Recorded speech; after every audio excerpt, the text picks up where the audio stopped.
In a CAF known as Atsai, a young man dressed in a light-colored suit with a hint of vintage flair sat at a seat near the window. The expression on his face revealed a sense of dejection. What could have transpired to evoke such feelings? To understand this, we must start from the beginning. Li Yalan was a sophomore at a second-tier university. Although his initial academic performance was commendable, the unfortunate outcome of the college entrance examination forced him to settle for a university that felt incredibly unsatisfactory. During his freshman year, Li Yalan had contemplated striving for excellence, yet the harsh realities of life unveiled a world far less enchanting than his aspirations. Consequently, in the latter half of his first year, he bid farewell to the dormitory he had inhabited for 6 months, transitioning to a commuter student lifestyle.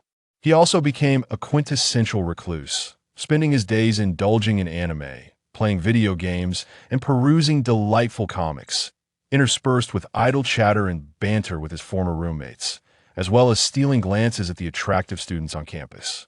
This leisurely existence brought Li Yalan a profound sense of comfort.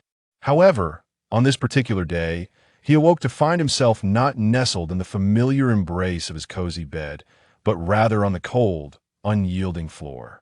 As he raised his gaze, the dim light revealed that he was confined within a small, cube-like chamber, approximately 3 meters by 3 meters by 3 meters. It could be the moment when Li Yalan found himself in a state of confusion and uncertainty. His savior arrived, the legendary godhood system. Li Yalan had never fathomed that such a topic of transmutation could manifest in his own life. The godhood system? What a rather trite name. Yet, upon witnessing the functionalities of this system, a smile graced Li Yalan's face. He had become a player in a godhood game? Well, setting aside the system's other features, merely the exchange system was enough to leave Li Yalan salivating. Weapons, items, and skills from various anime and games could all be redeemed. This was truly remarkable. However, what on earth did this grayish hue signify? What? Conditions not met for activation? Was this not a cruel jest? After communicating with the godhood system, using his thoughts for quite some time, Li Yalan finally grasped the fundamental essence of this game. It primarily involved traversing various worlds to complete tasks assigned by the system, thus earning game points or other rewards to enhance one's power. These tasks range from simple to perilous. Naturally, the godhood system was designed with players' well-being in mind, as this was a user-friendly game. Before entering the first dungeon, players whose physical attributes fell short would receive an initial boost, allowing them to better safeguard their lives during the game. Thus, the subsequent events became quite apparent. The young man clad in a vintage suit was none other than Li Yalan, and the CAF he now inhabited was his initial stop for executing this task. As for why Li Yalan wore a look of dismay, let us turn our attention to the individual seated opposite him. Seated across from Li Yalan is a girl clad in a sailor outfit, her long black hair cascading over her shoulders, adorned with a 5-petaled white plum blossom hairpiece. She exudes a lively and charming demeanor, appearing to be around 13 or 14 years of age. If any familiar classmates were to witness this scene, they would undoubtedly exclaim, "Satan Ruko!" Indeed, the young lady before Li Yalan is none other than Satan Ruko, a character from a certain scientific railgun. The reason for her presence here is that she has surprisingly become one of the players in the divine game. Let us first examine Li Yalan's quest panel. It reveals a novice trial dungeon, yet the task details are rather perplexing. Quest World, the Cat's Eye Thieves of the City. Main quest, not yet initiated. Side quest 1, become a member of the Cat's Eye. Quest reward, game points. The narrative revolves around these 3 sisters. On the surface, they appear to merely run a CAF named Cat's Eye together, but by night, they transform into the notorious thieves known as the Cat's Eye, pilfering invaluable artworks from the city. Thus, to become a member of the Cat's Eye, one simply needs to confront these 3 sisters. However, whether they choose to recruit Li Yalan or eliminate him will depend entirely on the sisters' whims. However, these concerns are secondary. What truly unsettles Li Yalan is the fact that the girl before him, Satan Ruko, has unexpectedly become his temporary task partner. Under ordinary circumstances, the sight of Satan Ruko would send Li Yalan into a state of exuberance, causing him to leap with joy. Yet now, the idea of guiding this girl, who could be described as either a young lady or a lowly, into a band of thieves, engaging in escapades as a flying rogue, seems indeed fraught with challenges. Big brother? What are you thinking about? Satan Ruko inquired timidly, gazing up at the young man before her. Is this truly her task partner? Her slightly long hair cascaded over her eyes, and the large, round glasses obscured his features. Nevertheless, the sharp contours of his face suggested that without the glasses, he would likely be quite handsome. Yet, why does he appear somewhat disheartened? Oh, it's nothing. I was merely pondering how we should approach this task, Li Yalan replied, roused from his reverie by Ruko's words. Well, since fate has brought them together, he might as well embrace it. What does it matter if he has a small companion? As a man, it is only natural that he should shield a girl from the tempests of their system's tasks, bearing the brunt of the storm himself. I see. But, big brother, this task appears rather daunting. The requirements state that we must join this cat's eye, right? Even the police have been unable to handle it. How could we possibly succeed? Ruko nodded in realization, understanding that her big brother was indeed contemplating the task. It is true the mission lacks clarity and proves exceedingly challenging for the character tier who hails from the same two-dimensional realm. Finding the true cat's eye is an endeavor fraught with insurmountable challenges. However, for Li Yalan, it remains a paradoxical reality, both distant and immediate. With cascading ebony locks resting upon her shoulders and crystalline eyes that seem to reflect Li Yalan's very essence, she is none other than the protagonist of the narrative and the second sister among the cat's eye trio, Isaka Hitomi. This is rather mundane, isn't it? Besides, securing employment in Japan is quite a daunting task. What with the persistent bubble economy and the overwhelming pressures of daily life? If that's the case, dear Hitomi, perhaps you could show me some compassion and take me in, Li Yalan remarked with a shrug, expressing his resignation towards Japan's economic predicament. To understand the familiarity between Li Yalan and our heroine, one must delve into the intricacies of the story setting. Upon entering a new scenario, the system automatically assigns players a plausible identity, often altering the narrative as deemed necessary. This time, however, Li Yalan finds himself cast as Isaka Hitomi's high school classmate. In the original storyline, Isaka Hitomi would have been coupled with another classmate of Li Yalan's, the male protagonist of the original work, Uminari Toshio. Yet, perhaps due to Li Yalan's intervention akin to the flutter of a Colombian butterfly, this unexpected twist has fostered a strong camaraderie among the three, relegating the relationship between Isaka Hitomi and Uminari Toshio to that of mere friends. After graduating from high school, Li Yalan departed for the United States to pursue his studies, while Uchiyumi Toshio enrolled in a police academy.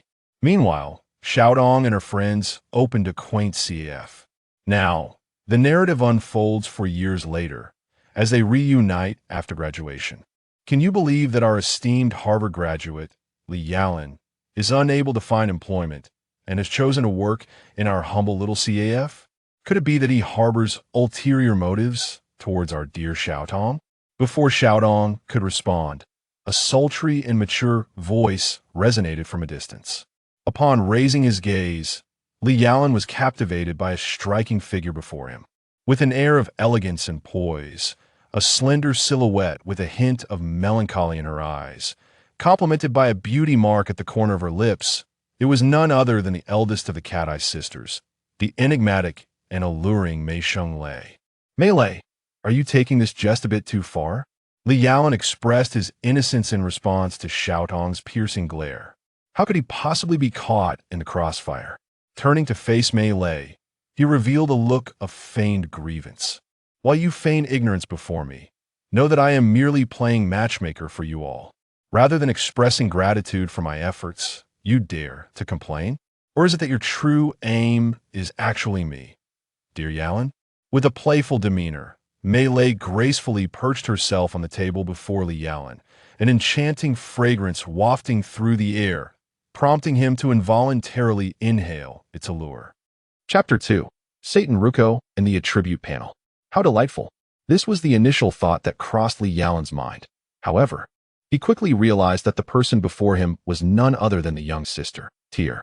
If she were to form any unfavorable impression of him, all his endeavors would be rendered futile. He silently expressed his gratitude to Sister Tyr. Yet he understood that it was best to let things unfold naturally rather than forcefully suppressing the allure she held over him. Li Yalan calmly sipped his coffee and directed his gaze out the window. At this juncture, it is imperative to discuss the rather frustrating premise of the task at hand. In this particular mission, Tyr's role was quite straightforward. She was Li Yalan's adopted sister and, in this world, an orphan. The two had grown up together, relying on each other since childhood. This melodramatic and cliché setup was something Li Yalan never imagined would manifest in his own life. Prior to the commencement of this mission, Li Yalan had a brief encounter with Tyr. At that time, the young girl appeared utterly lost and bewildered. From her words, it seemed she had just become a first-year student at the prestigious academy city as Sichuan Middle School, much like Li Yalan. Both awakening to find themselves participants in this game. The time spent communicating with Tyr was not extensive, and soon enough, they were transported to the first quest. However, as partners, it was essential for them to eliminate any mutual suspicion. Naturally, regarding this tender 13-year-old girl, Li Yalan was more inclined to protect her than to cause her harm. In that moment, his innocent demeanor proved advantageous. He had triumphed. He successfully earned the recognition of the tearful one, prompting her to affectionately address him as Big Brother. One can only imagine that many from the tearful faction must have wished to strangle Li Yalan upon witnessing this scene. Therefore, I was not jesting with Xiaotong earlier. Should you choose to take us in, I would be immensely grateful. Glancing at the tearful one before him and then at the little sister of tears on the table, Li Yalan resolved it would be better to continue feigning misfortune. Although he had 30,000 yen in his pocket, it appeared insufficient to cover even a month's rent. Could it be that you were in such dire straits, Yalan? Xiaolei exclaimed in surprise, gazing at Li Yalan, an exceptional young man recently returned to the country, who seemed unlikely to be struggling with life's necessities. To be honest with you, dear little Lei, I currently possess only 30,000 yen. The lease on the apartment I rented for Lei has also expired. If I do not secure a new place by tonight, it seems that both Lei and I may find ourselves homeless. At this moment, Li Yalan appeared quite troubled, which evoked both surprise and sympathy from little Lei. However, Lei, who had been keeping her head down, secretly admired Li Yalan.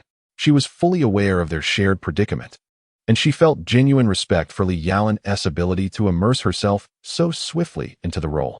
In light of this, you may temporarily stay with us, and there will be no charge for accommodation. Should you find it difficult to secure employment, you can lend a hand at the CAF, as there are times when we could use additional assistance. It is uncertain whether little Lei was simply feeling maternal or if there was another reason behind her generosity. But in any case, Li Yalan's initial endeavor was remarkably successful. She had effectively gained entry into the inner workings of the Cat's ICAF. Does that sound agreeable, dear sister? In the midst of the bar, Xiaotong, with a blend of anxiety, anticipation, confusion, and a hint of delight, inquired of her elder sister. The arrival of Li Yalan brought her considerable joy, yet it was essential to remember that their identities were not as simple as they appeared, operating this ordinary CAF. If discovered, it would present an opportunity to recruit Yalan, which, I believe, aligns perfectly with your intentions. Xiaolei playfully cast a glance at Xiaotong, as if she were not overly concerned by the circumstances. Soon, Li Yalan and Lei Zi officially moved into the Cat's ICAF. For various reasons, the combined luggage of Li Yalan and Lei Zi amounted to merely a large suitcase, predominantly filled with Lei Zi's school textbooks, with no real daily necessities to speak of. Big brother, you are truly impressive. You found a place to stay so quickly. I thought we might have to sleep on the streets. Lei Zi exclaimed joyfully as she surveyed her new room. Initially reticent, her silence stemmed merely from the unfamiliar environment. As she grew accustomed to Li Yalan, her cheerful and lively nature began to resurface. It was merely a fortunate coincidence. I had no other choice. By the way, let us thoroughly examine our attribute panels. This will be incredibly beneficial for us, Li Yalan remarked with a slight smile as he activated his attribute panel. Name, Li Yalan. Race, human. Rank, junior divine servant. Talent attributes, infinite upgrade, infinite contract skills, none equipment, none game points. 0. Well, this attribute panel is astonishingly simplistic. No skills, no equipment, and 0 game points. Only this so-called talent attribute provides Li Yalan with some semblance of comfort. As for the language specialization granted by the system before the dungeon commenced, it seems to have been categorized as a hidden passive skill, not even qualifying as a formal skill. Nevertheless, it is quite useful. At least Li Yalan is now proficient in multiple languages. Otherwise, upon arriving in Japan, he would have been utterly lost. Upon closer inspection of this so-called talent attribute, Li Yalan was taken aback. The realization struck him that these two talent attributes were indeed extraordinary. Infinite upgrade. This allows for the enhancement of everything, including Li Yalan himself. In essence, regardless of whether it pertains to lineage, skills, weapons, or items, even a teacup in Li Yalan's hands could be upgraded. Certainly, this requires a prerequisite. Li Yalan must possess sufficient game points or find alternative means of advancement. The concept of infinite pact allows one to contract divine beings as personal deities. However, this so-called infinite pact is not without its restrictions, as it permits the contracting of only female entities. Consequently, Li Yalan would be compelled to assemble a formidable legion of women.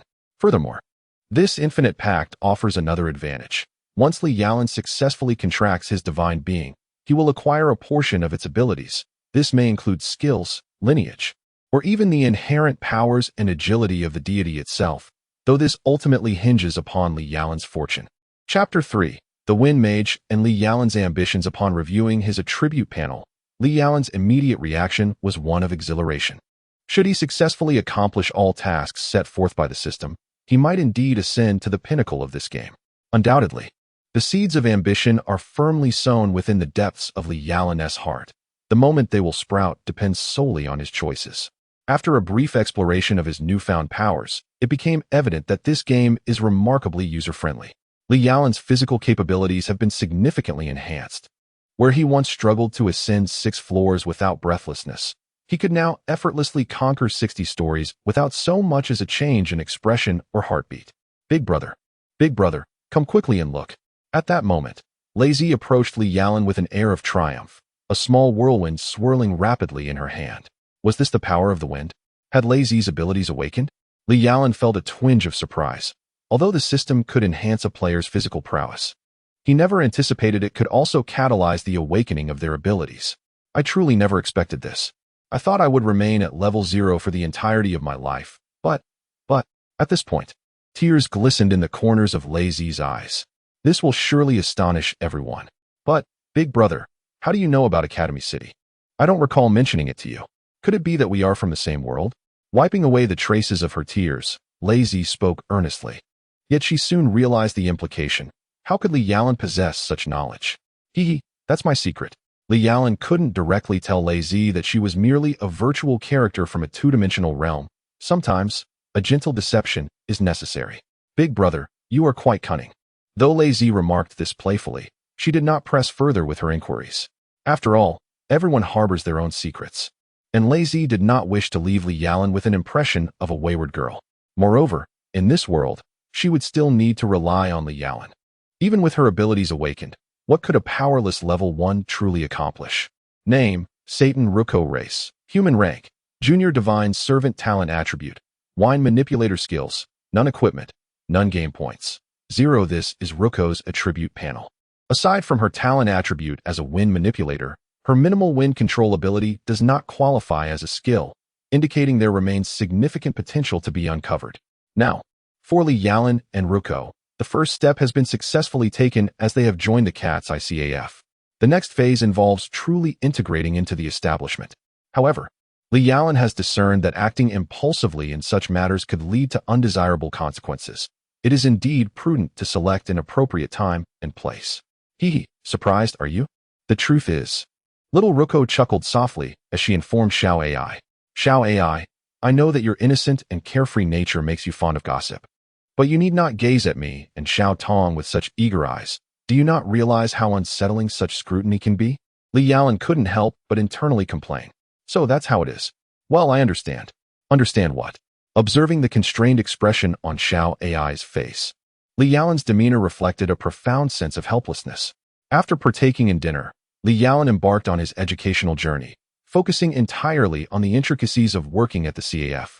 Under the meticulous guidance of Sister Xiao Lei, her gentle words and delicate techniques, coupled with the enchanting aroma that enveloped him, captivated Li Yalan, drawing him irresistibly into this world, a charm not commonly possessed by ordinary women. Very well, Yalan. I am genuinely astonished by your rapid learning pace. You have grasped the essentials so swiftly, remarked Sister Xiao Lei, her satisfaction evident after an hour of instruction. Savoring the coffee that Li Yalan had brewed, she awarded him a resounding A. Yalan, you have a sweet tongue, but you should reserve such compliments for Xiao Tong, Sister Xiao Lei teased with a light laugh. Despite her words, Li Yalan could discern that she appreciated the flattery quite a bit. Thus, Li Yalan became an official employee at the Cat's Eye CAF, assisting Sister Xiao Lei and Xiao Tong during the day.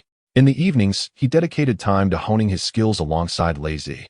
Setting aside Lei Zi's wind manipulation for the moment, Li Yalan recognized the necessity of utilizing this time to strengthen himself. After all, aspiring to be a thief without physical stamina and agility would be exceedingly arduous. At this juncture, Li Yalan awaited a singular opportunity, one that would unveil the true identities of the three sisters. Only through this revelation could he fulfill his aspirations and truly become a part of the Cat's Eye CAF. On this very day, Li Yalan's chance finally arrived. A notification has been issued by the enigmatic Cat's Eye. Tonight at 11 o'clock, a renowned painting titled Roman Girl will be taken from the National Gallery. It must be said that the three sisters, Xiao Lei, Xiao Tong, and Xiao Ai, are indeed audacious. Before each heist, they always send a notification to the police in advance, brazenly retrieving the items right under the officers' noses. Could it be that Xiao Tong and her sisters are simply extraordinary? No.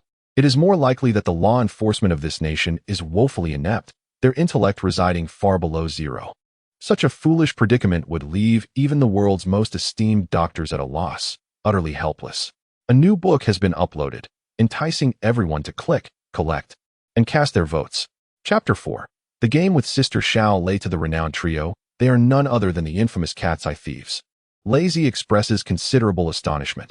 Who would have imagined that these seemingly ordinary three beautiful sisters harbored such an identity? However, I must ask, dear brother, how do you know that Sister Lei Zi and the others are indeed Cat's Eye? After the initial shock, tears filled her eyes as she gazed at Li Yalan with astonishment. This must be the secret of all secrets. I have already mentioned, this is my secret, Li Yalan said with a smile, gently placing his index finger on her lips, signaling her to refrain from further inquiries.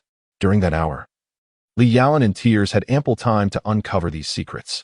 Even if they ultimately found nothing, Li Yalan could seize the opportunity to lay bare the truth to Little Tears and the others, though such opportunities were rather elusive. Thus, after 10 o'clock that night, Li Yalan and Tears remained concealed in Li Yalan's room, listening intently to the sounds around them. One might remark that the soundproofing of this house was remarkably effective, as they could hear nothing at all, which left Li Yalan feeling somewhat perplexed. As time trickled by, the minute hand of the wall clock finally rested upon the numeral 6. It was time to act. Li Yalan and Tears exchanged a nod and quietly opened the door, directing their gazes into the darkened corridor. The corridor was engulfed in darkness, with the clouds outside obscuring the moonlight, creating an atmosphere that felt both eerie and heavy. Tears instinctively clutched Li Yalan's arm, reminiscent of a scene often found in horror films. Their first inspection was of the coffee shop's basement. However, after a thorough examination, it appeared that no basement existed. Had she merely imagined it? They decided to continue searching, but despite their efforts, they ultimately discovered nothing. What should we do now? Big brother? Only 3 rooms belonging to my sisters remain unexplored. However, I wonder if we might incur their wrath by barging in without their consent. With a furrowed brow, Lei Zi anxiously inquired of Li Yalan. You silly girl, Li Yalan responded with a hint of amusement, gazing at Lei Zi. Well, there are only 3 rooms left. I might as well seek them out myself. There's still ample time. It is precisely 11 o'clock at night. Xiao Tong and the others should have just completed their task. Which room should I investigate first? As she contemplated the chambers of the 3 sisters, Li Yalan decided it best to proceed from eldest to youngest. Thus she approached Xiao Lei's room first. Upon opening the door, however, Li Yalan found herself momentarily frozen in place. Calm down. I must maintain my composure, she thought. It appeared that Xiao Lei and the others had not deemed the security at the art gallery a concern for the night.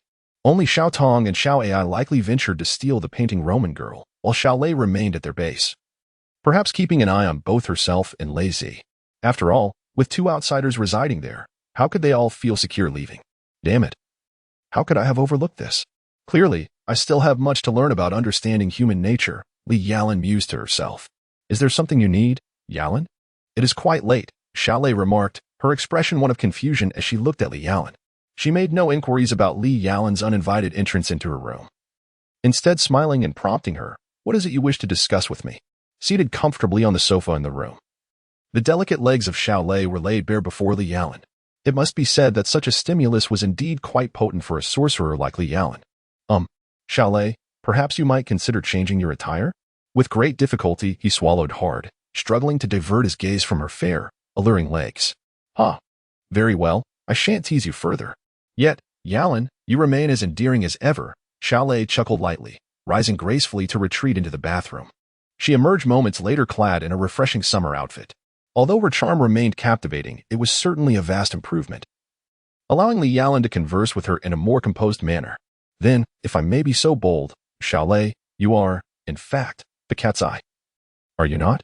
Sitting opposite her, Li Yalan's expression turned grave, his gaze fixed intently on her as he enunciated each word clearly.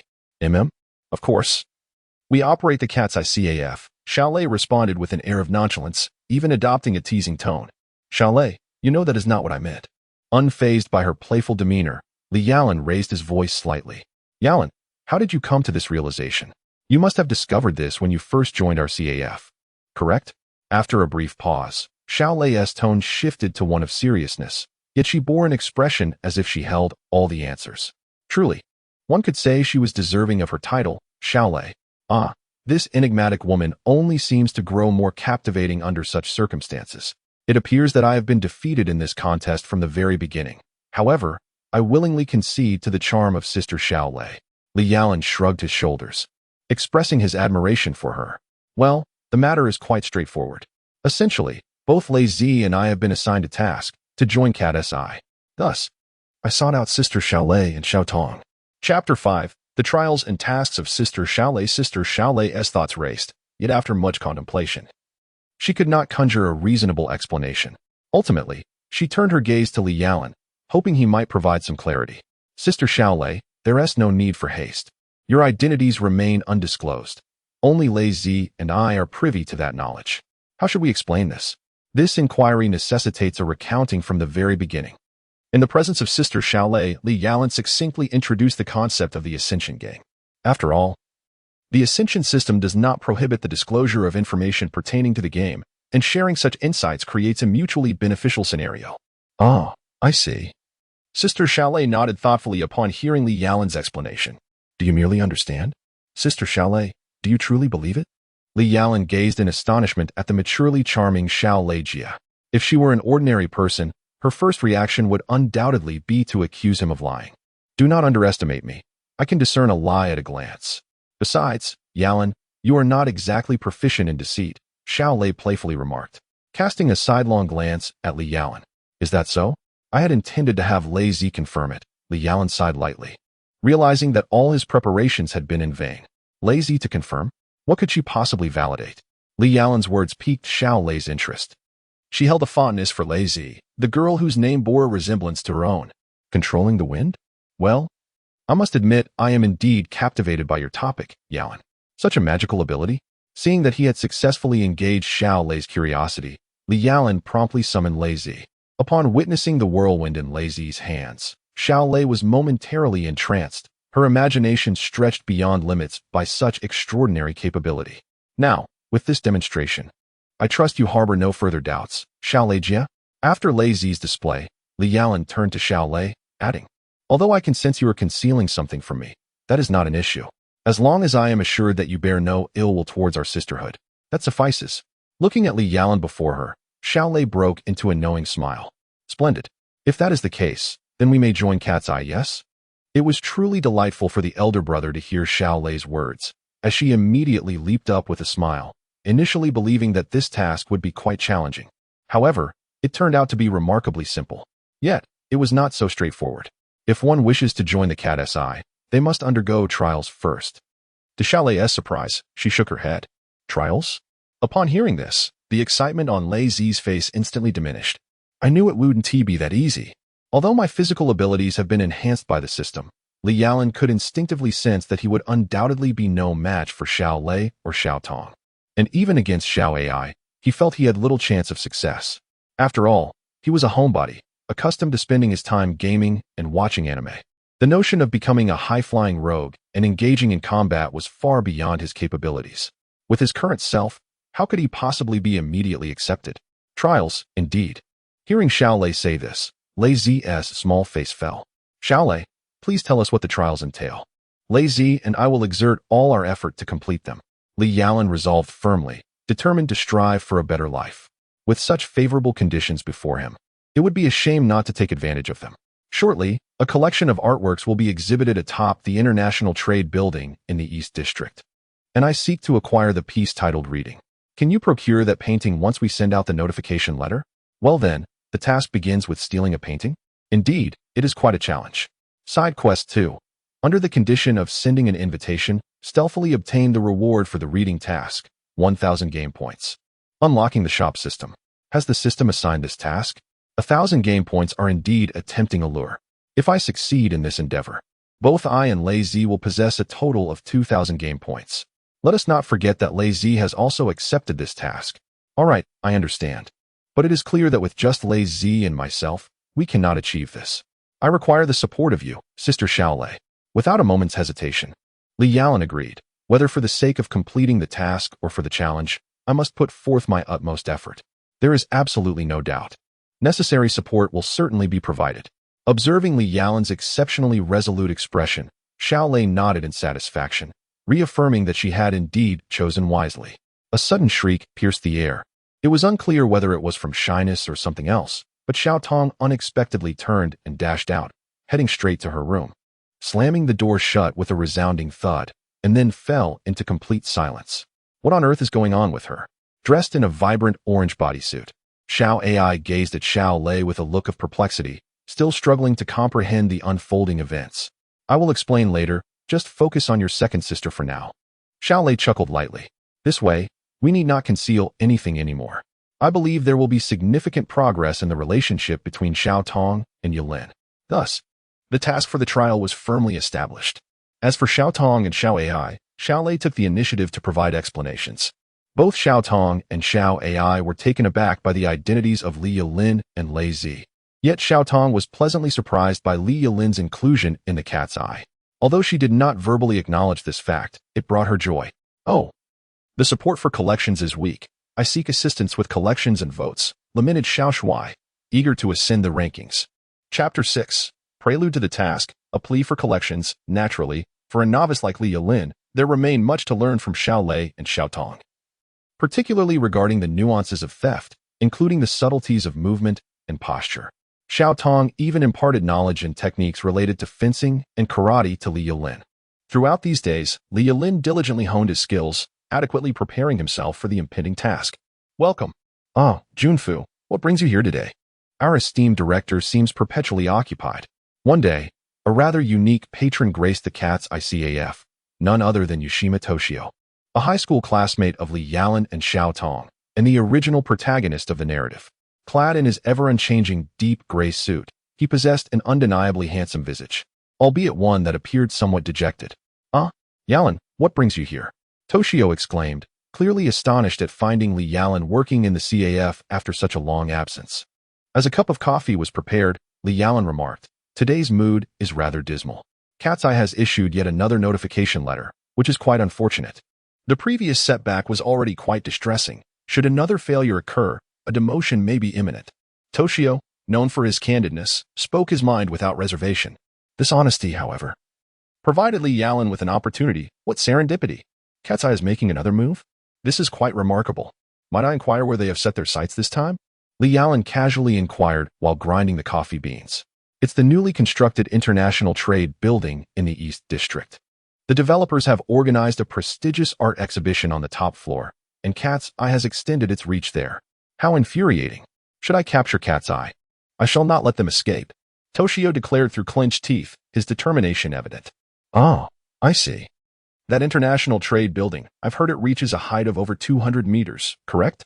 If it is at the highest level as long as all exits are sealed, the Cat's Eye should be left helpless. Li Yalan nodded knowingly, affirming that as long as the cat's eye cannot burrow underground, Juanfu, you will undoubtedly achieve success effortlessly. Li Yalan smiled gently, simultaneously rescuing the fragile coffee cup from Juanfu's grasp. Burrow underground? A single remark from Li Yalan plunged Juanfu into deep contemplation. Observing the thoughtful expression on Juanfu's face, Li Yalan realized that half of his plan had already succeeded. What remained was to fulfill the rest of his strategy. Yalan, do you truly have confidence? Although your progress in learning is remarkably swift and your physical condition is commendable, this undertaking is unlike any you have faced before. It is fraught with peril and complexity. One night, while Li Yalan was meticulously refining the action plan, Xiaotong knocked and entered his room. Observing Li Yalan deep in contemplation, Xiaotong felt a whirlwind of emotions within her, a mixture of joy and concern. Rest assured, as long as no unforeseen circumstances arise, my plan is bound to succeed flawlessly, Li Yalan declared, giving a confident thumbs up. His expression radiated self-assurance. He had managed to procure a miniature timed explosive, a small hot air balloon, and a set of security uniforms from an art gallery. With these resources at his disposal, he felt that everything was in place, merely awaiting the right moment. I'm truly worried about you, Yalan. I've heard that the game you are participating in is exceedingly dangerous. If possible, you should refrain from joining this game, Xiaotong remarked.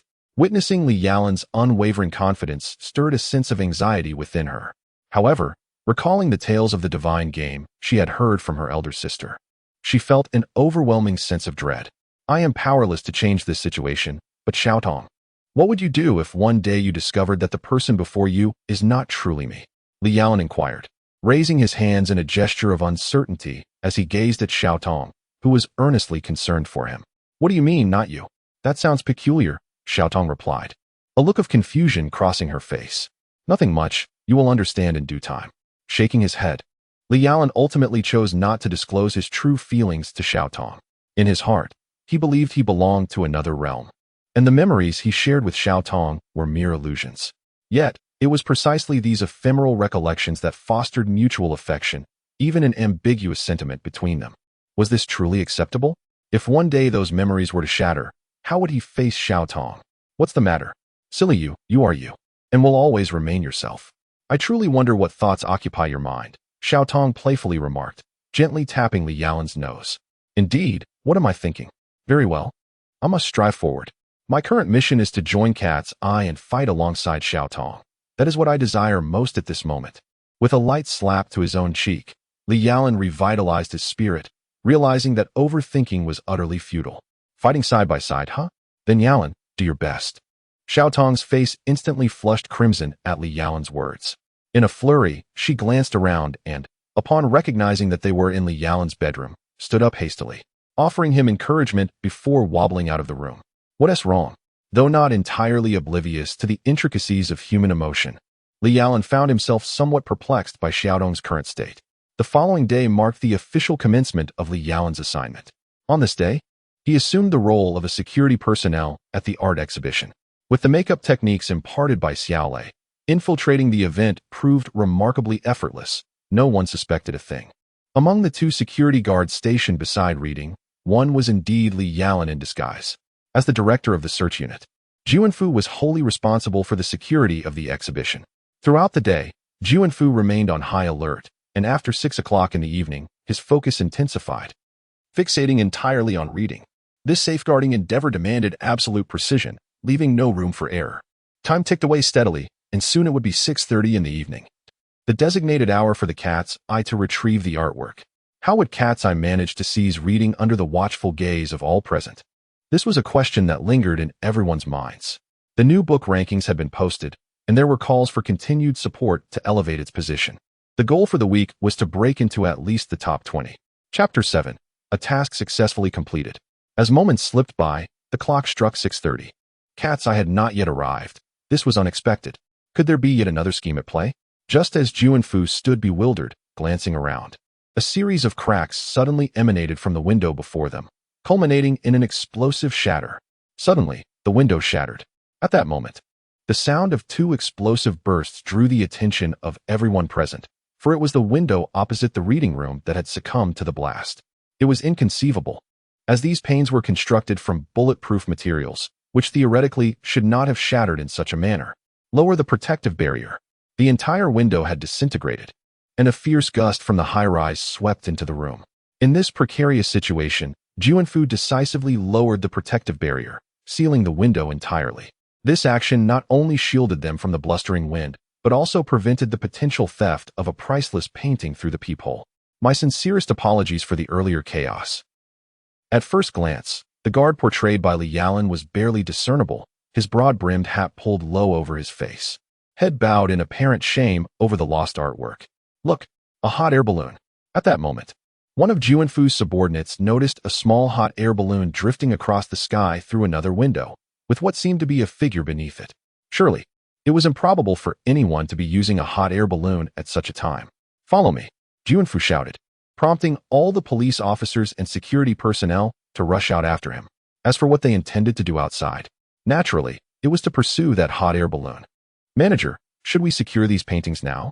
After Juanfu and others departed, a staff member clad in a blue work uniform approached the manager, who was kneeling on the ground. Today marks the final day of the art exhibition, and according to protocol, the esteemed paintings are to be stored and prepared for transport once the exhibition concludes. Do as you wish, the manager impatiently gestured, discarding the painting titled Reading. This act is bound to incite international disputes, for it is essential to note that this artwork was borrowed from a foreign museum. What about the frame? The staff member inquired, pointing to the now empty frame before the manager. I said, do as you wish. The manager stood up in a fit of rage, glaring furiously at the staff before him. The employee could only bow an apology and swiftly move to remove the empty picture frame. I truly did not anticipate your actions, AI Yalan. Observing the scene before me, and listening to Li Yalan recount the entire process of stealing the painting, Sister Xiaolei could not help but applaud in admiration. This Li Yalan indeed possesses a remarkable talent for thievery.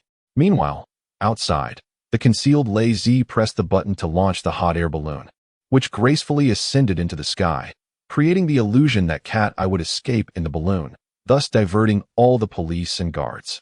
In the ensuing chaos, Li Yalan seized the opportunity to don a work uniform, masquerading as a staff member of the art exhibition. With the manager's consent, he effortlessly absconded with the masterpiece. The entire heist was executed flawlessly, and in her heart, Sister Xiaolei awarded Li Yalan a perfect score. Oh, Sister Xiaolei, you flatter me.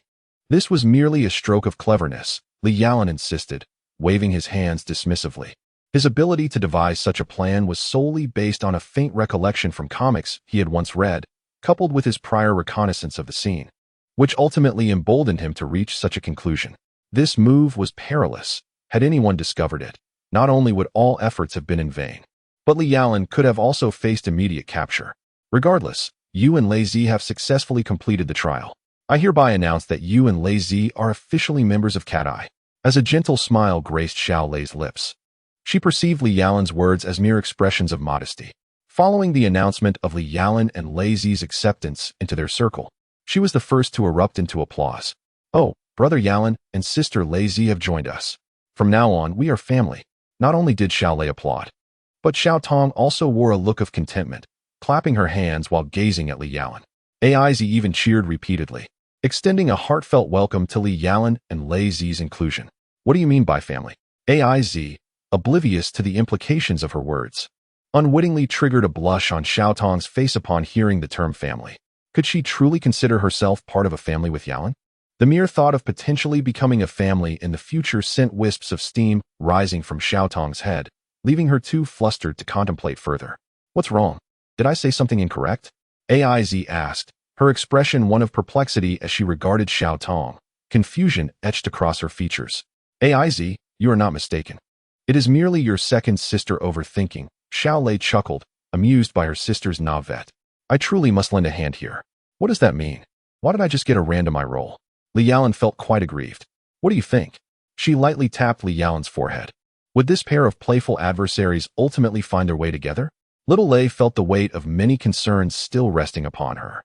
Thus, the side quest of Li Yalan and Lei Zi was successfully completed, earning both of them 1,000 game points. Yet, this was not the crux of the matter. The pivotal event was the grand opening of the shop, which truly exhilarated Li Yalan.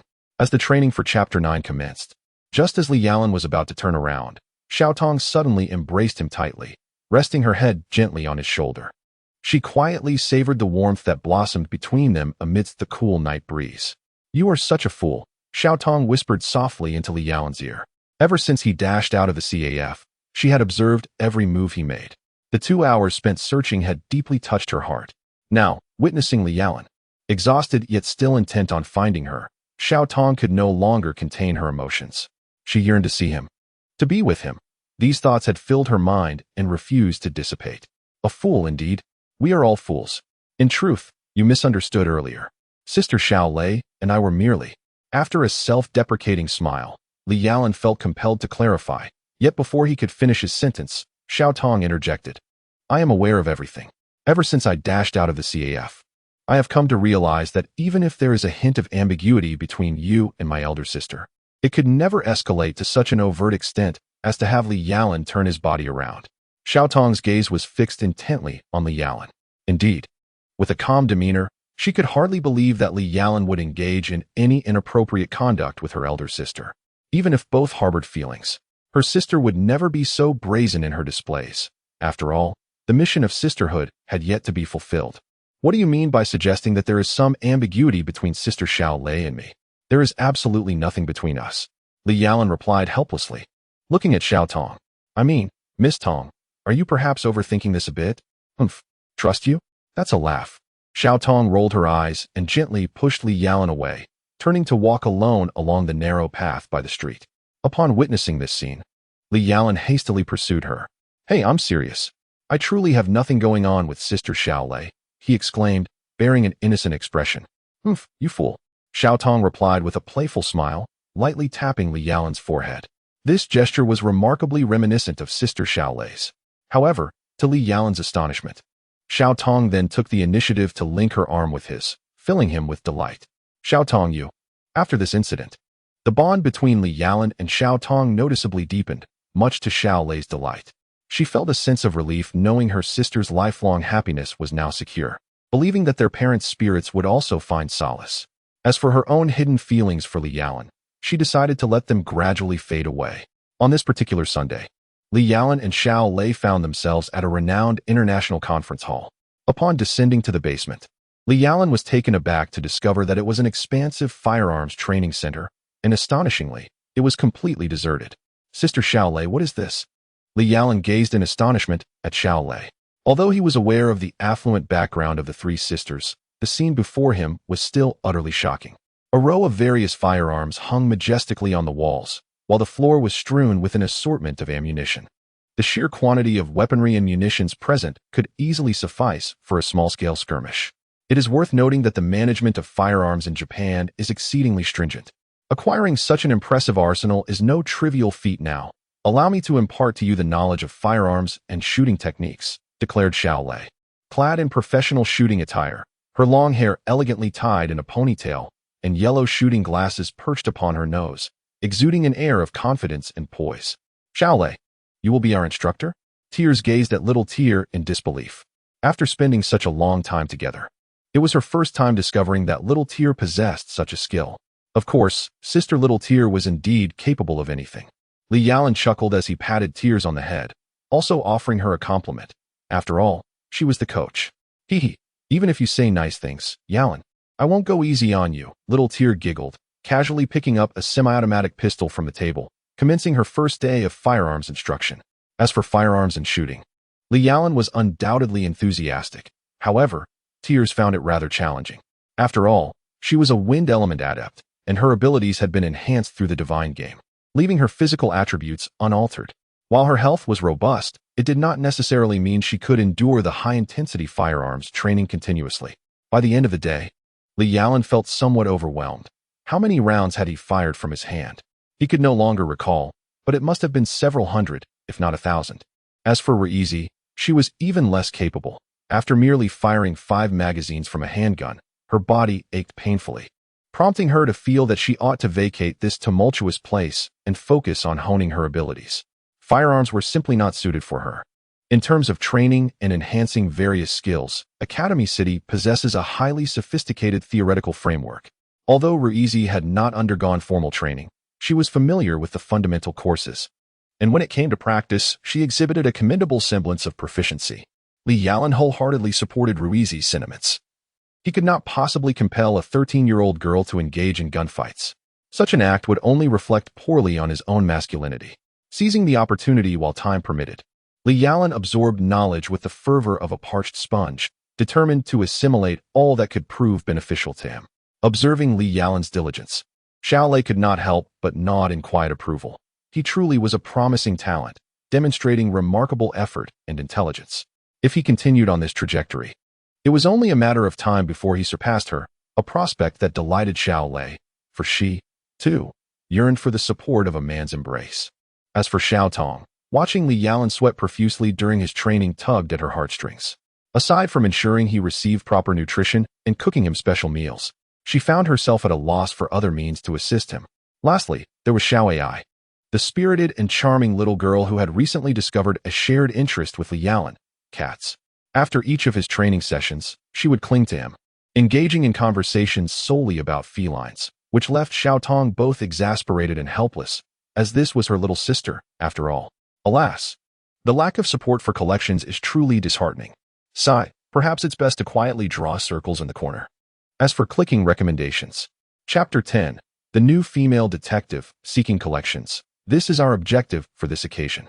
On that day, after the Cat's Eye CAF closed, Li Yalan convened a small meeting with Ruizi and the three sisters from the afterlife, as a new target had emerged. At that moment, Ruizi referred to a renowned painting, The Rhine, currently exhibited at the Tokyo Metropolitan Art Museum. This masterpiece, characterized by postmodernist style, holds immense artistic value, but most significantly, its creator is none other than Heinz. Allow me to introduce the backgrounds of the three sisters from the Reiching family. The three girls, Tears, Eyes, and Love, are all of mixed Japanese and German descent, their father being the exceptionally talented German painter Heinz. Now, let us turn our attention to the layout of the Metropolitan Art Museum. As illustrated on the map, both the entrance and exit of the museum will be guarded by security personnel, making it exceedingly difficult to gain access. However, all is not devoid of hope. Through my research, I have discovered a void area that we must exploit to obtain the Rhine River. Spreading out a flat map, Li Yalan commenced her inaugural explanation. Indeed, Yalan has made remarkable progress. The ventilation shaft is indeed a commendable choice. Yet, Yalan, do not overlook the fact that the ventilation system presents a significant challenge. Little Tears initially nodded in appreciation, but soon posed a new question. This matter is not insurmountable. I can attempt to infiltrate the opposing work system and temporarily disable the blower for a limited duration, Little Love interjected, raising her hand. Then it shall be no problem at all. Once we gain entry into the museum, acquiring the Rhine River will be a trivial pursuit. Finally, Little Eyes smiled confidently, asserting that even though the Metropolitan Art Museum is heavily guarded, it is merely a minor obstacle in the presence of her sisters. However, she felt the need to apologize to Juanfu, as he is responsible for the museum's security this time. Everything proceeded remarkably smoothly, but on that very day, a new patron arrived at the Cat's Eye CAF, who also happened to be Juanfu's new colleague, Detective Asakawa Mitsuko, a female officer who had just reported for duty. Judging by her appearance, she was rather attractive, yet her demeanor was perpetually cold and distant, as she often sported a large pair of glasses, projecting an image that was both austere and obstinate, rendering her rather unlikable.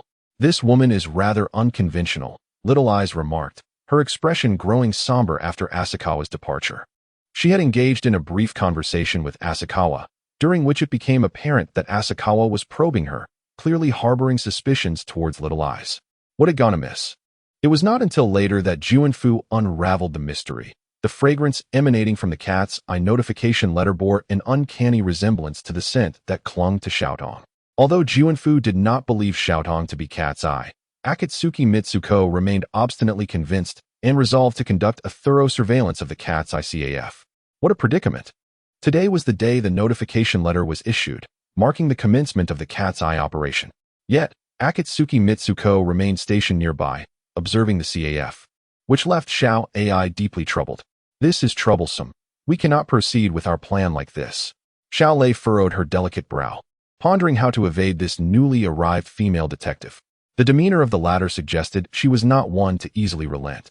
How about this? Tonight's operation will be entrusted to me and Lei Zi. Fortunately, I had the foresight not to confront Akatsuki Mitsuko directly. If I were to steal the Rhine River, while you three sisters are in front of her, wouldn't that clear your suspicions? Li Yalan smiled slightly, having anticipated such a turn of events and relieved not to have encountered the female detective. Is that feasible, Yalan? Our plan is still not finalized. If you go, we would have to adapt on the fly. Xiao Lei looked at Li Yalan with concern. Indeed, Yalan, perhaps we should devise another strategy, Xiao Tong echoed anxiously. Her gaze fixed on Li Yalan. Although this plan seemed promising, in the event of an unforeseen complication, without her sisters to assist, could Yalan truly evade the multitude of police and guards? After all, he was merely an ordinary individual until now. Fear not, trust me. This is the moment when a man's true worth is revealed. We cannot allow you girls to steal the spotlight every time. Li Yalan chuckled and flexed his arm, signaling everyone not to worry about their handsome older brother. Satan Roko clapped her hands joyfully, affirming that indeed, men appeared most splendid at such moments. Indeed, Yalan is undeniably charming. Xiao Ai wholeheartedly concurred with Roko's sentiment. Very well then, Yalan, take utmost care. If the mission does not succeed, it matters not. Your safety must come first. After a moment of contemplation, with no better alternatives in sight, Xiao Lei ultimately had to make this decision. Sister? Xiao Tong expressed disbelief, never expecting her sister would agree. Have faith in Yalan. He will certainly succeed. Xiao Lei gently patted Xiao Tong's shoulder, her gaze resolute as she nodded affirmatively. Exactly. Trust me, there is absolutely no cause for concern.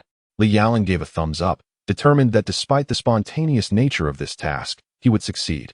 Not only for himself, but also for Xiao Tong and Xiao Lei. Yalan, you must exercise caution during your first experience. At that moment, Xiao Tong embraced Li Yalan, prompting a startled exclamation from Xiao Xiao. Xiao Lei, however, gazed upon them with a look of satisfaction, while only Lei Zi observed the couple with a curious expression. She had yet to experience the enchanting sensation of love. Just then, Li Yalan's mission commenced. It seemed even the system was eager for him to fulfill his task, as it had issued a mission notification. Side Quest 3. Successfully steal the Rhine River and assist the Cat Eye Trio in clearing the suspicions surrounding the photon of Shallow Valley. Mission reward, 1,000 game points and a random skill. Remarkably, completing this task would yield a skill. The system was indeed becoming increasingly generous. A random skill, you say? Anticipation fills the air. At 10 o'clock that evening, Li Yalan discreetly exited through the back window of the CF, accompanied by Tears, and rode his concealed motorcycle to the vicinity of the Metropolitan Art Museum. Various appeals for support echoed in his mind. His new book ranked 20th on the charts. Although overshadowed by numerous luminaries, Xiao Shui remained resolute, determined to advance and surpass the obstacles ahead. Ah well, everyone understands. Chapter 11. Objective. Rhine River. Here stands the Metropolitan Art Museum, guarded at both the front and back entrances, with patrols surveying the surroundings. Currently, the sole point of entry lies within the drainage system on the right side of the museum. Thus, we must scale this to reach the roof. Li Yalan shared the plan with Tears. But, big brother, it's so high. I fear I cannot manage it, lamented Tears. Despite the museum being merely 2 stories, its overall height surpassed 10 meters, casting doubt on her ability to ascend. Fear not, I shall go first. Once I reach the top, I will pull you up, Li Yalan assured her confidently. Under the guidance of Xiao Lei Jia, Li Yalan had previously attempted several extreme climbing exercises. Now, merely facing a 10-meter drainage system, he felt undeterred. With 40 minutes remaining, Li Yalan and Tears hastened their pace. Under the veil of night, they quietly arrived at the prearranged location. Identifying a suitable climbing spot, Li Yalan, without hesitation, made his move, swiftly scaling the wall by seizing a protrusion, leveraging his footing to ascend steadily. In his earlier days, Li Yalan could scarcely have imagined himself partaking in such extreme sports. Yet, in less than a minute, he reached the rooftop, lowering a rope. Tears secured a hook to her belt, and with Li Yalan's assistance, she exerted herself to climb. Through their combined efforts, they finally approached the ventilation duct of the museum. Here we are, Tears. Utilize your skills to sever the wires. It should pose no problem, right? Having located the position of the ventilation opening, Li Yalan looked up and inquired of Lei Zi. Let me give it a try. Generally speaking, the abilities of those at level 1 are lamentably weak. It is already commendable for an ordinary individual to bend a spoon. As for Lei Zi, Manipulating the wind to sever the wires at the other end of the fan is quite a stretch. Time passed slowly, and at last, the insulation of the wire began to fray. However, glancing at the clock, it was already 10:40, with merely 20 minutes remaining until the time specified in the notification. Come on. At this moment, Lazy's face was not only drenched in sweat but also flushed from holding her breath. Finally, with a low roar from Lazy, the wire snapped, and the fan at the ventilation opening gradually retracted. Well done, Lazy. You've worked hard. Her success equated to half of the mission's accomplishment. After offering words of encouragement, Lialan commenced the disassembly of the fan, utilizing a small welding apparatus to melt the wire mesh, removing the surrounding frame, and finally addressing the fan itself. Checking the time again, he noted that the minute hand had reached the number 9, leaving him with a mere 15 minutes. Lazy, you should go down and wait by the motorcycle. I need you to stay in a safe area before I can proceed with my actions. The rooftop is far too perilous. Do you not need my assistance any longer? Tears still yearned to offer assistance, yet observing her feeble and empty strides, Lialan shook his head affectionately, feeling a profound ache for her weariness. With only 12 minutes remaining, and the Rhine River exhibition located on the second floor, time was of the essence, compelling Lialan to act swiftly. The ventilation shaft was shrouded in an unsettling darkness. Should he employ a flashlight for illumination? No. Doing so would likely alert those below, as every room's ceiling was equipped with ventilation apparatus, indicating a lack of preparation. If only Sister Lei and Xiao Tong were present, such concerns would be trivial. Nevertheless, the situation was not utterly hopeless. Spending 50 game points to purchase a night vision device was merely a trifle for Lialan. With this tool in hand, everything would become significantly easier. He accessed the game store and swiftly made the purchase of the night vision device. It was as simple as that. Glancing at the map of the ventilation ducts, Lialan swiftly ascended to the area above the exhibition hall, only to be taken aback by the sheer number of people below. Through the ventilation ducts, one could observe that the guards and police stationed in the venue exceeded 10 in number, and below, the area was brightly lit. This made it quite challenging to stealthily acquire the 4A1 firearm, which cost 300 points. An additional 40 points were spent on affixing a silencer and thermal scope to the weapon. Subsequently, Lialan procured 2 smoke grenades for 20 points each and a flashbang for 10 points, culminating in a total expenditure of 370 game points. With the previously purchased night vision goggles, Lialan's remaining game points stood at 1080. The acquisition of such weaponry was not intended for a massacre. Rather, it was aimed at ensuring the smooth execution of his plan. The B Hall was situated a mere 30 meters away. While the power supply for the art gallery was located in a hall, Lialan first positioned the flashbang above B Hall. Given the limited explosive power, even if the device detonated, it would not cause any casualties or fires, as there were no guards stationed within B Hall. With only a minute remaining, Lialan, gripping the 4A1, aimed at the flashbang directly ahead, counting down, 9, 8, 7, 2, 1. Time's up. A bullet was released, instantaneously igniting the flashbang concealed in the ceiling of B Hall. It's gone. The police and guards cried out. Yet, amidst the thick smoke, none could discern their whereabouts. Only Lialan, utilizing the thermal scope, could perceive everything clearly. All was accomplished. Lialan smiled faintly, seizing the moment while the guards were still in disarray. He leapt from the ceiling and stealthily absconded with the renowned painting the Rhine. With remarkable swiftness, he dashed to Gallery A, where he sabotaged the entire electrical system of the museum. Chapter 12. The acquisition of skills. Alas, the lights have gone out. The museum, plunged into darkness due to the damaged power system, was suddenly engulfed in chaos. Even the guards stationed outside were thrown into a frenzy. Stay calm. Turn on the flashlights. At that moment, Juanfu maintained his composure, but then a cacophony of crashing pottery reached his ears. Was the cat's eye preparing to flee? Yet, the sound of shattering seemed to emanate from all directions. Indeed, to confound the police, Lialan had fired several shots, shattering 4 or 5 pots, and left behind a card from the cat's eye. He swiftly secured the Rhine into a leather tube, fastening it firmly to his back. All set. Taking advantage of the ensuing chaos, Lialan swiftly descended from the second floor, although the height was at least 5 meters above ground. Thanks to the meticulous guidance of Sister Xiaolei, he comprehended the proper posture for a safe landing. With a series of agile rolls, Lialan finally stood up. Checking his body. Excellent. He was unscathed. Big brother, how did it go? Upon witnessing Lialan's return, Lazy hurriedly approached him with concern, exclaiming, "Big brother, you are truly remarkable. So many others could not capture you." The streets at night lay still and deserted, save for Li Yalan's motorcycle racing along the road. Sitting tightly behind him, Lazy embraced him warmly. It was a sensation that filled her with comfort, and she wished to hold on forever. Her admiration for Li Yalan's successful completion of the task was palpable. "It's no big deal," he replied modestly. "This time, I owe it all to your assistance. It's a pity you didn't receive a task yourself. If you had, you could have earned an additional 1,000 game points, along with those 2 skills. It's all right." Lazy replied thoughtfully. As long as Big Brother can complete the mission, that is what matters. In her heart, she believed that as long as she walked alongside Li Yalan, under his protection, the acquisition of game points was of little consequence. "You silly girl," Li Yalan said, touched by her sentiment.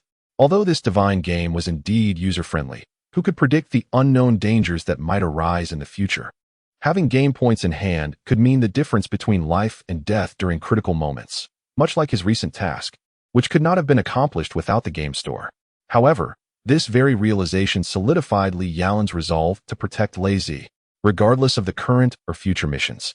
He vowed to exert every effort to ensure their success, not for any other reason, but simply to allow him and the girl beside him to live happily. "All right. I am perfectly fine," he reassured her. "By the way, this is for you." Gently placing his hand on Xiao Tong's shoulder, he indicated that he was unscathed. At the same time, he removed the leather tube from his back and handed it to Xiao Lei. "Thank you so much, Yalan and Lazy," she said appreciatively. After the incident with the shallow valley photon at the Rhine River, it seems that the art museum has been in quite an uproar. Receiving the leather tube from Li Yalan, Xiao Lei's eyes sparkled with gratitude and admiration. His help had truly been invaluable. With enthusiasm, she opened the task panel and began to draw random skills. Stop. At last, Li Yalan's attribute panel no longer displayed an empty skill bar. Instead, it revealed 2 V1 skills: Enhanced Firepower V1, which increases the power of firearms by 40, and Deathly Silence V1, which diminishes footstep sounds. Gazing at these skills, Li Yalan felt a sense of inner conflict. How should one describe it?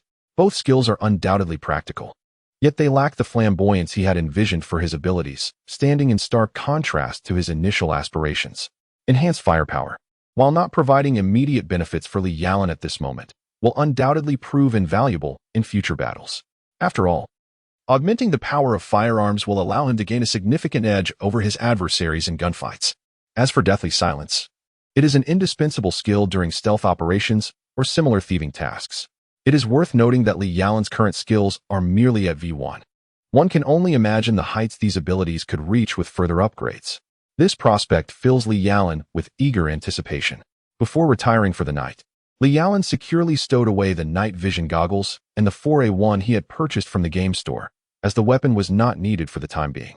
After all, one cannot openly display such items on the bedside table.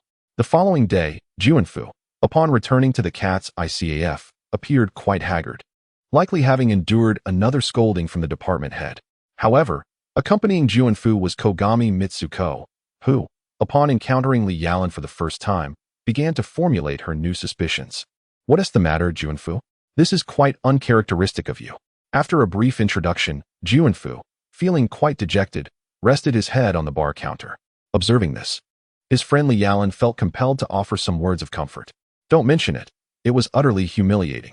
Yesterday, the cat's eye was not apprehended, and amidst the chaos, I sustained quite a few injuries." Juanfu lamented, his spirits evidently dampened.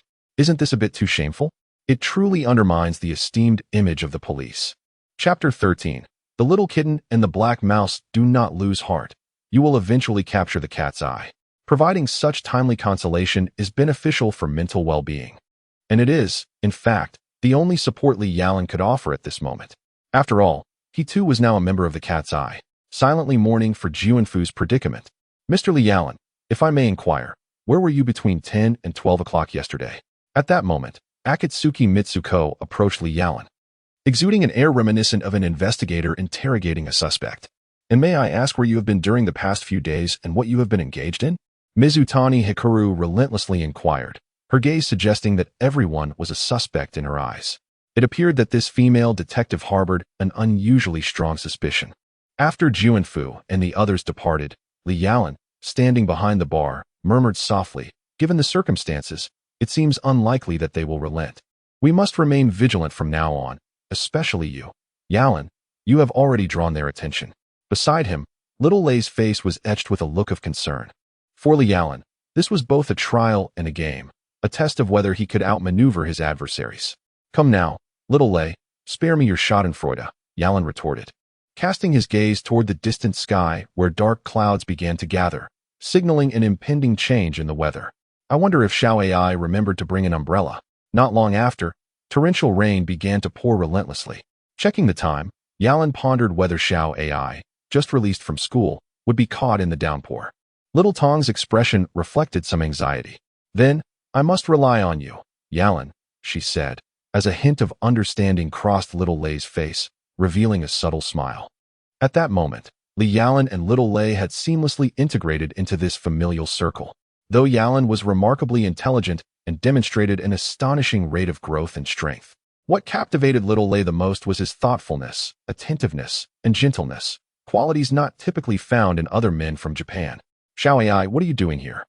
Upon exiting the coffee shop, Li Yalan made his way towards the direction of IZ school. However, he had not ventured far when he spotted Xiaoai standing at the roadside. Her expression one of distress, seemingly oblivious to the heavy rain drenching her. Observing this, Li Yalan hastily opened his umbrella over Xiaoai's head. Following her gaze, he soon comprehended the situation. Beside her lay a large cardboard box, within which resided 5 tiny kittens, appearing to have been born just recently. "Brother Yalan, what should I do? My family can no longer accommodate more cats, yet these little ones." Turning to him, Xiaoai gazed at Li Yalan with a woeful expression, hoping he might offer some guidance. "Foolish girl, you know well how much Xiaolei and Xiaodong adore animals. Follow your heart, and rest assured, I, your brother Yalan, will support you." Li Yalan replied with a gentle smile, affectionately patting Xiaoai's head. "Brother Yalan, what are you doing? Hurry up and walk." As they continued towards home, Xiaoai waved her hand at Li Yalan, who remained momentarily frozen in place, seemingly unfazed by the kiss they had just shared. "Are girls nowadays this bold?" Li Yalan pondered, shaking his head in resignation while brushing his fingers against his cheek, contemplating whether this was a form of self-indulgence. "It feels rather delightful, indeed. However, it is impractical to continuously care for such a multitude of cats at home." The following day, a heartfelt notice was affixed to the door of the cat ICAF, inviting kind-hearted individuals to adopt a few kittens. "Hey, Jiwenfu, would you consider adopting a cat?" On that day, Jiwenfu and Asahi returned to the cat ICAF, exchanging cheerful greetings before Li Yalan commenced his customary promotion of the cats. Just as Jiwenfu was about to inquire further, he was promptly interrupted by Li Yalan. "Let it be. You can't even take care of yourself, let alone a kitten. I wouldn't feel at ease even if I were to give you one." Such words seemed rather discouraging, didn't they? Nonetheless, Jiwenfu remained unfazed, for Li Yalan's words held a grain of truth. "I simply cannot manage. I have been exceedingly busy lately. And with the resurgence of the black rats, things have only worsened. I find myself sleeping no more than 4 hours each night." With a weary gesture, Jiwenfu slumped down onto the table. "Black rats?" Beside her, Xiaolei's brow furrowed slightly. She had heard of this name before. It belonged to AI, a thief notorious for pilfering gems. Though his methods were somewhat akin to those of Cat's Eye, I deemed his approach far more despicable. However, Jiwenfu seemed to harbor no fondness for this black mouse. Of course, his disdain extended equally to Cat's Eye. Chapter 14. The Bet with the Black Mouse. As a friend of Jiwenfu, Shun Guzhen quickly made himself comfortable in a chair at the Cat's ICAF. He offered a contrasting perspective on Jiwenfu's criticism of the black mouse. "The name Black Mouse is rather unappealing. Personally, I believe Gentleman Thief suits him far better. Why glorify a thief?" Jiwenfu responded, utterly perplexed. While Jiwenfu remained oblivious to the underlying truth, Li Yalan was acutely aware. Shun Guzhen was, in fact, the very black mouse in question. A gentleman thief? One look at him, his shifty eyes and furtive demeanor, hardly warranted such a title. The argument escalated, becoming increasingly heated, nearly leading to physical confrontation.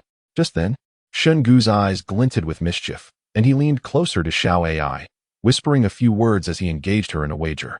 "What? No way. This is unacceptable." Upon hearing Kamiyama's wager, Xiao Ai vigorously shook her head like a rattle drum. "If you are too timid to bet, it implies you believe Cat's Eye will lose," Kamiyama said with a crafty grin. Poor Xiao Ai was rendered speechless. Witnessing this scene, Kamiyama strutted out of the cat's ICAF with a sense of triumph.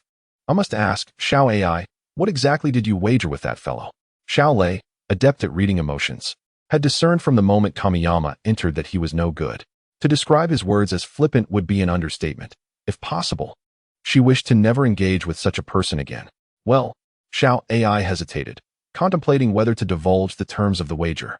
Please don't tell me you are helping that guy pursue your elder sister or second sister. Otherwise, I might have to spank you, Li Yalan jested, grinning beside her. Ah, Yalan Ji. Xiao AI gasped, causing both Xiao Lei and Xiao AI to shift their attention to her. Could it be? Is that truly the nature of your bet? Xiao Tong exclaimed, gripping Xiao AI's shoulders with excitement. This girl was indeed a source of constant worry. But this concerns the reputation of Cat's Eye, Xiao AI murmured. It shouldn't have any significant repercussions, right? As long as we win, everything will be fine. At that moment, Lazy weakly raised her hand. Unaware of the reality, she did not believe that the Black Mouse could triumph over the three elder sisters and the big brother. Lazy was indeed correct. Our next objective had already been determined. The lotus emerging from water at the art exhibition next week. With so many artworks at the exhibition, it seemed improbable that we would encounter a collision of such fortune. After a moment of contemplation, Lazy articulated our forthcoming goal. That may not be the case. Li Yalan remarked with a slight smile. What if I were to say that the Black Mouse's target is precisely this lotus emerging from water? In such moments, the ability to foresee the plot truly is the way to go. What do you know, Yalan? All eyes turned towards Li Yalan, for he had astonished everyone more than once or twice before. Xiao AI, do you know why the Shinkami is so confidently wagering with you? Li Yalan did not directly reveal the reason, but looked at Xiao AI with a sly grin.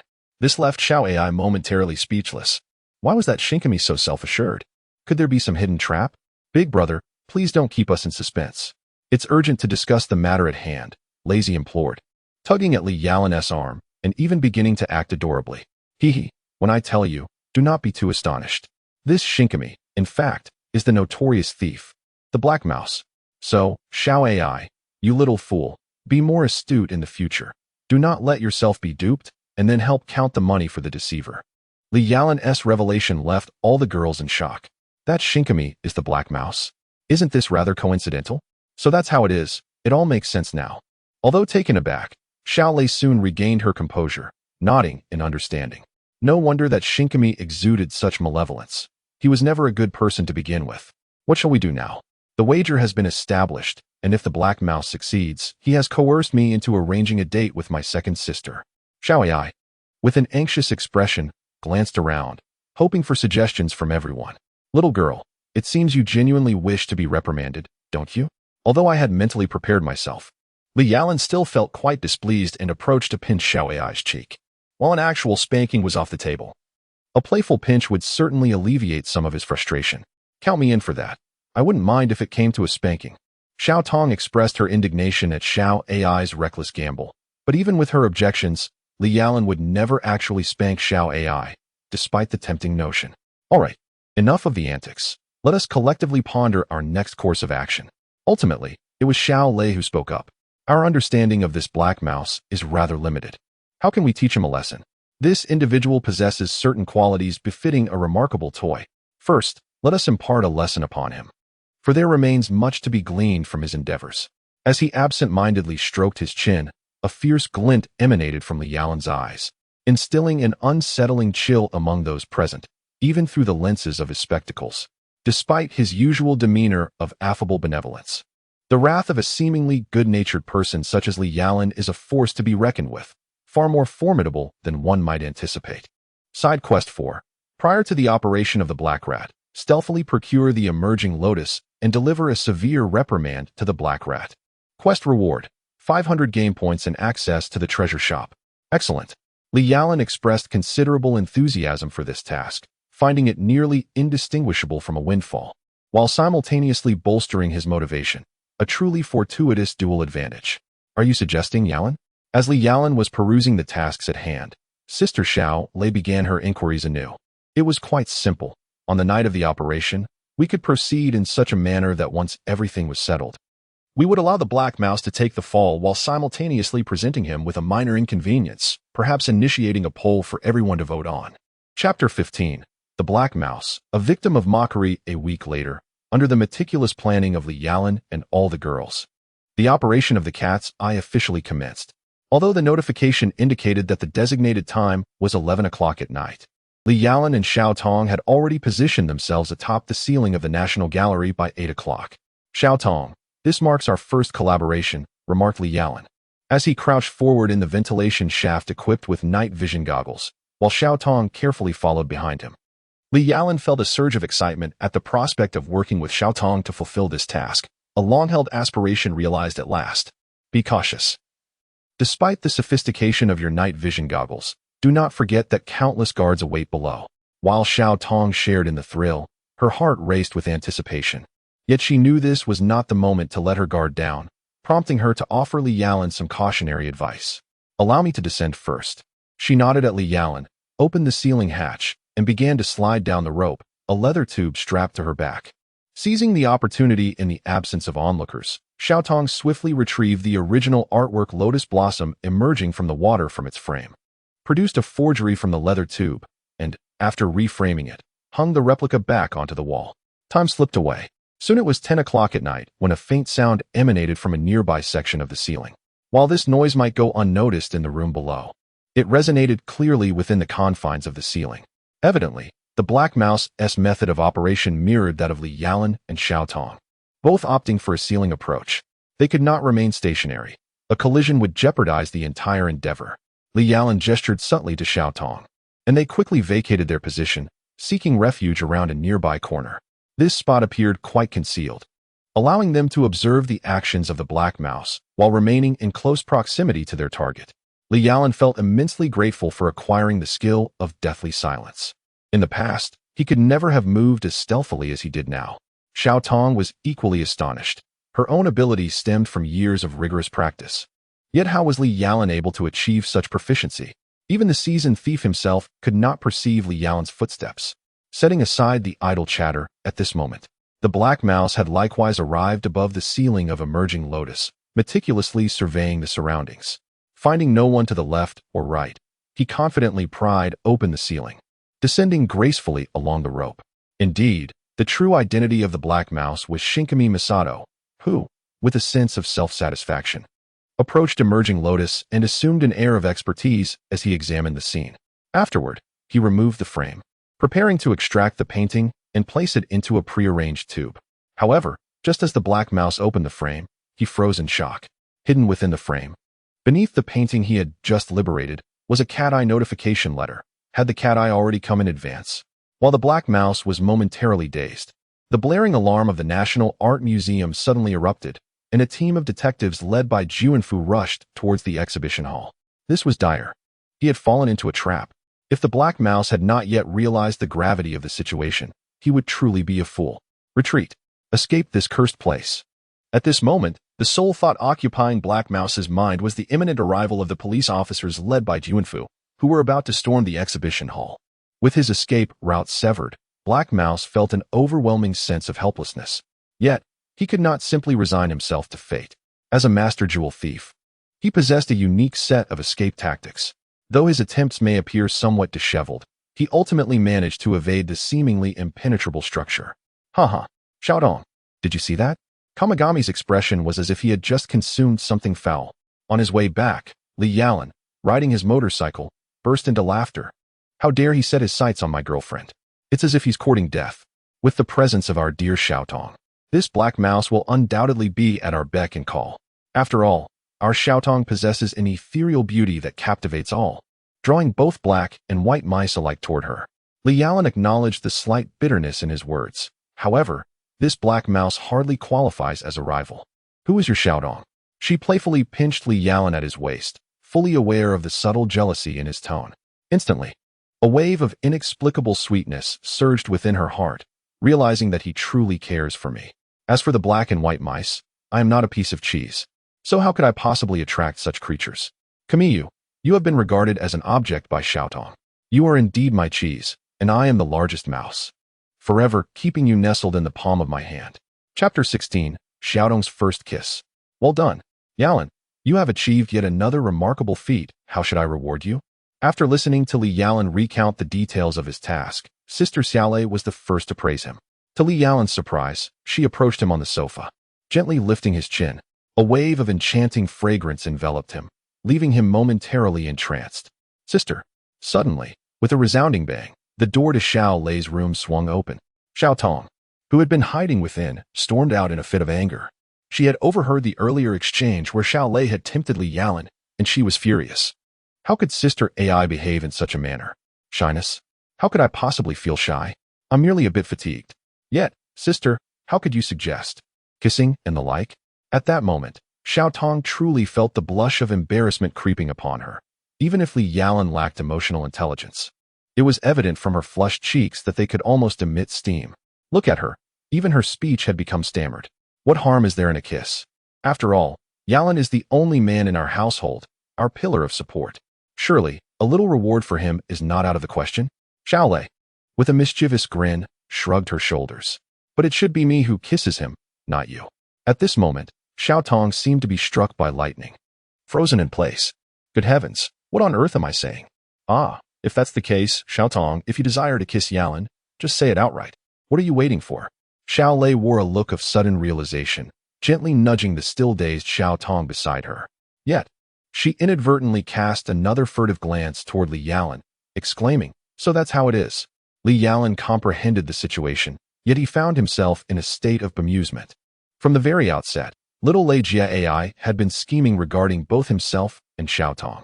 Nevertheless, Li Yalan recognized that little Lei Jia acted out of genuine goodwill, intending to foster a deeper connection between him and Xiao Tong. However, was it truly wise for their relationship to progress at such a rapid pace? What was the matter? Were they hesitant to proceed? Perhaps he should take the initiative instead. Observing Xiao Tong's persistent indecision, little Lei resorted to a provocative tactic. Wait, little Lei Jia, what are you attempting to accomplish? Why are you encroaching so closely? We are in the business of performing, not selling ourselves. Oh wait, I meant to say we are performers, not purveyors of our own selves.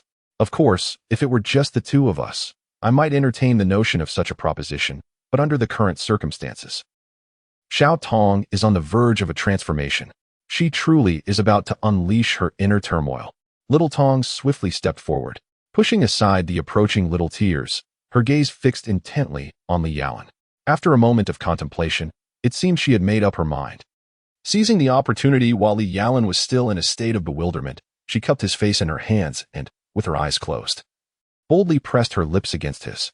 Both were novices in the art of kissing. The force of her advance caused a slight sting on Li Yalan's lips. Yet, almost immediately, they found themselves enveloped in the sweetness of their first kiss. As the saying goes, practice makes perfect. Initially, they fumbled through the encounter, but soon enough, a beautiful harmony began to emerge between them. Their soft, delicate lips gradually parted, and a moist, agile tongue ventured into Li Yalan's mouth, transforming an ordinary kiss into a passionate embrace. One could say that little Tong was rather audacious in this moment. A gentle cough finally interrupted their tender exchange, jolting little Tong back to reality. It was only then that she realized what she had done, kissing Li Yalan, and even engaging in a passionate kiss before her elder sister. Would she be perceived as a wanton woman? After all, this was her first kiss. Big brother is so impressive. Is that the legendary French kiss? She mused, her cheeks flushed with embarrassment.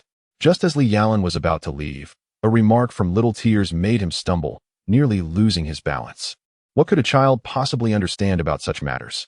By the way, Yalan. As Li Yalan awkwardly approached the door, Xiaolei suddenly called out to him, whispering softly in his ear before gently pushing him outside. What exactly did Xiaolei say? It turned out that she whispered, if you perform well next time, Yalan. When it's just the two of us, I wouldn't mind being like Xiao Tong. Considering that Xiao Tong had already given away her first kiss, how could one not hope for votes? Chapter 17. The New Game Store. What did this mean? Li Yalan felt a twinge of confusion in his heart. If what Xiaolei said was true, it could indeed be a significant opportunity, yet such matters could only be indulged in his imagination. For now, it was prudent to remain grounded. Upon completing this task, he had secured a solid 500 game points, but his focus was diverted elsewhere. The final reward for the mission was the opening of a treasure shop. The mere thought of the weapons and equipment from Call of Duty available in the game store had already filled Li Yalan with excitement. What treasures awaited him in this newly unlocked treasure shop? However, when he accessed the game store, his expression perfectly illustrated the adage that the greater the anticipation, the more profound the disappointment. For the shop did not offer treasures, did it? No, what is sold here are treasures. Let us take a closer look. Golden ring, price 1 game point gem bracelet, price 1 game point royal necklace, price 1 game point. These items are indeed intriguing yet rather absurd. For an ordinary person, these treasures are exceedingly costly, yet they are priced so inexpensively, merely 1 game point for any item in the store. It is truly a clearance sale of monumental proportions. However, one must ponder the utility of such items for Li Yalan. What purpose do they serve? Would possessing them merely be for aesthetic appeal? Money, for the players in this divine game, is, in fact, the least of their concerns. Suppressing the urge to overturn the table in frustration, Li Yalan perused the list of treasures in the shop from beginning to end. Upon reaching the conclusion, a faint smile unexpectedly graced his lips. What could be the reason for this newfound amusement? The green herbs, red herbs, and the first aid spray are but 3 items that could bring immense joy to Li Yalan. Upon further inspection, he noticed a line of small text, a prestigious production of Resident Evil 5. At that moment, Li Yalan comprehended why he had experienced such a strong sense of déjà vu when he beheld those treasures. He had previously encountered them in a game. Although these items held little practical value for him, the red and green herbs, along with the first aid spray, were indeed life-saving essentials. Curiously examining the descriptions, he found them quite amusing, one for internal use, the other for external treatment, and together they complemented each other splendidly. It truly was a delightful day. Reclining in his bed, Li Yalan soon drifted into slumber, wishing for more such serendipitous tasks to come his way. The next day, the audacious Shingu of the Black Rat made his way back to the cat's ICAF. With an air of superiority, he immediately sought out Xiao AI, who was assisting in the CAF. Xiao AI, it seems I have triumphed in our wager. Shouldn't you fulfill your promise? Shingu's face radiated with smugness, displaying an audacity that was quite remarkable. Oh, I was unaware that you had won, Xiao AI replied, casting a disdainful glance in his direction. Hee. Take a look at this, Shingu exclaimed, producing a newspaper with a bold headline that read, Rat's Triumph, Cat's I Left Empty. The striking red letters were hard to miss. Oh, is this from the newspaper where Mr. Shin works? The news truly travels swiftly. Upon witnessing the shameless demeanor of the other party, Xiao AI could not help but feel an overwhelming urge to unleash a torrent of invective. However, before she could utter a word, Li Yalan had already placed a reassuring hand on her shoulder and interjected, Such trifles are hardly worth our concern. Shin Kong, brimming with self-satisfaction, appeared to bask in the notion that Li Yalan was genuinely praising him. From the very first encounter with Mr. Shin Kong, I had discerned that he was undoubtedly a paragon among men, impeccably handsome, with a demeanor both composed and exuding refined elegance. As Li Yalan continued, he felt a wave of nausea wash over him. Nonetheless, he noted that Shin Kong seemed to eagerly absorb the flattery, nodding along with a smug expression plastered across his face. I am uncertain of your meaning, Shin Kong stammered, attempting to clarify, yet ultimately feigning ignorance with a cunning twist of his eyes. Uncertain of its meaning? If Mr. Shin Kong were to behold this, I suspect you would comprehend it quite well. A smirk crept across Li Yalan's lips. Are you flustered? Good. That is precisely what I hoped for. As Li Yalan presented 2 photographs, Shin Kong gasped audibly. Was this not a depiction of himself from the previous night at the National Art Museum? When had he been captured in such a moment? You were the cat's eye. Shingu's expression was finally one of utter panic.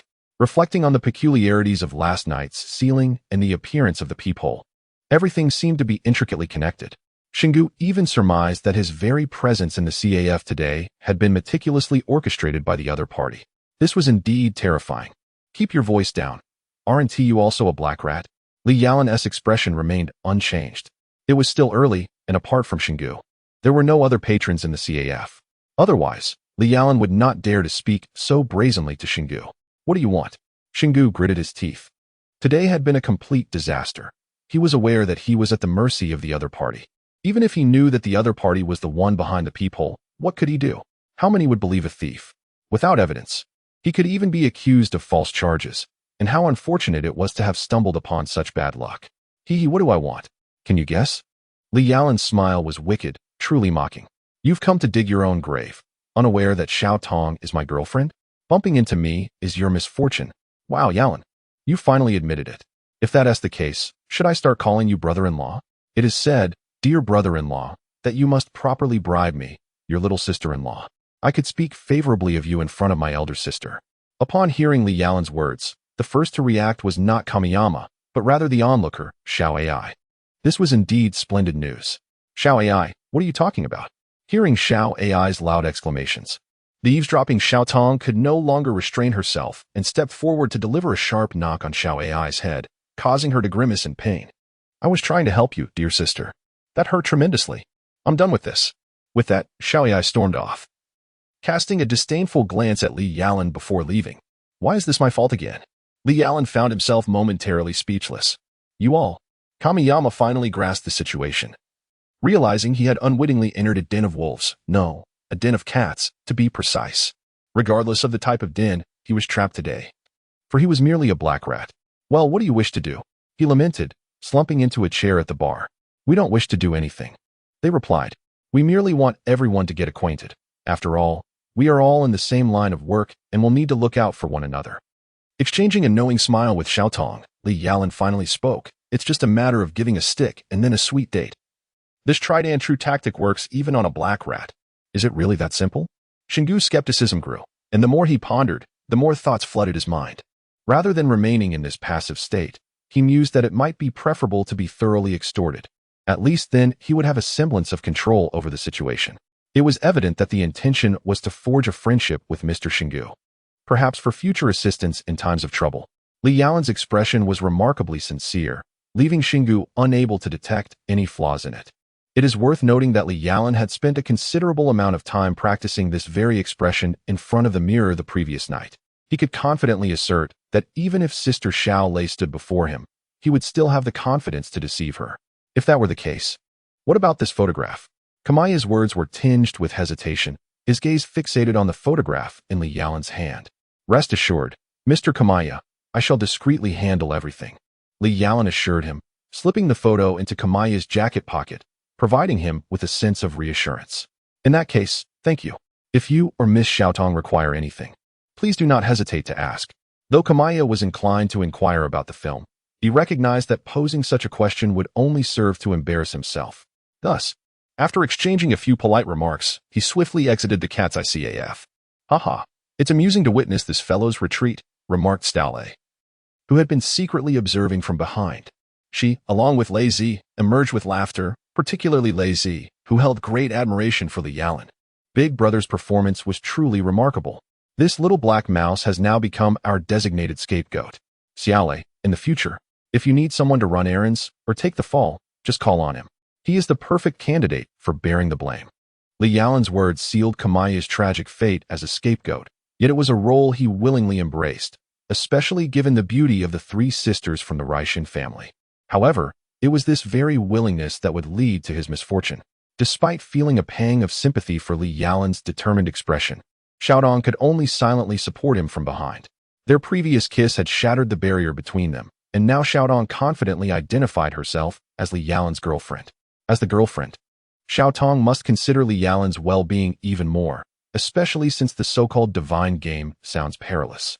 Each additional measure of strength contributes to Li Yalan's ability to accomplish future tasks. Thus, this individual has become our next target. On this day, Xiao Lei presented a dossier before everyone, indicating a new mission had arrived. Li Yalan picked up the document and began to read it attentively. The designated target this time, as specified by Xiao Lei, was the renowned painting La Dame Aux Cam Lias, currently in the possession of a man named Siko. This Siko is a formidable figure, straddling the political and financial spheres, known for his ruthless and cunning nature, yet he maintains a facade of righteousness, often engaging in superficial projects and charitable auctions, thereby earning the media's favor. However, this very individual was one of the perpetrators who tortured Xiaotong's father, Heinz, many years ago. Although he was merely a minor player, Li Yalan could confidently assert that this man could indeed lead us to a significant catch. The main mission of confronting hostile forces has begun. Main Mission 1. Unravel the truth, gather evidence, and bring Siko to justice. Steal the painting La Dame Aux Cam Lias and Valkyrie. Mission rewards, 2,000 game points. Access to the skill shop. According to the intelligence, this painting is hidden within Siko's villa in a secret chamber. Unfortunately, we have yet to ascertain the chamber's location. and we will have to adapt as the situation unfolds. At this point, a look of regret appeared on Lei's face. This is already quite formidable, is it not? Li Yalan gazed at Xiao Lei with a sense of bewilderment, pondering the depths of her perfectionism. However, given the stringent security at the Sakaguchi villa, it would be prudent to issue a notification letter and observe their response. Contemplating the information before her, Xiao Tong articulated her thoughts. Indeed, attracting spectators was a splendid idea. Li Yalan wholeheartedly concurred, acknowledging that while he was not typically one to indulge in such voyeurism, a little casual observation could indeed be invigorating. Thus, a new notification letter was dispatched to the Inanaki police station, and Juanfu found himself once again inundated with work, racing to unravel the mystery of the cat's eye's reappearance. However, upon his arrival at the Sakaguchi residence, he encountered unexpected resistance. Sakaguchi adamantly denied any knowledge of La Dame Aux Cam Lias and promptly ejected Juanfu from the villa, leaving him utterly perplexed. Nevertheless, Juanfu was not one to concede defeat. Sakaguchi's refusal only deepened his curiosity. What secrets lay hidden beneath this enigmatic facade? To uncover the truth. On the night indicated in the notification, Juanfu and his subordinates commenced their operation. Chapter 19. Secret infiltration of the Sakaguchi villa. Officer Uchiyumi and his team had already surrounded Sakaguchi's residence, prompting us to initiate our own actions. Perched on a large tree outside the villa, Rue communicated via radio to Li Yalan and the others regarding Juanfu's movements. Given Rue's limited strength, it was impossible for her to infiltrate and steal the painting, yet she was more than capable of keeping watch. Thus, the task of monitoring Juanfu was entrusted to her. The operation was set in motion. Outside the eastern wall of the villa, Li Yalan nodded to the three girls beside her, tossing a grappling hook over the wall to test the strength of the rope. She was the first to ascend using the rope. It is worth noting that the method of leveling up in the game of deathly silence is remarkably simple. One merely needs to walk. Consequently, Li Yalan practiced this skill incessantly every day, and the rapid progression was undoubtedly justified. Once the three sisters entered the courtyard, the quartet arrived at one of the villa's side doors. This villa featured one main entrance and three side doors, and the side door they approached was the least guarded. Under the dim light, only 2 guards patrolled the area, which seemed rather perplexing. Why were these individuals so nonchalant at such a late hour, wearing sunglasses in the dark? Wasn't that essentially courting death? Silently signaling to Rue with a nod, Li Yalan made a forward gesture. Rue immediately understood, smiling as she pointed to one of the guards, and then to Li Yalan, indicating that this individual was to be dealt with by her. Li Yalan comprehended Rue's intent and stealthily approached the guard from behind. The guard was bowing his head, preparing to light a cigarette, but after several attempts with the lighter, no flame emerged. Cursing under his breath, he turned to borrow a light from his companion. In that fleeting moment, Li Yalan sprang into action, delivering a swift chop to the guard's neck. Meanwhile, on the other side, Xiao Lei also took action, delivering an elbow strike that silently incapacitated another guard. This must be the place. Prior to their arrival, everyone had thoroughly surveyed the villa's layout. It appears that the guards within the villa are rather few in number. 3 minutes later, Li Yalan and his companions arrived at the collection room of the Saiku villa. It seems that Saiku did not regard us with much seriousness. A subtle smirk graced Xiao Lei's lips. Nonetheless, this might work to their advantage, as it suggested that their operation would soon reach its conclusion. Moreover, with Juanfu's involvement, Saiku would likely encounter some minor difficulties. A secret chamber? Upon entering the collection room, there seemed to be no extraordinary artworks on display. Only a few pieces of modern art adorned the walls. However, everyone was acutely aware that this was merely a fade for outsiders. It must be within this very room. Let us search carefully. Xiao Tong furrowed her delicate brows, understanding the urgency of their mission and the necessity to seize every fleeting moment. Found it. In fact, upon entering the room, Li Yalan had sensed an element of discord. For the stark white walls were disrupted by the presence of a solitary bookshelf standing prominently in the center. Was that rather conspicuous? Moreover, the items on the shelf included not only a few books, but also a cubic Indian sculpture. Could this object truly be classified as an artwork? The shoddy craftsmanship revealed itself as I opened the bookshelf. A slight shift of the sculpture caused the bookshelf to part in the middle, unveiling a hidden chamber concealed behind it. Within this secret room, apart from the Lady of the Camellias, there remained 6 exquisite treasures, all prominently displayed in the center of the wall. What should be done? Should we retrieve the Lady of the Camellias today? Or should we first have Sakaguchi file a report at the police station? After glancing at both Xiao Lei and Xiao Tong, the decision now lies in the hands of these two girls. With numerous police officers outside, it would be unwise to carry the painting away. Although it may not necessarily lead to the downfall of Seiko, one must at least make an attempt. After a moment of contemplation, Xiao Lei finally spoke up. Very well. It is now time for Xiao AI to take the stage. Li Yalan shared the same sentiment as Xiao Lei. Although they could acquire La Traviata along with 6 other renowned paintings today, Seiko would still evade justice. However, if they were to involve Juanfu, this reckless youth would not hesitate to confront anyone, regardless of their stature, should they break the law. Leave it to me, Xiao AI thought to herself, finally feeling that her moment had arrived. Yet, before she could take a step forward, a large hand suddenly emerged from the shadows, firmly grasping her arm. To her astonishment, it was a towering figure exceeding 6 feet in height, undoubtedly weighing over 500 pounds. It was a travesty not to see such a talent competing in sumo wrestling. No, he should participate in an eating contest with gorillas instead. With his physique, he is the very embodiment of a colossal gorilla. Moreover, the size of his belly left no doubt that he was quite the voracious eater. How can I be so flippant at such a moment? Li Yalan shook his head in disbelief and advanced towards the gorilla-like man, delivering a swift kick. To his dismay, the brute remained unfazed. Li Yalan's kick felt as though it had struck a mound of soft clay. Was this man's belly made of dough? Witnessing the consecutive defeats of Li Yalan and Xiao AI, Xiao Lei hastily seized a bottle of liquor and, seizing an opportune moment when the gorilla man was caught off guard, struck him viciously atop the head. Yet, this act proved futile. What was happening? Was this truly a human? For a moment, Xiao Lei stood dumbfounded. Big sister, Xiao Tong charged at the gorilla man as well. By this time, the gorilla man had released Li Yalan and Xiao AI, turning around to sweep his arm with a force that sent Xiao Tong flying. The impact was so severe that she collided with the wall, evidently sustaining considerable injury. You scoundrel! You are undoubtedly courting death. How dare you harm Xiao Tong? I shall see to your demise. Just then, Li Yalan abruptly rose to his feet, a fierce glint igniting in his eyes. At long last, the gorilla man had managed to touch Li Yalan's sensitive spot. The great authors atop the new book rankings, their myriad recommendations. I, who have yet to secure a contract, am truly at a loss. Chapter 20. Activation of the upgrade mode. The upgrade mode was initiated, costing 500 game points. Would you like to proceed with the upgrade? Faced with the colossal gorilla man, ordinary combat was insufficient to inflict any damage. In this critical moment, Li Yalan's fury triggered the upgrade mode.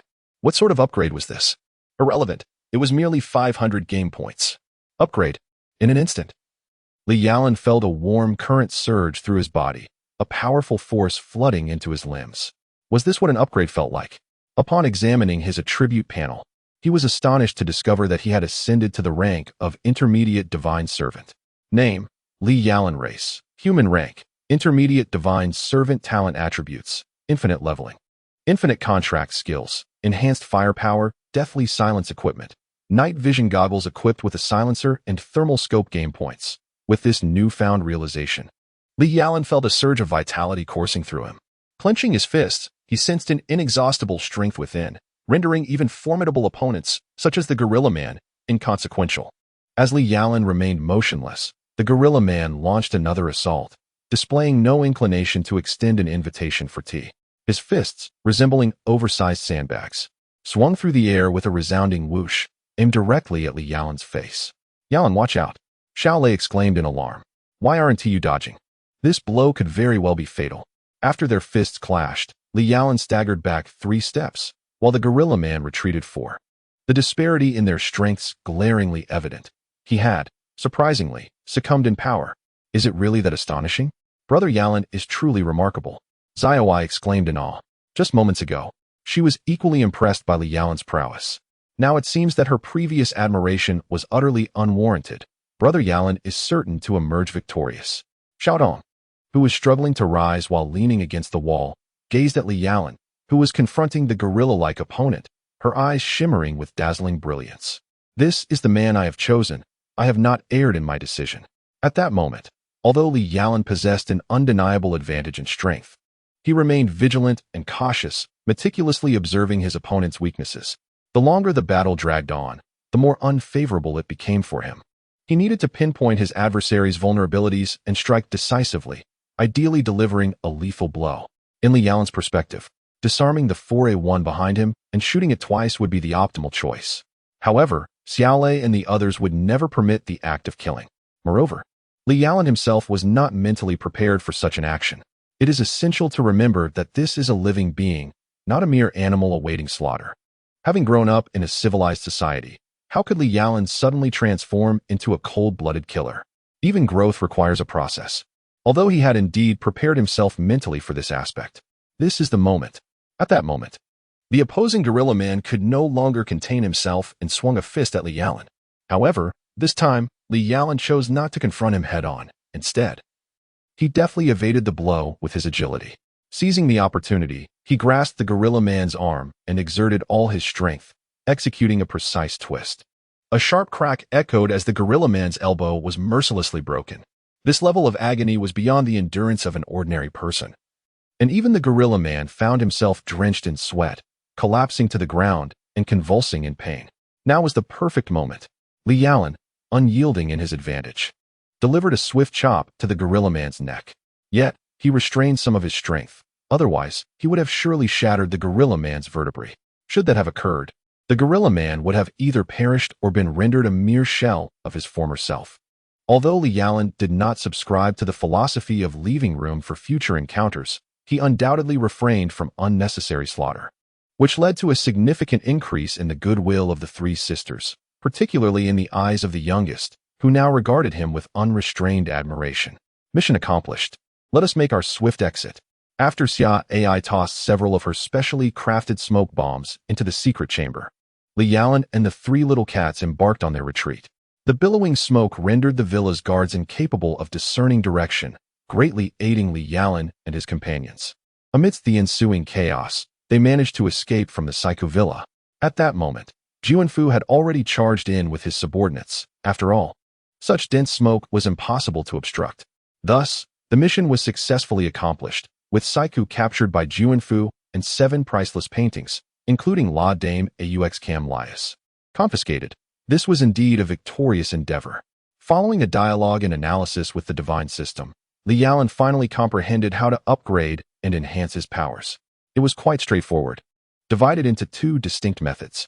The first could be termed the monster-slaying method. By vanquishing foes, one could gain experience, and upon accumulating sufficient experience, the option to level up would arise. This method bore resemblance to RPGs. While simple, Li Yalan had no desire to become a ruthless killer, so he decided to set this option aside for now. As for the second method, it involved spending currency to upgrade. By expending a sufficient amount of game points, one could ascend levels without limitations, a rather formidable ability. However, the total of game points required could reach astronomical figures. For instance, as a mid-level divine servant, Li Yalan could upgrade quite easily for a mere 1,000 game points.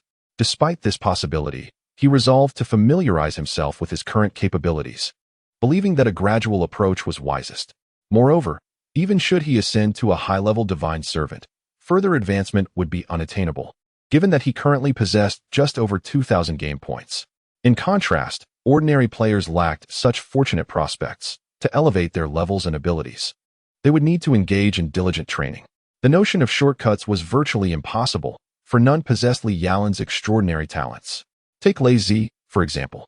When Li Yalan inquired about her ability to level up, she revealed no such potential. To enhance her strength, she had no choice but to train rigorously each day, and it was well known that her training regimen was exceedingly arduous.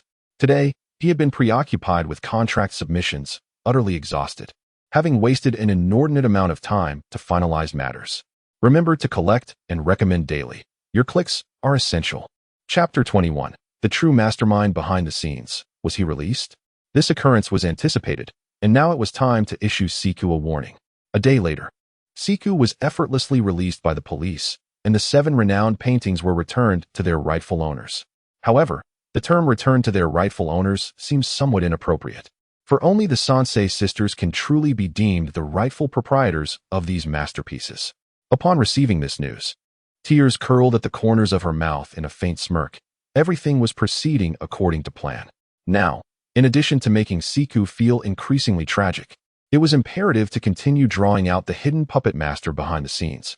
As time passed, just as Xiao Lei had anticipated, Siku took action. He began contacting his associates and superiors, convening a meeting on the top floor of the Shinbo Prince Hotel.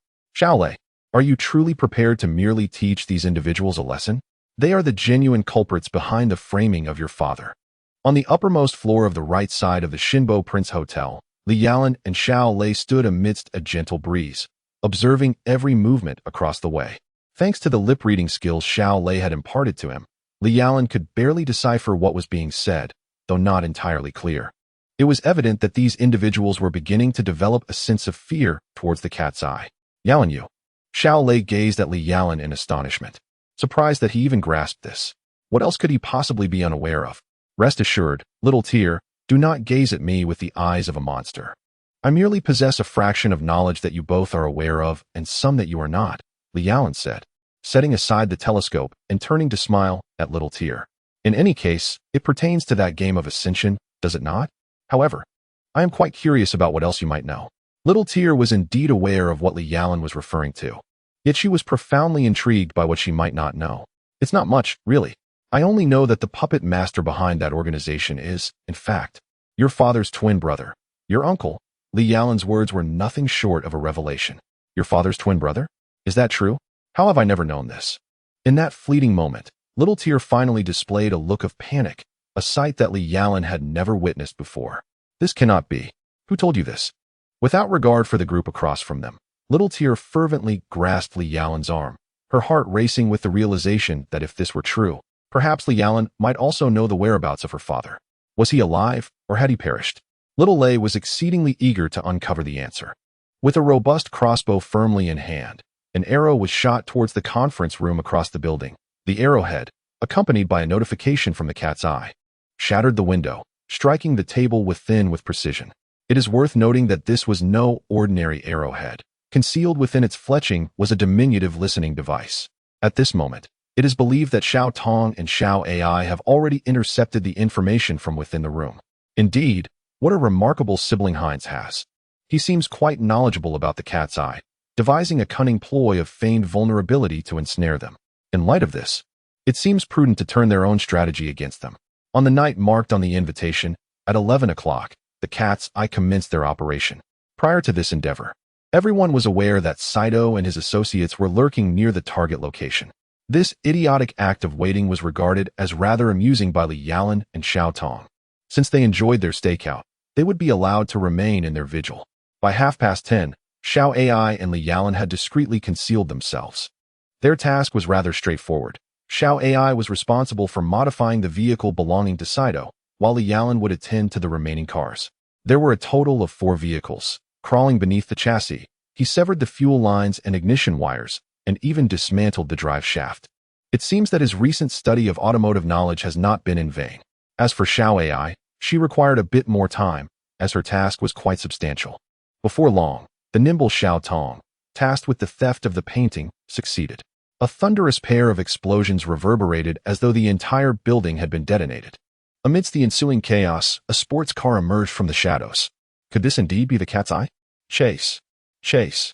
Pursue them. Sika commanded his subordinates, his voice rife with urgency as they hunted down Cat's eye. However, a disheartening scene unfolded. Only Siku's vehicle roared to life, while the remaining cars failed to start. Never mind, just chase them. Siku thoughtlessly dismissed his concerns. The tracker indicated that the priceless paintings were nestled within that very sports car. Such a golden opportunity to let them escape was utterly inconceivable. Quite impressive, remarked Xiaodong, seated in the passenger seat of the speeding car, casting an admiring glance at Li Yalan. Though he had only recently begun to delve into the world of automobiles, Li Yalan displayed remarkable proficiency in maneuvering the vehicle with astounding skill, an improvement that was nothing short of extraordinary. Well, it's all thanks to your teachings, master. Li Yalan replied with a subtle smile, glancing at the rearview mirror to spot Siku's Benz trailing closely behind. It appeared the moment had come to accelerate. Boss, Cat's Eye is picking up speed. What should we do? The driver urgently inquired of Siku. Chase them. We must catch those damned Cat's Eye.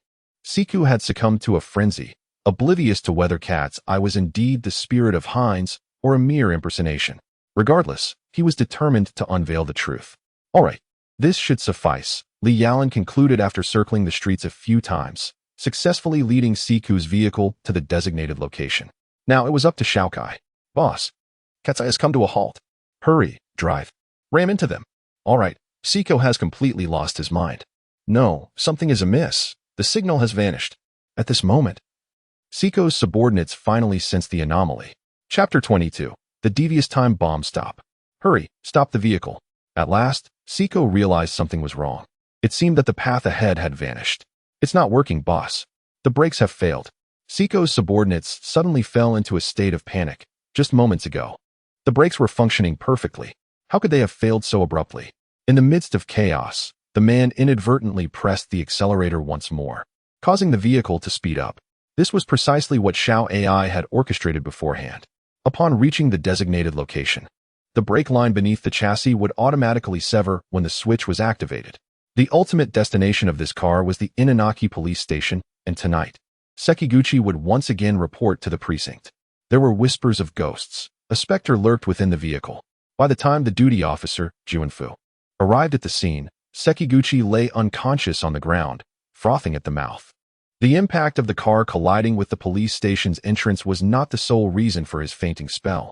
It was also the overwhelming guilt that plagued him, as he was convinced that the spirit of Hines was watching him from the shadows, nearly inducing a heart attack out of sheer terror. Regarding the matter of Xiao Lei and Xiao Tong's uncle, the true perpetrator behind Hines's persecution, Li Yalan had engaged in a brief exchange with the three sisters of the afterlife. He recounted the information he had gathered, yet upon hearing this revelation, the sisters found it difficult to digest. Nonetheless, truth remains inescapable. They recognized that Li Yalan had no motive to deceive them. However, the question lingered. How should they proceed? What constitutes the correct choice? Although Uncle Yangshi's wealth and influence were profound and inscrutable, he appeared merely as an unassuming elderly gentleman, reminiscent of a bespectacled Colonel Sanders. This presented a rather significant point of contention. Was KFC perhaps one of his enterprises? It is worth recalling that Uncle Yangshi had military roots in his youth. Could it be true that he was indeed a colonel? With the assistance of Uncle Yangshi, a multitude of cases surfaced, particularly implicating Siko. Not only were there allegations of embezzlement and bribery, but numerous homicides were also directly or indirectly linked to him. Consequently, toppling Siko appeared to be a trivial endeavor. However, the formidable forces behind him rendered any substantial damage to their foundation impossible. It has now come to light that Xiao Tong's elder uncle bears the name Clanov. Although the authenticity of this name remains uncertain, many of Hines's artworks from yesteryears were obscured, bearing this name instead. Additionally, the organization itself is also associated with Clanov, raising questions about the nature of this connection. Take, for instance, the artwork Emerging Lotus, which Li Yalan and Xiao Tong had previously stolen. The signature on it read Clanov. Yet an X-ray revealed Hines's signature beneath, provoking immense fury from Xiao Tong and her companions. The subsequent objective was established. Next week, a fine art exhibition would be held at Siko's Memorial Hall, showcasing the Peace Goddess of War, which is presumed to be their father's work, signed by Clanov. Our mission is to steal this painting, thereby tarnishing Siko's reputation while exposing his misdeeds, ultimately leading to his downfall. As Xiao Lei articulated the upcoming task, her eyes glimmered with a chilling intensity, for Siko's actions had surpassed her threshold of tolerance. Curiously, just a day prior, whether by intent or mere coincidence, a powerful time bomb was placed near the Cat's ICAF. The explosion coincided with Xiao AI's passage through the area after school. Had it not been for Li Yalan's intervention, it is likely that Xiao AI would have met a tragic fate. In an ironic twist, due to a lack of dinner ingredients, Li Yalan voluntarily stepped out, as the CAF was rather quiet. It can be said that all of this transpired in the blink of an eye. From the moment he tackled Xiao AI to the car explosion, barely 3 seconds elapsed. Yet, it was within those fleeting moments that both Li Yalan and Xiao AI's lives were salvaged. Brother Yalan? Yalan. A wave of intense heat enveloped Xiao AI, and she felt an overwhelming heaviness upon her body. What was this? It was slick and sticky, accompanied by a strong metallic scent. Wait, was this blood? Xiao AI finally grasped the situation. Li Yalan had shielded her with his own body from the explosion. He had saved her life. But what had become of him? It was evident. This was Li Yalan's blood. To describe Li Yalan's condition now would be an understatement. He was in dire straits. The shockwave from the explosion was merely the beginning. Numerous shards from the blast had embedded themselves in his flesh. It could be said that being impaled was the least of his worries. Such a fate was truly humiliating. Although he had not lost consciousness, Li Yalan yearned to succumb to the darkness as waves of excruciating pain rendered him nearly speechless. Who could be so unfortunate as to have a timed bomb installed in their vehicle? This time, I unexpectedly became the scapegoat. It truly was not worth it. Thankfully, AI managed to save Xiao AI. Otherwise, Xiao Lei and Xiao Tong would have been utterly heartbroken. I apologize, there was a power outage at home. And I'm only uploading this now. Chapter 23. The authenticity of the Valkyrie. Thus, after being sent to the hospital, Li Yalan was bound like a mummy. Yet, precisely because of this, he received meticulous care from the three sisters, Xiao Lei, Xiao Tong, and Xiao AI. Even Lei remained steadfastly by his side, which deeply moved Li Yalan. It was akin to paradise. However, Li Yalan had no desire to remain in the hospital for 10 days or half a month. Once the doctor had cleared the fragments of the bowl from within him, Li Yalan promptly exchanged for a bottle of emergency spray and a powerful pill composed of red and green herbs, with internal and external treatment combined. This minor injury soon vanished without a trace. It was truly a miraculous substance. Not only did it heal internal and external wounds, but it also cost Li Yalan a mere 80 game points, certainly a worthwhile investment. Xiao Lei and Xiao Tong expressed their utter disbelief at the potion Li Yalan produced. It was beyond their imagination as a healing agent. If introduced to the world, a bottle of that emergency spray could fetch an exorbitant price. This game of ascension is indeed remarkable. As for the explosion incident, although the police let the matter rest, Uncle Yongshi managed to investigate through his connections. It was all the doing of Sui Ko. However, Sui Ko's original target was a different art dealer. In Li Yalan and Xiao AI's presence, there was merely coincidental. Regardless of whether it was an accident or not, the loss of life in such a manner cannot be overlooked. Xiao Lei was genuinely enraged at Sui Ko. No matter what traps or perilous situations the other party may have devised, I shall boldly venture forth. Xiaodong's expression was resolute. The vendetta against her father, compounded by her current grievances with Li Yalan, necessitated an accounting with Saiku. This matter required careful consideration. Uncle Yongshi, I wish to trouble you with a request. Could you assist me in ascertaining the authenticity of the goddess of war exhibited at the gallery? This information is crucial, and I must secure accurate news. After a moment of contemplation, Li Yalan turned to the butler, Yongshi. Although it may be somewhat troublesome, rest assured, it shall be managed, Yongshi replied with a confident smile. The three sisters, Xiao Lei, Xiao Tong, and Xiao AI, were like daughters to him. For their sake, Uncle Yongshi would willingly sacrifice anything. Correspondingly, he held a deep admiration for Li Yalan, recognizing him as a man worthy of trust. He was pleased with Xiaodong's choice. Yet it seemed that Xiao Lei and Xiao AI were also developing unprecedented feelings for Li Yalan. Well, let the young ones resolve their own affairs. Uncle Yongshi maintained a cheerful disposition regarding this. Yalan, what more do you know? Xiao Tong gazed at Li Yalan in astonishment. Despite participating in the divine game simultaneously, she was utterly ignorant of everything, while Li Yalan often possessed an uncanny foresight. This was indeed rather mysterious. I can only assert that the goddess of war may well be a fabrication. As for the rest, I am at a loss. Li Yalan shrugged his shoulders and spoke with uncertainty. If that is the case, I shall leave everything to Uncle Yongshi. Xiao Lei held an immense trust in Li Yalan, a trust that left Xiao Tong somewhat incredulous. After all, isn't this the duty of a girlfriend? Sister, why are you always so close to Yalan? The following day, Uncle Yongshi delivered some unfortunate news. The goddess of war in the exhibition hall was indeed a counterfeit, with the genuine piece still missing. What shall we do now? Knowing it to be a forgery, we cannot resort to theft. A new meeting was convened, and regarding the issue of the counterfeit painting, Xiao AI expressed her considerable frustration, as their original hopes had been dashed. No, we must proceed. However, we are not going to steal the painting, but rather to destroy that fake. After a moment of contemplation, Li Yalan articulated his thoughts. Yalan, are you suggesting to draw the snake out of its hole? In an instant, Xiao Lei comprehended Li Yalan's intentions. Indeed, it was a brilliant maneuver. A faint smile graced Li Yalan's lips as he realized that his synergy with sister Xiao Lei was becoming increasingly harmonious. Essentially, the moment a concept was articulated, both would instinctively grasp each other's intentions. However, such an understanding was not what Xiao Tong wished to witness. She felt an overwhelming fear that one day Li Yalan might abandon her, embracing the elder sister instead. What would she do if that day ever came? The mere thought was unbearable. Her world would shatter. Not only was it about the elder sister, but Xiao Tong also noticed that recently, Xiao AI had been inching closer to Li Yalan in a subtle manner. Whether it was engaging in conversation or playing games together, there were moments when they would frolic without regard for gender boundaries. Although Li Yalan seemed indifferent, viewing Xiao AI merely as a younger sister, the situation appeared starkly different in Xiao Tong's eyes. Despite Xiao AI being only 18, her heart was remarkably mature.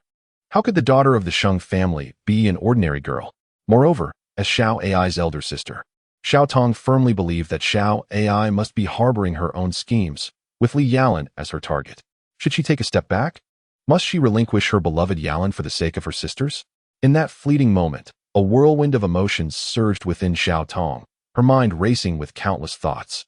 Although her relationship with Yalan had not spanned a considerable duration, why did she feel as though she could not bear to be apart from him? At first glance, he may not appear particularly remarkable. The large glasses he wears often lend him an air of clumsiness. Yet, there is an undeniable touch of gentleness about him that leaves a lasting impression on Xiao Tong. Considerate and kind, intelligent and strong, the enigmatic Mr. Li possesses an allure that captivates women. Xiao Tong feels that Li Yalan is perpetually drawing her in, even when he is simply working at the CAF, where he remains an object of attention. Recently, the Cat's Eye CAF has seen the arrival of a new cohort of female patrons, all of whom seem to have their sights set on Li Yalan. During casual conversations with them, Xiao Tong discovered that Li Yalan enjoys a popularity she had never anticipated. However, this revelation has also sparked a profound sense of crisis within her. Surrendering is not an option. Yet, she is reluctant to disrupt the harmony among her friends. Nor can she bear the thought of Li Yalan being taken away by another woman. Is there a way to achieve a harmonious resolution for all? Gradually, a vague notion began to take shape in Xiao Tong's heart. Chapter 24. Has the Cat's Eye CAF been framed? Although it is well known that the Valkyrie in the exhibition hall is a mere imitation, the notification letter was nonetheless dispatched. On the very night indicated in the letter, Li Yalan and the three sisters, Tears, took to the skies, descending gracefully upon the rooftop of the towering exhibition hall. Despite Tears expressing a fervent desire to participate in this mission, she regrettably lacked the ability to adeptly control the glider. Even with the power to manipulate winds, the gentle breeze she commanded paled in comparison to the ferocious gales of the open sky. Ah, how fortunate Li Yalan felt, glancing at the heavens, as divine providence seemed to favor their successful landing on the rooftop. The endeavor of utilizing the glider was fraught with peril, as the area beneath the exhibition hall was tightly secured, making any attempt to infiltrate from below a formidable challenge. Yet, who would ever suspect that Cat Eye would enter the building from above? The moon shone brilliantly and roundly that night. Under normal circumstances, the likelihood of being spotted while gliding through the air would be considerable. Li Yalan and her companions were indeed gambling with fate. However, as they took flight, an astonishing phenomenon occurred. The clouds obscured the moonlight. Seizing the opportunity presented by the shrouded night, Li Yalan and her team effortlessly infiltrated the exhibition hall. From their vantage point atop the building, the view below was ablaze with lights. Although Sekiguchi had prohibited police from entering the premises, the exterior fell outside his jurisdiction, and Juanfu's team stood vigilant, determined not to allow Cat Eye to slip through unnoticed. Now, it was time to commence their operation. The guards patrolled the safe room approximately every 20 minutes, granting them ample time. After consulting the layout of the building, Li Yalan and the three sisters of Tears stealthily approached their target. Despite being referred to as the safe room, its entrance bore no security measures, merely an ordinary door. What could this mean? Upon entering the insurance room, Xiao AI gazed at the expansive chamber and the painting titled Goddess of War hanging on the wall directly opposite her. Confusion washed over her, as Uncle Yongshi's documentation had indicated that the insurance room was fraught with numerous traps. Put these on, Xiao Tong urged, handing a pair of specially crafted glasses to Xiao AI. Once adorned with the glasses, Xiao AI realized that the short distance of less than 15 meters from the entrance to the Goddess of War was densely laced with infrared alarm devices. Any contact with these beams would trigger the alarm system throughout the building, making escape nearly impossible should that occur. Then, observing the scene, Li Yalan retrieved an ordinary card from his pocket and casually dropped it onto the ground a short distance away. To their astonishment, the card was instantly incinerated by a powerful electric current upon contact with the floor. Is Sekiguchi attempting murder? The three sisters gasped in unison. If the painting across the room was indeed an original, stealing it would require a desperate gamble. A single misstep could result in being electrocuted by the high-voltage currents below. There's nothing more to discuss. After all, we are committed to confronting Sekiguchi head-on. Li Yalan remarked with a slight smile, removing the 4A1 from his back. He unleashed a barrage of fire at the goddess of war, transforming the counterfeit artwork into a mere sieve. Retreat. The task was accomplished, and as the silvery moonlight bathed the surroundings, Li Yalan and the three sisters, Tears and AI, deftly maneuvered their gliders away from the exhibition hall of the Sakaguchi. By the time the guards discovered the destruction of the goddess of war, Li Yalan and his companions had already gracefully descended to the ground. The following day, Sakaguchi convened a press conference to address the uproar surrounding the destruction of the goddess of war. He felt compelled to quell the discordant rumors that had arisen. At the conference, Sakaguchi unveiled the genuine goddess of war and dragged Juinfu into the fray, publicly expressing his unconditional trust in Detective Imanami, asserting that the Inanaki Police Department would undoubtedly apprehend the elusive cat's eye. That old fox surely harbors some nefarious intentions. Li Yalan scoffed as he watched the theatrics of Sakaguchi and the inexplicably involved Juinfu on the television. He sensed that this was undoubtedly the inception of yet another intricate plot. Indeed, such a hypocrite. His false compassion is utterly detestable. AI and Tears, both youthful and passionate, held clear convictions about the seemingly benevolent yet insidiously malevolent figure before them. Their disdain for his feigned altruism was a rather restrained expression of their true feelings. Spare no effort in supporting the police. When did Sakaguchi ever collaborate with the police? A faint smirk appeared on Xiaodong's face. It would be prudent to first ascertain the situation, as such information would aid in planning the next course of action. Xiaolei's expression remained remarkably composed, regardless of the circumstances. She never lost her rationality and always opted for the most judicious approach. Indeed, in such scenarios, intelligence is of utmost importance. Thus, this surveillance task was assigned to Xiaotong and Xiaohai. However, the mission did not proceed smoothly. To their surprise, Sakaguchi had grown cunning, having raised a considerable number of hunting dogs in his courtyard. These ferocious beasts were notoriously brutal, rumored to be capable of tearing apart an adult in mere seconds. Fortunately, Xiaodong's quick reflexes spared them from injury during their operation. Despite the challenges, Xiaodong managed to glean some valuable information. These individuals were preparing to strike when least expected. Yet, before any further actions could be taken, Sakaguchi launched his assault that very night. Within the exhibition hall, a guard tragically met his demise beneath the goddess of war, impaled through the chest by a metal rod. Strikingly, the deceased officer clutched a tattered piece of fabric belonging to Mao Yan, which had been lost when Xiaotong was discovered by the vicious dogs the previous day. Yalan, you must believe me. I am not a murderer. After the television report was broadcast, Xiaodong displayed a profound sense of panic. How could this be? Just yesterday, he had merely gone to scout the enemy's situation and had never contemplated stealing from the goddess of war, let alone committing murder. What if Yalan believed he was a murderer? Would Yalan abandon her? At this moment, Xiaodong was already in a state of utter confusion. You foolish girl. How could you still trust anyone else? Yalan thought incredulously. How could you possibly resort to murder? He found himself momentarily speechless. Xiaodong's reaction seemed rather exaggerated. Little did he know, her alarm stemmed not only from being wrongfully accused, but also from the ambiguous relationship between Yalan, Xiaolei, and Xiaoai. When all the pressure converged, it was entirely understandable for Xiaodong to react in such a manner. Is that true? Yalan, you won't abandon me, will you? Leaning against Yalan's chest, Xiaodong asked dreamily. In a moment of levity, Yalan chuckled softly. What are you talking about, you silly girl? Why are you suddenly thinking along these lines? Recommendation. Check out Gang Damu's new book Rebirth of the Leisurely Life of the Second-Generation Ancestor. Although it marks a transformation in style, Gang Damu's inherent charm is certainly not diminished. Everyone go take a look. Chapter 25. The Pitifully Used Black Mouse. However, it is undeniable that Sakaguchi has gone too far this time, inflicting such a significant blow upon Xiaodong. As she gazed upon Li Yalan's warm and gentle smile, Xiaodong gradually felt her spirits calm. Yet, she suddenly realized how deeply she was attached to Li Yalan, an emotion she had never experienced before. Observing the embrace shared between Li Yalan and Xiaodong, a fleeting shadow of sorrow flickered in Xiaolei's eyes, only to vanish in an instant, as if it had never existed at all. Ah, you young people are indeed full of vigor. Regarding the matter of the goddess of war, I have gathered the necessary intelligence. Here are the blueprints and the positions of the guards. The rest is up to you, said Uncle Yongshur, who had remained silent until now. With his extensive experience, he could easily perceive Xiaolei's inner thoughts. As for Xiaomei, although she herself may not have considered much, certain seeds had already been sown, merely awaiting the process of germination and fruition. Thanks to Uncle Yongshur's timely interruption, the previously awkward atmosphere had finally eased.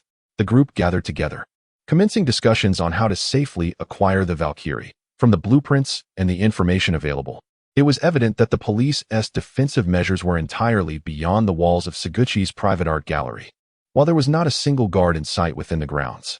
Undoubtedly, this was a trap set by Saguchi, but what kind of trap it was remained shrouded in mystery. What should we do? Unable to fathom the situation within, we find it difficult to take the initiative. Observing the vacant space of the art gallery, Xiaolei's delicate brows furrowed slightly. She has never engaged in battles lacking certainty. Well, leave this to me. I will ensure I comprehend everything thoroughly. After a moment of contemplation, Li Yalan's lips curled into a mischievous smile. It suddenly occurred to him that there was a rather advantageous scapegoat yet to be utilized. In times like these, he must take action. Yalan, are you suggesting? Xiaolei began to grasp Li Yalan's intentions, though she wondered if this was truly feasible. Just wait and see the spectacle unfold. Li Yalan's expression radiated confidence. Black Mouse AI, encountering me is your misfortune. What?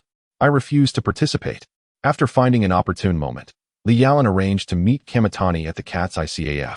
However, as soon as Li Yalan articulated his request, Kamitani sprang to his feet, vociferously opposing the idea of undertaking such a perilous task. I see, Li Yalan mused, realizing that the renowned Black Mouse was merely a bully who feared the strong. Was he truly intimidated by a figure like Sakuchi? Such a revelation was indeed disappointing. Although Kamitani turned to leave, Li Yalan did not rise to stop him. Instead, he regarded him with a beaming smile and spoke with deliberate clarity. It is quite simple. I merely require your assistance in discerning the circumstances surrounding the vacant space in front of Sakuchi's private art gallery. I trust this is as effortless for the Black Mouse as eating and drinking. When the words black rat escaped Li Yalan's lips, he deliberately emphasized his tone, further tipping the scales in Camille's heart, which had already begun to waver, with a hefty weight. You are formidable, but this is only a one-time affair. With a clenched jaw, despite his numerous reservations, Kamitani ultimately yielded. Very well, let us cooperate harmoniously. The smile adorning Li Yalan's face made Kamitani long to deliver a sound thrashing, yet after several attempts to raise his hand, he ultimately restrained himself. After all, it was merely a rat, and he was exceptionally adept at exercising patience. Next time, I shall employ a different approach. Observing Kamitani storm out of the CAF in a huff, Li Yalan had already concocted a plan to exploit the black rat's pretext again. How could such a trivial creature possibly elude the grasp of a cat? Rest assured, though this fellow often appeared lackadaisical, he possessed considerable prowess. Should danger arise, he would undoubtedly manage to safeguard himself. Furthermore, once he made a promise, he would invariably fulfill it. Li Yalan had a fair understanding of Kamitani. Though he oscillated between righteousness and villainy, he fancied himself a gentleman thief, and his commitments were always upheld. Let it be so. Gazing at the self-assured Li Yalan, Xiao Tong felt as if her worries had dissipated into thin air. Yet, she still murmured a quiet prayer for the success of the impending operation. That evening, the Black Rat arrived at the second-floor lounge of the Cat's-Eye, bearing numerous wounds. His appearance was quite pitiable. The once pristine night attire was torn in several places, his face caked in dirt, and his body marred by numerous abrasions. What kind of traps had been installed in the art gallery that even the Black Rat fell victim? What happened, Kamitani? Explain yourself clearly. Observing the feeble figure of Camille languishing on the sofa, Li Yalan made no allowance for rest. Instead, he approached and seized the collar of the other's garment, demanding an explanation. It was evident to him that although Camille bore some injuries, they were far from grave, certainly not debilitating enough to render him incapable of standing. This individual was undoubtedly putting on an act for Xiaolei and Xiao Tong. Hey, could you please be gentler? That hurts, whether intentional or not. As Li Yalan grasped Camille's collar, he inadvertently slammed against the latter's injury, eliciting a wince of pain from Camille. However, This robust outcry left him no choice but to abandon his charade. Apologies. Now, may I inquire what you have to say? After releasing Kamiyama, Li Yalan's expression darkened significantly. Kamiyama understood that if he remained silent any longer, a thorough reprimand was inevitable. Indeed, everything had proceeded rather smoothly until I infiltrated the art museum. It was in that open space that a pack of vicious dogs, bound with iron spikes, suddenly appeared. These creatures were exceptionally ferocious, seemingly trained for the singular purpose of inflicting harm. I am certain that killing would pose no challenge for them.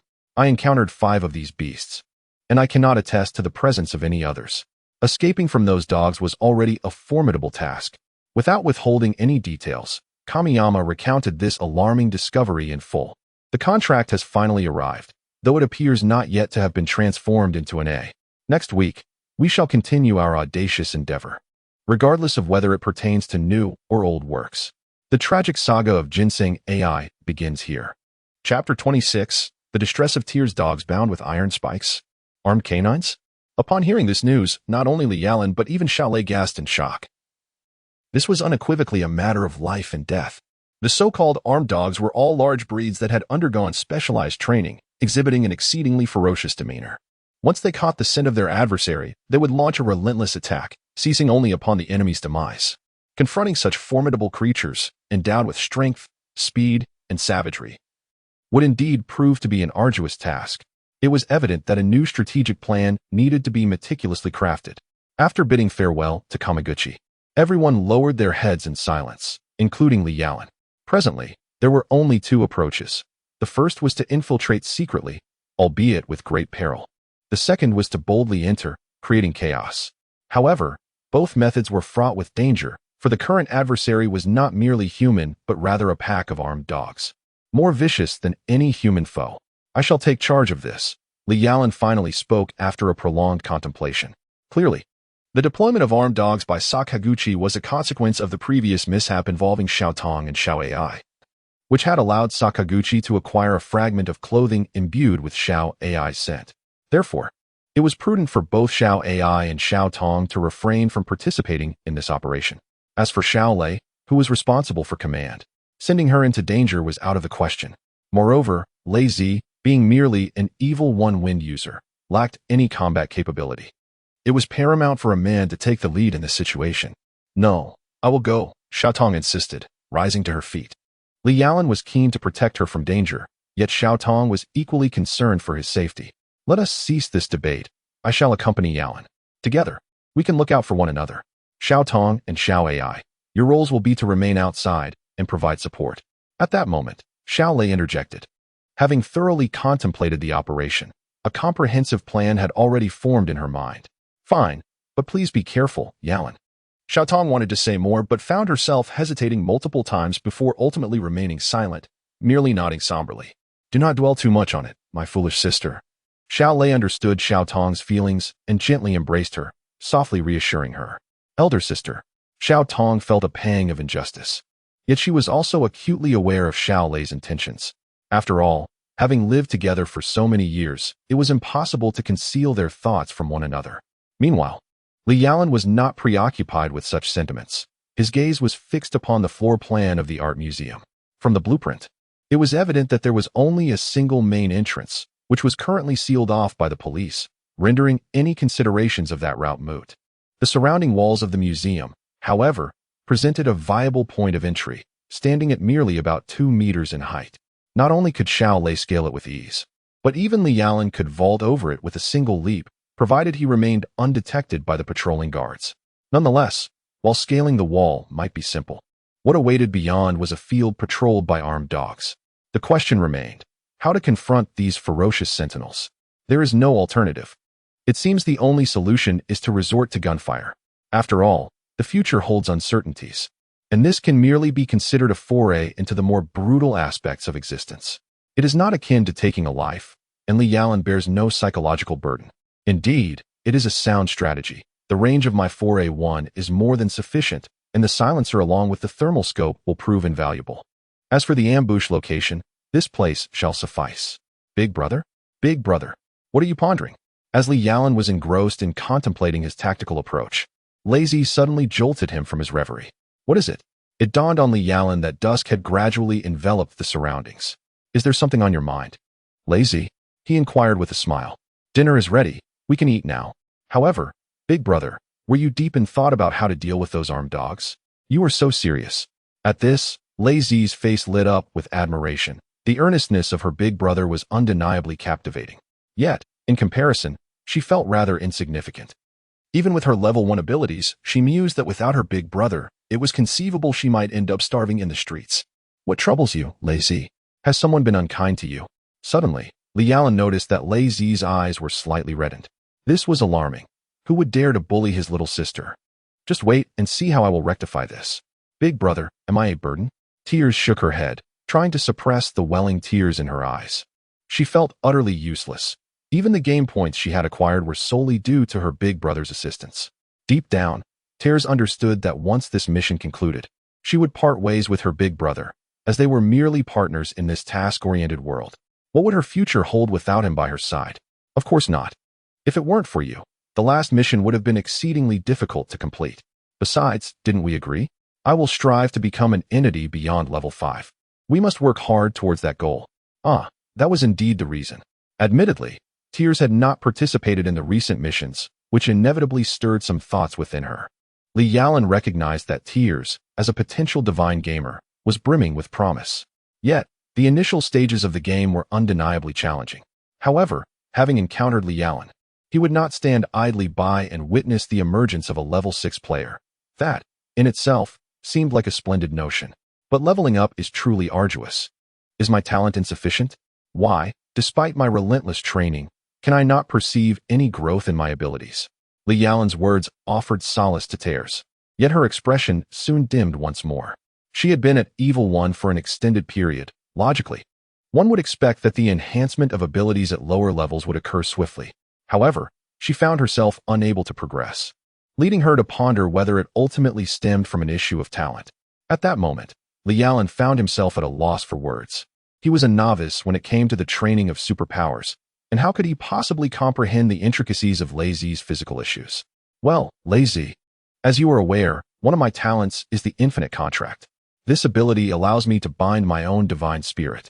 Once our current mission concludes, if you trust me, let us forge this contract and tackle future endeavors together.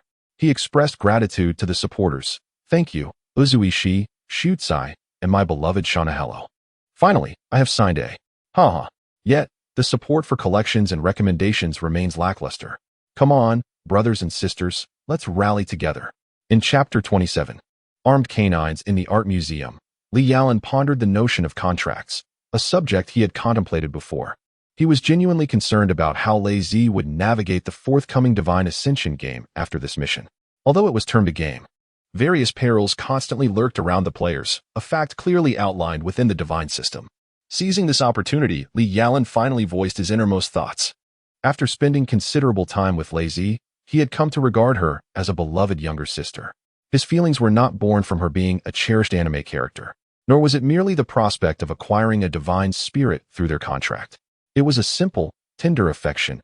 He wished to shield her from harm. Her determination, resilience, joy, and that innocent, carefree nature never ceased to captivate him. Their bond transcended romantic inclinations. It was a pure, familial love. Is that truly so, big brother? Is it truly possible to remain by your side? Tears brimmed in her eyes, filled with disbelief, though she had envisioned this moment countless times.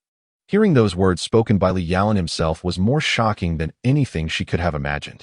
Of course, as long as you are willing, she thought, with a radiant smile gently caressing her tear-streaked face. Li Yalan had not anticipated such an intense reaction from her, but as long as she was happy, that was all that mattered. I am willing. Of course I am, she exclaimed, unable to contain her emotions as she embraced Li Yalan tightly. Tears finally spilled from the corners of her already damp eyes, but soon she composed herself. Having decided to become the deity of her elder brother, she knew she had to strive even harder. Once this task is completed, we shall sign a contract, Li Yalan said, sharing her embrace, his expression one of satisfaction. Gradually, he began to find joy in this divine game, where he not only discovered love, but also kinship and friendship.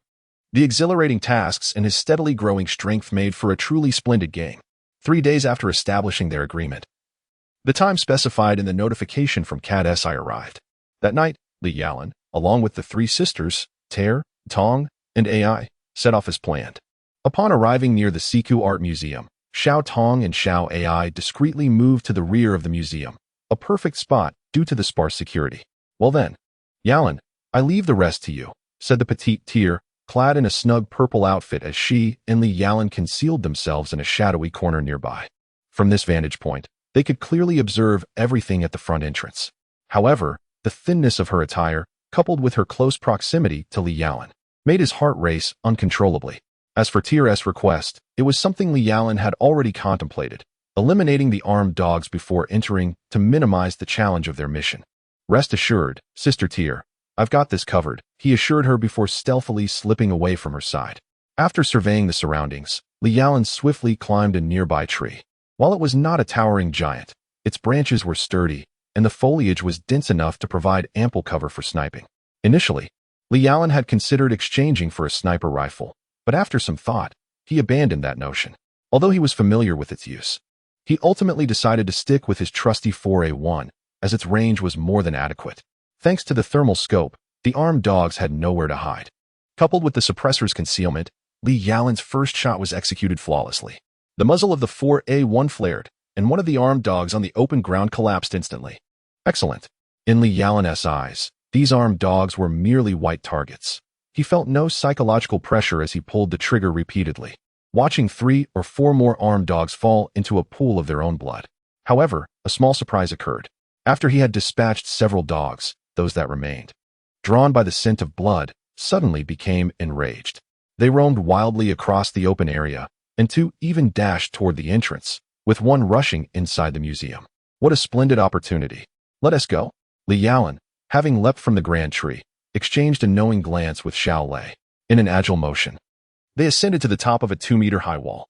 At that moment, the guards at the entrance were entirely captivated by the commotion caused by the armed dogs, oblivious to the 2 figures lurking behind them. The chaos instigated by the dogs prompted several of Siko's subordinates to flee from the art museum, inadvertently granting Li Yalan and Xiao Lei an advantageous opportunity. Just as one individual opened a window to ascertain the source of the disturbance, he was met with the frenzied rush of the armed dogs, causing him to retreat in terror. This allowed Li Yalan and Xiao Lei to effortlessly slip through the window and into the museum, unnoticed. Concealed above the museum's ceiling were indeed 2 figures. The museum's architecture was quite classical, comprising a single-story structure, yet it featured a series of beams intricately constructed into the ceiling. This design provided a convenient pathway for Li Yalan and Xiao Lei to traverse directly to the room housing the goddess of war. Suddenly, Li Yalan pondered the escalating noise outside. Why were there increasingly more barks? Just how many armed dogs had Siko prepared? Nevertheless, the greater the turmoil outside, the more favorable it became for Li Yalan. Upon reaching the designated room, Li Yalan and Xiao Lei descended from the beams and entered the chamber, where the Valkyrie awaited them. Gazing upon the formidable figure of the war goddess, Xiao Lei's expression was tinged with excitement, for this was also the creation of her father, Heinz. She stepped forward in her exhilaration, but at that moment, Li Yalan sensed something amiss. It appeared that Sakaguchi had set a trap in this very location. The room was devoid of any human presence, yet 3 armed dogs prowled about. What manner of malevolence was it to harbor such vicious beasts within an art gallery? Sakaguchi, do you not fear the ensuing chaos? Be careful, Sister Xiao Lei. As the armed dogs lunged toward her, Li Yalan dashed forward with remarkable speed, managing to shield Xiao Lei from harm just in time. However, as they tumbled to the side, the positioning of the 2 appeared somewhat intimate. The boy above and the girl below, easily leading to erroneous interpretations. Chapter 28. The harem route after the mission?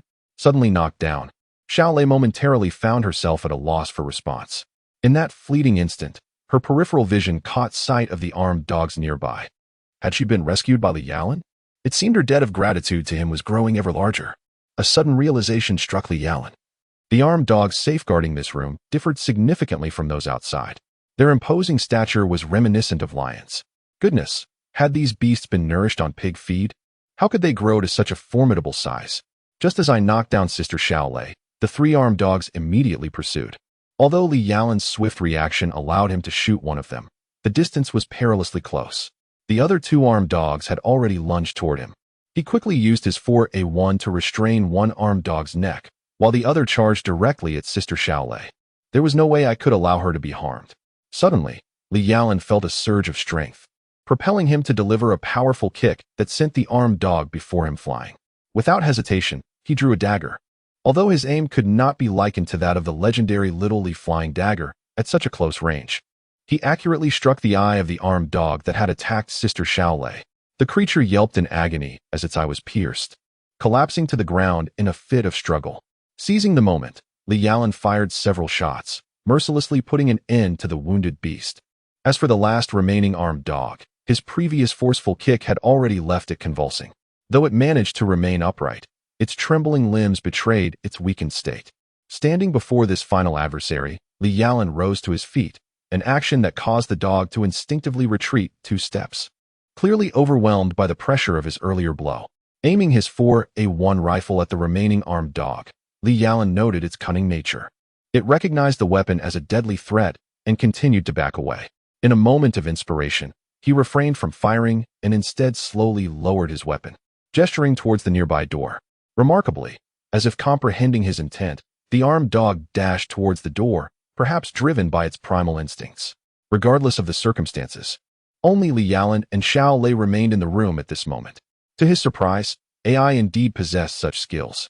Standing up as well, Shaolei gave Li Yalan a thumbs up. Despite having faced numerous dangers, they ultimately secured the artwork Goddess of War, and Li Yalan's performance left her thoroughly satisfied. Just a coincidence. Let us hasten our departure, Li Yalan remarked, shaking his head as he approached to retrieve Goddess of War. Indeed, it is a genuine masterpiece. Now, the next task was to prepare for their escape from the art gallery.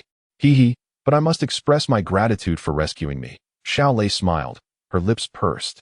In her eyes, Li Yalan appeared somewhat bashful, which was indeed the case, as her admiration made him feel quite embarrassed. After all, his skills were primarily acquired from Shaolei and Xiaotong. Why say such things? Step back a little, Sister Shaolei. I am ready, Li Yalan stated. After handing Goddess of War to Shaolei, he retrieved a compact, foldable rocket launcher from his backpack. This was the latest invention by Xiao AI, being both lightweight and remarkably powerful. This is the spot.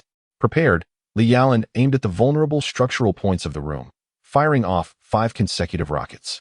With a resounding explosion, the entire wall of the room collapsed amidst a cloud of dust. Yalan, Big Sister, Xiaotong and Xiao AI, who had been hidden nearby in readiness, swiftly drove up to assist. Once again, they successfully accomplished their mission. Early the next morning, local newspapers and television stations broadcasted the theft of the Goddess of War. However, this was merely a minor embellishment. The truly shocking news today was the prosecution of the renowned economist and artist Hiroyuki Sakaguchi for commercial fraud and tax evasion. Furthermore, Sakaguchi was directly linked to several homicide cases and is now incarcerated, awaiting further investigation and interrogation. As Li Yalan watched the news about Sakaguchi on television, a faint smile crept across his lips. This development signified the successful completion of the main quest shared with Lei Zi, not to mention the acquisition of 2,000 game points and the unlocking of the skill shop, a most fortuitous turn of events. It was indeed Sakaguchi's downfall, but it was regrettable that they had failed to obtain any incriminating evidence against Clanov. Little Lei's expression reflected a hint of disappointment. She had initially intended to use this opportunity to deliver a decisive blow to Clanov. However, her uncle had expertly executed a strategy of sacrificing Sakaguchi to preserve his own position, leaving Clanov unscathed despite Sakaguchi's misfortunes. That's all right, we still have time. We can continue to outwit this old fox, she mused. Yet, as Li Yalan echoed this sentiment, uncertainty gnawed at him. The first main quest had been accomplished, but the second remained elusive, and even the side quests had vanished. What were he and Lei Zi to do now? Li Yalan was at a loss, merely living day by day. By the way, I have yet to properly express my gratitude for last night. If it weren't for you, I might have succumbed to the jaws of that vicious dog. How do you think I should repay you? Suddenly, Shaolei seemed to cast aside all her worries. Taking a few steps closer to Li Yalan, she gently caressed his cheek and softly inquired, Sister Shaolei, please don't tease me. Xiaotong is right beside us. Li Yalan chuckled awkwardly, feeling flustered. Xiaotong had turned her head. She saw that. Sister Shaolei, what trick are you playing at? Feeling shy? How adorable. Observing Li Yalan's flushed cheeks, Xiao Lei couldn't help but chuckle softly. However, when she glanced back at Xiao Tong, she was astonished to find her not in a rage, but rather smiling gently at her. Good heavens, this must be a conspiracy. A grand conspiracy. Li Yalan retreated several steps, pondering what Xiao Lei and Xiao Tong were up to next. Li Yalington found himself lost in thought, struggling to decipher the motives of the two sisters. Grateful for the support from a dreamer, he noted that the first volume was nearing its conclusion and sought encouragement. In Chapter 29, titled The Contract of Tears and the Skill Shop, Li Yalington was perplexed by the unexpected behavior of Xiao Lei and Xiao Tong. Despite his confusion, the two sisters continued to act according to their whims. Over the next 3 days, Xiao Lei frequently tempted Li Yalington, while Xiao Tong pretended not to notice, maintaining their usual interactions, but with even greater tenderness and consideration, as if the two women had reached some clandestine agreement. Although Li Yalington found this attention enjoyable, it struck him as exceedingly peculiar, filling him with an unsettling sense of unease. Was it possible they were testing him? It is perplexing for AI to comprehend. However, during these 3 days, Li Yalan did not remain entangled with Xiao Lei and Xiao Tong continuously. He made significant progress. Firstly, he established a contract with Lei Zi, a remarkably straightforward agreement sealed beneath a golden light, which rendered Lei Zi wholly his subordinate deity. Upon becoming Li Yalan's subordinate, Lei Zi transferred all her game points to him, which took Li Yalan by surprise, for it turned out that subordinate deities are not permitted to utilize game points. This realization made Li Yalan feel somewhat indebted to Lei Zi. Not to worry, Yalan. I have no need for these points. If I require anything, you can simply exchange it for me, right? Lei Zi's perspective was refreshingly pragmatic, and she spoke the truth. Despite accumulating a total of 500 game points, Lei Zi had not utilized a single one, not out of desire, but rather due to a lack of understanding of what to purchase. Therefore, Li Yalan refrained from further discussion. Following the signing of their contract, Lei Zi gained the ability to upgrade infinitely. Thus, it was only logical to use these game points to enhance both their powers. With Lei Zi's 500 game points combined with Li Yalan's 4,000 points, they now possessed a total of 500 points. To upgrade from a junior servant to a middle-tier servant costs 500 points, and to advance to a senior servant requires 1,000 points. Consequently, to elevate both Lei Zi and himself to senior servant status would necessitate a total expenditure of 500 game points. Li Yalan was not at all stingy about these costs, especially considering that it was quite challenging for Lei Zi to enhance her abilities. Such upgrades would undoubtedly be a boon for her. Initially, Li Yalan intended to provide Lei Zi with some time to consolidate her newfound power. However, when Lei Zi swiftly adapted to her middle-tier servant abilities, Li Yalan naturally opted to continue her upgrades. By the time she reached senior servant status, Lei Zi had nearly attained level 3, a rapid advancement that filled her with joy. Witnessing Lei Zi's elation, Li Yalan felt equally delighted. Yet, this was merely the beginning. The so-called level 3 abilities primarily facilitated daily life, which accounted for the rapid upgrades. However, subsequent advancements would undoubtedly become increasingly arduous, particularly at levels 5 and 6, for which one might need to prepare for significant sacrifices. As for Li Yalan, he too had ascended to senior servant status, enhancing his physical prowess to the extent that he could hear the rush of wind as he punched. After upgrading, neither Li Yalan nor Lei Zi opted to continue their ascension, despite the fact that each would require merely 2,000 points to do so, ample enough considering Li Yalan still possessed 5,000 game points. Nevertheless, both felt it prudent to acclimate to their current forms before pursuing further upgrades, thereby laying a solid foundation for their future endeavors. Upon completing this task, let us now discuss the skills shop that has been unlocked.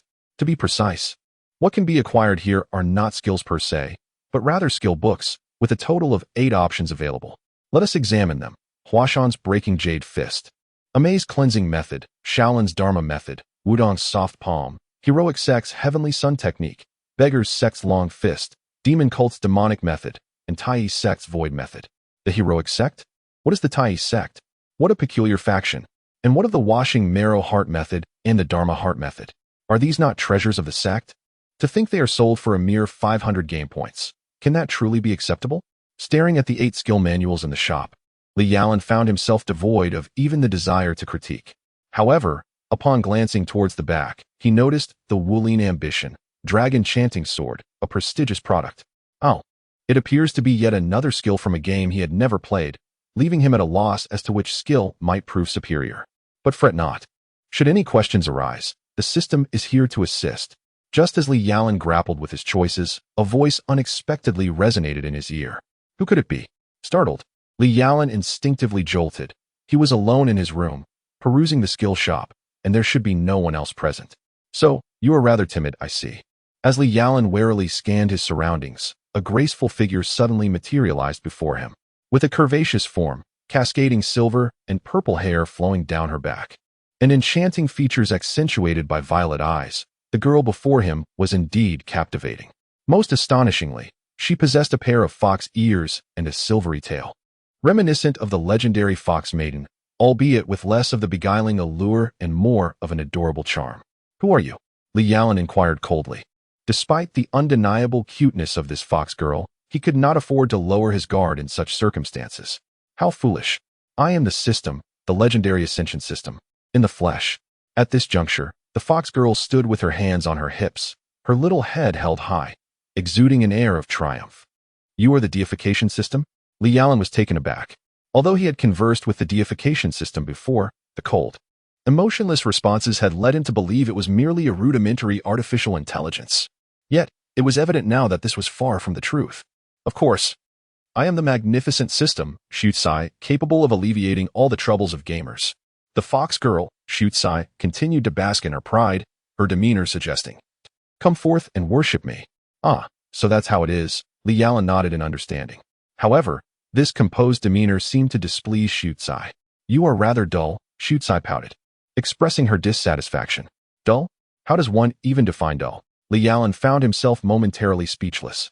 Perhaps it was best not to engage in sarcasm, considering she was a system. After all, creating any obstacles for himself would only detract from the enjoyment. Then, oh great system Shutsai, could you enlighten me about your capabilities? With a glance at the adorable fox girl, Li Yalan finally managed to please her. Hee, the great system is omnipotent. Upon hearing Li Yalan's words, the system's demeanor transformed.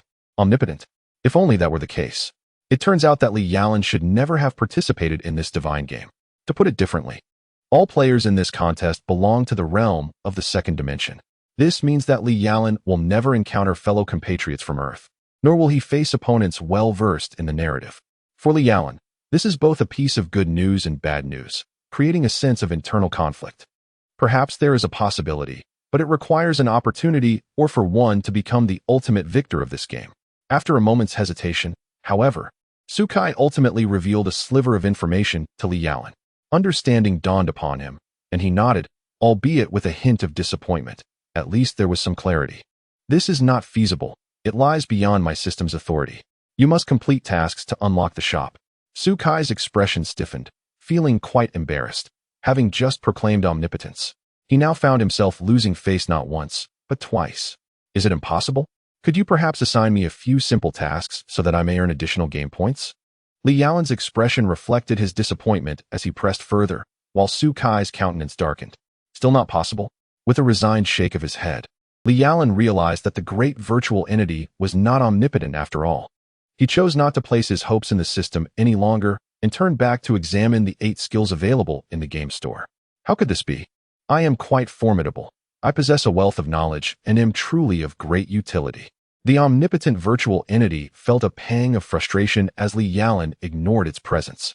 This is unacceptable, it exclaimed. Oh, pray tell, what use are you? Li Yalan finally lifted his gaze, yet his nonchalant demeanor only served to infuriate the virtual entity further. Allow me to enlighten you.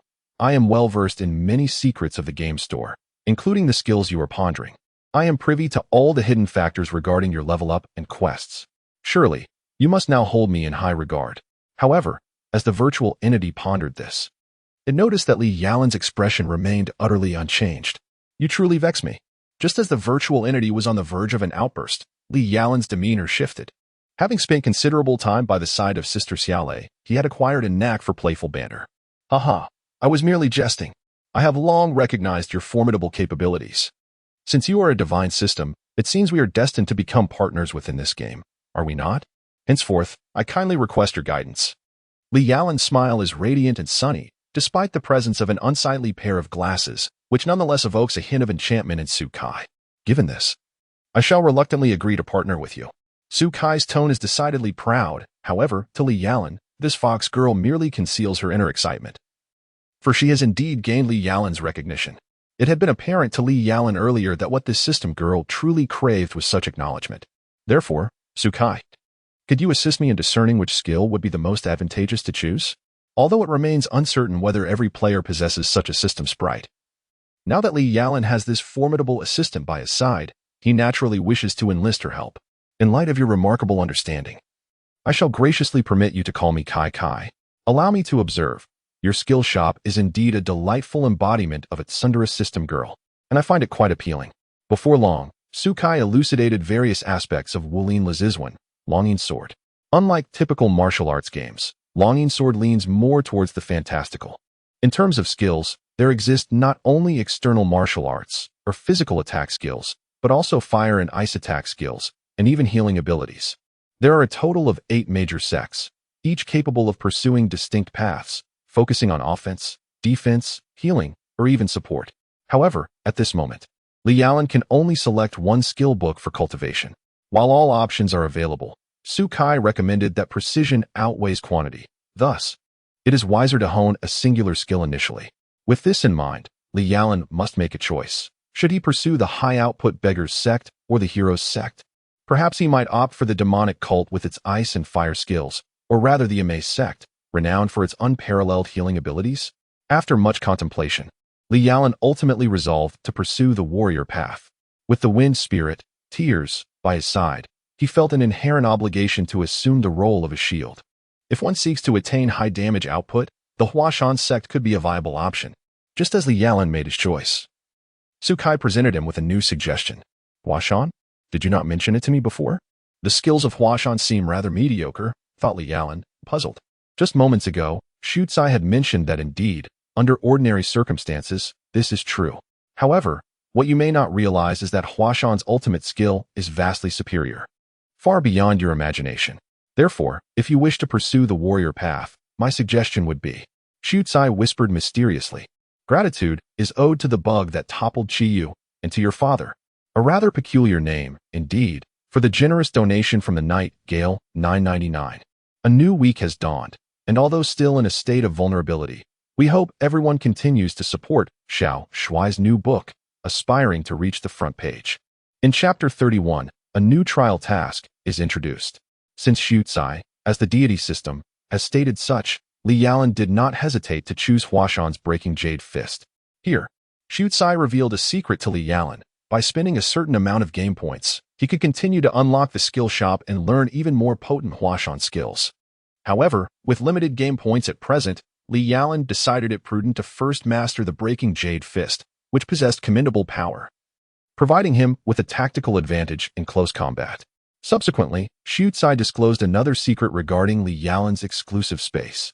Previously, upon awakening, he found himself in a small box, which turned out to be his personal domain. As Li Yalan levels up, this exclusive space would also evolve, growing larger. However, this was not the primary focus. The most intriguing aspect was that Li Yalan could summon this space at will. This meant he could retrieve any items from his exclusive domain and store any equipment within it, excluding living beings, akin to carrying a spatial pouch. Under Shutsai's guidance, Li Yalan successfully accessed his exclusive space, which had dramatically transformed into a small square measuring 27 by 27 by 27. This was quite beyond Li Yalan's expectations, revealing such significant changes in his small box. Within his exclusive space, he had the freedom to decorate or modify it at his whim, even creating a separate area where he could manipulate the flow of time. These abilities were astonishingly formidable. With such a remarkable asset, Li Yalan lamented the effort expended during the initial stages of his journey. Had he possessed this earlier, countless troubles could have been avoided. By the way, Shutsai, when will you issue me a new task? I feel adequately prepared, Li Yalan mused, believing it prudent to undertake more missions to accumulate game points. I have already mentioned that I am not omnipotent. There are currently no available tasks in this world, Shutsai replied, casting a glance at Li Yalan before exclaiming with a hint of frustration, realizing that even an all-knowing system like hers had its limitations. Li Yalan was utterly astonished. Not only was there no simple task, but now it seemed that even a task had vanished entirely, although the Divine Ascension game was notably user-friendly. Such a scenario felt rather absurd. Li Yalan considered himself quite lackadaisical, yet now it appeared that this game was even less reliable than he was. Of course, things were not entirely bleak. There existed a trial task, albeit with a modicum of difficulty, which promised a substantial reward of game points upon completion. Would he be willing to participate? Ultimately, under Li Yalan's incredulous gaze, Shutsai had indeed identified a task that Li Yalan could undertake. However, even Shutsai was somewhat hesitant when it came to discussing the specifics of this task. A trial task? Was it truly difficult? Upon hearing Shutsai's words, Li Yalan found himself wavering. Should he embark on this task? It certainly posed some challenges, and most critically, he was unaware of the task's content. Nonetheless, it was assured that the task would be within his capabilities. It merely hinged on his courage and strength. Shutsai's expression bore the weight of gravity, emphasizing that the choice lay solely with Li Yalan. That is reassuring, Li Yalan thought, feeling a sense of relief. He had made up his mind. After bidding farewell to the three sisters, Lazy, Lei Tong, and AI, he would promptly commence this new task. What? Yalan, are you really going to take on the task? Is it dangerous? That night, Li Yalan gathered for girls and briefly recounted his situation. However, as soon as he finished speaking, Xiao Tong was the first to stand up. That's not acceptable. If there's any danger, Yalan, you shouldn't proceed. Xiao AI chimed in, eager to dissuade Li Yalan from undertaking that absurd game of becoming a deity. How could I possibly avoid the task? You can't expect me to languish at home, merely surviving on scraps. What if mandatory tasks arise in the future? Without strength, I would be doomed regardless. Hence, it would be wiser for me to enhance my abilities now. Li Yalan shrugged. He indeed had considered this aspect. Since Yalan has made up his mind, I shall not say more. Just remember to exercise caution, and if danger arises, leave immediately. At that moment, the usually silent Xiao Lei spoke up, and to Li Yalan's astonishment, she stepped forward to adjust her collar, resembling a devoted wife. Xiao Lei, Li Yalan felt somewhat embarrassed, especially with Xiao Tong present, not to mention Xiao AI and Lei Zi were also there. Rest assured, everyone, I will take good care of my big brother. Lei Zi declared loudly, causing both Xiao Lei and Xiao Tong to gasp in surprise, hastily pushing Li Yalan away. Volume 2, Survival in the Apocalypse, Chapter 32. Survival in the Apocalypse. It seems I have mentioned this before. I will not shed tears this time. But what does this imply for you now, Tears? Li Yalan expressed his profound confusion, while only Little Tear, having grasped the situation, let out a knowing chuckle, yet refrained from uttering a word. I have already stated, Tears, that you should diligently practice your skills here. Only when you reach level 4 should you contemplate matters of the task, especially those perilous trial missions. Li Yalan's expression was grave, not even considering why Tears would interrupt his embrace with Little Tear and Little Tong at this moment. All right, I understand. Why so fierce? Tears pouted, though a hint of satisfaction flickered in her eyes. Before embarking on his journey, Little Tear and Little Tong had prepared a plethora of supplies for Li Yalan, an abundance of food and water, not to mention a significant array of weaponry. Although these items held little practical use for Li Yalan, they were a heartfelt gesture from everyone. Li Yalan chose not to elaborate further. All sentiments were conveyed without words. Thus, once Li Yalan had made the necessary preparations and opted to commence the trial mission, a wave of dizziness enveloped him, and his figure abruptly vanished from his room. After an indeterminate period, Li Yalan finally opened his eyes amidst the disorientation. Where am I? Rubbing his temples, he began to survey his surroundings. Where is this place? Li Yalan was somewhat taken aback as he sat up, surveying the modest 10-square-meter room that contained merely a bed, a desk, and a bookshelf, simple yet tidy, presumably a dormitory for staff members. Reflecting on the identity assigned to him by the system, he realized, to his astonishment, that he was a member of the S.T.A.R.S. Bravo team. It had barely been a week since he joined this unit, and he had heard that a new recruit would be reporting today, for which he was responsible for the reception. This identity was indeed a bit of a predicament. As for the Resident Evil series, Li Yalan had only experienced the 3rd, 4th, and 5th installments, lacking familiarity with the earlier narratives. He had merely heard snippets about them, and if it weren't for having played the 3rd installment, he might not have even known what S.T.A.R.S. entailed. At present, It was evident that the Resident Evil crisis had yet to unfold, and Li Yalan was merely a foot soldier. The thought of preventing such a catastrophe was ludicrous. He was no superhero, after all. Instead, he contemplated what this mission would entail.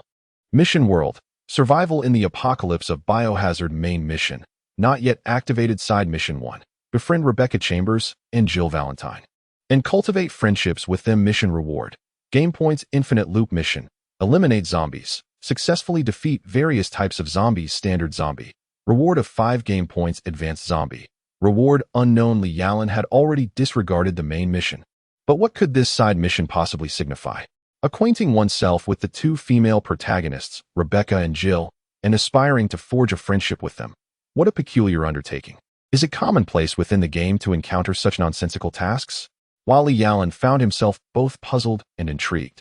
The virtual entity concealed within his system dimension was quietly reveling in amusement.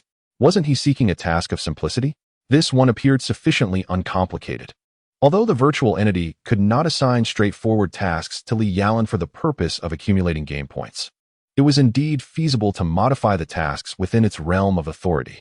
Thus, this assignment was not only simple, but also likely to cause Li Yalan a modicum of vexation. Nevertheless, dwelling on it excessively served little purpose. It was prudent to proceed with the task of welcoming the newcomer. Speaking of which, who was this newcomer to be? Li Yalan was yet to receive any information regarding them. Captain Enrique, could you possibly provide me with the details of the newcomer? I am still unaware of whom I am to welcome, he inquired as he exited his dormitory. By chance, he encountered Bravo Team's captain, Enrique Marini, a quintessential Western visage, likely in his 30s, with a mustache adorning his lips. It seemed prudent to request the information from him. Ah, it's you, Yalan. I regret to inform you that I lack the details as well. However, you might seek out Captain Weskier of Alpha Team. I have heard that they too have welcomed a newcomer, and he should possess all the pertinent information. The captain greeted Li Yalan with a warm smile, revealing his amiable nature. Weskier, you say? Li Yalan murmured the name, which resonated like thunder. It belonged to the most formidable B.O.W. in Resident Evil 5. It was clear that this individual was no paragon of virtue. In any case, the foremost concern in this mission was to exercise utmost caution regarding him. What's the matter? Yalan, hurry up. Captain Enrique chuckled, giving Li Yalan's shoulder a light pat as he noticed Yalan lost in thought. Ah, understood, Li Yalan replied, coming to his senses and nodding as he made his way toward Weskier's office. Weskier, may I inquire if you have any files on the new recruits? Today, I am responsible for receiving the newcomers from Team B, he said, knocking on the door and entering the office. Finally, he came face to face with the legendary antagonist, a man with slicked-back golden hair, a stern countenance, and perpetually adorned with the same pair of sunglasses, exuding an aura of coldness. Go find Jill. She is also supposed to receive the newcomers, Weskier said, casting a glance at Li Yalan before speaking in a leisurely manner. Li Yalan's first impression was that this man was indeed unpleasant. However, considering that he was his superior, Yalan decided to refrain from any further thoughts, merely pouting before exiting the office. Weskier, we shall have our fun in the future, he muttered to himself as he left. After departing from Weskier's office, Li Yalan began to ponder where he might find Jill. At that moment, he unexpectedly spotted a familiar figure. Oh no, it was Chris Redfield, a comrade designated by the system. Although a member of Alpha Team, Chris possessed a commendable disposition and shared a good rapport with Li Yalan. They had become acquainted during a training session. Good morning, Chris. Li Yalan greeted. Have you seen Jill? Good morning, Yalan, Chris replied. I just saw her in the cafeteria. Do you need to find her for something? He expressed gratitude for the generous donation from Black St. Lotus, while simultaneously casting disdain upon an individual who had nitpicked over trivial matters with a girl for over 6 months. Did he truly believe that incessantly adding the notion of the author being a homosexual in readers' impressions would disturb me? Aside from deepening my disdain for you, there is no merit in labeling others as deviants when one is, in fact, the most prominent example of such. It is utterly revolting and truly detestable. Chapter 33. The unique Jill Valentine. Unlike the scruffy-faced gentleman from Resident Evil 5, Chris in this moment remains a dashing young man, a paragon of versatility and an object of admiration for many female officers in the precinct. Please, go ahead. I heard Jill mention she plans to pick someone up after her meal, he said, cheerfully patting Li Yalan's shoulder. Truly a buoyant character. befitting of a protagonist with such an amiable disposition. After bidding farewell to Chris, Lee Allen made his way to the police station's cafeteria. It was not mealtime, and within the vast expanse of the dining area, there stood a solitary figure, with a lovely visage framed by stylish chestnut short hair, complemented by an appropriately fitted S.T.A.R.S. uniform. This was Jill Valentine, one of Lee Allen's favorite female characters from his time playing Resident Evil. "Hi, Jill. Is this the time you choose to have your meal? It is now 9 o'clock in the morning. Generally speaking, breakfast begins at 6:30. Today, Yallen AI has been occupied with bomb disposal training until now." Upon lifting his head, Jill greeted Lee Yallen amicably. After all, they are both members of S.T.A.R.S. This is not ideal. One must adhere to a regular meal schedule, for otherwise, one's health will undoubtedly be affected. Upon hearing Jill's words, Lee Allen immediately expressed his concern, but then he hesitated, realizing that he and Jill were not yet that familiar. Was it somewhat abrupt to say such a thing? Understood. I will be more mindful in the future. Clearly taken aback by Lee Allen's words, Jill paused for a moment before breaking into a gentle smile and nodding in agreement, seemingly touched by Lee Allen's concern. How long had it been since someone had offered him such comfort? As Gil gazed upon the boy before him, a subtle warmth flickered within his heart. Ever since his parents had departed, he had scarcely experienced such familial concern. Though he projected an exterior of strength, the fragility nestled deep within him had never been revealed to another soul. "By the way, Gil, do you have the new recruits' information? I'm preparing to greet them at the airport, though I've yet to see what they look like," Lee Allen remarked, feeling a tinge of awkwardness but compelled to speak nonetheless. "In a little while, I too must head to the airport to welcome the new arrivals. Let us go together." According to the information, these two recruits will be arriving on the same flight to Raccoon City. I wonder why we need two people to welcome them. Aren't we all part of the S.T.A.R.S. team? Upon hearing this, Gil smiled momentarily, yet a frown soon creased his brow. There's no other choice. After all, Team A and Team B are inherently rivals, Lee Allen replied with a light shrug, implying the complicated and tumultuous relationship between his captain, Enrique, and Westgear. This sort of relationship is tiresome. "Yallen, you mustn't allow yourself to be tainted by the adult world," Gil cautioned. Speaking of this world, Lee Allen had just turned 18 and had recently graduated from a training facility. Among the S.T.A.R.S. team, he was indeed the youngest member. What does this even mean? In light of this rather frustrating scenario, Lee Allen expressed a profound sense of disquiet. Previously, the world of cats I had purported a semblance of maturity, and now, astonishingly, it has adjusted the ages downwards. He had already celebrated his 20th birthday. How could he now be relegated to the status of a mere newcomer to adulthood? Despite Lee Allen's indignation, to others, he appeared as nothing more than an inexperienced youth. Alas, with a pair of glasses perched on his nose, he exuded an air of harmlessness. "Please, Jill, you're not that much older than I am," Lee Allen remarked, his tone tinged with resignation. In response, Jill merely shot him an exasperated glance. Yet such a look carried considerable weight for Lee Allen. After all, not many could withstand the intensity of Jill's disdainful gaze. Once Jill had finished her meal, she drove Lee Allen to the Raccoon City airport. Although Lee Allen was not unfamiliar with driving, he was rather unacquainted with the roads of Raccoon City, leaving him with no choice but to rely on the capable hands of the beautiful Jill. "By the way, Jill, you haven't shown me the profiles of these two newcomers yet," Lee Allen suddenly recalled, realizing he had no knowledge of whom he was supposed to meet.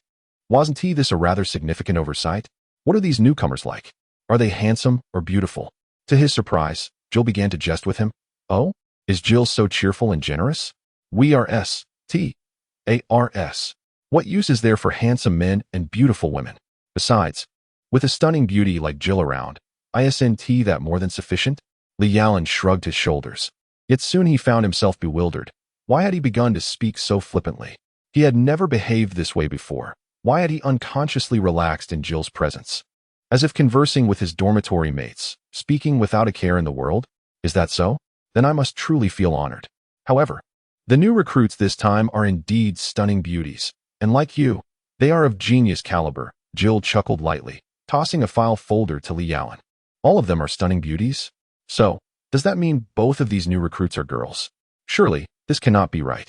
As an elite special operations unit of Raccoon City, having one Jill is not enough? We are bringing in two girls? Are we to form a women's combat team?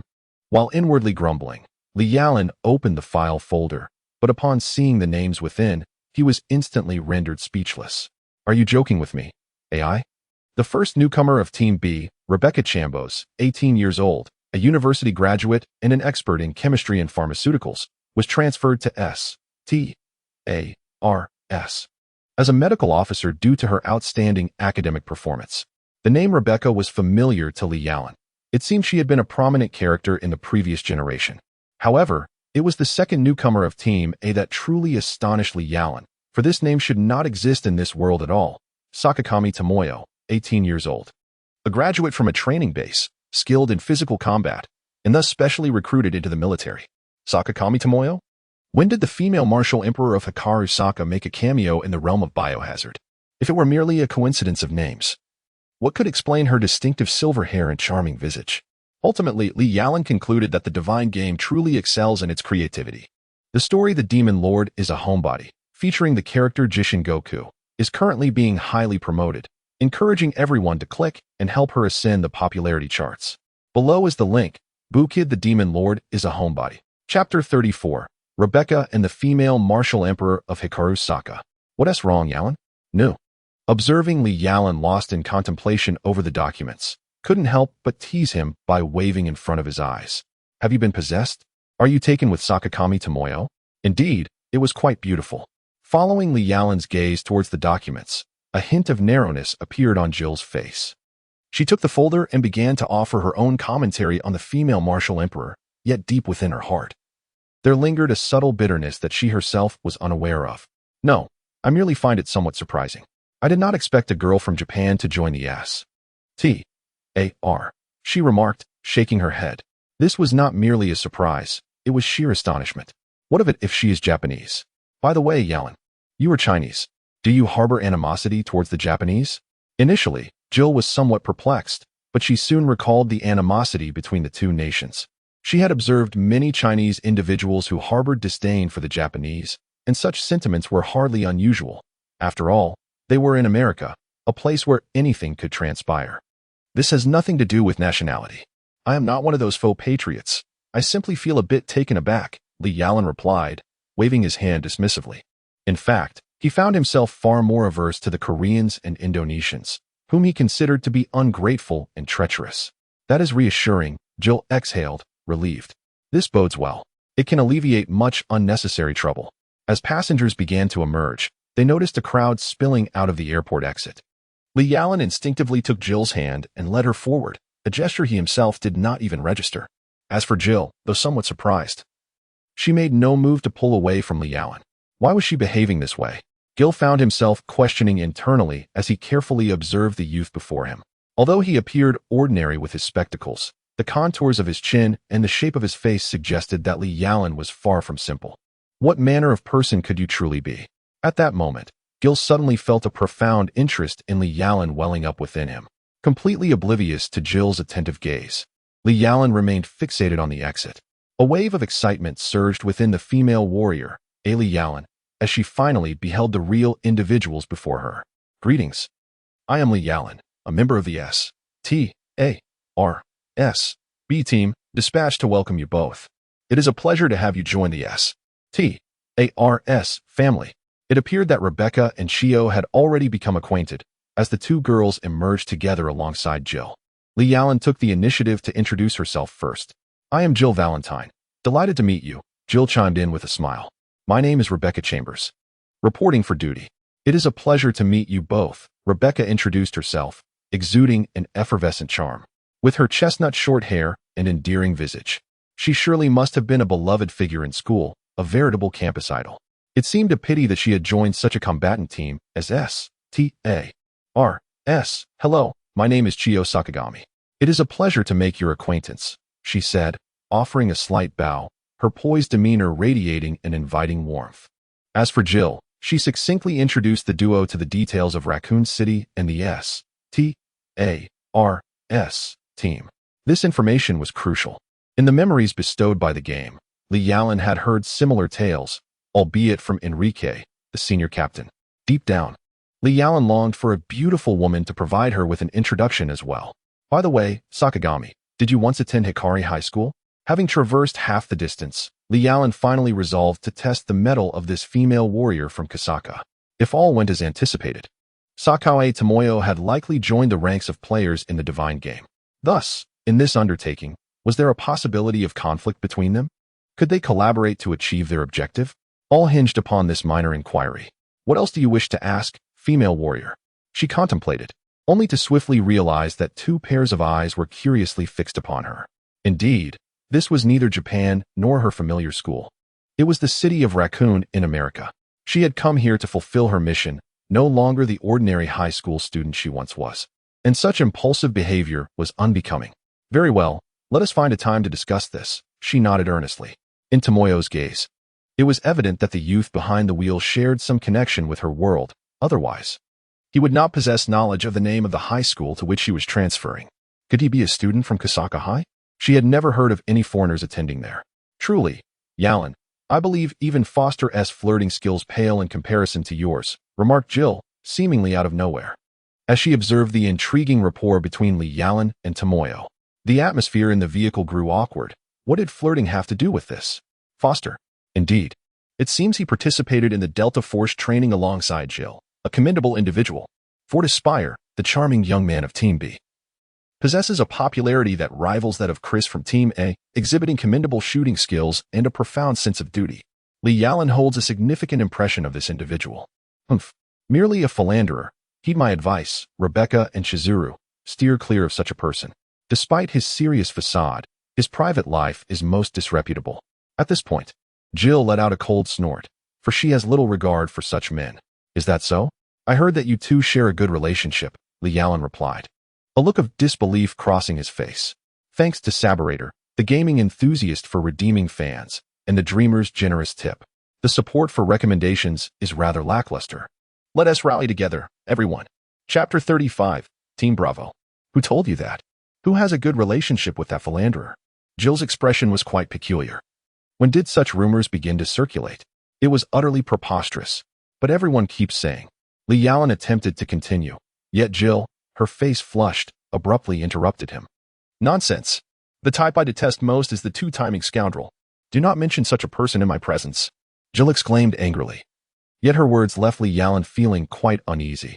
A two-timer indeed? The conversation between myself, Sister Xiaolei, and Xiaotong, could it be considered as straddling two boats? However, our relationship has yet to be fully defined, so perhaps it does not count. Subsequently, an awkward silence enveloped us, as everyone tacitly refrained from speaking until we reached the entrance of the Raccoon City Police Department. Well, if time permits, I shall seek a detailed discussion with my senior, Jiue politely stated while bowing towards Li Yalan. This gesture, however, elicited a disapproving glance from Jill towards Li Yalan, who pondered to himself what he had done to deserve such treatment. Recently, numerous cases have arisen, and most of the team members have been dispatched.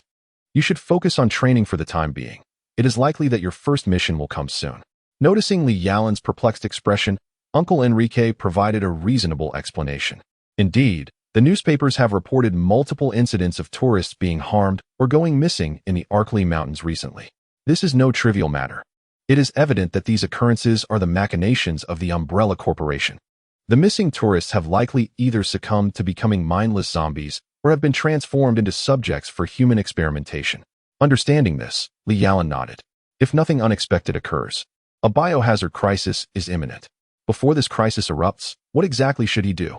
In my personal space, I have accumulated a considerable amount of food, water sources, and weapons.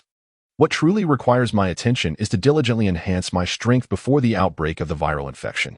Accompanied by Rebecca, I met with Weskier and the police chief, Brian Irons, that insufferable rotund man. Ultimately, I led Rebecca to her designated dormitory. This is your room. If you need anything, feel free to seek me out. I reside right next door, I said, gesturing towards my own room. Understood, Senior Yalan. But are you really only 18 years old? The atmosphere exuded a sense of maturity and reliability.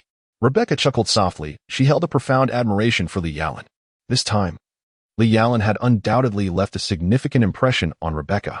Whispering his name a couple of times, she finally closed the door to her dormitory. At this moment, a flow of true energy coursed through Li Yalan's body, which surprised him greatly. However, this true energy did not enhance his physical attributes. Its true value would only manifest during the utilization of skills, akin to the concept of p-value, as explained by the system's virtual interface. As for the broken jade fist, although it consisted of a single move, its power should not be underestimated. If Li Yalan were to unleash his full strength, shattering stones and breaking jade would be well within reach. It is important to note that this was merely a V1 skill, and should he continue to elevate its level, the power of this move would be exceedingly promising. Early the next morning, all members of Team B returned to their posts. The team comprised 7 individuals, each with clearly defined roles. The captain, Enrique, requires no further introduction. Let us now turn our attention to Li Yalan's teammates. Kenny J. Sullivan, the eldest member of Team B at the age of 45, bore the critical responsibility of exploration and reconnaissance, a task fraught with peril. However, on the surface, this gentleman exhibited a remarkably gentle temperament. Fortis Spire, known as the playboy among the crew, was in charge of the team's equipment preparations. He meticulously managed all firearms prior to the commencement of battle. Richard Aiken, the cheerful fellow responsible for radio communications, was surprisingly adept at various forms of combat despite his short stature, and he possessed the best communication skills within the team.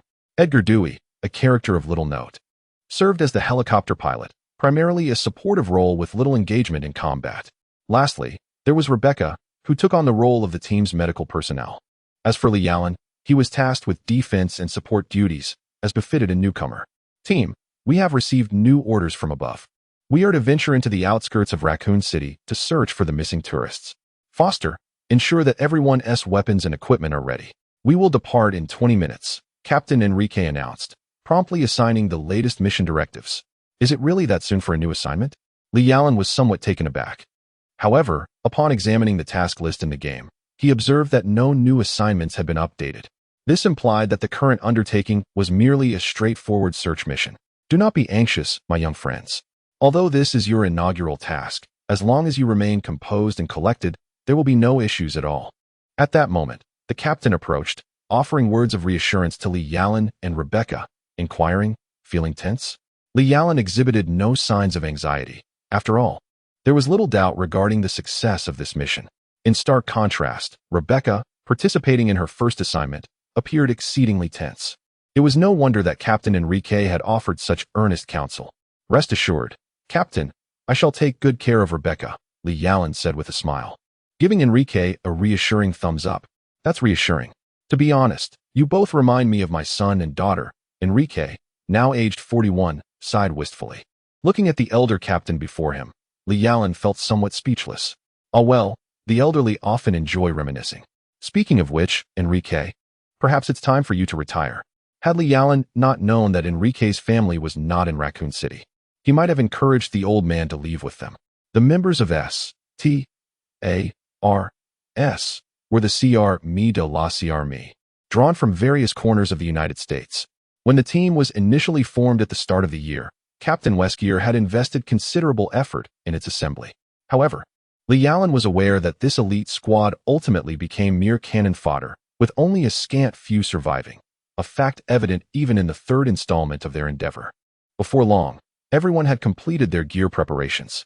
Li Yalan still donned the blue police uniform, but over it, he wore a bulletproof vest. His arsenal included a tactical dagger, a SIG P229 service pistol, and a P5K PD submachine gun, all standard issue for S.T.A.R.S. Once preparations were swiftly concluded, the group boarded the helicopter. At that moment, Rebecca's tension seemed to wane, indicating that the girl possessed commendable self-control. Soon, the helicopter arrived at the outskirts of Raccoon City, and it was indeed fitting to say that they truly epitomized S.T.A.R.S. At such a close distance, driving poses no challenge. Why the grand display of arriving by helicopter? Maintain full vigilance. Kenyon will oversee the reconnaissance ahead, while the rest of you follow me. As we disembarked from the aircraft, Uncle Enrique was the first to disengage the safety on his P5, for this was indeed a live mission that demanded utmost caution. Rebecca, who remained by my side, likewise readied her weapon, a P5 handgun, as she instructed Li Yalan. Due to her medical role, Rebecca was not armed with a submachine gun. Instead, she wielded a pistol manufactured in West Germany, a favored choice for law enforcement due to its precision and reliability, ideal for someone of Rebecca's stature. despite the brightening sky. The dense woods of the suburban area retained an eerie atmosphere. Upon hearing Li Yalin's words, Rebecca promptly moved a few steps closer to him. "Oh, you've only just met. And already such camaraderie?" Fortis called out, whistling playfully, casting a mischievous glance at Li Yalin and Rebecca. This fellow displayed an unexpectedly frivolous side. Who's become close? Rebecca's face flushed, and she opened her mouth to retort, yet her words faltered, as if she felt a sense of guilt. Witnessing this, Fortis chuckled triumphantly, but Li Yalin remained unfazed, continuing his careful survey of the surroundings, much to Fortis's chagrin. "During the mission, maintain your composure." Uncle Enrique furrowed his brow. While jesting among comrades is acceptable, one must be mindful of the time and place. That rascal Afutes, after the mission is complete, deserves a proper reprimand. Humph. After making a face at Fortes, Rebecca turned and dashed over to Li Yalin's side. To her surprise, in moments of seriousness, Li Yalin possessed a captivating allure, momentarily leaving Rebecca in a state of bewilderment. "Fool, what are you thinking? You're here to work, remember. How could one succumb to infatuation?" After a few steps, Rebecca finally regained her composure, gently patting her cheeks, her delicate face slightly flushed. It appeared that they were among the missing travelers. The bodies on the ground had decomposed beyond recognition, yet one could discern that they were a man and a woman. Judging by their attire, clad in mountaineering gear, they had undoubtedly been exploring the outskirts, only to meet a tragic end in the woods. Externally, it seemed they had succumbed to fatal injuries inflicted by wild beasts. And considering the level of decay, they had likely been deceased for over 6 days. As a healthcare professional, Rebecca furrowed her brow but proceeded with a cursory examination of the scene. This was illogical. This area was not remote, and tourists frequently traversed here. If these bodies had lain here for 6 days, they would have been discovered long ago, negating the need for our search. Observing the corpses before them, Li Yalin felt a wave of nausea, but still furrowed his brow to analyze the situation. Li Yalin's assessment was astute. However, there were no discernible signs of dragging, making it impossible to ascertain if this was indeed the crime scene. "Let us search the vicinity for any valuable clues," Uncle Enrique commanded. "Understood," the group responded, scattering to conduct their search. Due to their status as newcomers, Li Yalin and Rebecca were assigned separately. Perhaps in Uncle Enrique's eyes, they were merely ordinary team members. Report: no significant findings. No clues whatsoever. What manner of creature is this? In the face of such a scene, it is impossible for anyone to remain composed. Even Li Yalin, who knew well that this was merely a zombie, felt his heart race with trepidation. After all, the zombies portrayed in games or films are a far cry from the reality of a true zombie. The grotesque and blood-soaked sight before him caused Li Yalin to instinctively retreat several steps. However, he quickly forced himself to regain his composure. After all, it was merely a minor zombie. In this game, he would inevitably encounter far more formidable foes. Only by vanquishing these adversaries could he truly grow stronger. "Stand still. Move again, and I will shoot." To uphold humanitarian ideals in the presence of a zombie. Uncle Enrique, you truly possess a unique perspective. Thanks to the generous patronage from the celestial beings, the Saberator has received recognition. It is worth mentioning that we have surged to the 11th position on the new book rankings, and this week, we are poised to break into the top 10 without any gimmicks. Brothers and sisters, let us continue to push forward. Chapter 37, Elimination and the Commencement of the Level Up Mode. In response to Enrique's warning, the two zombies, of course, paid no heed, continuing to sway unsteadily as if they had just acclimated to their own bodies. They then ambled towards Li Yalin and the others, clearly just the most ordinary of zombies. Moving at a sluggish pace, truly, they were like living targets. "Stand still." Enrique issued yet another warning, but the zombies continued their relentless advance. At that critical moment, Foster could no longer contain himself and fired his weapon, overwhelmed by disgust. His shot struck the male zombie in the leg, narrowly avoiding the vein. Yet it caused the creature to stumble and fall to the ground. "Foster, what are you doing?" The captain expressed his profound discontent at Foster's sudden gunfire. "Yalin?" The captain turned in astonishment to Li Yalin, who had remained remarkably composed despite the dire circumstances.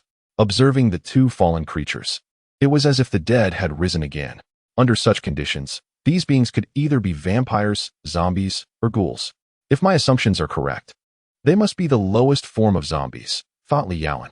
His explanation was somewhat ambiguous, for he was reluctant to divulge too much and incite suspicion among his companions. So, these creatures will attack humans? With this revelation from Lialan, Foster felt considerably reassured. Given that the two zombies were now perilously close, he fired again, striking both creatures directly in their hearts. "This is impossible." Richard, who had believed the ordeal to be over, cried out in horror. Remarkably, despite having fallen, the two zombies quickly rose once more, even after Foster had accurately shot them in their hearts. It appears that killing zombies is not so simple. Remain calm, aim, and shoot, just as we practiced. Lialan, with remarkable composure, aimed at the head of the first male zombie and pulled the trigger. Two 9mm bullets instantly pierced through the zombie's skull. With a thud, the creature collapsed to the ground, convulsing a few times before becoming utterly motionless. He continued to aim at the second one and fired again. With the sound of gunfire echoing, both zombies were dispatched, and Lialan's game score increased by 10 points. If this trend continued, Raccoon City would likely become Lialan's prime hunting ground in the wake of the biohazard. However, after eliminating the two zombies, Lialan was astonished when a voice suddenly resonated in his ears, that of a virtual character. Killing task completed, upgrade mode activated. Upgrade mode. What could that possibly entail? Confusion lingered in Lialan's mind, but now was not the time for inquiries. He needed to focus on completing this straightforward task. What were these creatures, truly? Once Lialan had vanquished the two zombies, it seemed as though everyone had awakened from a nightmare. The earlier assumptions were confirmed. The two tourists before them had been deceased for quite some time. Were the dead rising, as Lialan suggested, akin to the fabled vampires or zombies? Senior Yalan, how remarkable you are. How did you discern that these monsters' weakness lies in their heads? Rebecca gazed curiously at Lialan. Just moments ago, Foster's bullet had undoubtedly struck the heart of those creatures, yet it seemed utterly ineffective. Their weakness was not located there. Upon hearing Rebecca's inquiry, everyone turned their attention to Lialan, pondering how he possessed such knowledge of these monsters' vulnerabilities. You are aware that I am from Huagua. In our nation, there are numerous legends surrounding zombies. Generally, their weaknesses are sunlight or a strike to the head. Clearly, these creatures are not deterred by sunlight. As for targeting the head, that was merely a guess. Astonishingly, it proved effective in vanquishing them, Lialan stated with a composed demeanor. The mysterious land of Huagua piqued everyone's curiosity, and upon hearing Lialan's explanation, they nodded in understanding. Is that so? Lialan, do you possess the legendary Chinese martial arts? Rebecca, still youthful, was far less reserved than Enrique and the others, her questions flowing freely. Chinese martial arts, you say? I know a bit, Lialan replied, scratching his nose. Does my proficiency in the broken jade fist count? Though it is merely a skill from a game. Really? Senior Yalan? I implore you to allow me a glimpse of Rebecca's expression, as she appears quite exhilarated. At her age, she harbors a profound admiration for the legendary Chinese martial arts. We shall discuss it later, as we are currently within the confines of work. With a discreet gesture towards Uncle Enrique, Rebecca promptly nodded in understanding. Now then, let us resume our search. Maintain a close proximity to one another, and Edward, ensure that you remain in constant communication with the group. With Yalan's elucidation, the captain heightened his vigilance. Aside from the pilot Edward, who remained in place, the remaining team members embarked on a renewed quest. This time, they did not scatter. The distance between each of them did not exceed 5 meters. In fact, Rebecca was so close that she trailed right behind Yalan. Even as members of the elite S.T.A.R.S., Rebecca is still a young woman. As they pressed onward, they encountered no unexpected occurrences. The forest was eerily silent, and they could almost hear the rhythm of their own heartbeats. Aside from the soft rustling of grass beneath their feet, there was no other sound to be heard. This cursed mission, why do I feel increasingly uneasy about it? Charlie muttered in dissatisfaction, seeking to alleviate his inner trepidation by indulging in a cigarette to uplift his spirits. Indeed, something was amiss. The silence was unnervingly profound.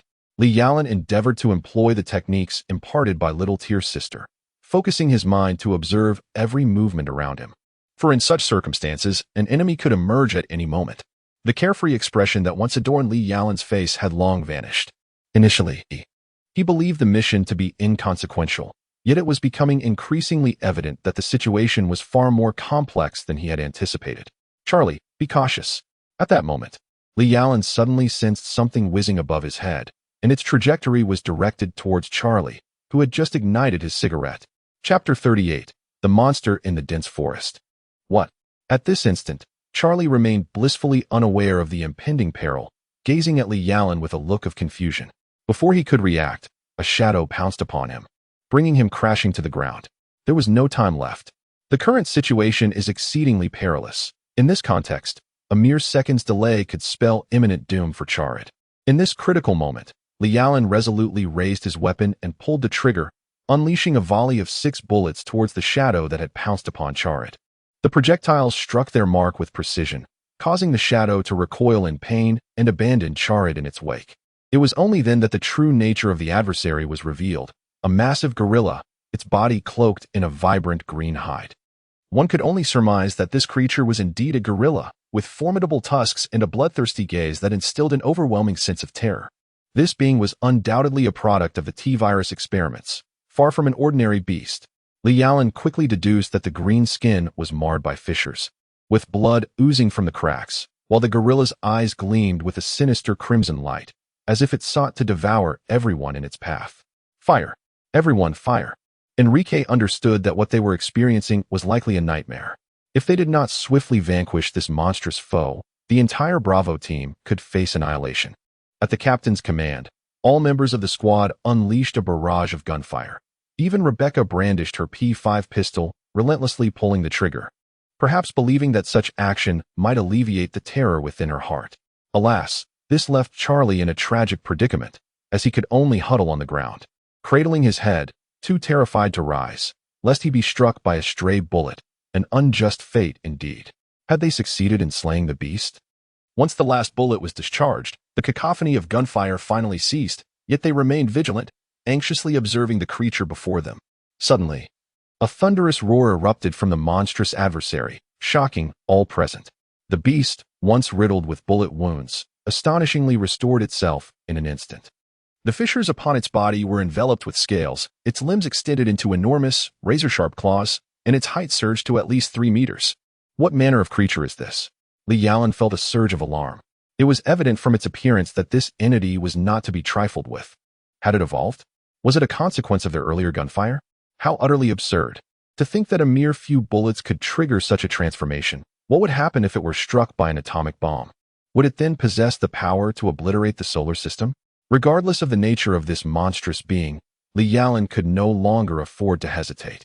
The flames of his gun erupted in a relentless barrage. With Li Yalan leading the charge, the others soon regained their composure from the shock, firing at the creature with fervor. It appeared that this fiend was not invincible. Firearms possessed a degree of lethality against it, albeit requiring time and precision to strike its vital points. Do not relent. It is nearing its breaking point, Li Yalan urged, observing the creature's anguished expression. He recognized that the battle had reached a critical juncture, and at such a moment, morale must not wane. This beast proved to be extraordinarily resilient, withstanding an onslaught of bullets without succumbing. In a sudden turn of events, it charged towards Li Yalan, as if seeking to take him down with it in its final moments. In such dire circumstances, Li Yalan remained vigilant, aiming his weapon at the creature's head and unleashing a series of shots.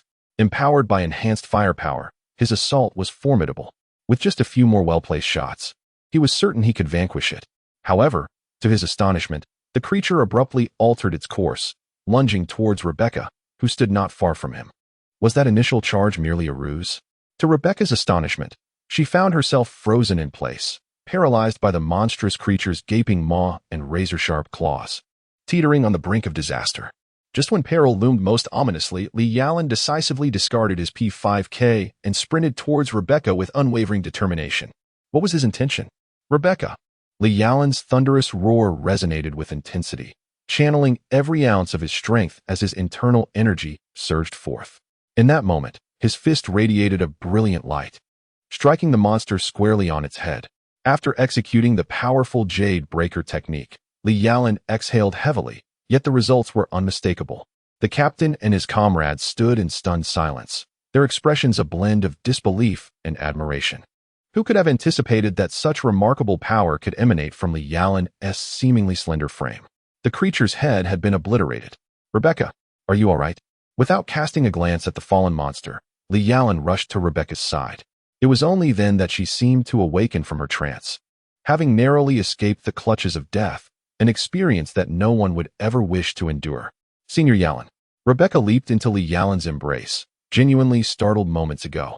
Though she had always considered herself a brave girl, unafraid of any challenges, at this moment, she resembled a delicate and vulnerable maiden.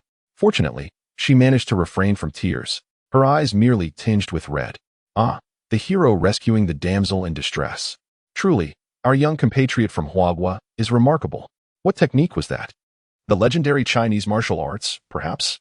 It seems I must venture to Huagua in search of a master to take me as an apprentice. The crisis has finally passed. And even Fortes began to chatter excitedly. Indeed, everyone was astonished. Just as Fortes remarked, could this truly be the fabled martial arts of Huagua? Ah, I apologize. Senior Yalan. Only upon hearing the flippant remarks from Fortes did Rebecca come to her senses. She abruptly pushed Li Yalan away but immediately began to apologize, her cheeks flushed, exuding an undeniable charm. I merely wish to be a carefree scoundrel, accompanied by my lackey, venturing out to tease virtuous women. Alas, this fellow's flirtations are indeed unavoidable. Chapter 39. The Hunter. Well done, Yalan, Captain Enrique remarked as he patted Li Yalan's shoulder, a sigh of relief escaping his lips. It was not only due to Li Yalan's rescue of Rebecca, but also because he had vanquished the monstrous threat. Had that creature escaped into the heart of Raccoon City, the consequences would have been dire. Captain, should we continue the search? Kenyon inquired, having scoured the nearby area before approaching Uncle Enrique. An inexplicable sense of dread loomed over the group in the face of such an unknown beast. If they were to encounter another creature of its kind, the safety of the team would be at stake. As the eldest and most cautious member, Kenyon's concerns were well-founded. Cease the search. It appears we must request assistance. Enrique comprehended Kenyon's intent and gestured for everyone to retreat. Team B began their journey towards the designated landing site of the helicopter. Gunfire? During their return, Li Yalan faintly discerned the sound of 2 gunshots. Although the distance was considerable, his enhanced physique rendered his senses far more acute than those of an ordinary individual. It is noteworthy that even Uncle Enrique and his companions had failed to hear the shots. What gunfire? Foster had yet to grasp the situation.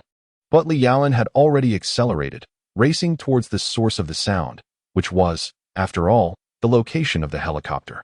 Upon arrival, Li Yalan was astonished to discover that they were surrounded by zombies.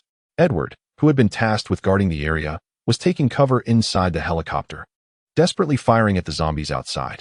However, in his current state of panic, he had completely forgotten that to effectively eliminate a zombie, one must aim for the head, instead resorting to a frantic spray of bullets. There were numerous zombies before him. By Li Yalan's estimation, there were at least 20 or more. Where had so many zombies come from? Originally, there was no trace of them. However, at this moment, Li Yalan could not afford to dwell on his thoughts. He disengaged the safety on his P5K and aimed at the nearest zombie, firing a shot that accurately penetrated its skull. Yet, with the sound of the gunshot and the subsequent collapse of the zombie, Li Yalan had already revealed himself to the horde. Although these primitive zombies had lost their sight, their hearing remained exceptionally acute. As a result, more than 3/4 of the zombies abandoned their assault on the helicopter and slowly turned toward Li Yalan. Confronted by a dozen zombies, Li Yalan felt a slight tension in his heart. However, his experience taught him that in such moments, he needed to remain composed. He raised his weapon, aimed, and fired. With each gunshot, another zombie fell. By the time his fellow team members arrived, the number of remaining zombies was less than the fingers on one hand. Open fire. Though surprised by Li Yalan's remarkable psychological resilience for such a young graduate, Captain Enrique soon set aside his doubts and commanded the team to open fire. The sudden appearance of numerous zombies had instilled a sense of foreboding within him. In no time, the relentless assault led to the complete annihilation of the undead, leaving behind a grim tableau of corpses and a foul stench. As the team approached the helicopter, the pilot, Edward, finally opened the door. Although they had achieved salvation, he still appeared shaken. I cannot fathom it. They came rushing from all directions, as if they had materialized out of thin air. Edward exclaimed, shaking his head in disbelief, clearly traumatized by the recent ordeal. Are you injured? Were you bitten by a zombie? Li Yalan inquired, understanding the urgency of seeking medical attention in the event of a bite, for it could lead to dire consequences. Upon examining Edward, Li Yalan noted that aside from his pallid complexion, there were no apparent signs of injury, allowing him to breathe a sigh of relief. Due to the zombie attack, the helicopter had sustained damage and could not continue its flight. given the circumstances. Reinforcements from the police station were imperative. Thus, the captain instructed everyone to maintain their positions while Richard was tasked with contacting headquarters. Seizing this opportunity, Lee Allen glanced at his attribute panel. He discovered that his skill enhancement for firepower had advanced to level V2, enabling a 50 increase in the potency of his firearms. Furthermore, he realized he had completed a mission. Sudden mission to save Rebecca. Eliminate Hunter Alpha to prevent Rebecca's demise. Completed. Reward. Game points. Eliminate Hunter Alpha? Is that creature the Hunter? No wonder it is so formidable. Lee Allen has finally learned the name of that monster. Nevertheless, he understands that the Hunter is merely an appetizer. There are even more powerful zombie creatures awaiting his annihilation. This search mission has yielded significant rewards. Particularly after vanquishing the Hunter, Lee Allen feels a steady enhancement in his abilities. It seems that breaking through to a high-level divine servant is only a matter of time, and he may not even need to expend game points for upgrades. Just moments ago, Lee Allen successfully dispatched 18 zombies, and with the bonus from the sudden mission, he has accrued an additional 390 game points. The apocalypse truly is a boon for novices, a veritable paradise for accumulating points. What troubles you, Rebecca? Are you still anxious? After surveying his rewards, Lee Allen turned his attention to Rebecca, who appeared exceedingly tense, gripping her P5 pistol with unwavering focus, as if the zombies could materialize at any moment. Ah, it's Senior Yallen. Didn't the captain mention the need for vigilance? Fully engrossed, Rebecca only responded when Lee Yallen gently tapped her shoulder. After he reiterated his words, she blushed and softly explained, I must say, this hardly qualifies as vigilance, does it? Before us lies an expanse of open ground. If there are any zombies, their presence would be immediately apparent. Do not be overly anxious, rather, relax a bit. Such tension will inevitably lead to mental fatigue. Lee Allen observed Rebecca and shook his head, realizing that this cannot continue. I understand now. Thank you, Senior Yallen, Rebecca responded, finally easing her nerves after heeding Lee Yallen's advice. As she gazed at him, a faint blush crept onto her cheeks, appreciating the reliability of Senior Yallen before her. Chapter 40. The arrival of Team A. Half an hour later, the members of Team A, led by Weskier, hurriedly arrived at the scene. Upon witnessing the multitude of corpses strewn about, everyone was taken aback. It was evident that these bodies belonged to ordinary civilians. Had Team B truly gunned down so many innocents here? If that were the case, why were they still seeking assistance? The situation unfolded as Captain Dax briefly recounted the recent events. Upon hearing about the animated corpses and the emergence of monsters, the members of Team A were taken aback. Indeed, a closer inspection revealed that these corpses had been deceased for at least 10 days, resulting in such advanced decomposition. Chris meticulously examined the bodies on the ground and ultimately drew a conclusion. The S.T.A.R.S. team members convened, but Lee Yallen showed no signs of joy. His attention was firmly fixed on the female warrior, Akasaki. At this moment, Akasaki Tomoyo was not her usual composed self. Although her capabilities as an ordinary person were formidable, she typically dealt with small-time thugs with ease. However, what lay before her today was the stark reality of death, a profound shock for a mere 17-year-old girl. Is Tomoyo all right? A tremor coursed through Chiyo's body, prompting Lee Yallen to approach her with genuine concern. He understood her feelings. After all, he too was experiencing this for the first time. Just moments ago, he had personally vanquished those zombies. Without a certain level of psychological preparation, how could one possibly endure such a trial? Senpai. Chiyo's delicate lips quivered slightly. Upon seeing Lee Yallen's caring expression, warmth flooded her heart. She realized that this individual, Lee Yallen, must have a profound connection to her world. Otherwise, he would not be familiar with the name Kasaka Takashi. Instinctively, Chiyo felt the distance between them diminish, and receiving Lee Yallen's concern provided her with immense encouragement. That's good. Be careful. This mission is no simple task, Lee Yallen remarked with a double entendre. Chiyo understood his meaning. Although this was merely a game, it was fraught with peril. A moment's carelessness could lead to death, much like the lifeless bodies strewn across the ground. At that moment, Jill, who had been observing, noted Lee Yallen's attentiveness towards Chiyo. She admired his concern for his teammate. After all, she too had witnessed Chiyo's trembling. Even Jill, seasoned by the battlefield, felt a chill run down her spine at the sight of the fallen corpses. However, despite her admiration, Jill felt an inexplicable pang of bitterness within her. This sensation was unfamiliar to her, a flavor she had never tasted before. Could it be that she harbored feelings for that brash young man? No, this cannot be. I should regard him as a brother. Jill fervently denied this in her heart. In this urgent situation, it was imperative to report to the superiors and continue the search in the vicinity, striving to uncover useful clues. Meanwhile, having listened to the report, Weskier issued new orders. More searching? Although the members of S.T.A.R.S. are elite, continuing the search under such circumstances posed an exceedingly high level of danger. Generally, such situations would necessitate the deployment of military forces to handle them. The police handling the case? How absurd. Li Yalan understood that Weskier was not a benevolent individual. Issuing this command surely stemmed from his own considerations. Was it a delay tactic or a preparation to lead everyone to their doom? Li Yalan could not discern Weskier's true intentions and could only proceed with the mission alongside the others, taking it one step at a time. As a newcomer, Li Yalan teamed up with Rebecca, while Jill was responsible for guiding Chizuki. The four of them were assigned to search the same area, thus remaining in close proximity. It was evident that Chizuki lacked experience with firearms. Although she held a K-17 semi-automatic pistol, her grip and vigilance towards her surroundings were insufficient. Had she been airdropped into this world without any basic training? Wasn't the so-called game of Ascension supposed to be quite humane? Although I have acquired knowledge about firearms in the realm of Cat's Eye, my experience during this trial task has further enriched my understanding of weaponry in this world. Am I truly the only one who is exceptional? Li Yalan pondered in confusion. If the god system, Kai, were present, she would undoubtedly nod in agreement. For Li Yalan's very existence is indeed the most extraordinary of all.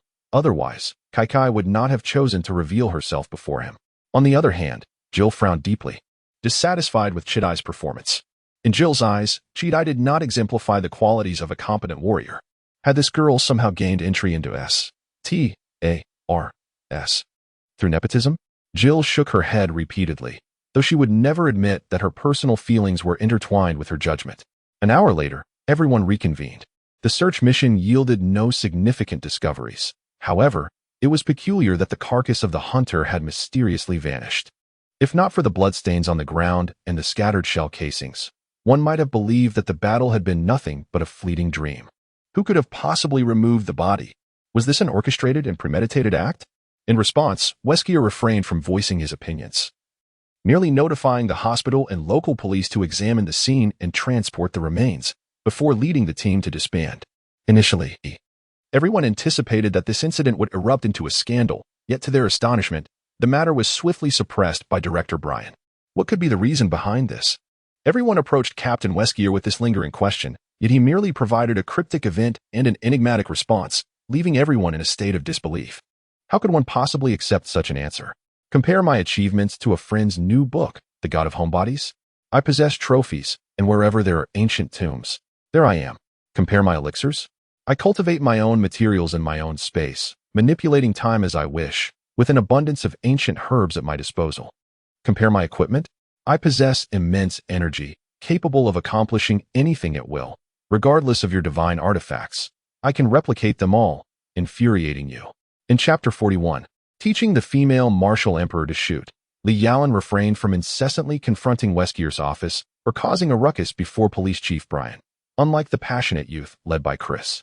Such actions were utterly futile, as Weskier and Chief Brian had long colluded, becoming mere pawns of the Umbrella Corporation. Now, all that Li Yalan needed to do was to continue honing his strength, preparing diligently for the battles ahead. Concurrently, he recognized the necessity of engaging in earnest communication with Chitos. I had anticipated that you, esteemed senior, were also a participant in the Divine Ascension game. Following the conclusion of the quest, Li Yalan promptly sought out Chitos, briefly elucidating his identity. Chitos, however, exhibited no astonishment upon the utterance of Kazaka.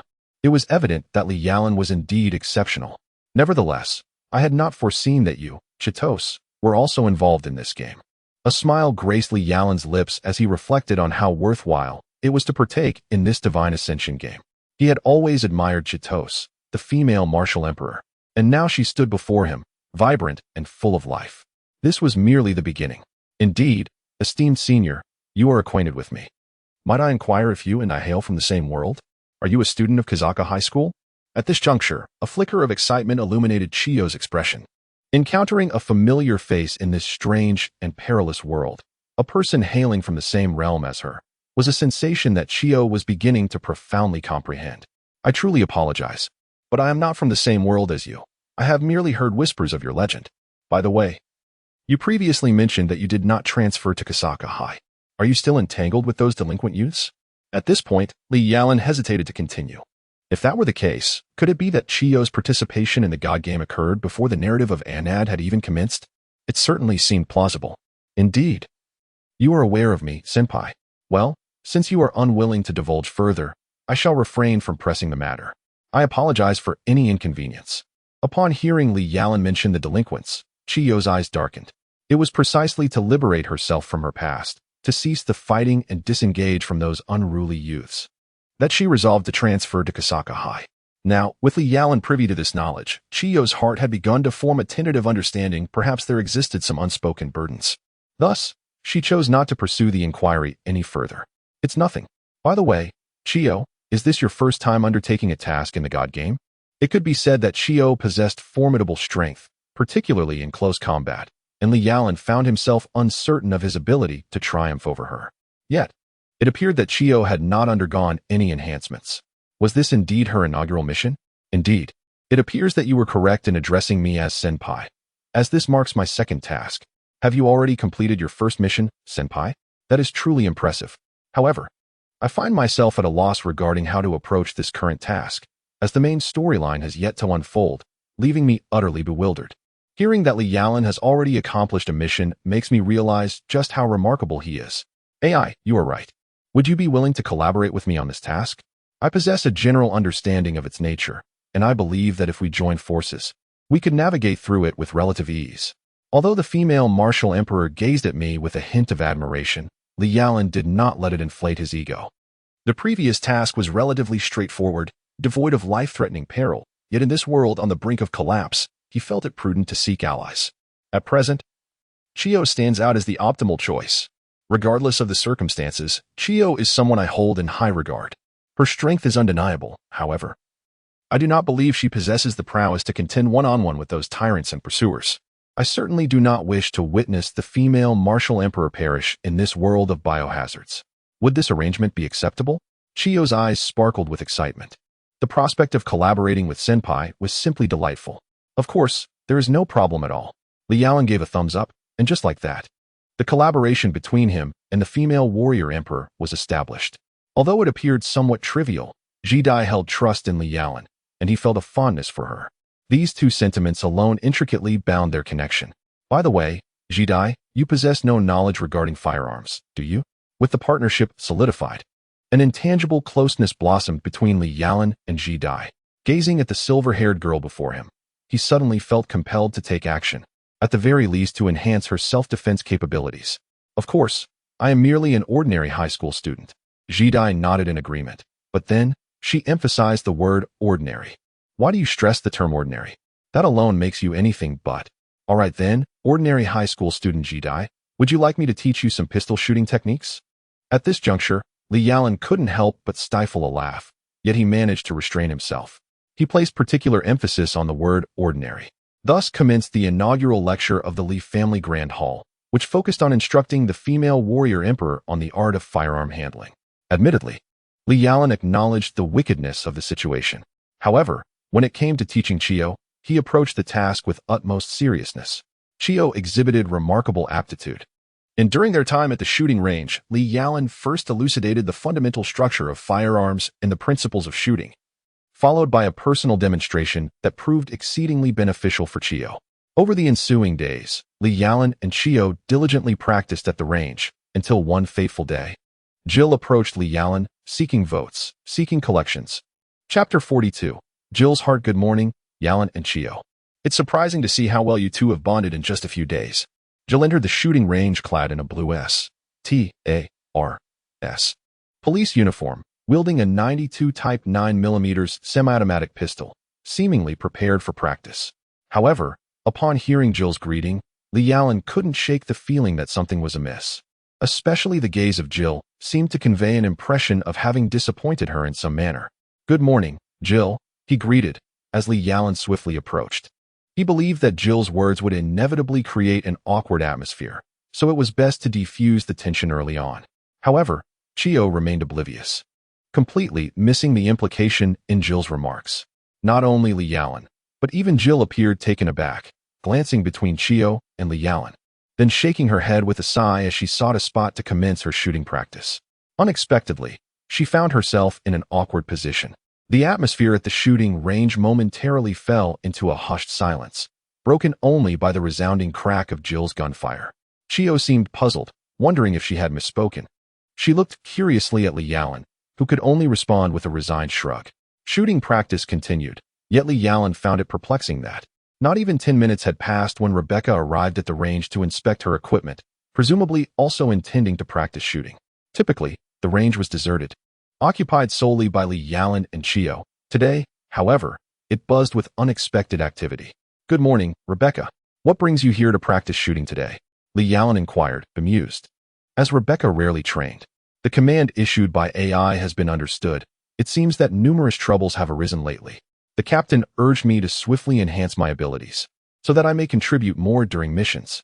After hearing Rebecca's explanation, Li Yalan finally comprehended the situation. Recently, the STARS team has been beset by incessant challenges, with various tasks arising daily. Were it not for the presence of newcomers, Li Yalan and Chio would have been dispatched long ago. Regrettably, the orders they have received are merely to continue their training, much like Rebecca. "Then let us practice together," suggested AI. "Perhaps our collective efforts will yield greater results." "Absolutely," replied Rebecca, who had no objections. Her encounters with Li Yalan had been infrequent lately, and this opportunity would allow her to converse more with her senior. For reasons unknown, Rebecca was often drawn to Li Yalan. Was it his gentle smile, his warm demeanor, or perhaps his formidable prowess? Likely, it was a combination of all these attributes. The shooting practice persisted, and after several days of training, Chio had completely shed the clumsiness of her initial attempts.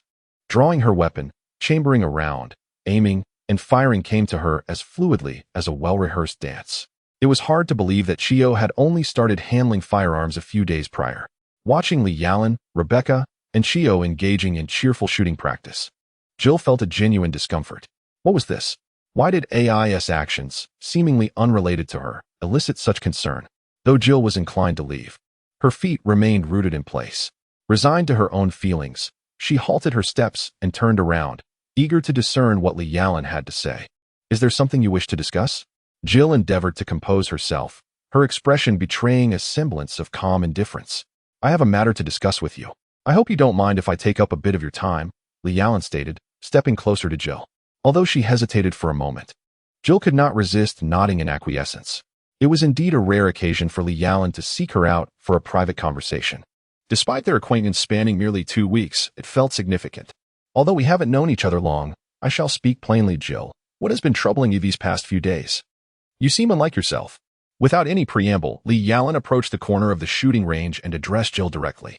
Li Yalan was familiar with the vivacious and forthright woman that Jill was. However, ever since Rebecca and Chio had appeared, Jill had seemingly bottled up her concerns, which left Li Yalan feeling uneasy. What could be the cause of this change? The depths of a woman's heart remained an enigma to him. "I understand now. Thank you." "Yalan," Jill replied, reflecting on her own entanglements. It is true that Yalan shares a good relationship with Chio and Rebecca. However, Jill can discern that their bond is merely that of comrades. Perhaps there exists a hint of ambiguity, yet it remains firmly within the bounds of propriety.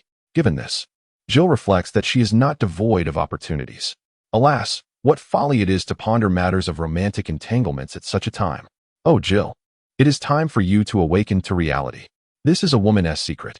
With a smile, Jill playfully folded her arms, a rare display for her, leaving behind a captivating charm as she thanked her lost heart. Saberator, the one she cherishes most, is none other than Shauna Hiluo. A special thanks to Shauna for her generous donation of 10,000, wishing everyone a Merry Christmas. Chapter 43. The urgent task of the night, was it truly completed so effortlessly? Li Yalan found it somewhat astonishing. After all, he had not deliberately sought to befriend Rebecca and Jill. Yet, it appears that his relationship with these two young ladies transcends mere friendship. How fortunate indeed. It is perplexing how this fellow possesses such an uncanny ability to attract women. In an unknown system dimension, the fox girl, Kai, pouted in displeasure. Clearly, this was a task imbued with hidden attributes. If Jill and Rebecca did not harbor significant affection for Li Yalan, this task would never have been accomplished. Yet, to his astonishment, Li Yalan completed it with such ease. But could this truly be attributed to mere luck? Regrettably, the time remaining for Li Yalan and Chizai to undergo training is rather limited. The number of missing tourists in the Arkley Mountains continues to rise alarmingly. Despite the police having issued a state of emergency, numerous curious tourists still venture into the area, leading to an even greater surge in the number of vanished individuals, so much so that it has sent shockwaves throughout Raccoon City. Consequently, the police department has been compelled to deploy the STARS team once more for investigations. However, after several attempts, they have uncovered no tangible leads. The original zombies and creatures seem to have evaporated without a trace. In recent days, I have sensed an unsettling atmosphere, particularly surrounding the captain and the chief, both of whom appear to be concealing some secret. Yet, I find myself unable to articulate the specifics. One evening, after dinner, Li Yalan, Jill, Rebecca, and Chizai gathered together, with Jill sharing her recent discoveries. Something feels amiss, Li Yalan mused, stroking his chin thoughtfully. Indeed, Weskier has been behaving rather mysteriously of late. Could this signify the prelude to a biohazard crisis? Chizai and Rebecca, both new to the team for less than 2 weeks, had no authority to comment, as they were unfamiliar with Weskier and the chief. Nonetheless, the girls' intuition warned them. Putting Weskier aside, Chief Brian was undoubtedly a nefarious character. Each time he gazed at them, a lecherous gleam flickered in his eyes, sending chills down their spines. I wonder if we should conduct a discreet investigation, I proposed. I have always felt that the two individuals are significantly connected to the disappearance incidents in the Arkley Mountains. It must be said that Jill possesses a remarkably keen intuition. However, as for the covert investigation, while Brian may be manageable, Weskier is undoubtedly a formidable and cunning adversary. Conducting an investigation is far easier said than done. Attention. Team B, assemble immediately. We have an urgent mission. Indeed, a mission was at hand. Li Yalan exchanged a glance with Rebecca, greeted Jill and Chizai, and promptly rushed out of the room. The urgency suggested that something significant was unfolding. Everyone, ensure you have your weapons ready. We will board the aircraft at once. The details will be conveyed during the flight. As the team gathered, their commanding officer hastily ushered them into the helicopter. Preparations would commence once they were airborne. Meanwhile, Captain Enrique briefed everyone on the mission's general outline. The incident occurred once more in the Arkley Mountains. However, this time it was not merely a case of missing persons. A train had been attacked in the area, and communication had been lost. Consequently, Team B's assignment was to locate the train and assist in rescuing the passengers aboard. Captain, I suspect this situation may not be as straightforward as it appears. In the Arkley Mountains, with a train under siege, if we entertain the worst-case scenario. Li Yalan refrained from finishing his thought. Having previously endured a bioweapon assault, Enrique was acutely aware of Li Yalan's implication. He had to concede that Li Yalan was indeed correct. What if they encountered those creatures again? It is unfeasible. Director Brian does not acknowledge the events we encountered previously. Thus, returning would likely exacerbate our predicament. Let us proceed with our mission, remaining vigilant and cautious. Should any unforeseen circumstances arise, we must seek assistance immediately. Remember, regardless of what transpires, our foremost priority must be the preservation of our own lives. After a moment's contemplation, Enrique ultimately resolved not to abandon the task. Now STARS faced an arduous decision. Whether to advance or retreat seemed to promise no favorable outcome. Suddenly, a deafening roar erupted from the helicopter's rotor blades, causing everyone to experience a violent jolt. Before they could react, the helicopter spiraled downward at a rapid pace. What has happened? Captain Enrique inquired loudly of Edward. The engine has malfunctioned. We must make an emergency landing. Edward's words barely left his lips when the aircraft collided with a large tree, spinning several times before finally touching down on the ground. Fortunately, no one was injured. Confirm your positions. Maintain a safe distance from one another. Stay alert to your surroundings. Captain Enrique issued his commands with great vigilance. It was now past 10 o'clock at night, and under the hazy moonlight, they could barely discern the ground. In such conditions, the emergence of zombies or monsters would pose a significant threat. Look, Senior. Li Yalan and Rebecca were walking together when, after just a few steps, they encountered an overturned military transport vehicle blocking their path. On the ground lay two lifeless bodies, long deceased. What new development is this? Li Yalan exclaimed, moving forward to investigate. Meanwhile, Rebecca called out to her teammates, and soon everyone gathered to witness the gruesome sight, their faces contorted in dismay. Shortly thereafter, a file discovered by Rebecca dispelled the confusion that hung in the air. It revealed that the vehicle had been transporting a prisoner named Billy Cohen, a former Navy lieutenant, age 26, who had been convicted of killing 23 individuals during a mission in Africa and was awaiting execution. From the photograph, the young man appeared strikingly youthful, making it difficult to associate him with a death row inmate. The two unfortunate soldiers had merely been fulfilling their duties, only to be slain by this scoundrel. Holding the document, Pilot Edward expressed his disdain, his loathing for such scum palpable. Things may not be as straightforward as they seem. At that moment, Li Yalan unexpectedly discovered a new clue. Look here, he pointed to the overturned vehicle, illuminating it with his flashlight. To everyone's astonishment, they noticed a translucent, viscous substance slowly pooling on the ground. Clearly, this was not a product of the military transport vehicle. But what could it possibly be? All eyes turned to Li Yalan, awaiting his insight. Why are you all looking at me? I'm not an encyclopedia. However, if my conjecture is correct, these secretions must be linked to those entities we encountered previously.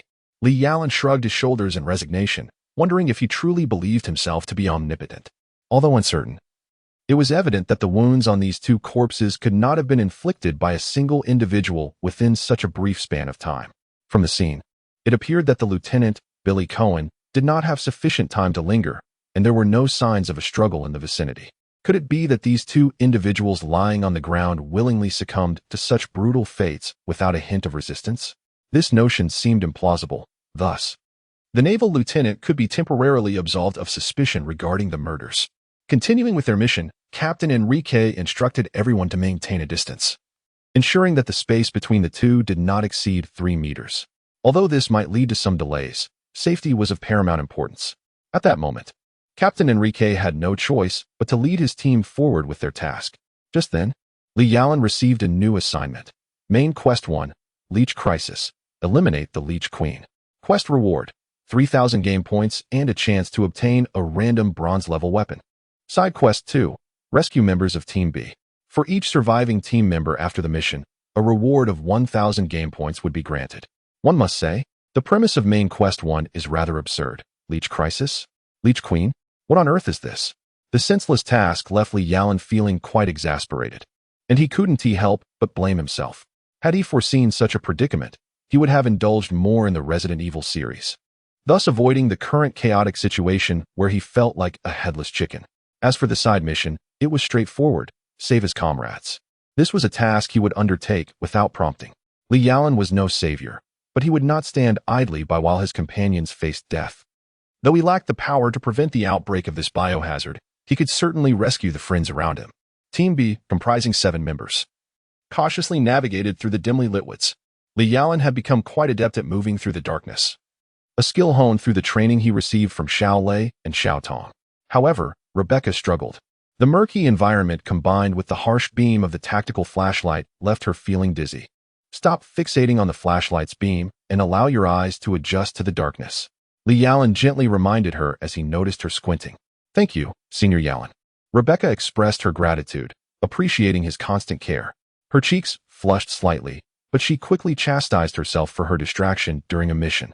Suddenly, Kenyon exclaimed in surprise as several shadows darted swiftly before him, vanishing in an instant.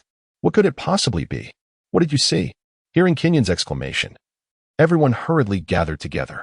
However, apart from Kenyon, none of them had spotted the dark figures. Uncle Enrique furrowed his brow.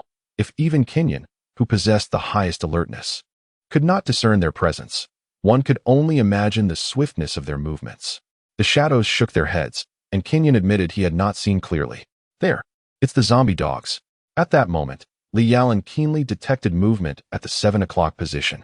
There were 4 figures, and upon closer inspection, they turned out to be the zombie dogs most commonly encountered in the realm of biohazard.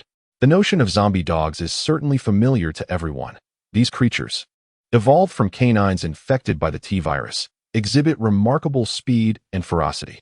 For an ordinary individual, encountering such beasts could spell doom. Fortunately, these 4 zombie dogs were confronted by a team of elite S.T.A.R.S. As soon as Li Yalan's words left his lips, The P5K in his hand unleashed a barrage of fire. In swift succession, the others reacted and opened fire, swiftly neutralizing the approaching zombie dogs before they could close the distance. The points awarded for these creatures were meager, merely 20 points. Moreover, only 2 of the 4 were credited to Li Yalan. This left him somewhat disgruntled, as he had effectively lost 40 game points. Such monsters still exist. After vanquishing 4 zombie dogs, the group finally breathed a sigh of relief. However, unbeknownst to them, this was merely the beginning. Let us proceed, Captain Enrique commanded, praising Yalan for his commendable performance. He then patted Li Yalan on the shoulder. This time, Li Yalan reacted swiftly. Had it not been for his efforts, Team B would have undoubtedly found themselves in a precarious situation even if they had discovered the zombie dogs, let alone dispatching the enemies with such ease. Chapter 45. The train crisis. The entire Team B continued onward, soon discovering a train halted on the tracks. The deep crimson carriages stood still, surrounded by an eerie silence, devoid of any semblance of life. This must be the train, Captain Enrique remarked as he pulled open the train door. Yet, upon entering the carriage, they realized that it had become a veritable death trap. How could this happen? Rebecca gasped, covering her mouth in shock. The passengers aboard the train had all perished. Their demises gruesome beyond imagination. Some corpses were even beyond recognition. What kind of horrific ordeal had this train endured? Be cautious. These bodies may have already transformed into zombies. Something feels amiss. Gazing at the familiar scene before him, Li Yalan could hardly doubt that this was undoubtedly a biological invasion. No sooner had Li Yalan uttered these words than the corpses of the passengers seated around him began to rise one by one. Had the transformation just commenced? Such a coincidence was almost too improbable. Regardless, the immediate priority was to eliminate the zombies in front of him. Li Yalan fired his weapon with precision, consistently striking the heads of these undead foes. By the time his teammates began to provide cover fire, Li Yalan had already dispatched the 5 zombies before him with remarkable efficiency. Given their limited numbers, he was able to swiftly vanquish the enemies. Impressive speed. Captain Enrique couldn't help but regard Li Yalan with newfound admiration as he swiftly neutralized the zombies. Although he was already aware of Li Yalan's formidable strength and psychological resilience, the fact that Li Yalan consistently outperformed more seasoned veterans was telling. In response to the captain's praise, Li Yalan merely smiled faintly. After all, he was striving to level up by defeating these monsters.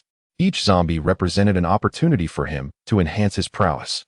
What Li Yalan truly needed was to exert himself fully to elevate his capabilities. Only with sufficient strength could he safeguard those around him. Everyone, thoroughly search the carriage. Now that we have identified the target train, our next task is to swiftly uncover the true cause of this incident. Although we are aware this is a biological crisis, we must gather ample evidence to capture everyone's attention. Alive ones, the comrades behind Li Yalan swiftly raised their firearms. And it was at this moment that they discerned the visage of the man before them. He possessed an exceptionally handsome face, sporting a slicked-back hairstyle reminiscent of Edward's. Clad in a purple tank top and cargo pants, a string of dog tags hung across his chest, and his arms were adorned with tattoos, epitomizing the archetype of an American soldier, Billy Cohen. Rebecca gasped in astonishment, realizing that this murderer had unexpectedly materialized before them. "Do you know me?" Billy, the man called by Rebecca, expressed his surprise, though it was quickly replaced by a sheepish grin. With so many guns aimed at him, it was evident that escape was not an option. "You despicable killer. You have nowhere to run. Drop your weapon and surrender." Edward appeared quite agitated, seemingly harboring a deep-seated animosity towards a murderer like Billy. Could it be that he had endured some unfortunate experience in the past? "Ah, I see. You are members of S.T.A.R.S." The notorious Billy appeared unfazed by the firearms directed at him, instead engaging in a self-reflective monologue. After careful observation, Li Yalan deduced that Billy was not the type to mercilessly slaughter unarmed civilians. If he truly had claimed the lives of 23 innocents, then this Billy, whose eyes were clear and devoid of malice, exuding a rather nonchalant demeanor, would surely be fit for the silver screen. And securing an Oscar would be well within his grasp. "Don't move." Captain Enrique's furious reprimand revealed that this Billy intended to leave. Billy, however, paid no heed. Edward, unable to contain himself, fired a shot directly above Billy's head. It was clear that if Billy dared to take another step, the bullet would mercilessly penetrate his skull. This was no jest. "Very well, I surrender." At this point, he could still muster humor. This fellow certainly possessed a remarkable sense of composure. Even with his weapons confiscated and his hands bound behind his back, he showed not the slightest sign of distress. Senior Yalin, do you truly believe that this Billy Cohen is a murderer? The search operation continues, yet with the addition of one more criminal. There is now an extra burden to bear. Everyone must ensure Billy's safety. Consequently, Captain Enrique and Kenyon lead the way, while Chared Foster and Edward remain in the middle to guard Billy, leaving Rebecca and Lee Yalin naturally lagging behind. It is evident that Rebecca does not perceive Billy as a ruthless killer. Her sentiments align perfectly with Lee Yalin's. I doubt it. There must be some underlying circumstances. However, such matters are not for us to contemplate at this moment. We will address them once we are truly safe. Shaking his head, Lee Yalin, despite his curiosity, recognized that this was hardly the time for idle gossip. Indeed, upon boarding the second level of the carriage, they were met with a scene of disarray. Amongst the scattered documents, Lee Yalin discovered that this train belonged to Umbrella Corporation, and the passengers were all officials and relatives of the corporation. This is intriguing. After all, it was Umbrella that orchestrated the biohazard crisis. What scheme are they now attempting? Unlike the brightly lit first level, the second level was shrouded in darkness. Illuminated only by a candle flickering atop a tablecloth, its flame gentle yet persistent. Behind this table sat a slender middle-aged Caucasian man in a suit, quietly poised. Is he alive or a zombie? On the surface, he sat there quietly, devoid of any visible wounds. At the captain's signal, Chard approached to assess the situation. However, as soon as his hand rested upon the man, a slight movement caused the man's head to detach. It seems the art team at the starting point truly lacks competence. Alas, this week's recommendations will surely be tragic. I implore you to support and vote for me. Tears streaming down. Chapter 46. Overwhelming Rebecca. Each leech was as large as an adult's fist, and these creatures were notorious for their blood-sucking tendencies. Being targeted by them was far from enjoyable. The most effective means to combat such leeches would be through flames or sulfuric acid. Regrettably, there were no such weapons at hand, leaving them to rely solely on their firearms for retaliation. The tongues of fire from the gun barrels continuously erupted, and amidst the multitude of leeches, a mere spray of bullets could strike a vast number. Particularly with the combined firepower of the group, the moment these leeches coalesced into humanoid forms, they were swiftly shattered into fragments by the overwhelming onslaught. It is worth noting that the points awarded for these leeches were abysmally low, a mere single game point each. After expending an entire magazine, Lee Yalin had only managed to eliminate 18 leeches. It appears that in future encounters with such creatures, it would be prudent to prepare some high explosive or area of effect weaponry. What in the world are these abhorrent beings? Foster, filled with dissatisfaction, spat disdainfully. However, at that moment, Lee Yalin was captivated by the scene outside the window. The sky had transformed into a torrential downpour, accompanied by flashes of lightning that danced across the horizon. A faint melody wafted through the air. Peering through the train's window, he spotted a man standing atop a distant hill, the source of the enchanting voice. Strangely, the voice was unmistakably feminine. This man was clad in a flowing white robe, barefoot, adorned with a necklace of blue stone, and sporting long hair, appearing to be no older than 30. But wait, what was this? Beneath his feet writhed countless leeches. Could it be that he was controlling them? Just as Lee Yalin was about to investigate further, the train jolted violently. Someone had taken control of it. Damn it! Lee Yalin could do nothing but watch as the enigmatic figure slipped away from his sight. He was utterly convinced that this mysterious man was intricately linked to the Queen of Leeches. Having missed this opportunity, the prospect of finding him again seemed increasingly elusive. Onward. Without the slightest hesitation, the captain issued the command that both survivors and enemies must be investigated thoroughly. Lee Yalin wholeheartedly agreed with this decision. The journey thus far, filled with the elimination of zombies, had yielded him considerable gains, both in terms of points and experience. Consequently, whenever he encountered a zombie, Lee Yalin would immediately draw his weapon, jesting that he would not allow anyone else to claim his prey. Although everyone felt a sense of strangeness, no one voiced their thoughts. Perhaps the young lad before them harbored a disdain for zombies. Only Rebecca gazed intently at Lee Yalin, who merely responded with a faint smile. He understood Rebecca's feelings and was deeply touched. However, it was not yet the opportune moment to reveal the truth, perhaps in due time. The group continued their advance towards the front of the train, for there is strength in numbers. Faced with the scattered zombies and leeches, they pressed forward, dispatching these monstrosities with remarkable speed. Though many of the train compartments were locked, Li Yalan was not inclined to engage in puzzle-solving akin to a game. He opted for brute force to unlock them. This left the others momentarily stunned, particularly Foster, who had been the first to suggest splitting up to find keys when confronted with the first locked door. However, upon witnessing Li Yalan deliver a powerful kick that shattered the door, Foster could only shake his head in silent admiration, giving Li Yalan a thumbs up in acknowledgement. Of course, not everything unfolded as smoothly as one might hope. Just as they approached the front of the train, a colossal scorpion lay in wait within one of the compartments. Now, if it had been an ordinary scorpion, its venom might have posed a concern, but the creature before them exceeded all expectations of its kind. Measuring over 3 meters in length and shimmering with a metallic sheen, its massive, razor-sharp pincers and thick, barbed tail were clear indicators of its lethal potential. Everyone, retreat. The captain, an older gentleman, did not perceive this individual as a worthy adversary. In his estimation, it would be wise to circumvent him. After all, the train boasted 2 levels, and navigating around on the upper deck would yield the same outcome. Seizing the opportunity while the scorpion on the first level was momentarily distracted, the group ascended to the second floor. However, misfortune struck as they had only traversed partway when a deafening crash resonated from above. To their astonishment, the ceiling of the train car was torn asunder, revealing that there was not just one, but multiple colossal scorpions descending upon them. In this dire situation, the seasoned members of the team instinctively evaded the impending threat.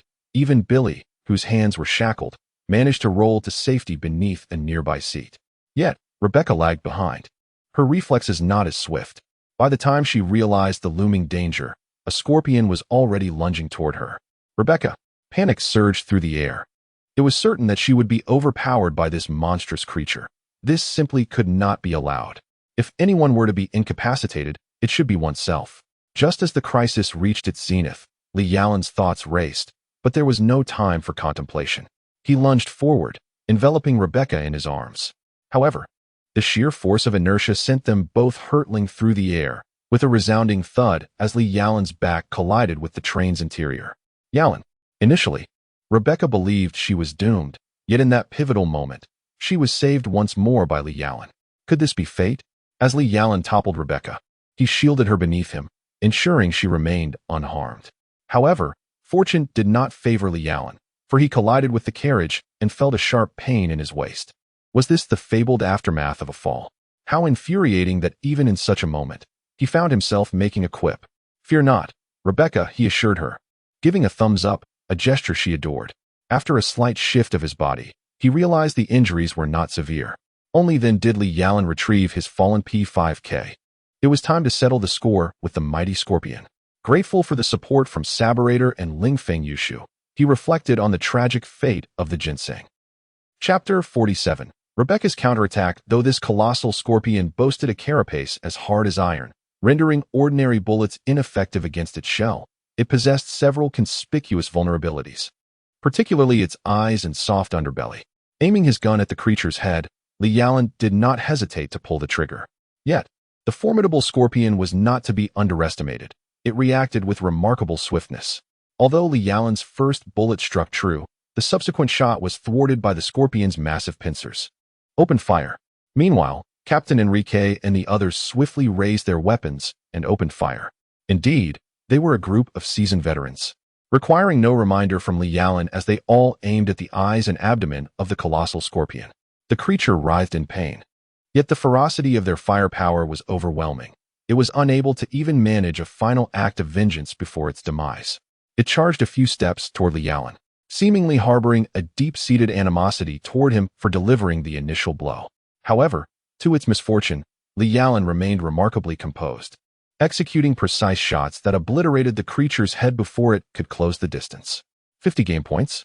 This mediocre score, neither high nor low, signified that this creature was merely a minor adversary, contributing only a slight increase to Li Yalan's experience, thus dying with some semblance of purpose. Senior Yalan, are you all right? Upon the successful defeat of the giant scorpion, Rebecca hurriedly rushed to Li Yalan's side. She had clearly noticed the frown that had crossed his face moments before, and now, disregarding any sense of modesty, she approached him with the intention of lifting his shirt. It was crucial to ensure that Li Yalan had not sustained any injuries to his back, as lingering repercussions could be dire. "Stop," I'm fine, Rebecca. Li Yalan's face flushed slightly. This was, after all, his first experience being so boldly approached by a girl, especially one intent on removing his clothing. While he understood that Rebecca was simply concerned for his well-being, the presence of several lecherous older men nearby made the situation all the more awkward. If it were just the two of them. No. What am I thinking? How could you possibly justify your actions towards Xiaodong, Xiaolei, and Ziyuai?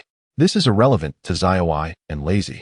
At the moment when Li Yalan was lost in his thoughts, Rebecca, determined to conduct an examination for him, was suddenly interrupted by the sharp whistle of the dashing Foster. Upon hearing the whistle, Rebecca's delicate hand froze mid-air, and only now did she realize that she was in the midst of a mission. What had she done? Instantly, her charming face flushed a deep crimson, resembling a ripe apple, as she became utterly flustered. What should she do? Would Senior Yalan perceive her as a frivolous girl? However, I merely wish to provide treatment for Senior Yalan. Well, Rebecca, I am fine. Let us continue our journey. With this, Li Yalan shifted his gaze towards the captain. Since we have dealt with this scorpion, let us proceed. Uncle Enrique understood Li Yalan's intent, and the awkwardness finally eased as they resumed their mission. Yet, Rebecca, trailing behind, felt a sense of unease. After all, she was a young girl, merely 18, and her budding feelings for Li Yalan were beginning to blossom. It was only a matter of time before they fully flourished. After overcoming a minor setback, Team B finally arrived at the train's control room. Unfortunately, it was deserted. The train was operating on autopilot and accelerating rapidly. Damn it. This track belongs to the Umbrella Corporation and is still under construction. If this continues, we will crash into the mountains. Gazing at the map within the control room, Kinyan couldn't help but utter a curse. Even this benevolent soul was driven to such exclamations, indicating that the situation was indeed far from ordinary. The second step necessitated the input of a password, for only by doing so could the locking mechanism of the rear brakes be disengaged. The third step involved entering the driver's password to unlock the cockpit's control system, after which manual braking could be executed. Both the magnetic card and the password resided within the control room, and now it was merely a matter of someone proceeding to the rear of the vehicle to release the locking system. Kinyan eagerly volunteered for this task, as it was exceedingly straightforward for someone of his reconnaissance background. Uncle Enrique naturally acquiesced, though he also dispatched Foster and Charai to accompany Kinyan to the rear of the vehicle, as the risks of acting alone were too considerable to overlook. Senior Yalan, is something troubling you? Seeing Li Yalan lost in thought, Rebecca promptly inquired with concern. It's nothing, just a thought that crossed my mind. I can't shake the feeling that this Billy is not the type to indiscriminately slaughter civilians. Perhaps it's merely my misperception, Li Yalan replied, shaking his head. Choosing not to elaborate further. Do not be deceived by anyone's outward appearance. You are still quite young, having witnessed only a fraction of the world. Many individuals here are ruthless and merciless. If one is deceived by their outward appearance, the only unfortunate consequence will befall oneself. Before Rebecca could utter a word, Edward suddenly interjected, his face etched with the marks of profound experiences. Surely, he must have endured indelible trials. However, Rebecca wished to counter his assertion, yet was restrained by Li Yalan, reminding her that this Billy had no bearing on her situation. Moreover, what they were currently experiencing was merely the prelude to the world's collapse. Even if Billy were to evade demise at the gallows, it did not guarantee his survival in this impending biohazard crisis. Rest well and strive to regain your strength, Li Yalan advised, glancing at the clock, which indicated it was already past 2 in the morning. They were uncertain of the battles that lay ahead, and engaging in disputes would merely squander their energy. Rebecca, acknowledging Li Yalan's concern for her well-being, acquiesced and sat beside him on the ground. Chapter 48. The Umbrella Cadre Training Facility. Kenny and his companions moved swiftly, reaching the rear of the train in under 10 minutes. After disabling the locking control system, they awaited Li Yalan's action. He input the password to unlock and pulled down the manual brake lever, causing a flurry of sparks to erupt from the friction of the wheel axles against the tracks. However, the unfortunate reality was that the train was traveling at such a high velocity that halting it in a short span was utterly impossible. What is that? With Billy's shout, the train hurtled into a blocked tunnel. Though the entrance had been sealed with wooden barricades, how could Mirwood withstand the force of a speeding train? Alarmed, Li Yalan secured Rebecca with his left arm while gripping a metal railing in the control room with his right, anchoring both of them firmly together. In such a perilous situation, The likelihood of the train derailing exceeded 80%, and the map indicated that the tracks extended only to the center of the tunnel. Indeed, as the train reached the end of the tracks, it tipped over entirely, the immense impact overwhelming. Had it not been for his enhanced physique, he would have surely lost consciousness. "Rebecca, are you all right?" Shaking his head to clear the dizziness, Li Yalan turned his gaze to the girl in his arms. Despite his protective hold, the train's tumultuous motion left Rebecca reeling. "Senior Yalan." After a brief moment of disorientation, Rebecca finally regained her senses. Realizing she was nestled in Li Yalan's embrace made her cheeks flush. But wait, had the train actually overturned? What had happened to everyone else? Li Yalan had no time to concern himself with Billy. He and Rebecca worked together to extricate the captain and Edward from the control room, simultaneously using the radio to contact Kinney and the others at the rear of the train, ensuring their safety. "Is everyone all right?" "That's splendid. Yalan, hold on. We will be there shortly." In contrast to the tremendous jolt experienced at the front of the vehicle, Kenyon and his companions, situated at the rear, were remarkably unscathed. At this moment, they were all quite alert, and Kenyon's tone radiated an unusual joy regarding their collective safety. Where are we?" As Kenyon and the others hurried over, the team leader and Edward gradually regained consciousness. The tunnel was shrouded in darkness, yet the adjacent train was engulfed in roaring flames. Although not particularly fierce, it provided a semblance of illumination. After surveying their surroundings, Uncle Enrique rose to his feet. All things considered, the entire B team was safe, which was indeed a cause for celebration. The team members gathered together to deliberate on their forthcoming plans of action. As for Billy, they decided to let him fend for himself, for none harbored any intention of searching for him. A meticulous search of the vicinity revealed only one exit, a drainage passage beside the tunnel. With no alternative, they had no choice but to proceed through this route. Li Yalan and his group waded through the water until they stumbled upon a ladder ahead. Climbing up the ladder and lifting the hatch revealed an expansive hall before them, the floor adorned with the Umbrella Corporation's iconic emblem. Was this also the territory of Umbrella? Soon, Li Yalan discerned the name of the edifice from a nearby sign, the Umbrella Cadre Training Institute, centrally located within the Grand Hall. There hung a portrait of the Institute's inaugural director, James Marcus.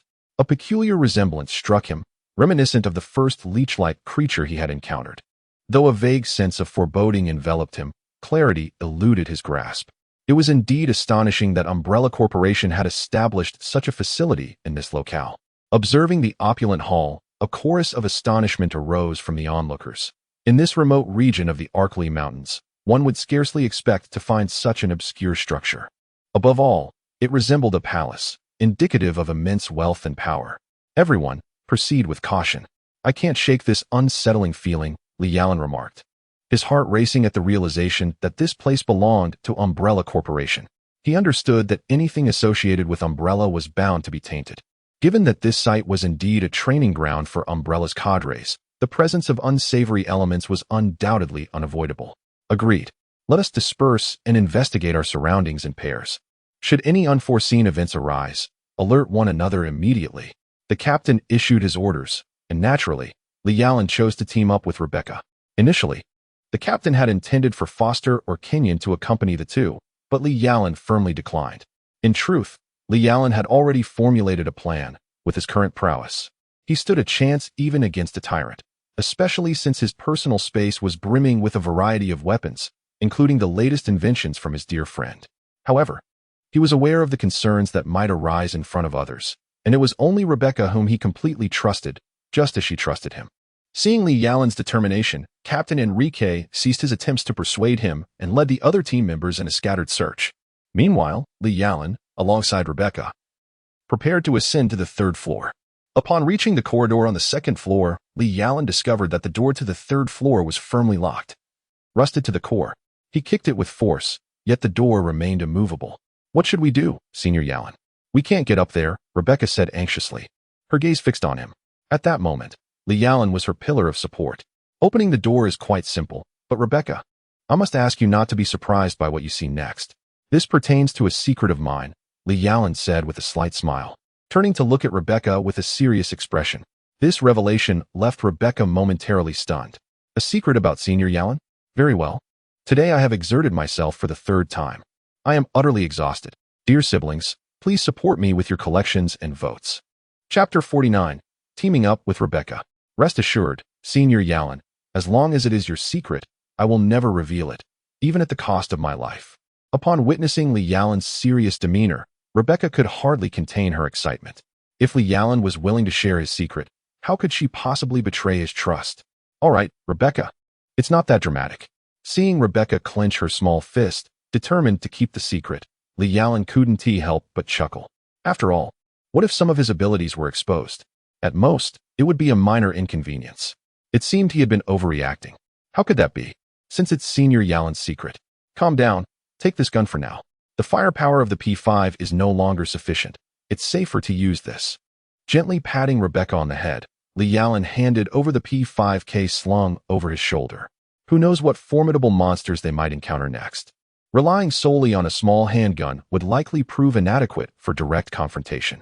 The P5K boasts commendable firepower and is user-friendly, compared to more powerful assault rifles. Rebecca is better suited to wield this tactical submachine gun. The stock of the P5K significantly reduces recoil, making it the optimal choice for providing fire support. How could that be? It is you, Senior Yalin, who truly needs this gun. Rebecca did not take the P5K. Instead, she attempted to return the firearm to Li Yalin. It is crucial to note that this mission was exceedingly perilous, and possessing a submachine gun signified a greater chance of survival. The fact that Li Yalin was willing to relinquish his weapon to her stirred deep emotions within Rebecca. This heartfelt gesture compelled her to refuse the offer. As she gazed earnestly at Li Yalin, she sincerely believed that if an unfortunate event were to occur, Li Yalin could rely on this weapon for his survival. And even if it meant her own sacrifice, she would accept it without hesitation. You foolish girl, if I insist you take it, then you should accept it. Li Yalin said affectionately, looking at the young woman before him. Normally, Rebecca detested having her head patted, as it made her feel like a child. Yet, in this moment, she disregarded that sentiment entirely, simply wishing to return the weapon to him. This intention was so profound that even if Li Yalin were emotionally oblivious, he could grasp its significance. After persistently pressing the gun into Rebecca's hands, he conjured a 4A1 as if performing magic. Subsequently, he retrieved a directional demolition bomb from his personal space, an apparatus specifically designed for breaching doors, which could be detonated simply by affixing it to the entrance. It is worth mentioning that this explosive was a gift from Xiao AI. Rebecca swore she had never witnessed such a remarkable display of magic. Where, indeed, could such an impressive 4A1 have been concealed? Reflecting on the secret spoken by Li Yalin, Rebecca increasingly perceived him as an enigma. It was precisely this aura of mystery that drew her in, igniting her desire to delve into every facet of his being. Suddenly, with a resounding bang, the previously locked door was obliterated, reduced to mere fragments. A bomb, such was the simplicity of it. In the midst of Rebecca's astonished expression, Li Yalin grasped her hand and led her towards the third floor. Fear not, everyone, he reassured, we merely detonated a locked door. He picked up his walkie-talkie and continued, please remain vigilant. We have encountered a few scattered zombies. Although their numbers are limited, we remain uncertain about what else lurks here. Upon hearing Li Yalin's explanation, Captain Enrique exhaled a sigh of relief, yet he immediately cautioned, while the zombies may be few, merely a couple, it is enough to stir unease. Understood. With that, Li Yalin stowed away the walkie-talkie and nodded at Rebecca, prompting them to advance further. My heavens, what is this? Upon entering the doorway, they were met with the sight of two colossal insects. More precisely, they were two wingless mosquitoes, their front limbs resembling scythes. Who, after all, has ever encountered a mosquito standing 2 meters tall? If such a creature were to draw blood, it could easily drain a person dry. However, it was evident that the mosquito before them was not of the blood-sucking variety. Could it possibly be a male mosquito? Let us refrain from further lamentations. The immediate priority is to swiftly eliminate these two formidable creatures. Upon entering, Li Yalin and Rebecca managed to avoid alarming the beasts. With precision, Li Yalin aimed for the ocular region of one mosquito and, with a single shot, dispatched it. Indeed, a vulnerability exposed. In that fleeting moment, he had eradicated the first nuisance. The remaining mosquito displayed remarkable agility. As Li Yalin felled one, the other surged rapidly towards them. Concurrently, Rebecca opened fire, though her accuracy did not match Li Yalin's. Her firepower effectively suppressed the mosquito's advance, affording Li Yalin ample time to assist her. Well executed.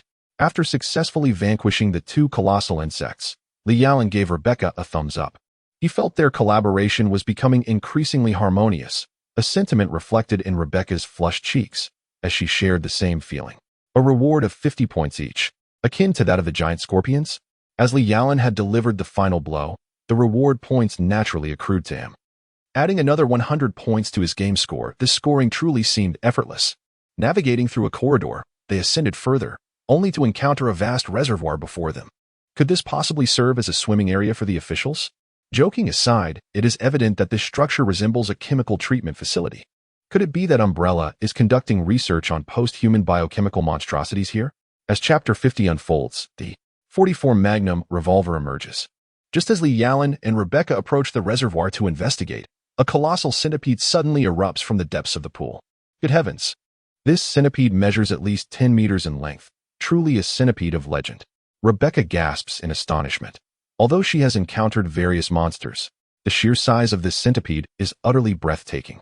Is it truly possible for such a creature to be defeated? We must retreat. Li Yalan decisively led Rebecca to evacuate from their position. Just a moment after they had departed, the enormous centipede's front leg crashed violently onto the ground they had just vacated, shattering the bluestone tiles with tremendous force. This creature not only possessed formidable offensive capabilities, but the glistening metallic sheen of its exoskeleton suggested that its defenses were equally exceptional. Given the current weaponry of Li Yalan and Rebecca, it would be quite challenging to vanquish this formidable foe in a short span of time. Moreover, victory would necessitate the cunning and intellect of the two. Time was of the essence. Li Yalan promptly expended 100 energy points to attach a grenade launcher to his 4A1 rifle, allowing for a versatile application of firepower. In a swift motion, he pivoted and fired, the explosion from the grenade causing the colossal centipede to stagger back several paces, indicating that the explosion could inflict damage. Regrettably, the shot did not strike a vital point. Senior Yalan, what should we do now? Should we seek assistance? Rebecca asked, her voice tinged with panic as she glanced anxiously at Li Yalan. Is this powerful centipede truly something that we can contend with? No more. The presence of more people only complicates matters. Rebecca, just provide me with cover here. I will devise a strategy to deal with this behemoth. Li Yalan gently shook his head, not out of arrogance, but because the increased numbers would indeed pose a greater challenge. The venue was not spacious, and this centipede occupied nearly half of it. To confront it, aside from evasion, no other alternatives existed. Li Yalan's strength had yet to reach a level capable of breaching the creature's exoskeleton. With more individuals present, not only would evasion be impossible, but everyone would also become targets for this colossal centipede. Suddenly, the explosion of a grenade drew the centipede's attention. Its speed was not particularly swift, despite its myriad legs.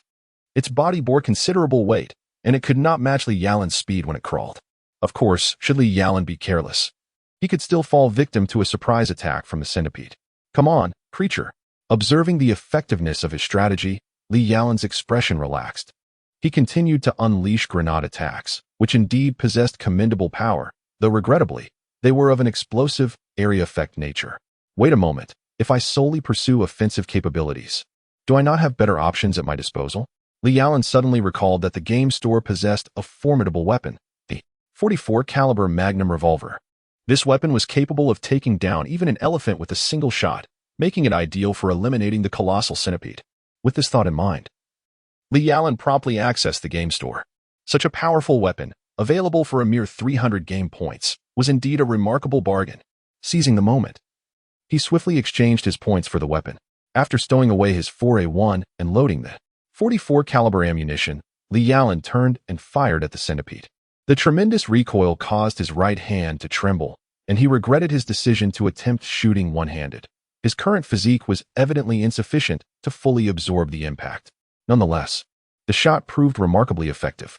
Although he had not aimed meticulously, the bullet struck the giant centipede squarely in the head, causing its enormous cranium to burst open and unleash a grotesque yellow slime.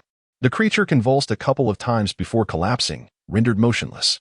With a reward of 150 game points, the outcome was quite satisfactory. Additionally, the experience gained was substantial. Li Yalan felt that he was on the verge of leveling up. How impressive! Rebecca gazed at Li Yalan with profound admiration. He had indeed vanquished the enormous centipede, and observing the Magnum revolver in his hand, she realized it was a weapon beyond her capability to wield. Even with both hands, it would be perilously easy to injure her arms.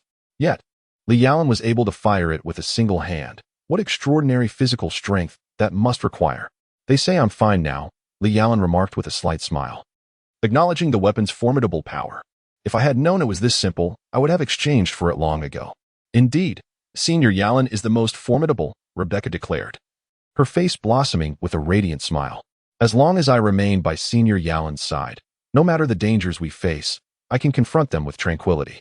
Is this what they refer to as a sense of security? This sensation is truly one of happiness. Upon reuniting with his companions, Li Yalan finally grasped the intricacies of the situation. It turned out that this cadre training facility was perched precariously upon a cliff, devoid of any proper exits. However, the back entrance of the facility led to a research institute, allowing them to escape this wretched place. The search yielded significant findings. In addition to the deputy director's diary and various documents pertaining to biochemical experiments, Kenyon discovered a floor plan of the training facility. It was precisely for this reason that they learned they could access the research institute through a door on the 3rd floor. The group hastened to the 3rd floor and were met with the sight of a centipede corpse on the ground. Everyone gazed in astonishment at Li Yalan and Rebecca. In response, Rebecca beamed with pride, for this creature had been vanquished by her esteemed senior, Yalan. You're impressive, Foster exclaimed, giving Li Yalan a thumbs up. He acknowledged his own inability to defeat such a formidable foe, realizing that not only was Li Yalan more adept at charming women, but his strength far surpassed his own as well. Foster could only sigh heavenward, lamenting the unfairness of the divine. Chapter 51, The Colossal Bat. Following the directions on the map, the group soon arrived at their destination, only to discover that the entrance to the research facility was inexplicably sealed. It seemed that some mechanism needed to be activated to gain entry. This sort of predicament, it appeared that they had adopted Li Yalan's method of forceful entry. Before the captain could speak, Charid stepped forward and delivered a kick to the iron door. Unfortunately, the once infallible technique of brute force proved ineffective here. Not only did the door remain steadfast, but Charid nearly twisted his ankle in the process. Behold, this is no ordinary door. Brute strength will not suffice. One must either activate the mechanism or resort to explosives, Captain Enrique declared, shaking his head. However, just as he was about to turn to search for the switch, Li Yalan nonchalantly produced a directional blasting device from behind him, having anticipated such a scenario and prepared accordingly. Where on earth did you acquire that fine piece of equipment? Foster's eyes sparkled with excitement. With this device, forcefully breaching doors seemed utterly effortless. Just moments ago, while searching the 3rd floor, they had encountered Li Yalan, who was fabricating tales with his eyes wide open. Moreover, Rebecca was there, providing cover, which made everyone readily believe his fabrications. It was precisely this type of explosive that had been employed to demolish the door on the 3rd floor. At this point, Rebecca playfully nudged Li Yalan, exuding a blend of mischief and charm that left him momentarily speechless. As the bomb detonated, the entrance to the laboratory was blasted open. However, a slight complication arose. They were on the 3rd floor while the pathway to the laboratory was situated above the water on the 1st floor. Leaping down was not an issue for most. Yet for Rebecca, it posed a challenge. Despite her commendable stamina, the 2-story drop was daunting. Without hesitation, Li Yalan jumped down first, then extended his arms toward Rebecca, signaling her to leap into his embrace. Do I really have to jump? Into Senior Yalan's arms? Rebecca's expression was one of shyness, especially with the captain and others observing from the side. Oh well, never mind. Resolutely, Rebecca closed her eyes and leapt into Li Yalan's arms, resembling a fledgling returning to its nest. Oh my heavens, Li Yalan thought. Rebecca, why are you closing your eyes? If you don't find your bearings, you might just end up in the water. It is important to note that this is merely a small stone bridge, surrounded by a vast expanse of lakes. Fortunately, Li Yalan reacted swiftly, stepping forward to adjust his posture and accurately enveloping Rebecca in his embrace. However, the force of Rebecca's sudden descent still caused Li Yalan to tumble to the ground, resulting in a rather amusing tableau of a man beneath a woman. Rebecca, upon landing on him, not only failed to acknowledge him but remained with her eyes tightly shut, which left Li Yalan both exasperated and amused. He tousled Rebecca's charming short hair, which finally roused her from her stupor. Senior Yalan. As Rebecca opened her eyes, her lovely face was flushed with embarrassment. This was indeed the first time she found herself so close to him. Their gazes locked, and the distance between their lips was less than 20 centimeters, almost as if they were about to touch. Though she had previously been held in his arms, such intimate proximity was a novel experience. May I inquire how long you two intend to gaze at one another? We are meant to set off shortly. Once again, it is that insufferable fellow Foster, whose mocking expression is truly infuriating. His words startled the two, who exchanged glances, and they unwittingly performed quite a spectacle before this gathering of older gentlemen. Rebecca, feeling an overwhelming sense of embarrassment, wished fervently to find a hole to hide in. Despite the awkwardness, she extended her hand to the prone Lee Allen, who smiled gently and rose with her assistance. This charming little girl, A.I. Lee Allen, has increasingly captured his affection. Crossing the stone bridge, they arrived at the research facility, only to find its entrance still barricaded. They resolved to force their way in once more. However, this time, they opted not to use explosives. Instead, they simply shattered the lock with a handgun, allowing the group to enter the research institute without further hindrance. Suddenly, an enemy attack. Before anyone could ascertain the internal circumstances of the research facility, a deafening crash echoed through the hall as a massive hole was torn in the ceiling. To their astonishment, a gigantic bat emerged before them. My God! Chard stood in a state of shock, gazing at the enormous creature, swearing he had never encountered such a colossal bat before. Surrounding it were countless smaller bats flitting about, creating an atmosphere of sheer terror. Open fire. With the captain's authoritative command, everyone opened fire. However, the bullets seemed to have little effect. While the submachine guns managed to suppress the movements of the giant bats, the smaller bats were a considerable nuisance, consistently obstructing everyone's line of sight and hindering effective counterattacks. In such a predicament, a sense of helplessness enveloped the group, and Lee Allen felt a growing urgency. If this continued, they would surely be in trouble. How to deal with the bats in the air? After a moment of contemplation, Lee Allen retrieved a small bottle of medical alcohol from his pocket. Though it was not much, it was sufficient. Without a moment's hesitation, he hurled the medical alcohol towards the most densely clustered small bats, simultaneously firing his P229. The 7.6mm bullet struck the Madeira alcohol precisely, igniting a dazzling explosion of sparks and reducing countless small bats to ashes. Well executed. Uncle Enrique had no time to question where Lee Allen had procured the medical alcohol. As long as it eliminated the immediate threat, any means would suffice. As for the origin of the alcohol, would Lee Allen mention it was a precautionary gift from Shao Tong before arriving in this world? The destruction of numerous small bats incited the giant bat's fury, which, heedless of the potential harm from bullets, charged directly at Lee Allen with a singular intent to eliminate him swiftly. Damn it, let me show you this. Foster clenched his teeth as he retrieved a grenade from his pocket. Wait, this fellow possesses such prohibited items? Since when did the police station provide such equipment? Hand over the grenade. Without a moment's hesitation, Lee Allen shouted at Foster. Taken aback for a brief moment, Foster, upon seeing Lee Allen's resolute gaze, did not hesitate and tossed the grenade to Lee Allen, who stood not far away. Upon receiving the grenade, Lee Allen pulled the pin and, observing the enormous bat charging towards him, calculated the perfect moment to hurl it with force. The grenade landed precisely in the bat's mouth, followed by a thunderous explosion. Lee Allen had successfully executed a detonation right in the creature's throat. Gratitude to Saberator and ED for their generous support. Rolling on the ground. I beseech for collections and recommendations. Indeed, rolling on the ground seems to be the way to go. Chapter 52. A surprising theft. Lee Allen's remarkable precision in throwing grenades can largely be attributed to the influence of Xiaodong and Xiaolei, who imparted their expertise in this clandestine skill to him. Although he did not practice regularly, his ability to apply what he learned on the spot did not bring him any shame. The captain expressed high praise and admiration for Lee Allen's audacious actions. He consistently led the charge, evoking both pride and a sense of inadequacy among the veteran team members. Little did they know, Lee Allen was driven by the allure of the formidable creature, the giant bat, which boasted an impressive bounty of 200 game points, in addition to the 32 smaller bats he had previously incinerated, culminating in a total of 232 game points from this encounter. Rather than merely a research facility, Lee Allen perceived it more as a sanctuary. Was it merely a FAAD? The map provided by Kenyon had not indicated the presence of the research institute. Could there be hidden mechanisms at play? As the team continued their dispersed search, Lee Allen, accompanied by Rebecca, exited the grand doors of the church and ventured to the other side. What was this? An electrical switch?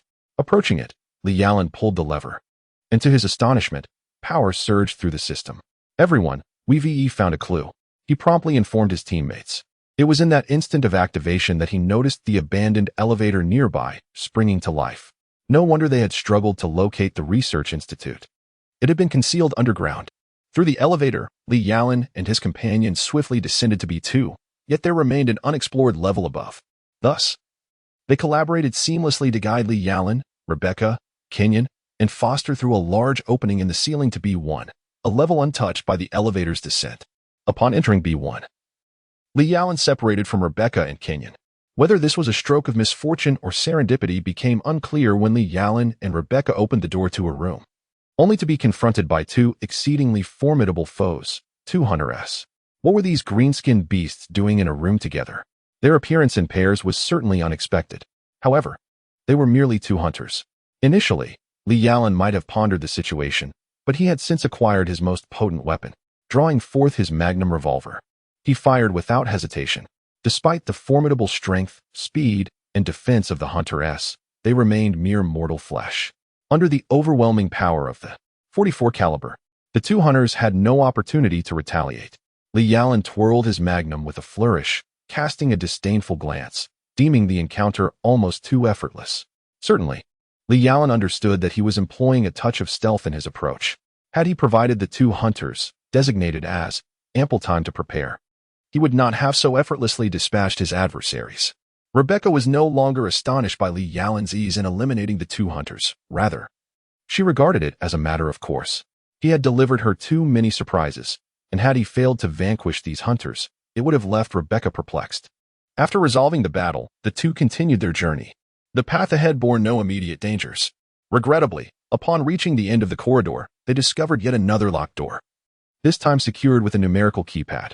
Behind this door lay an expansive cavern, evidently shaped by human hands. At the very center of the cavern, a cable car dangled in midair. If they could activate this cable car, they would be able to escape from this wretched place with ease. Leaning against the corner, I settled down, awaiting what was to come. Although the cable car remained inoperative due to a lack of parts, it seemed that Charlie could procure a suitable substitute, alleviating the burden of search for Li Yalan and Rebecca. Senior Yalan. Rebecca, too, nestled against Li Yalan's shoulder, gazing at him. She felt an irresistible urge to speak, yet before she could articulate her thoughts, a shadow abruptly materialized before them. A nuisance, indeed. Before them stood a white ape. Approximately 1 meter tall, its snowy fur juxtaposed with exposed, decaying muscle, creating a rather repugnant sight. How bothersome. Li Yalan, irked, drew his P229, initially believing he could dispatch the creature with a single shot. However, the white ape exhibited remarkable speed, deftly evading the bullet. Could it be? Li Yalan rose in astonishment. On the surface, the creature bore no discernible armor, suggesting its defenses were feeble, which was why he had felt confident in his aim. Yet, it appeared that subduing this adversary would require more time than anticipated. Grasping his P5K, Li Yalan unleashed a relentless torrent of fire from the muzzle. But the white ape was exceptionally evasive. Perhaps it was simply too intelligent? Surprisingly, one has discerned the pattern of bullets being fired in order to evade them. In light of this, Li Yalan decided to take an unconventional approach. What a shocking turn of events. This was an unabashed act of monster theft. Li Yalan felt a twinge of discomfort, having always been the one to seize others' prey, yet now he found himself on the receiving end of such a theft. How amusing it was, always having to put in the effort while maintaining a semblance of dignity. Now, at last, he had managed to assist you once. With the hearty laughter of the captain echoing in the air, the members of Team B reconvened. It was merely a creature, after all. Observing the captain's joyful expression, the slight resentment Li Yalan harbored was quickly cast aside. Chapter 53. Advancement to Junior Divine Envoy. It appeared that Li Yalan's previous monster-stealing antics had truly left the captain with a lingering sense of grievance. In response, Li Yalan could only shrug. Since everyone had gathered, it was time to hasten the next plan. After some tinkering in the operations room, Chard and Foster finally established the power connection, allowing them to leave this place. A knowing smile spread across everyone's faces. As they boarded the cable car, it began its slow ascent. After traversing a lengthy tunnel, they ultimately arrived at an abandoned factory.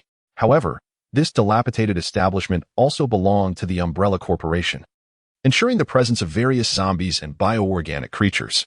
Unlike the research and breeding facilities, this forsaken factory seemed to house an even greater number of monsters. If the beasts they had previously encountered were primarily infected with the T-virus, now they faced 3 fully modified hunters. Normally, dealing with a single hunter was enough to give them headaches. How were they to confront 3 at once? Is it all over? Captain Dax's face was etched with bitterness.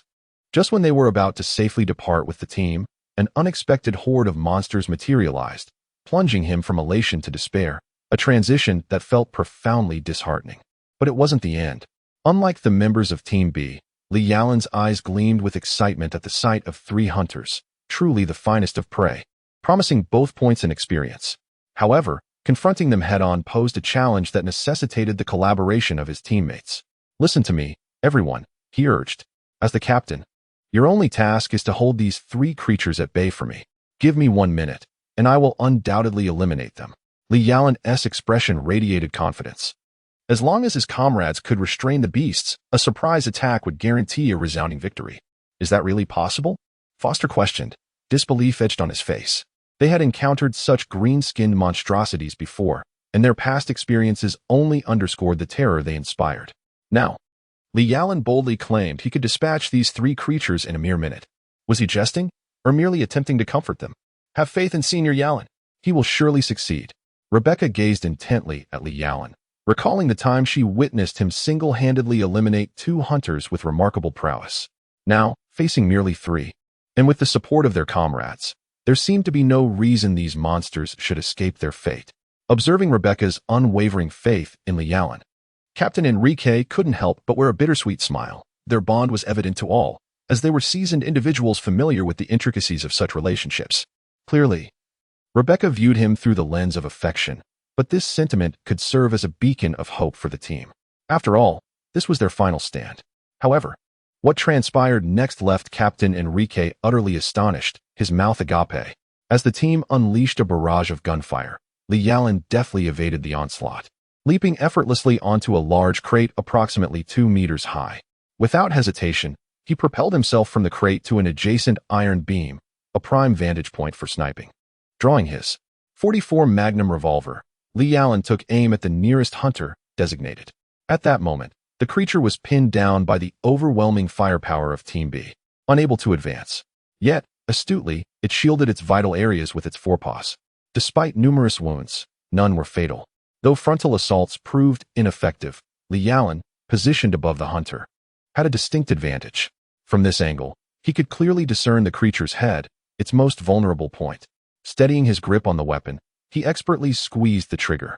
The powerful bullet found its mark with unerring precision, penetrating the hunter's skull as if it were filled with explosives, resulting in a catastrophic explosion of its cranium. Continue the assault. Upon witnessing Li Yalan's successful strike, Captain Uncle was filled with exhilaration. He had not anticipated that Li Yalan would discover such a formidable weapon, which illuminated a glimmer of hope for the entire team. Meanwhile, Rebecca wore a proud smile, as if she had personally vanquished the hunter. Name: Li Yalan. Race: human. Rank: Junior Divine Envoy. Talent attributes: infinite upgrade, infinite contract skills, enhanced firepower, deathly silence, shattered jade fist equipment, for A1 with suppressor, thermal scope, grenade launcher. 44 Magnum revolver game points. Li Yalan had already accumulated substantial experience, and with the recent elimination of 3 hunters, leveling up was a natural consequence. Upon examining his attribute panel, he discovered that his rank had ascended to Junior Divine Envoy, and his game points had inexplicably surged to over 6,000. Nearing 7,000, a remarkable achievement indeed. Good lad, we are counting on you this time. After reviewing the attribute panel, Li Yalan leapt down from the beam. At that moment, Uncle Enrique laughed heartily and patted Li Yalan on the shoulder, his expression brimming with joy. It was solely thanks to Li Yalan that everyone had managed to survive. And now Uncle Enrique treated him as if he were his own child, marveling at how this young man consistently brought delightful surprises. Isn't it just extraordinary luck? I stumbled upon a Magnum, while I, on the other hand, was unfortunate enough to find only a double-barreled shotgun. Beside him, Chard nodded repeatedly, lamentably gesturing towards a double-barreled shotgun resting behind him. This very shotgun had been fortuitously discovered on the train earlier, and Chard had been immensely proud of it at the time, considering its formidable power, which surpassed even Li Yalan's Magnum. Admittedly, the two were not in the same league. However, it was regrettable that no news regarding the Queen of Leeches had surfaced thus far. Oh well, perhaps another opportunity would arise. Li Yalan resolved to set the mission aside for the moment. At least he could afford a brief respite now. He expressed gratitude to Saberator, Tianxiong Sanxin, and the Fish of the Galaxy for their generous donations. This morning, he had ventured out at 5:30 to assist in a move. Truly exhausting. Chapter 54, a system prompt from Kai. Now, let us depart from this wretched place. As the door of the dilapidated factory swung open, the first rays of dawn illuminated everyone's faces. Having fought throughout the night, Li Yalan glanced at the clock, which indicated the hour had reached 7. At this time, ordinary people would likely just be rising from their slumber. Who could have foreseen that such a seemingly ordinary night would host so many bizarre and perilous tales? Ahem. Might I inquire if a system prompt is required? Just as Li Yalan was prepared to advance alongside his companions, he suddenly heard a delicate feminine voice. A system prompt? Li Yalan abruptly turned his head, startled to find Kai, the embodiment of the divine system, standing daintily behind him, while his teammates seemed oblivious to her presence. Was there a system notification? Indeed, he pondered, why was Kai appearing at this particular moment? Although he felt perplexed, he welcomed any guidance that could be offered. Well, today the system is in a fine mood and will generously provide you with a free notification regarding your main quest. The Leech Queen resides on the B9 level of this dilapidated factory. If you wish to defeat her, it would be prudent to act swiftly. It was evident that Kai was in high spirits. As she concluded, she even playfully winked at Li Yalan. Is the Leech Queen located beneath this factory? In that case, I cannot afford to leave, he mused. Senior Yalan, what troubles you? Rebecca inquired, having noticed that he had not kept pace with the group. She had been keenly observing him and was quick to detect his unusual demeanor. My apologies, I have matters to attend to. You all should proceed without me. I will join you shortly to confront the Leech Queen. This was a matter of his first main quest, and the temptation of 3,000 game points and the chance to randomly acquire a bronze-level weapon was too alluring for Li Yalan to forsake such an opportunity. Li Yalan's reasons for refusal were insufficient, yet the captain, Uncle Enrique, consented to his request. Having lived for over 40 years, Uncle Enrique was acutely aware that Li Yalan was concealing certain matters. Nonetheless, as teammates, it was imperative to trust one another unreservedly. Rest assured, once this matter is resolved, I will rejoin the team at the earliest opportunity. With a resolute expression, Li Yalan gave Rebecca a thumbs up.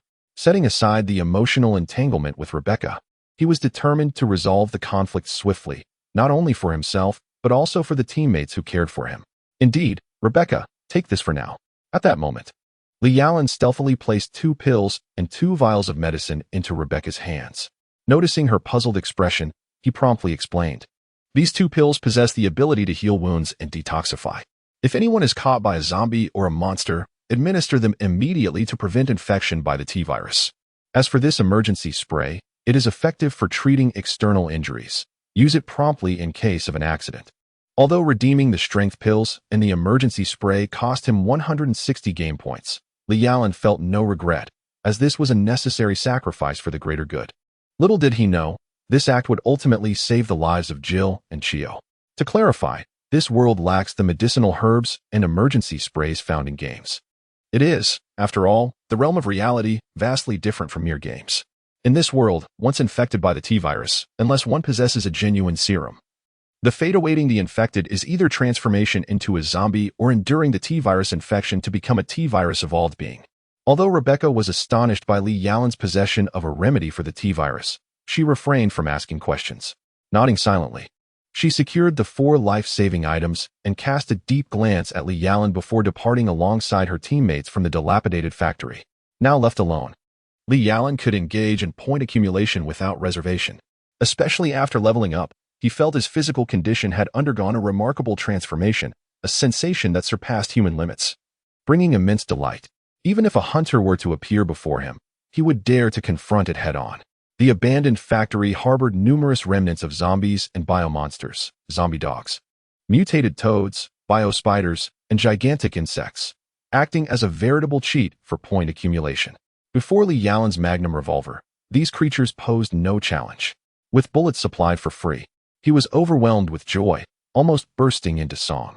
From the first floor all the way down to B9, Li Yalan's game points surged to an impressive 10,775. Finally breaking into 5 digits. He sighed in relief, feeling as though he had finally escaped poverty and was on the path to prosperity. Indeed, The substantial increase in game points can be attributed to the recent defeat of the two minor BSS foes. One of them appeared to be a manifestation of the tyrant, towering at approximately 3 meters, with an exceptionally large claw on its right hand. Despite its formidable attack power, Li Yalan swiftly dispatched this creature with his agility. As for the other leech-like adversary, it was easily dealt with using grenades. Now, let us set aside the incessant pleas for support and recommendations. Next week, the new book rankings are approaching.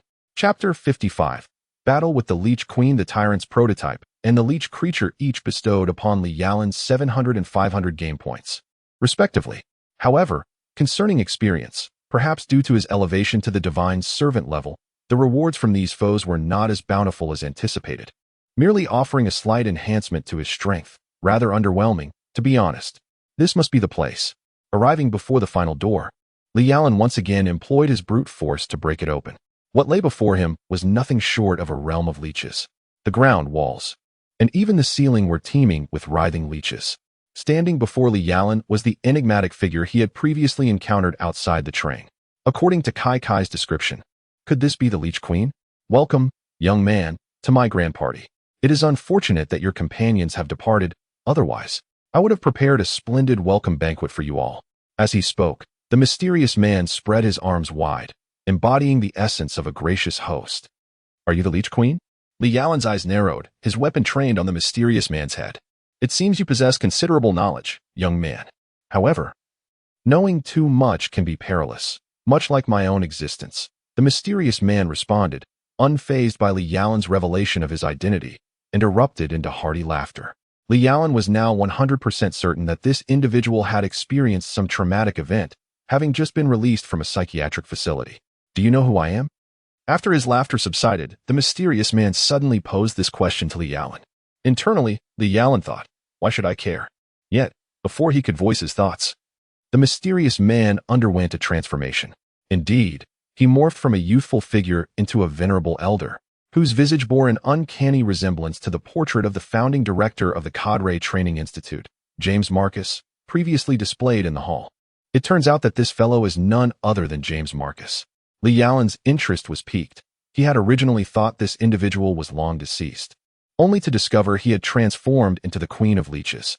Notably, the highlight of this tale is the revelation of the two disciples who betrayed James Marcus. One is the current captain of St. Ars, Weskier, and the other, the creator of the G-Virus, William Birkin, a fact that had previously eluded Li Yalan. The explosion of the grenade abruptly silenced James's laughter. Yet eliminating him with that single strike was utterly impossible. Suddenly, countless leeches surged forth from James's body, merging together and writhing while exuding a repugnant slime. In less than 2 seconds, James astonishingly morphed from a human into a colossal, gelatinous leech monster. This was indeed the fabled Queen of Leeches. Besides retaining a vague, humanoid shape, there remained no vestige of his former humanity. Faced with such a monstrosity, Li Yalan had but one intention: to annihilate. This creature was the very progenitor of the bioweapon leak in Raccoon City. Such a transgression was utterly unforgivable. Li Yalan was resolute in his determination to vanquish this grotesque leech. The 4A1 bullets struck the Leech Queen repeatedly, although they inflicted some damage. The power of ordinary bullets was undeniably limited, rendering the notion of slaying the Leech Queen utterly unrealistic. Recognizing the inadequacy of conventional ammunition, Li Yalan swiftly switched to grenade attacks. However, at the very moment the grenade detonated, the Leech Queen astonishingly managed to retaliate instantaneously, its long tentacles lunging towards Li Yalan. Fortunately, his reflexes were sharp. He evaded the strike by swiftly bending backward. Indeed, the explosive force of the grenade was formidable. Although the blast had merely occurred at the feet of the Leech Queen, it was evident that she recoiled, and her body bore the brunt of the explosion, causing a torrent of repugnant slime to ooze forth. Enraged by her injuries, the Leech Queen unleashed 6 additional tentacles from her back. Inwardly cursing, "Are you not a leech monster, but rather a tentacle beast?" Li Yalan realized he had to dodge these tentacles, which moved with alarming speed. If ensnared, it would spell disaster. Desperation surged within him as the tentacles approached with blinding swiftness. He managed to evade 3 of them, but the remaining 3 ensnared his left arm and leg. How can you not realize how revolting your slime is? He thought, abandoning the 4A1 in his grasp. With haste, He retrieved his magnum revolver from his designated space. "Taste this," he declared. The formidable bullet pierced the body of the Leech Queen with devastating force. Indeed, the lethality was substantial. Following this, Lialan fired 3 consecutive shots at the writhing tentacles, severing them as they fell to the ground. He then pulled the trigger twice more towards the Leech Queen, seamlessly reloading and taking aim again. Had the Queen been vanquished? It seemed implausible, as he felt no increase in experience nor received any notification of task completion. Just as Lialan prepared to deliver a few more shots into the Leech Queen, an artificial female voice unexpectedly emanated from the loudspeakers of the dilapidated factory. "Self-destruction mechanism has been activated. All personnel, please evacuate immediately. 10 minutes to detonation." Damn it, whose unfortunate child activated the self-detonation device? Lialan was truly tempted to unleash a torrent of curses, yet time was of the essence. Grasping his 4A1, he could no longer afford to regard the Leech Queen lying on the ground. Should the factory explode, that creature would likely be entombed alongside it. What a pity for the experience lost. He hastily sprinted to the elevator, which was intended for escape, providing a direct route from B9 to the surface. Upon connecting the power, the elevator began its slow ascent. At this pace, it should reach the ground in approximately 3 minutes. As the last day of 2011 approached, gratitude was extended to Sun Xiaojuan's family, Saberator, and the patrons of the online gaming novel. A fervent plea for support was issued, along with early New Year wishes. Chapter 56. The lottery following task completion. Regrettably, this world often defies expectations. Just as the elevator was nearing the surface, the Leech Queen made a sudden appearance, having evolved yet again into a colossal and fully formed leech. What misfortune! The Leech Queen charged towards the elevator at an alarming speed.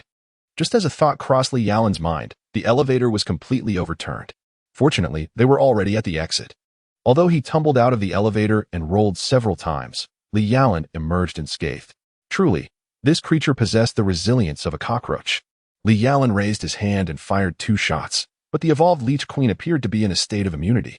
Although the bullets pierced through her body, they inflicted no significant harm. To claim that no damage was done would be inaccurate. Rather, the extent of the damage was negligible to the Leech Queen. A friendly reminder echoed once more. The Leech Queen's weakness lies in light. She harbors a deep fear of illumination. However, Lialan could only smirk. What was the point of such information now? This factory was sealed, and light was a rare commodity. Wait, light? Could he not generate it as well? In that instant, Lialan retrieved a flashbang from his exclusive space. While it could also be exchanged in the game shop, spending game points on such items seemed unworthy. Fortunately, Sister Lei had prepared a generous supply for him, and now it was time to put them to good use. With the safety pin removed, the flashbang was accurately tossed in front of the Leech Queen, and indeed, it proved effective. Upon being illuminated by the flashbang, the Leech Queen writhed as if plunged into boiling oil, her body trembling and seemingly melting, releasing wisps of white smoke. Having successfully landed a hit, Lialan was eager to follow up with further attacks. Not far from the elevator, he threw 2 more flashbangs, and from his exclusive space, he produced an RPG-7 rocket launcher. Congratulations, main quest 1 successfully completed. It was now time for the on-site lottery. Just as Lialan marveled at the explosion before him, Kai reappeared in front of him. An on-site lottery? Oh, indeed, it is the task reward. Thank you, Kai. I owe you for the lottery and such. Lialan did not mention anything about it, but instead expressed his gratitude to Kai first. Hey, absolutely no problem. If it is truly possible to utilize game points to obtain hints, particularly crucial ones like the one just now, Lialan would wholeheartedly welcome it. Heh. Then let us commence the lottery. Kai's expression was one of pride as she waved her smooth, jade-like arm, conjuring a circular wheel before Lialan, densely inscribed with various weapon names. As Kai gave the wheel a spin, it transitioned from a slow rotation to a rapid whirl. When she exclaimed stop, the wheel came to an abrupt halt. What reward? A sword? Congratulations. You have obtained the bronze-level weapon, Maple Sword. With that, Kai vanished from Lialan's sight, replaced by a long sword emanating a faint greenish-blue glow. No, this should not be classified as merely a long sword, based on its appearance. It is unmistakably a Tang Dao. Its straight blade lacks any curvature, standing in stark contrast to the typical Japanese katana. Is this truly a bronze-level weapon? Indeed, it is anything but ordinary. Grasping the maple sword, Lialan couldn't help but exclaim in awe. With a casual swing, a mighty tree beside him unexpectedly toppled. And it was no mere sapling. The trunk exceeded 1/2 meter in diameter. The description of the maple sword, bronze level, was quite explicit. It enhances the user's physical, fire, and water attack capabilities, limited skills, while also augmenting critical hit and accuracy rates. This sword undoubtedly bolsters the user's physical and elemental skills, and for standard attacks, it merely enhances critical hit and accuracy rates. However, even without these attributes, the maple sword is still an extraordinary weapon. It is worth noting that even Li Yalan's formidable 44 Magnum revolver is merely an ungraded piece of equipment.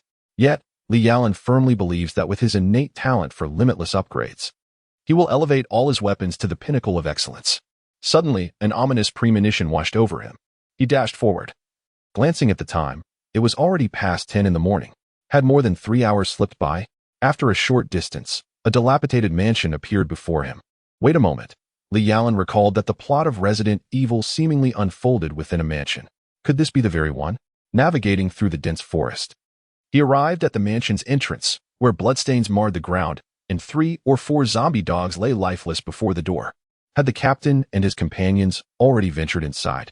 Regardless of the circumstances, it seems I must venture into this den of peril. Clutching my P5K, Li Yalan cautiously stepped through the grand entrance of the mansion. The opulent hall was adorned with flickering candles burning in the nearby candelabra. Yet it was utterly devoid of life, and the floor bore no evident signs of a struggle. Upon entering a side room of the hall, Li Yalan finally stumbled upon a lifeless body sprawled on the ground. It appeared to be an ordinary zombie. Thankfully, it was not one of his teammates. As he pressed onward, it became increasingly clear that this mansion had been previously explored, with many rooms showing signs of having been opened. The number of zombie and various monster corpses was steadily rising. Wait a moment, was that body belonging to Fortes? The armaments technician of Team A. What on earth was he doing here? Had Team A been deployed? A whirlwind of questions swirled in Li Yalan's mind. If that were the case, then Jill and Chio must have also entered this mansion. And what of Rebecca and the captain? Could they be here as well? This mansion indeed resembled a vast labyrinth. Although Li Yalan quickened his pace, it took him considerable time to navigate to the mansion's rear garden. However, no sooner had he arrived than he heard gunfire echoing from a distance. Who could be engaged in battle? With no time to ponder, Li Yalan rushed towards the source of the commotion. What a predicament! Upon arriving at the scene, Li Yalan's first instinct was to unleash a torrent of expletives. Before him lay a helicopter platform in the rear garden of the Western-style mansion, and at its center stood a towering tyrant, exceeding 3 meters in height. No, there was more than one tyrant. To the left of the platform, another loomed ominously. When did tyrants proliferate to such an extent? Surrounding the platform, Captain Foster, Edward, Kenyon, and Charid lay sprawled on the ground, their fates uncertain. Only Jill, Rebecca, and Chris remained engaged in a fierce skirmish with the 2 tyrants. But where were the other members of Team A? There was no time for conjecture. Saving lives was paramount. Li Yalan swiftly aimed at one of the tyrants attacking Rebecca, who, having exhausted her ammunition, was now relying solely on her agility and a dagger to evade the monstrous foe. Yet, how long could this evade and fight strategy last? A single blow from the tyrant would surely result in grievous injury. The crack of the magnum drew everyone's attention, and the tyrant struck by the bullet momentarily faltered, abandoning its pursuit of Rebecca to turn its wrath upon the formidable adversary. Yalan, Sr., Jill and Shizun exclaimed, their expressions a mix of joy and relief. They had heard tales of Li Yalan's valor from Rebecca, and even Chris's demeanor shifted as they finally had a powerful ally on their side. Rebecca, onward. Now is not the time for idle chatter. As the tyrant abandoned Rebecca, Li Yalan swiftly tossed the P5K into her hands, simultaneously firing several rounds at the tyrant. In this manner, Li Yalan engaged one tyrant while Rebecca and her companions continued to battle another, significantly alleviating the pressure on everyone. This fellow possesses considerable strength. Although Li Yalan has ascended to the rank of a novice divine envoy, his physical prowess pales in comparison to the formidable tyrant before him. This creature is exceedingly powerful. A mere punch could create a vast crater in the ground. Should such a fist connect, it would surely result in shattered bones and snapped tendons. Seizing the moment while Li Yalan reloaded his weapon, the tyrant charged towards him, raising a fist aimed directly at Li Yalan's face. As Li Yalan deftly evaded, he managed to reload his magnum in time. In such close quarters, he fired, penetrating the tyrant's chest with a single shot. Despite the immense force behind the bullet, the tyrant merely staggered slightly, disregarding his injuries, and lunged forward with a massive claw. Damn it, there was no escaping this. In a moment of desperation, Li Yalan swiftly drew the Fengchong sword he had recently acquired from his exclusive space. With a flash of white light, the tyrant's claw was severed by the blade. How astonishing! Although he had known of the sword's exceptional sharpness, the outcome before him filled Li Yalan with unexpected delight. It was truly remarkable. At this moment, with a gun in his left hand and a sword in his right, fortified by divine weaponry, he felt fully capable of confronting the tyrant alone. A gaping wound marred the chest of the tyrant, whose claw had been severed, rendering him exceptionally woeful. Had he begun to feel pain? The tyrant's roar reverberated across the helicopter platform, yet it was in vain. Li Yalan had resolutely embraced the philosophy of striking at one's weakest moment. With a sudden leap, he swung his sword towards the tyrant's neck. The enraged tyrant, caught off guard, was unable to defend against this decisive blow. The sword descended, silencing his furious howl as his massive head rolled away. His colossal body swayed twice before crashing to the ground, raising a cloud of dust. Had he been vanquished? The expressions of Jill and the others, who were enduring a fierce battle against another tyrant, were filled with astonishment. Yet, losing focus during such an intense struggle was akin to courting death. As they stood, momentarily stunned by Li Yalan's actions, the remaining tyrant swept its gigantic claw, sending Chris hurtling through the air. The impact was brutal. Chris felt his insides churn violently, and a metallic taste filled his throat as he coughed up a significant amount of blood, indicating severe internal injuries. Chris's grievous condition jolted the remaining 3 girls into action. They hastily raised their weapons to continue firing. However, the limited power of their arms was insufficient to inflict any meaningful damage on the tyrant. Get out of the way. Li Yalan, having dispatched one tyrant, had no time to revel in his success as he witnessed Chris being smashed against the wall. Had he hesitated even a moment longer, the next to be flung against the wall would undoubtedly have been the 3 girls. Rushing swiftly towards the tyrant, the maple longsword in hand, Li Yalan aimed directly at the tyrant's head. It is worth mentioning that Li Yalan had never studied any traditional Chinese swordsmanship. He had merely learned a few fundamental techniques of fencing from Xiaodong. It is known that Xiaodong excelled in both karate and fencing, and during their training sessions, Li Yalan would occasionally spar with her. The speed of Li Yalan's thrust was remarkable, yet the tyrant's reflexes were equally quick. Evidently, the creature had not witnessed the demise of its companion, daringly attempting to grasp the maple longsword with its claws. Seizing the opportunity, Li Yalan transitioned from a thrust to a slash, cutting down along the tyrant's reaching arm.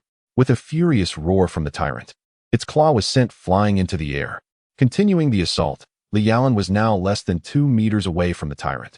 At such a close range, he aimed his magnum directly at the tyrant's head, pulling the trigger repeatedly. By the time the 6 bullets were expended, the tyrant's skull had been transformed into a sieve.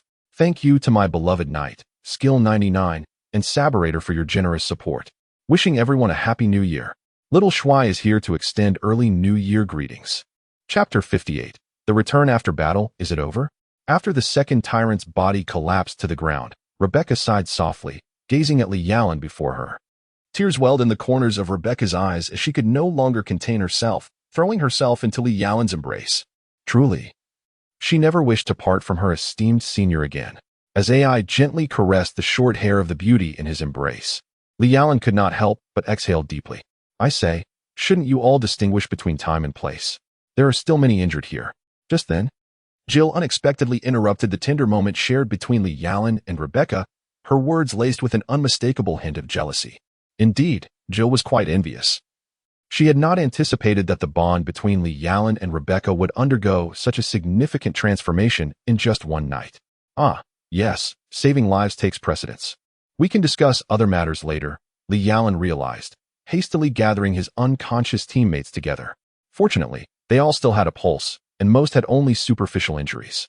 Although Ken, Chris, and Sharid suffered severe internal injuries, Li Yalan produced his miraculous strength-enhancing pills, a remarkable blend of red and green herbs effective in treating internal wounds.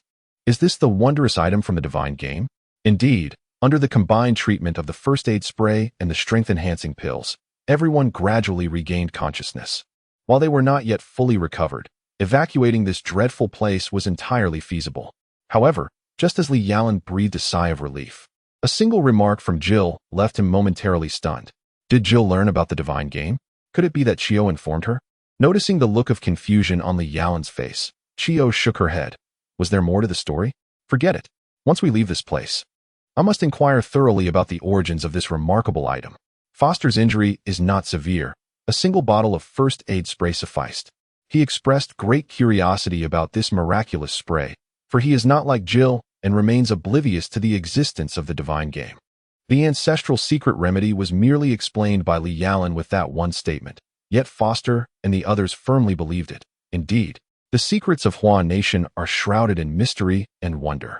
The self-destruct sequence has been initiated, just as we had healed our wounds. The artificial alarm echoed throughout the mansion once more. How frustrating it is that they are resorting to self-destruction again. Though my frustration boils within, we must flee. 10 minutes is sufficient for everyone to evacuate.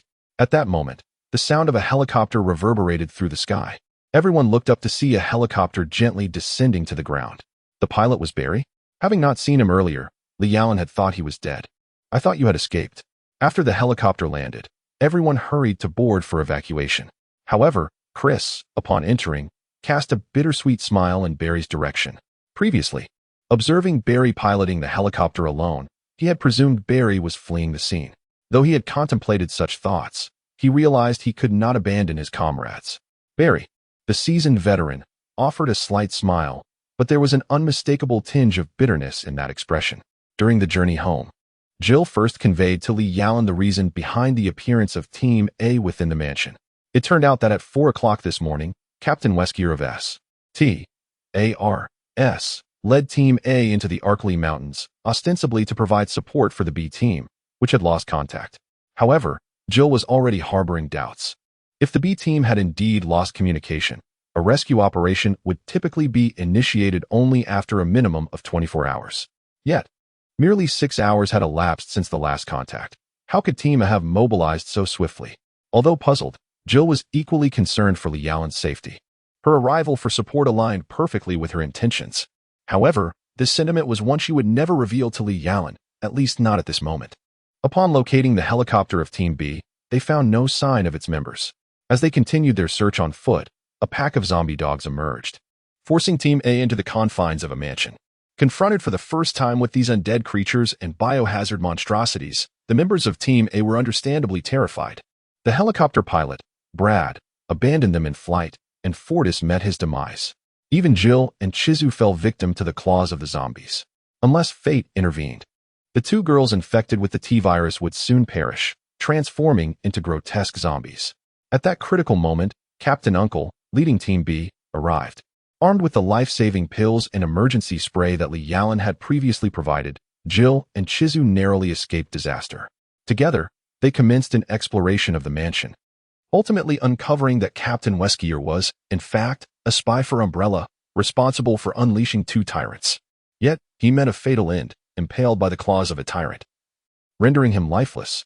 What followed was the climactic battle against the tyrants. Just as they were on the brink of collapse, Li Yalan emerged like a hero, successfully vanquishing both tyrants and saving everyone present. So it was true.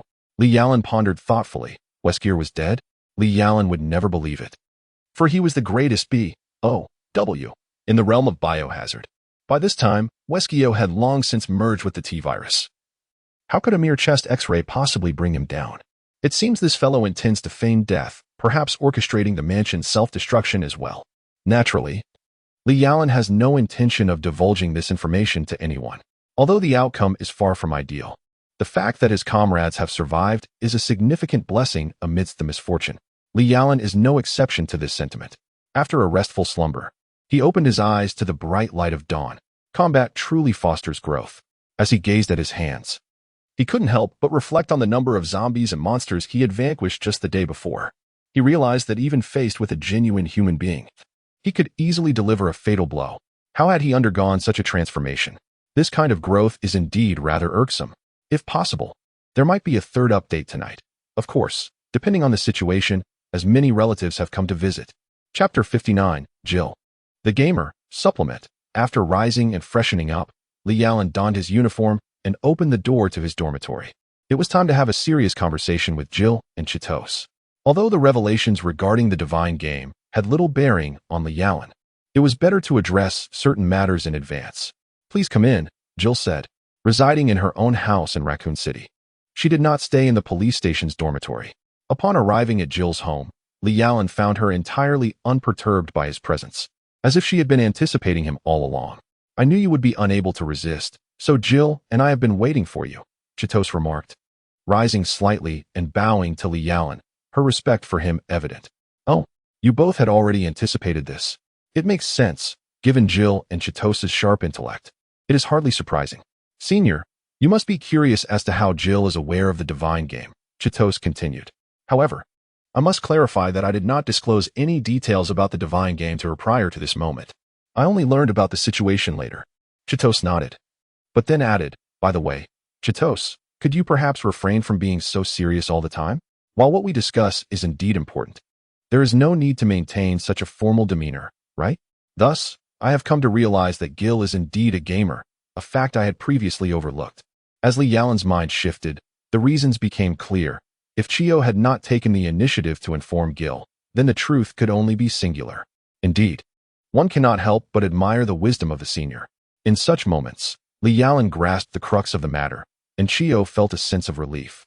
She certainly did not wish for Li Yalan to perceive her as a frivolous chatterbox, given the sensitive nature of the secret concerning herself and Senior Yalan. It was inconceivable for her to divulge it carelessly.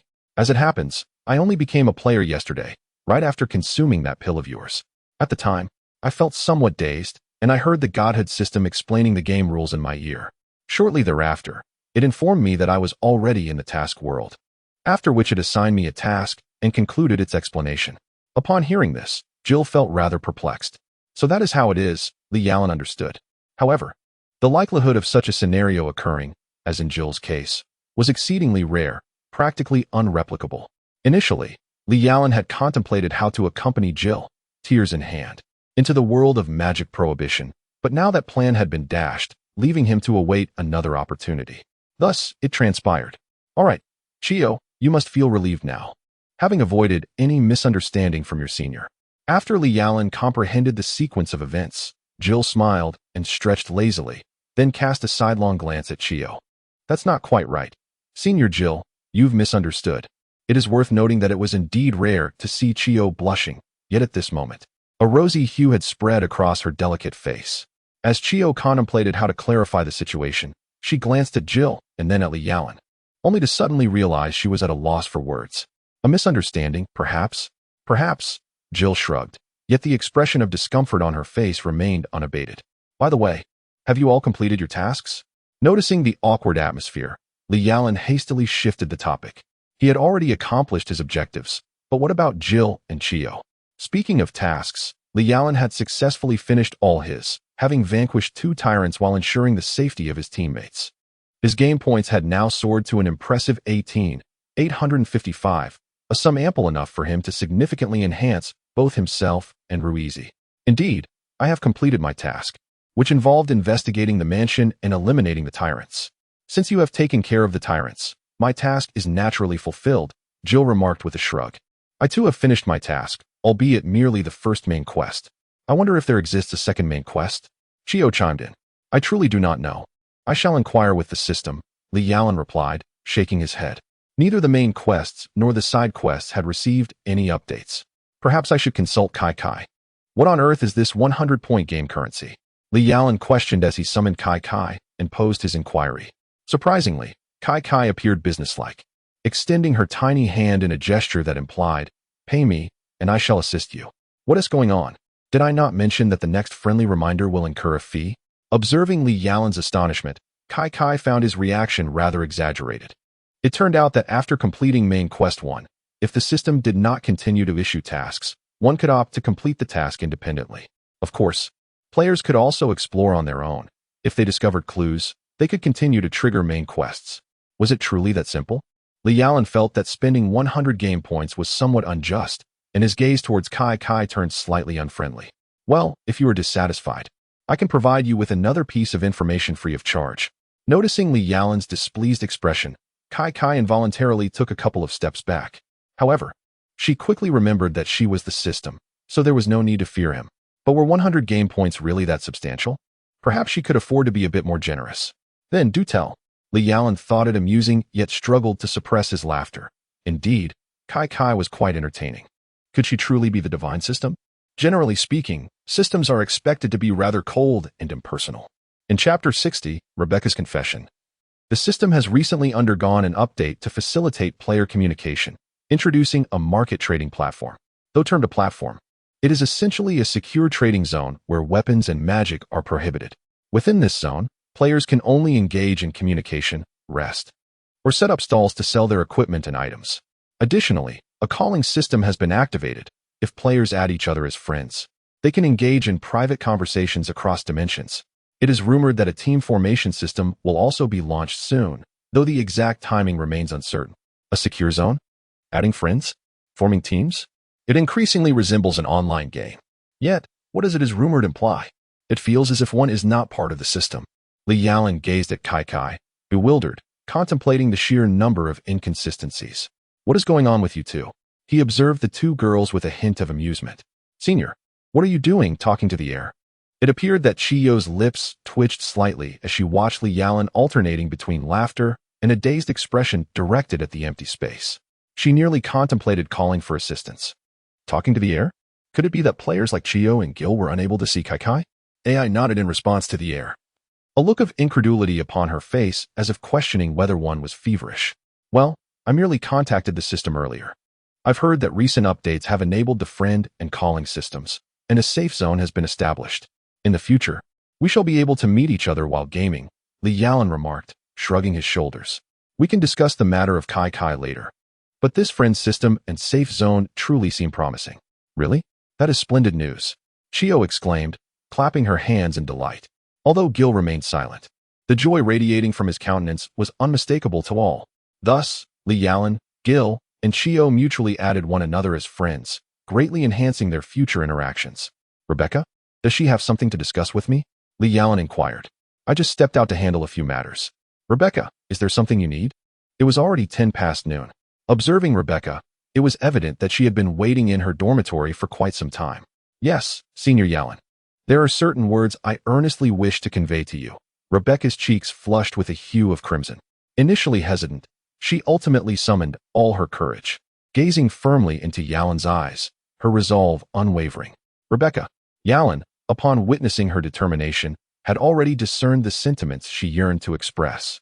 Although somewhat oblivious when it came to matters of the heart, he was not blind to Rebecca's affections. Indeed, he cherished her. This vivacious and cheerful girl incessantly tugged at his heartstrings. Yet, he was already entwined with Xiao Tong and even had a bond with Xiao Lei. Could he truly embrace Rebecca within the folds of his heart? As a self-proclaimed otaku, Yalan harbored his own dreams of establishing a harmonious crystal palace, collecting all the enchanting figures from the realm of anime. However, this remained merely a dream. When such a fantasy stood before him, could he truly realize this aspiration? Senior Yalan, I like you. I truly like you.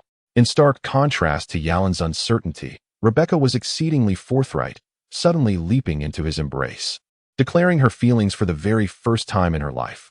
The revelation that Rebecca harbored affection for him flooded Yalan's heart with profound elation. He resolved to disregard everything else. He comprehended that his heart belonged to the girl before him, and no one could wrest her away. Whether it was Rebecca, Xiao Tong, or Xiao Lei, he would not relinquish any of them. After all, wasn't it merely about the harmonious crystal palace? Even if it costs me my life, I am determined to establish it. Yes, Rebecca, I have feelings for you, but there are certain matters you must comprehend beforehand, particularly regarding my identity and the secrets I harbor. Once you are aware of everything, you will need to make another choice. As I rested my hand on Rebecca's shoulder, my expression grew serious. The harmonious crystal palace is not built upon deception, and Rebecca equally possesses the right to know the truth. Seated together on my bed, I gradually disclosed the fundamental details of the divine game, revealing even the existence of Xiaotong and Sister Xiaolei without hesitation. How could this be? Upon learning the truth, Rebecca seemed profoundly affected, for who could easily accept that the person they cherish is already in a relationship, or perhaps more than one? Naturally, Rebecca was no exception. Thus, Rebecca, my mission has been accomplished, and I shall soon depart from this world. If you truly wish to be with me, The only option is to sign a contract and leave alongside me. There are no alternatives. However, you must consider carefully, as being by my side may entail enduring endless battles and carnage. I resolved that it was imperative to apply a strong measure to prompt Rebecca to make a swift decision. Yet, if she chooses to leave, I am determined to take her with me, even by force.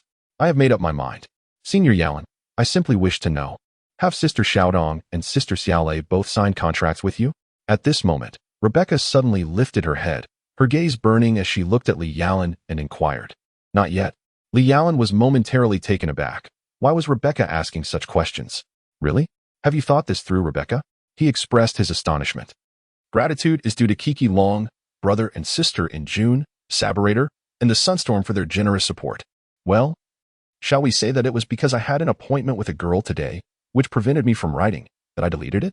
Chapter 61. The contract with Rebecca. Li Yalan's expression was somewhat peculiar. He truly did not comprehend the heart of a girl. Or perhaps, is it that young women in love are inherently blind? He pondered whether he ought to study female psychology specifically. It was all so bewildering. Yes, I have completely made up my mind. Rebecca's expression was resolute, devoid of any hesitation. All right. Li Yalan refrained from further chatter and promptly entered into the divine contract with Rebecca. After the contract was established, her attribute panel materialized before him.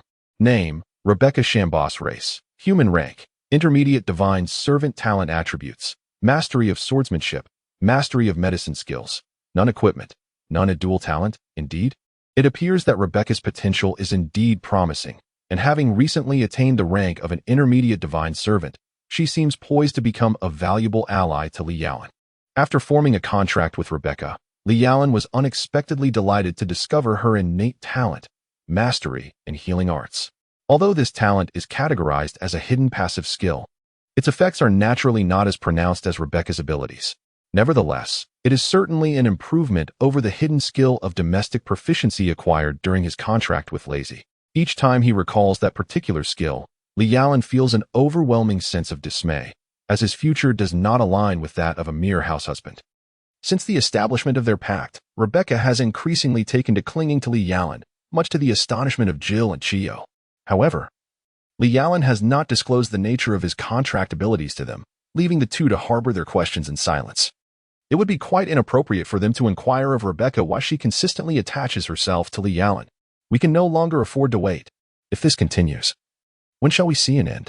During the squad meeting, Chris was the first to voice his opinion. Every time he presents his suggestions to the director, the response is merely to bide time. However, if we persist in this manner, will not significant matters be trivialized into mere trifles? It is worth noting that the current STARS team has been consolidated into a single unit, with Uncle Enrique assuming the role of captain, especially since the former leader, Weskier, has faked his death and fled. The personnel from Team A were insufficient, necessitating the merger. Moreover, the members of STARS are well acquainted with one another, rendering the integration seamless. I believe we should take some action, Chris stated, to which Foster wholeheartedly agreed. Let us not kid ourselves. With just the few of us, what kind of action can we possibly undertake? Brad, the former pilot of Team A, expressed skepticism about taking the initiative. This individual had previously deserted out of sheer fright, revealing himself to be exceedingly timid. Had it not been for his commendable skills in maintenance and helicopter piloting, he would have long been expelled from the STARS unit. Your fear does not dictate the sentiments of others. Barry cast a disdainful glance at Brad, who attempted to retort. However, confronted by the imposing figure of Barry, Brad stammered a few words before ultimately retracting his neck and falling silent. I believe I can reach out to a friend at the FBI to request their intervention in this case. This would not only assist in investigating Raccoon City, but also uncover the true nature of Director Brian.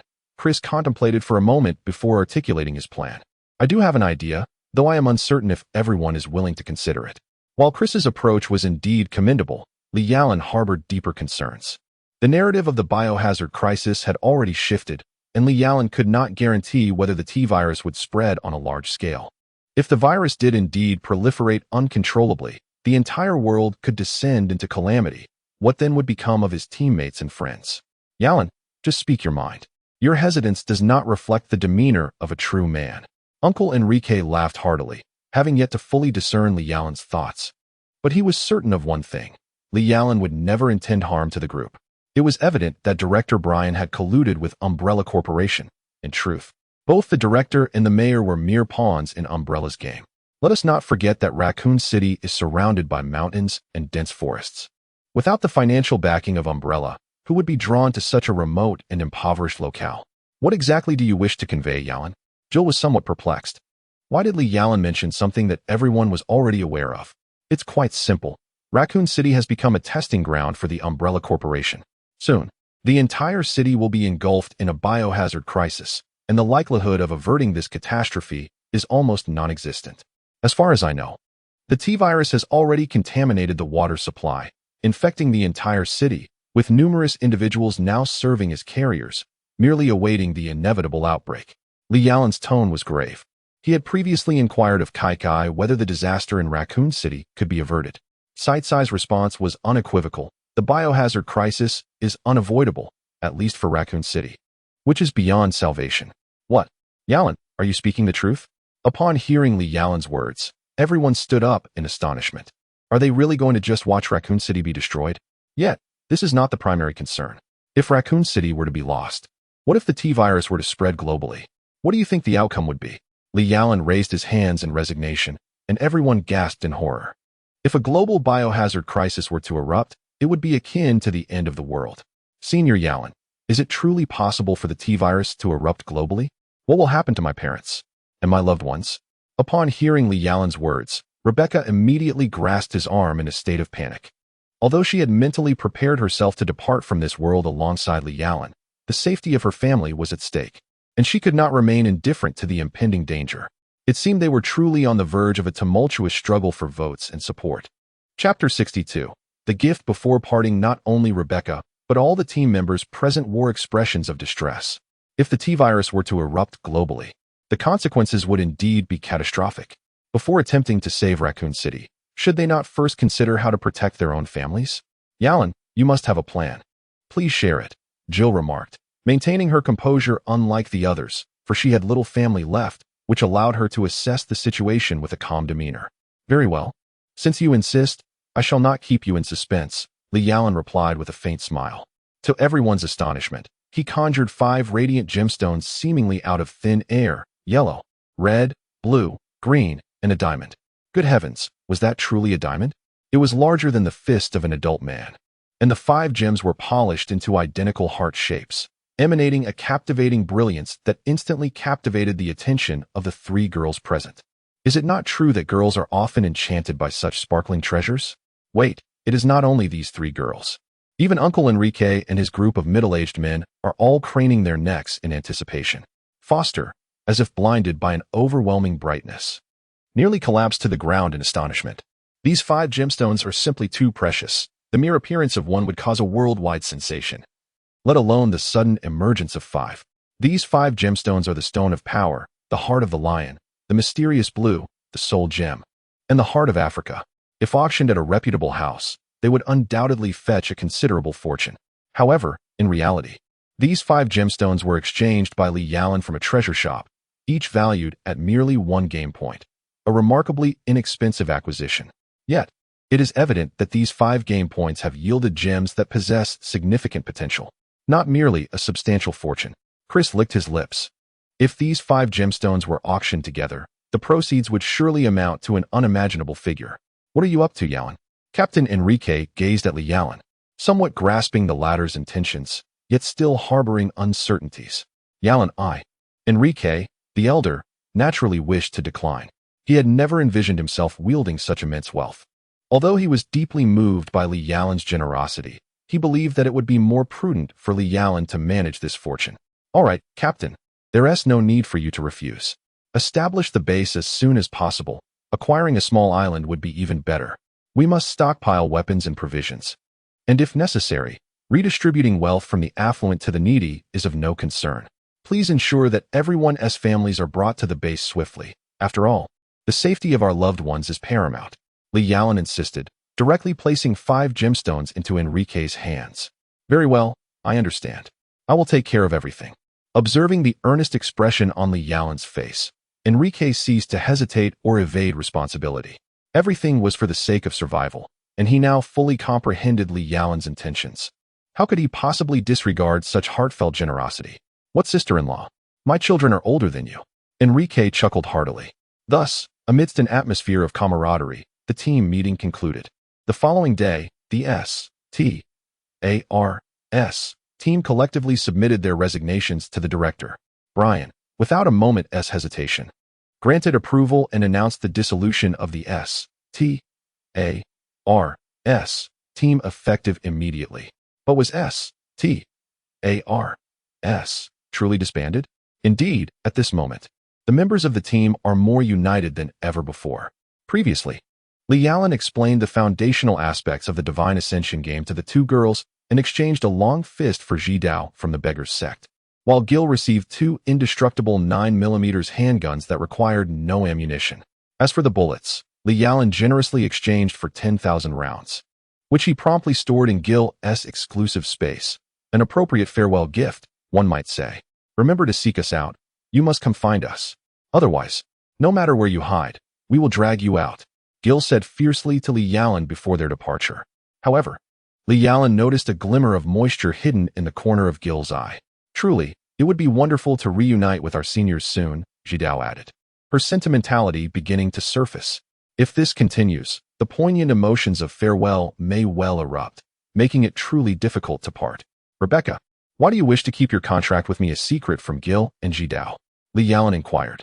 After all, neither Gil nor Ji Dao were aware that Li Yalan had already established a contract with Rebecca. Although he wished to disclose this information, Rebecca had not consented. Hee. When we meet Gil and Ji Dao again in the future, I will surprise them, Rebecca playfully replied. But is that truly the sole reason? Only Rebecca knows this. So soon? Rebecca's little head shrank back. Although she had long mentally prepared herself, the thought of meeting Senior Yalan's girlfriend still left her feeling quite unaccustomed. What's wrong? Are you scared? Li Yalan chuckled at Rebecca. Who is scared? Humph. Let us go. We're leaving right now. Thanks to Saberator for the generous tip. The recommendations will end today. The new book rankings are dropping, and the second volume is nearing completion. A new volume is about to begin, so dear brothers and sisters, continue to support with votes and collections. Chapter 63, The Return, a play of 5 women. Does this vast space belong to Senior Yalan? After Li Yalan's transformation, the exclusive space had been divided into several areas. At this moment, he and Rebecca were in the residential area, the lowest level of the exclusive space. Looking at the magnificent, luxurious rooms, she wondered if she could live here in the future. Of course, this will be our home from now on, Li Yalan said with a slight smile. All ordinary items within the exclusive space could be conjured by one's thoughts. Unfortunately, these items could not be taken outside the exclusive space. Really? That is wonderful. Rebecca joyfully leaped into Li Yalan's embrace, resembling a child in her exuberance. Just as Li Yalan was lost in deep contemplation, the door to his room swung open, revealing Xiao Tong, who entered with a cloth and a bucket, seemingly to tidy up the place. Xiao Tong, let me explain first. Panic surged within Li Yalan as he swiftly descended from the bed. It was an undeniable truth that Xiao Tong was exceedingly jealous. If he didn't pacify her promptly, his harmonious sanctuary would shatter into irreparable fragments before it had even begun to take shape. Senior Yalan. Rebecca, your timing is impeccable. The scene had transformed into a tableau of 5 women caught in an unexpected standoff. Li Yalan remained in the awkward position of having just jumped off the bed, still holding Xiao Tong. They exchanged glances, each moment pregnant with uncertainty about what to say next. My name is Rebecca Chambers, and I am a teammate of Senior Yalan. As she gazed at the enchanting Xiao Lei before her, Rebecca had intended to declare herself as Li Yalan's girlfriend. However, confronted with Xiao Lei's mature and captivating demeanor, she found herself swallowing her words. Was this truly Senior Yalan's girlfriend? She was undeniably beautiful, and as a mere inexperienced girl, could she ever hope to rival her? It turns out that Rebecca is a teammate of Yalan. I am known as Lixing Lei, but you may simply call me Sister Lei. I kindly ask for your guidance in the future. Sister Lei's warm and gentle smile instantly captivated Rebecca. All right, Sister Lei, you truly are the most formidable, she conceded. Indeed, Sister Lei, I look forward to your guidance. Subsequently, Sister Lei introduced Rebecca to Xiao Tong, Xiaoai, and Lazy. While Xiaoai and Lazy were amiable, Xiaotong, however, sensed the threat Rebecca posed to her. During Sister Lei's introduction, she merely nodded lightly. Had it not been for Li Yalan holding her back, she might have already taken her leave. Tell me the truth. How did you manage to win over this little girl? That evening, a welcome party for Rebecca was held at the Cat's ICAF. However, immediately following the event, Li Yalan found himself subjected to a joint interrogation by the sisters Xiao Lei and Xiaotong. Of course, it was primarily Xiaotong who conducted the questioning, while Xiao Lei merely observed. This incident must be prefaced by recounting the nature of my task. Li Yalan offered a rueful smile and, without reservation, shared the details of his assignment with the sisters. Upon learning that he had faced zombies and monsters, creatures one would typically encounter only in films, both Xiaotong and Xiao Lei gasped in astonishment. Xiaotong, in particular, scrutinized Li Yalan anxiously, and upon confirming that he bore no injuries, she finally relaxed. Well, if I were injured, could I possibly stand here conversing with you? I would have already transformed into a zombie and bitten you. Observing Xiaotong's nervous demeanor, Li Yalan felt an unexpected warmth in his heart. The sensation of being cared for was truly delightful. Humph. If you dare to become a zombie, I shall transform into a female zombie and cling to you endlessly. Xiaotong cast a fierce glare at Li Yalan, yet the words that escaped her lips touched him deeply. This was the essence of their bond. Regardless of the circumstances, Xiaotong would forever remain by his side as a devoted partner. Almost forgetting that her elder sister was present, Xiaotong gasped and pushed Li Yalan away, a crimson hue blossoming on her cheeks. Ah, tickets. Chapter 64, The Unveiling of the Shop and New Skills. Yalan, having just completed your task, you must be quite fatigued. Take a good rest today. We can discuss matters tomorrow. Xiao Lei signaled to Li Yalan and then gently took Xiaotong away from his room. Although Xiaotong felt a tinge of dissatisfaction, she refrained from voicing her thoughts, realizing it was for Li Yalan's sake. Pouting slightly, she allowed her sister to lead her away. The night passed in silence. Upon waking the next morning, Li Yalan stretched comfortably, reveling in the coziness of his own room. What are you doing, Yalan? Why are you standing there motionless? Just as Li Yalan was lost in thought, Xiao Lei's voice suddenly emerged from behind him. Was it truly because of Xiao Lei? What's wrong? Is this not suitable? Xiao Lei gazed at Li Yalan with a playful smile, though a glint of mischief flickered in her eyes. Indeed, it was the handiwork of Xiao Lei, though all seems well. An unsettling chill lingers at the back of my mind. Li Yalan narrowed his eyes, scrutinizing Xiao Lei, attempting to discern her true intentions. Alas, she remains an enigma beyond his current understanding. A mere illusion, just a fleeting misconception. Xiao Lei lightly tapped Li Yalan's forehead, seemingly intent on evading the question. Just as Li Yalan was poised to probe further, Rebecca, busy preparing breakfast in the kitchen, had already noticed the interaction between him and Xiao Lei. Senior Yalan, you're up? And Sister Xiao Lei, please hurry to the dining room. Breakfast will be ready shortly. Xiaotong has taught me quite a bit. Rebecca greeted them with a bright smile, her joy palpable. The breakfast gathering was filled with harmony, as Xiao Ai and Lei Zi swiftly forged a bond with Rebecca. Particularly, Xiao Ai, being of the same age as Rebecca, felt a profound admiration for the brilliant young woman who had graduated from university at the tender age of 18, and also shared her short-haired beauty. After the meal, Li Yalan resolved to meticulously assess his accomplishments. This recent mission had yielded a substantial number of points, indicating an opportunity for significant enhancement. The first step for Li Yalan was to invest his game points to unlock the shop. Only by choosing to unlock could he acquire new skills and weapons. He recalled that Kai had once mentioned this. To choose to unlock the shop, each time a release occurs, it necessitates the expenditure of 1,000 game points. Upon summoning the system assistant, Kai, news reached her that Li Yalan intended to unlock the shop. Without hesitation, Kai presented a businesslike demeanor. The cost of 1,000 points? That is still within reason. Li Yalan promptly opted for the skill shop. To his astonishment, upon unlocking the shop, the originally sparse interface, which contained merely 8 skill books, was suddenly inundated with a plethora of skill tomes. Was this truly a one-time release? Li Yalan stared at Kai in disbelief. This was rather extraordinary, was it not? It's merely the unlocking of the skill shop. Should you desire, you may opt to unlock further, at the same cost of 1,000 game points, Kai remarked, her tone suggesting his surprise was unwarranted. You can continue to unlock more? Li Yalan glanced at his game points, noting that he still had a considerable amount left. However, he decided to pause and evaluate the skills available first. Before him lay a comprehensive array of skills from various sects, but for the moment, he focused solely on the Huashan sect. Among the second-tier skills, there were 3 tomes: Huashan Sword, Yaobai Gong, and Hunyuan Palm. Given that Li Yalan had intended to pursue an offensive warrior path, he promptly expended 800 game points to acquire the second-tier skill Huashan Sword. Subsequently, he invested 1,500 points to obtain the third-tier skill Taiwei Sanqing Peak. As for the fourth-tier skills, Li Yalan opted not to exchange for them at present, as they required a significant expenditure, and he believed it prudent to first familiarize himself with the 2 newly acquired skills. Checking his remaining game points, he found himself with 14,450. What should he acquire next? Should he choose to continue exchanging, he personally recommended unlocking the weapon shop of Call of Duty 6, as it promised unexpected delights upon its release. Noticing Li Yalan deep in thought about which shop to unlock, Kai promptly offered her suggestion. The weapon shop, perhaps? Upon hearing Kai's words, Li Yalan promptly chose to unlock the store, spending 1,000 game points. Indeed, Kai was not deceiving him. The store proved to be quite beneficial. After unsealing the shop, Li Yalan discovered that not only could he exchange for firearms, but he could also acquire skills. Even his enhanced firepower and deathly silence were obtained from this very place. However, it was unfortunate that these skills had limitations, and one could not exchange for all of them. With each rank increase, an additional skill slot would be unlocked.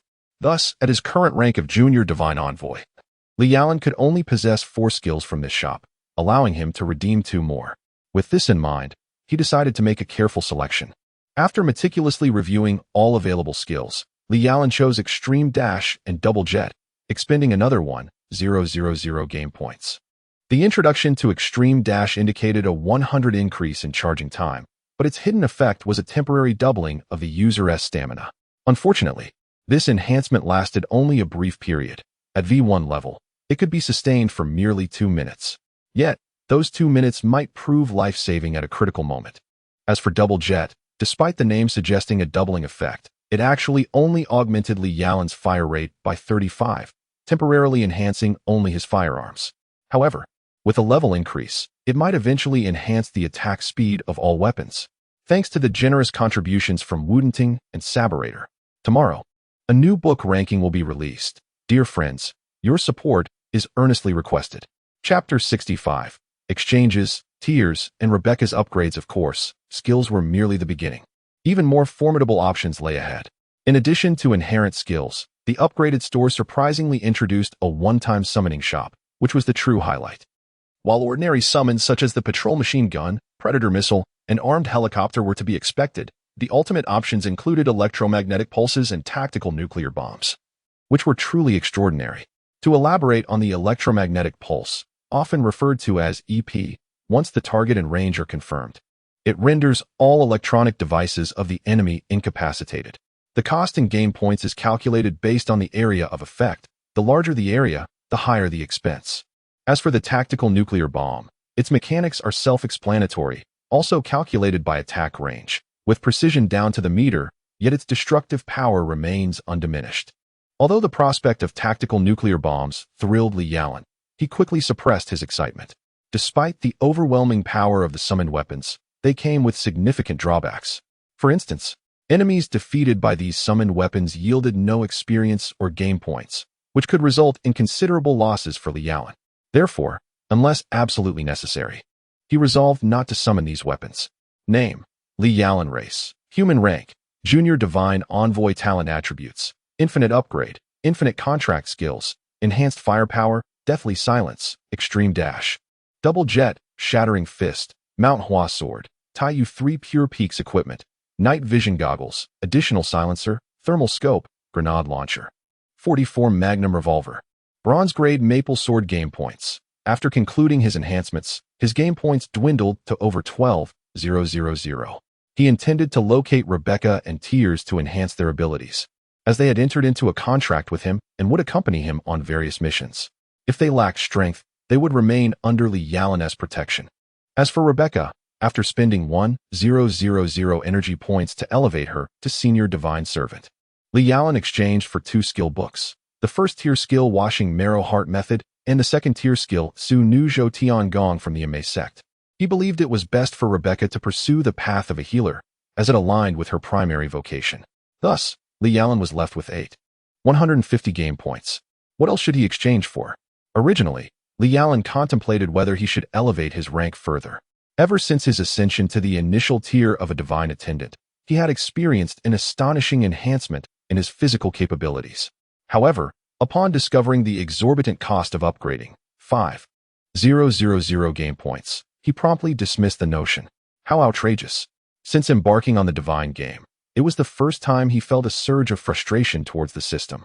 This was merely the beginning, and the thought of spending such a considerable amount to upgrade was daunting. One could only imagine the astronomical figures required as his strength increased. Well, dear brother, look at us.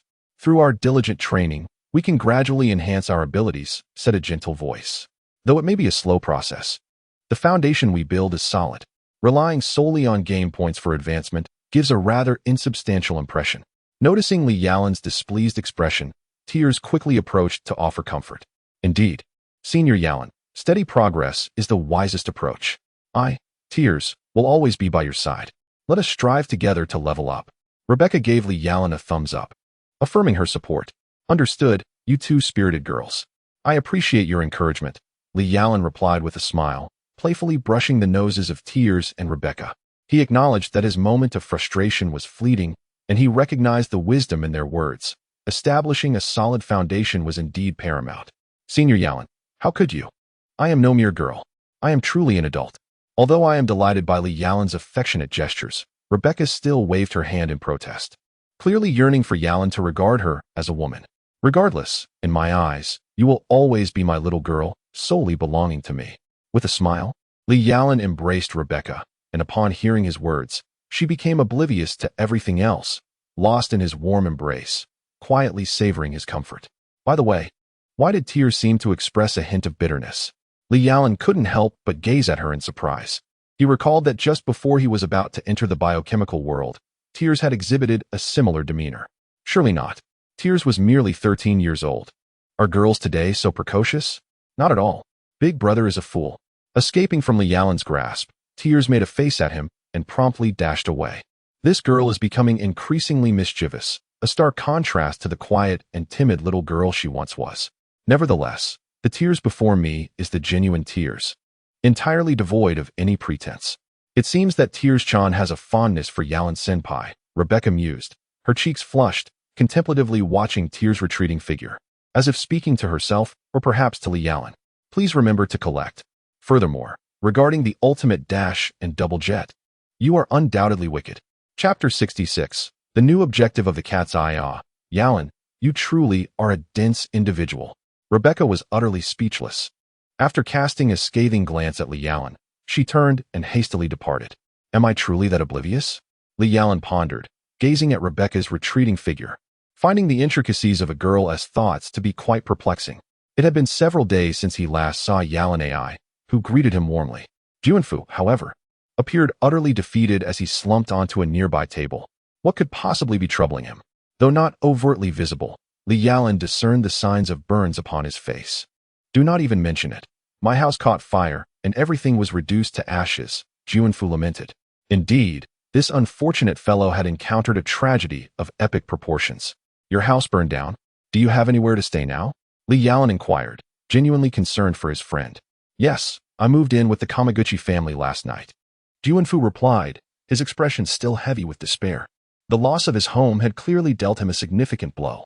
There are signs of arson, but as of now, there are no leads, he sighed. Is this directed specifically at me? Here is a suggestion. Juanfu, it would be prudent for you to remain near the Inanaki police station during the nights in the coming days. If my instincts are correct, the arsonist's target is undoubtedly you, Li Yalan advised, recalling the storyline with clarity. Really? Understood. I shall give it a try. Although I do not necessarily believe that Li Yalan's assertions are entirely accurate, however, the possibility cannot be dismissed. In response, Juanfu no longer hesitated. Should the Inuhibiki police station be set ablaze, it would certainly lead to considerable chaos. Better to be overly cautious than to be caught unprepared. Thus, Juanfu resolved to be thoroughly ready. By coordinating 3 cameras, a complete 360-degree surveillance of a room could be achieved without any blind spots. This time, the police had indeed spared no expense, installing an astonishing 17 scanning cameras in the exhibition hall, intent on ensuring that no feline could evade detection. Indeed, it was quite troublesome. Xiaolei's delicate brows furrowed. She truly wondered where the Inuhibiki police station had acquired such substantial funding. Was there no solution to this predicament? It was Rebecca's first encounter with such a peculiar anti-theft device. This would require further testing. If we could acquire such cameras and manage to elude their gaze, we could continue our research without delay. Ultimately, Xiaolei made the decision. With Uncle Yongshi's assistance, obtaining such equipment would be a straightforward task. Xiaolei, do you have something to address? After Xiao Tong and the others departed, Li Yalan finally spoke up, addressing Xiaolei. Yes, Yalan. I would like to inquire about the matter of signing a contract with us. What are your thoughts? Xiaolei chose to be forthright, not mincing words. In truth, Li Yalan had sensed something regarding this matter, yet whenever he attempted to discuss Rebecca with Xiao Tong, she would always deflect, weaving through various topics. After several attempts, he decided to refrain from bringing it up again. However, it was unexpected that today, Xiaolei would broach the subject first. I understand this point, but isn't it a bit premature to discuss a contract? After all, you have yet to fulfill your wishes. Li Yalan hesitated momentarily, then fixed his gaze intently upon Xiaolei. What was she truly thinking? He felt he could never fully decipher her thoughts. Wishes? My desire is simply for Xiao Tong and Xiao AI to lead joyful lives each day. It's as simple as that. And you are the one capable of providing them that joy, Xiaolei remarked with double entendre, her eyes narrowing as she studied Li Yalan, eager to hear his subsequent words. Just Xiao Tong and Xiao AI. Does that not include you, Xiaolei? Li Yalan unexpectedly turned the question back on her, pondering whether this could be construed as teasing Xiaolei. Gratitude to the celestial benefactor, the Lord of Reincarnation, Saberator, for their generous patronage. Today, the new book has ascended the rankings. I humbly seek your support in various forms. Alas, the trials of testing and restrictions weigh heavily upon me. Chapter 67 reveals the delightful surprises from Sister Xiaolei. As I ponder the situation, Sister Xiaolei rises gracefully from the sofa and approaches Li Yalan, a waft of enchanting fragrance enveloping him. What of my own desires? Sister Xiaolei remains an enigma, perpetually oscillating between closeness and distance, rendering me incapable of confronting her true feelings. Of course I desire. This is no time for hesitation. Li Yalan boldly grasped Xiaolei's hands, catching her off guard. How could he become so proactive in the midst of a task? Yet, this newfound initiative did not evoke annoyance. Rather, it secretly brought joy to Xiaolei. Have you finally awakened, you foolish wooden block? Xiaolei lightly tapped Li Yalan's forehead. Sister Xiaolei, please do not perceive me as a mere child. We are sharing heartfelt sentiments here. At last, Li Yalan comprehended Rebecca's feelings, realizing that being regarded as a child was indeed quite displeasing. Now, regarding the matter of the covenant, you should contemplate it thoroughly. Choose an opportune moment to establish the pact with Xiao Tong. This will serve as a form of assurance for her. After a prolonged embrace, Xiaolei finally extricated herself from Li Yalan's arms. Although a faint blush adorned her cheeks, she earnestly advised him, "Is that so? I understand, and I shall await that day. To hasten its arrival, I will exert my utmost effort to assist you." Sister Xiaolei, Li Yalan clenched his fist, realizing that if that were the case, he must also strive diligently. "Yes, I shall await that day," he replied. To his surprise, Xiaolei boldly stepped forward and gently pressed her lips against his, before promptly ushering him out of her room. Was this a form of reward? Li Yalan stood in stunned silence for a moment following Xiaolei's unexpected kiss. It was only upon being pushed through the door that he regained his senses. Lightly caressing his lips, a subtle smile graced the corners of his mouth. Even if this was for the sake of reward, he knew he must begin his efforts. The following morning, Li Yalan rose early, eager to meet Uncle Yongshi, who had promised that the fully automatic tracking scanning camera would be ready today. He decided to join Xiao Tong and the others to explore how to tackle these machines. However, during breakfast, a humorous incident unfolded that left Li Yalan both amused and exasperated. As was customary, the breakfast consisted of Western fare, toast, coffee, and ham with fried eggs, all meticulously prepared by Xiao Tong, who embodied the quintessential image of a devoted partner. After spreading butter and jam on the toast and presenting it to Li Yalan, she served him a steaming cup of coffee. "Thank you, Xiao Tong," he said, inadvertently brushing against her fingers as he took the coffee. This innocent gesture caused a faint blush to bloom on Xiao Tong's cheeks. The four girls present observed the scene with varying emotions. Xiaolei felt a tinge of joy, while tears brimmed in her eyes from envy. and Rebecca experienced a subtle pang of bitterness. As for Xia AI, I shall take my leave for school now, she announced after finishing her meal. However, upon noticing the couple-like demeanor of Li Yalan and Xiao Tong, Xia AI suddenly bowed slightly and cheerfully exclaimed, "Mom and Dad, I'm off." Upon hearing these words, Li Yalan unexpectedly spat out a mouthful of coffee, while Xiao Tong's face turned crimson with embarrassment. Seizing the opportunity during this awkward moment, Xiao AI discreetly slipped away. However, the ensuing atmosphere was undeniably uncomfortable. Li Yalan and Xiao Tong merely felt a tinge of embarrassment. But the somewhat peculiar smile of Sister Xiao Lei and the resentful gaze of Rebecca made the situation more tense. Li Yalan hastily consumed a few bites of bread. It was best to make a swift exit. "Oh, Juanfu, you seem to be in good spirits today. Have they caught the arsonist?" After the CAF opened, the first customer was surprisingly Juanfu. Observing his radiant demeanor, one could only wonder if something fortunate had transpired. "No, they haven't caught him." Juanfu shook his head. But this fellow truly had a knack for deception. Even Li Yalan could see that Juanfu was undoubtedly lying. "Not caught, you say?" "Indeed. How could they imprison a poor woman?" Li Yalan remarked nonchalantly, yet Juanfu instantly became tense. "Yalan, do you already know?" "What do I know?" "Juanfu, you are indeed quite naive. A mere hint, and all your secrets are laid bare." Li Yalan shrugged helplessly, realizing just how innocent this guy was. Besides, with his newfound abilities, it would be remarkable if I could be deceived. "You deceived me." The astonished expression on Juanfu's face was truly amusing, yet it was a deception, albeit a clever one. It turned out that the real perpetrator was indeed a woman, the girlfriend of a criminal whom Juanfu had previously apprehended. This criminal was a rogue con man, notorious for ensnaring women, leading them to lose not only their wealth, but also their hearts. The arsonist was one such deceived woman, who remained oblivious to the truth, mistakenly believing that the con man had been wronged. In her anguish, the wounded woman was capable of unspeakable acts. She first set fire to Juanfu's home and then attempted to incinerate the Inanaki police station the previous night. Indeed, she was audacious beyond measure. Fortunately, Juanfu had been stationed near the police station that night, thus averting a catastrophe. Realizing this, Li Yalan nodded in understanding. It was evident that a woman scorned could resort to desperate measures. Juanfu's face flushed with embarrassment. Something was amiss. In an instant, Li Yalan detected the oddity. Various pleas for attention and support flooded in, stirring emotions. Chapter 68. The position of Little Tong's true consort? Could it be that Juanfu had become entangled with that female arsonist? Indeed, under the relentless questioning of Li Yalan, Juanfu finally revealed the truth. This fellow, though seemingly reserved, acted swiftly. He had spent the entire previous evening conversing with the female arsonist. Not only did he unveil the true nature of her so-called beloved, but he also struck up a friendship with her. Although their relationship did not progress further, the enamored expression on Juanfu's face left Li Yalan certain that the young man had indeed fallen for her.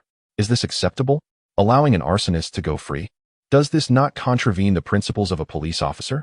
A playful smirk adorned Li Yalan's face, and upon hearing his words, Juanfu seemed taken aback. Was he truly justified in taking such liberties by releasing the arsonist? "All right, I was merely jesting. As for the woman who was deceived, you must guide her diligently and ensure she does not engage in any more foolishness. In doing so, you would fulfill your responsibility." Observing Juanfu's demeanor, Li Yalan understood that this fellow was once again grappling with his straightforward nature. While honesty is commendable, sometimes flexibility is necessary. "I understand now. Thank you, Yalan. I know what I must do." Li Yalan's words were like a light illuminating the mind of Juanfu, awakening him from his reverie. He bowed deeply to Li Yalan and then swiftly exited the CAF. "Hey, you haven't settled the bill yet. You rascal. I'm going to have to keep a tab for you again." Li Yalan called out loudly, yet a knowing smile graced his face. Is this the latest model of a theft prevention device? That afternoon, Uncle Yongshire had prepared all the necessary equipment, and as he gazed at the retractable arms in the room, a hint of doubt flickered across Li Yalan's face. Could this contraption truly be so formidable? "You'll find out for yourself," Xiao Lei replied with a gentle smile. She was the one controlling these mechanical arms, already aware of the prowess of these security devices. Seizing this opportunity, she decided it was time for Yalan and Xiao Tong to witness their capabilities. Standing in the approximately 60 square meter room, facing 3 cameras, Li Yalan took a deep breath. As Xiao Lei's voice echoed through the speakers, announcing the start, Li Yalan's figure swiftly darted away, evading the cameras with ease. Today, she would certainly impress. With her enhanced physical abilities, Li Yalan now possessed considerable confidence in her speed. If she were to compete in the Olympics, she would undoubtedly shatter numerous world records. Wow! Despite being manually operated, this machine moves surprisingly swiftly, she thought. The mechanical arms worked in unison, executing a series of astonishing movements. Coupled with Xiao Lei's calculations in the control room, the camera lenses managed to closely follow Li Yalan's shadow. Fortunately, her speed was sufficient to prevent her from being captured in full view. Truly remarkable, Yalan has grown to a level that puts me to shame. Xiao Lei sighed in the control room. Such agility and quick thinking were beyond her own capabilities. Just months ago, Yalan had been an ordinary person, and it seemed she had underestimated the transformative power of this divine game. Could it truly elevate someone to such heights? Certainly, my Yalan is undoubtedly the most formidable. On the other hand, Xiaotong does not share Xiao Lei's mini size. In her eyes, no matter how strong or impressive Li Yalan becomes, he will always remain Li Yalan, and that will never change. I understand that. Yet upon hearing Xiao Lei's words, Xiaotong's tone also grew somber. Ever since the conversation with her elder sister, Xiaotong has come to fully grasp her current situation. If she cannot accept it, it would be better to leave early. But can she truly part ways with Yalan? The answer is, of course, negative. Since leaving is not an option, she might as well let herself fall completely into it. Although Xiaotong's heart has braced itself for the inevitable, she feels deeply conflicted. Yes, she is immensely conflicted. She yearns to take the initiative. Yet the modesty of youth prevents her from speaking first. What should she do? Xiaotong's gaze shifted to Xiao Lei, hoping her elder sister could offer some advice. Ultimately, it depends on your own efforts. There is only so much I can assist you with. Observing her younger sister's pleading eyes, Xiao Lei simply smiled and shrugged. In matters of love, some experiences are necessary for it to become more enduring. If there are no obstacles, I would actually feel concerned for the two of them. And no, it's nothing. Yalan, you are doing splendidly. The next step is up to me. Xiao Lei hurriedly waved her hand and swiftly exited the control room. What on earth has transpired?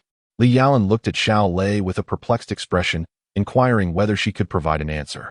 This is the essence of youthful femininity, he mused. Xiao Lei cast a captivating glance at Li Yalan and, with a double entendre, turned her attention back to operating the robotic arm. As it was now Xiaotong's training time, this situation cannot continue. Yalan, do you have any thoughts? Noticing Li Yalan shake his head, Xiao Lei paused her control of the camera, eager to hear his opinion. This task requires both Xiaotong and me to collaborate. Yet Xiaotong cannot evade the camera's scrutiny. Thus, we are left with three potential solutions, Li Yalan declared, raising 3 fingers. Oh, Yalan, do share your thoughts. Xiao Lei encouraged, intrigued. The first option is to directly dismantle these so-called anti-theft devices. However, neither you nor Xiaotong need to resort to such measures, so we can dismiss this method. The second option is to allow Xiaotong a temporary respite while I undertake the task alone. Thank you to Saberator for the generous donation. By the way, today's recommendations are crucial, and I urge my friends to continue supporting. Chapter 69. The younger sister-in-law climbs onto the brother-in-law's bed, seeking collections. Though she only caught part of the conversation, Xiaotong distinctly heard one critical statement. Yalan intends to complete the task alone. This is unacceptable. How could he abandon her? Xiaotong, please remain calm. I merely suggested that seeing you so excited was quite surprising, Li Yalan said, struggling to suppress a laugh as he steadied Xiaotong by her shoulders, allowing her to regain her composure. Even the possibility is unacceptable. Xiaotong's gaze was resolute. No matter what, she was determined to complete this task alongside Yalan. After all, she had finally mustered the courage to commit. There was no way she would back down now. Very well, since Xiaotong is present, I shall propose the third method. Li Yalan sighed, glancing at Xiao Lei, who appeared indifferent to their plight. The third method requires the assistance of Xiao AI. Ultimately, these security devices operate solely on computer programming. We can exploit this fact to our advantage. However, I am not an expert in this domain. We must enlist the help of a professional. It is worth noting that Xiao AI is a prodigy in this field, and her involvement will undoubtedly yield success. All right then, I shall seek out Xiao AI tonight. Xiaotong finally exhaled in relief upon hearing Li Yalan's words. However, after listening to his explanation regarding the earlier misunderstanding, she felt her cheeks flush with embarrassment. How could she have been so reckless?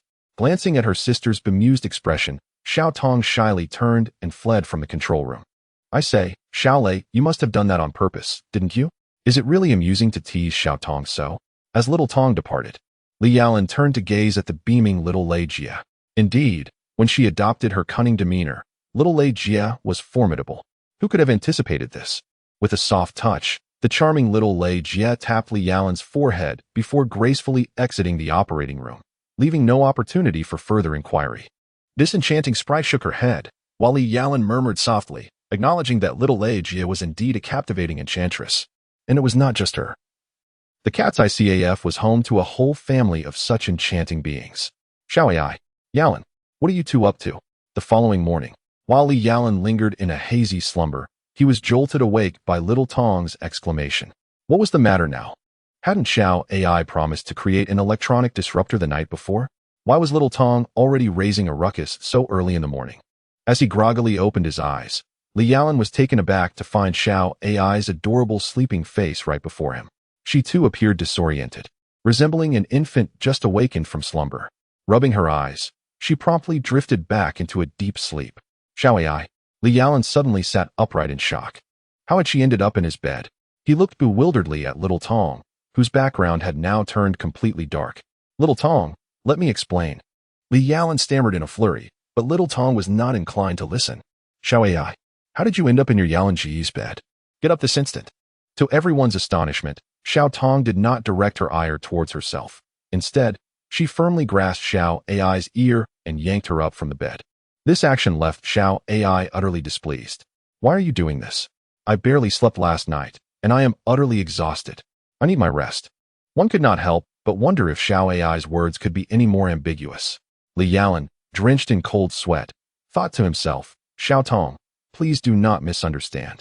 Though Xiao Tong's lips were tightly pursed, she valiantly suppressed her feelings of jealousy and possessiveness.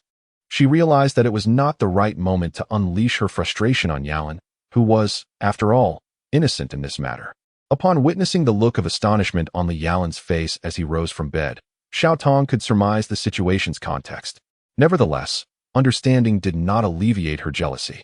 After all, she had yet to share a bed with Yalan, and here he was, usurped by Xiao Ai. However, refraining from venting her anger at Li Yalan did not imply that Xiao Tong would spare Xiao Ai. It appeared that she needed to find an opportune moment to impart some valuable lessons to Xiao Ai. As a young woman, one must learn the virtue of restraint. Eventually, after a prolonged slumber, Xiao Ai finally roused from her dreams. Regarding her audacity to ascend Li Yalan's bed, both he and Xiao Tong bestowed upon her a stern reprimand. What kind of behavior is this? Your sister's husband, no less. Xiao Tong transformed into a strict matriarch, delivering a relentless lecture to Xiao Ai. However, as the discourse dragged on, even Li Yalan began to stifle yawns. Surely, the duration of this lecture had become excessive. Yalan, why on earth are you wearing glasses while sleeping? That is rather peculiar, isn't it? During a lull in Xiao Tong's lecture, Xiao Hai suddenly posed a question to Li Yalan. This inquiry, however, had been prompted by a concern Xiao Hai had discovered the previous evening. After an entire night of contemplation, exhaustion overcame her, and she succumbed to sleep beside Li Yalan. Glasses, are you accustomed to them? Li Yalan instinctively touched his spectacles. It seemed he had worn these glasses for as long as he could remember, never even removing them while bathing. Yet, the reason for donning this pair eluded him. Li Yalan, despite having excellent vision, found himself perplexed by the true purpose of his eyewear, which was merely a pair of plain lenses. After much contemplation, he arrived at no definitive conclusion, save for a vague voice within that urged him to keep wearing them, suggesting that it was the only way to live a life akin to that of an ordinary person. However, Yalan, wearing glasses while sleeping is not a good habit. You should take them off at night, Xiao Hai admonished. Surprised by her sudden shift into the role of a mentor, Li Yalan realized that Xiao Hai was cleverly diverting attention. Indeed. Xiao Hai, let us continue, he encouraged, prompting Xiao Tong to remember her responsibilities. Yalan, I despise you, she exclaimed, inundating him with pleas for votes and collections. Chapter 70, EMP Electromagnetic Pulse.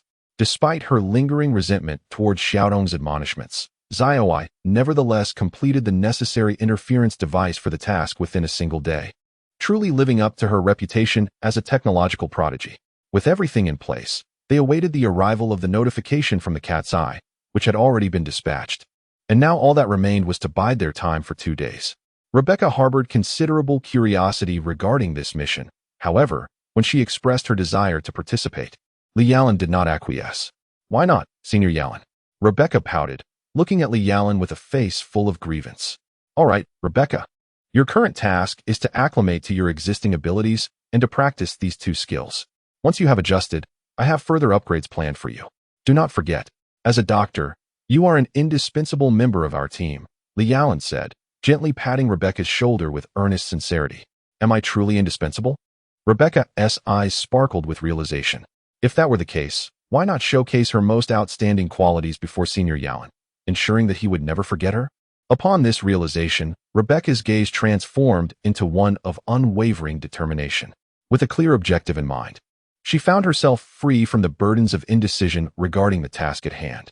At that moment, not far away, Sister Tears covertly gestured towards Lee Yallen, as if to imply that her skills in charming young ladies had significantly improved. 2 days later, the mission commenced, and just before its initiation, the Divine System simultaneously issued a new assignment. Side Quest 5. Successfully steal the little girl and the lighthouse while preventing the exposure of the Cat Eye's identity. Quest reward, 500 game points. Merely 500 game points? Nevertheless, every little bit counts. Free game points should never be dismissed. However, within the exhibition hall of the art museum, not a single guard was in sight. Why was that? Naturally, Juanfu had successfully dispatched all the guards. Haha, this time I shall witness the true visage of the Cat Eye. In the monitoring room, Juanfu wore a smug expression as he observed the screens before him, brimming with confidence in this advanced security system. "By the way, would you care to sample the coffee my girlfriend made for me?" Filled with self-assurance, Juanfu glanced at the clock, noting that it was only 10:40. He retrieved a thermos from his bag, contentedly pouring himself a cup of coffee while inquiring of the nearby guards. "No, thank you," the guards replied, waving their hands in refusal, simultaneously expressing their disdain for Juanfu's display of pride. Juanfu has a girlfriend now? Indeed, in a dramatic twist, the gentleman's girlfriend turned out to be the very arsonist. A woman once deceived by a con artist in matters of the heart. To everyone's astonishment, Juanfu acted with remarkable swiftness. As seconds ticked by, he found himself increasingly anxious. The clock striking 10:59. Would the Cat's Eye reveal itself? Meanwhile, on the rooftop, Lee Yallen and Xiaotong were preparing to execute their plan. Suspended from above, Xiaotong skillfully opened a window of the art museum. Once inside, Lee Yallen promptly activated the jamming device, rendering the entire security system temporarily inoperative. Time was of the essence. They had to act swiftly. The jamming device had a time limitation of 5 minutes. This meant that within this brief window, Lee Yallen and Xiaotong had to seize the painting entitled Little Girl and the Lighthouse. They arrived at their objective with great speed, only to discover that beneath the masterpiece lay 2 hidden alarm systems, an alarming revelation for both Lee Yallen and Xiaotong. What to do? Time was not on their side. Could they possibly abandon their mission? Absolutely not. Time was of the essence. If only Xiaotong had an additional 5 minutes, she would undoubtedly be able to dismantle the 2 alarm devices. Unfortunately, time waits for no one. Hesitation would expose both herself and Yallen to the watchful gaze of the cameras. Resolutely, Xiaotong snatched the girl and the lighthouse from the wall, only to discover that the alarm mechanism concealed behind the painting held a hidden complexity. Once the frame was detached from the wall, all doors in the room would be locked, and iron shutters would descend over the windows, sealing the art gallery in an impenetrable embrace. What should we do, Yallen? Panic set in as Xiaotong realized that time was slipping away. Less than a minute remained. If they did not act swiftly, the security systems would reactivate, leaving them with no avenue of escape. "Do not worry. Leave it to me," Lee Yallen assured her, his eyes darting in search of an exit. The entire room was sealed tight. Even the ventilation ducts in the ceiling were equipped with a massive fan that was in constant motion, the only potential escape route. However, stopping the fan without causing a disruption posed a challenge. With Juanfu likely to arrive shortly, their options were dwindling. In response to Xiaotong's bewildered gaze, Lee Yallen waved his hand, and suddenly, the security system erupted into a shower of sparks. Simultaneously, the exhaust system above ceased its operation, plunging the entire gallery into darkness. "What is happening?" Xiaotong exclaimed in astonishment, gazing at Lee Yallen. "Is this some kind of magic? Hurry up." Without pausing to explain, Lee Yallen swiftly assisted Xiaotong in accessing the ceiling, and seamlessly transitioned into the adjacent room. By the time Juanfu and the others arrived at the scene and entered the confined space, Li Yalan and Xiao Tong had already leaped out through another ventilation shaft. Seizing the moment when the guards were distracted, they locked the door that had been left ajar once more. "It's nothing, merely a simple EP," Li Yalan remarked with a faint smile. However, upon hearing that term, Xiao Tong gasped in shock. "EP? Electromagnetic pulse? Isn't that a phenomenon that only occurs after a nuclear detonation?"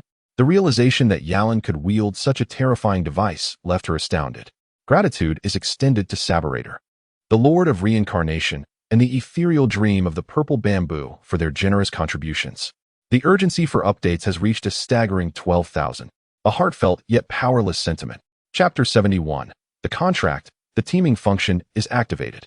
Indeed, the electromagnetic pulse employed by Li Yalan moments ago obliterated all electronic devices within range, thus facilitating a successful escape alongside Xiao Tong. As for the cost of summoning EP, it is calculated at 1 game point per square meter, which is quite economical. However, this is only applicable for small-scale attacks. A large-scale assault covering tens of thousands of square meters would indeed lead to Li Yalan's financial ruin. Overall, summoning EP consumed 200 game points. Yet the completion of the task yielded 500 points, resulting in a net gain of 300, sufficient to break even. Though an apology to Juanfu is in order for having tricked him yet again. "Yalan, let us enter into a contract," Xiao Tong suddenly spoke after a moment of silence. "What?" Li Yalan exclaimed, abruptly applying the brakes. Why is Xiao Tong bringing up the matter of a contract at this moment? Is it possible that Sister Xiaolei is behind this, instigating her? Why the fuss? "It is merely a contract I wish to establish with you," she responded, her expression one of mild reproach as she shot him an exasperated glance. "What? Do you not like it?" Though Li Yalan spoke the truth, Xiao Tong furrowed her delicate brows, fixating her gaze on him, as if his utterance of a negative response would lead to dire consequences. Externally, Xiao Tong projected an air of confidence, yet internally, she was a bundle of nerves, fearing that Li Yalan might indeed reject her. After all, her elder sister, Xiaolei, harbored the same affections for Li Yalan, a fact the siblings had mutually acknowledged. This initiative to forge a contract was backed by Xiaolei's support, though Xiao Tong remained oblivious to Li Yalan's thoughts. What if he genuinely wished to enter into a pact with both sisters? Was her advance not akin to a stealthy escape? How could that be? She was elated at the prospect. Observing the seemingly composed Xiao Tong, Li Yalan could not suppress a chuckle. She was undeniably adorable, truly deserving of the title of his multifaceted sprite. With a smile, he enveloped Xiao Tong in his embrace. How could he ever let go of such a wonderful girl? "Hey!" On a late evening, as Li Yalan wished to savor a tender moment with Xiao Tong, a sudden honking erupted from behind the car. It turned out that Li Yalan had parked in the middle of the road, obstructing the passage of others. Fortunately, it was nighttime and the streets were not overly congested. Otherwise, a significant traffic jam would have ensued. Name: Xiao Tong. Race: human. Rank: intermediate. Divine servant. Innate attribute: darkness concealment skills. None. Equipment: none. Similar to Rebecca. Xiao Tong had just formed a contract with Li Yalan and had already attained the status of an intermediate divine servant. However, when Li Yalan prepared to elevate her rank, Xiao Tong declined. According to her, merely signing the contract with Li Yalan was sufficient fulfillment. She did not wish to surpass her elder sister by too great a margin. True enhancement and advancement, she believed, would be better pursued once Li Yalan had contracted her elder sister, allowing for a meaningful comparison. Upon reflection, Li Yalan realized the validity of her perspective. When completing game tasks, he could choose whether to accompany a divine servant. Should he opt not to select Xiao Tong, she could remain in the cat's eye realm, indistinguishable from an ordinary person. After establishing the divine servant contract with Li Yalan, Xiao Tong's spirits were noticeably lifted, and her relationship with him underwent a profound transformation. They now resembled a newlywed couple, albeit without having crossed the final threshold of intimacy. This particular situation rendered Rebecca quite envious, pondering when she might also share such closeness with her esteemed senior, Yalan. Although Rebecca has confessed her feelings to Li Yalan, their relationship remains rather innocent at this stage. Rebecca is aware that she has two older sisters, Xiao Lei and Xiao Tong, who are accepting of her, and she finds immense satisfaction in that. The mere joy of seeing her senior, Yalan, every day and working alongside him, basking in his gentle demeanor, constitutes her small happiness. Naturally, if this happiness could be amplified, it would be even more perfect.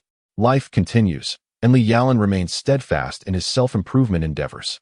However, on one particular day, the system's virtual assistant, Kai, unexpectedly appeared before Li Yalan, her expression quite serious. What could have transpired? The system's team function has been activated, was Kai's first statement upon appearing, yet her grave demeanor left Li Yalan feeling perplexed. Isn't this a good thing? Why the somber expression? For some with darker intentions. Perhaps it is indeed a fortunate development. Kai sighed lightly, which only served to further irk Li Yalan. What do you mean? Are you implying that I possess a dark side? Do not misunderstand. I am not referring to you. The situation is as follows. With a wave of her hand, Kai elucidated the reasons to Li Yalan. It is essential to recognize that in this world, where there are good individuals, there will inevitably be those of ill intent. The players of the Ascension game are no exception. At the game's inception, numerous malevolent individuals entered the fray, albeit acting independently and causing little disruption to others. However, now that teams have formed, the circumstances have become dire. The most challenging aspect to discern in this world is the human heart. During the course of the game, if these nefarious individuals choose to sabotage others, it would indeed be a straightforward and enjoyable endeavor. This reality weighs heavily on Kai's mind. Understanding this, Li Yalan nodded in comprehension.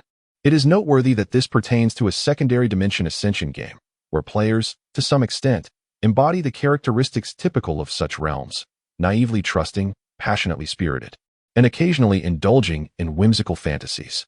Take Tomoyo and Ruko, for instance. Fortunately, they encountered one another. Had they crossed paths with those harboring ill intentions, they might well have been sold out while still counting the profits for their deceivers. What do you mean by that? Li Yalan inquired, gazing up at Kai, perplexed as to why she felt compelled to share this with him, given her role as a system. Since it is a system, it should possess its own solutions. In a state of vulnerability, various requests for votes and support abound. Volume 3, The Team Development Plan of the Scarlet Bullet, Part 1, Chapter 72. Solo Special Mission. Well, I just wanted to inform you, to prevent you from being deceived.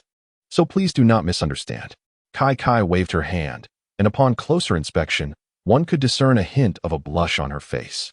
So AI. It turns out Kai was not concerned about me. She merely wanted to notify me. How foolishly delighted I was. However, that was not the case.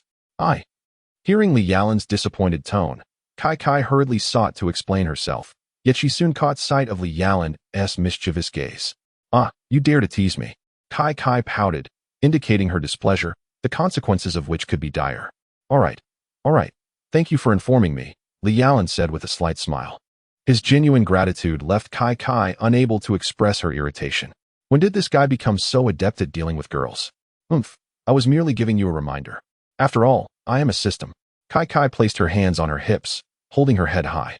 Indeed, the proud system girl AI is truly adorable.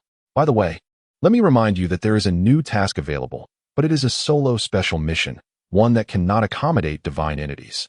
As a friendly hint, upon completing this special mission, you will receive unexpected benefits. The choice is yours to make. A friendly hint? Does it not require the expenditure of game points? Li Yalan was taken aback, as words slipped from his mouth without passing through his mind. However, the notion of undertaking a special solo mission was indeed worth contemplating. Since Kai had mentioned the unexpected benefits, it was only natural for him to dedicate himself wholeheartedly to the endeavor. Was it time for another mission? That evening, Li Yalan gathered the 5 girls together. Upon hearing that Li Yalan was about to embark on another task, expressions of reluctance surfaced on all their faces. This time, I want to accompany my big brother on the mission. My skills have improved, and I won't be a hindrance anymore. Tears sparkled in her eyes as she looked at Li Yalan, hoping he would allow her to join him on this task. At this moment, with her advancement to the beginner divine attendant level, tears no longer needed to hide behind her big brother as she once did. She was now capable of fighting and assisting him. Indeed, Yalan, we can all accompany you. Xiaodong gazed at Li Yalan with a similarly perplexed expression. If circumstances permitted, she too yearned to partake in this mission alongside Yalan. Alas, this is a solo endeavor, and one cannot bring along their divine companion, Li Yalan shrugged, conveying his own sense of helplessness. Oh, I see, Rebecca replied, her disappointment palpable. She had diligently honed her skills to elevate her prowess, aspiring to showcase her abilities in the near future, only to find her plans dashed. By the way, Yalan, Do refrain from indulging in flirtations. Xiaomei's words sent a chill through the atmosphere, leaving Li Yalan momentarily frozen. Was such a remark even appropriate for Xiaomei? Wasn't it all for the sake of second sister? Why was she reprimanding him? Rest assured, Sister Xiaolei, I understand. Li Yalan patted his chest, expressing his unwavering commitment to learn from comrade Lu Xiaohui, vowing to remain steadfast and impervious to any temptations from the fairer sex.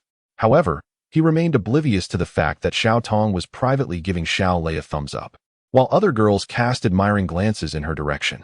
Thus, with all preparations completed, Li Yalan bid farewell to the girls and stepped into a new world of tasks. To his astonishment, he found himself in the realm of Arya the Scarlet Ammo.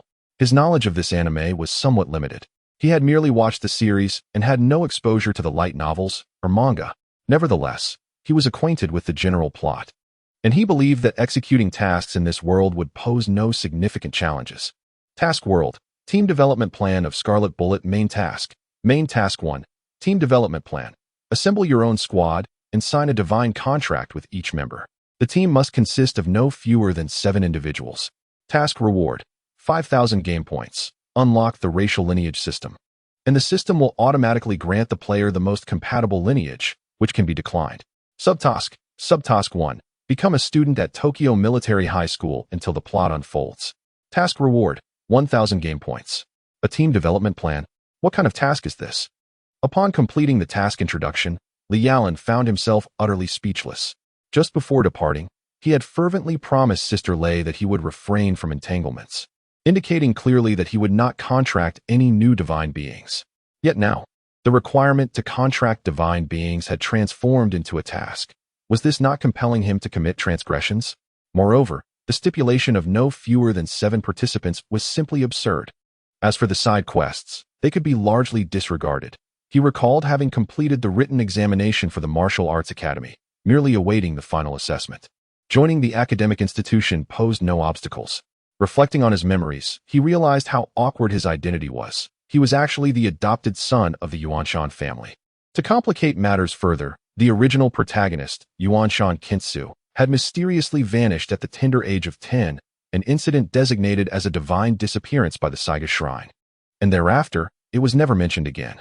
Consequently, aside from Kintsu, who had seemingly vanished like a butterfly in the winds of Columbia, the Yuanshan family was left with only one remaining bloodline, the eldest daughter, Yuanshan Kana.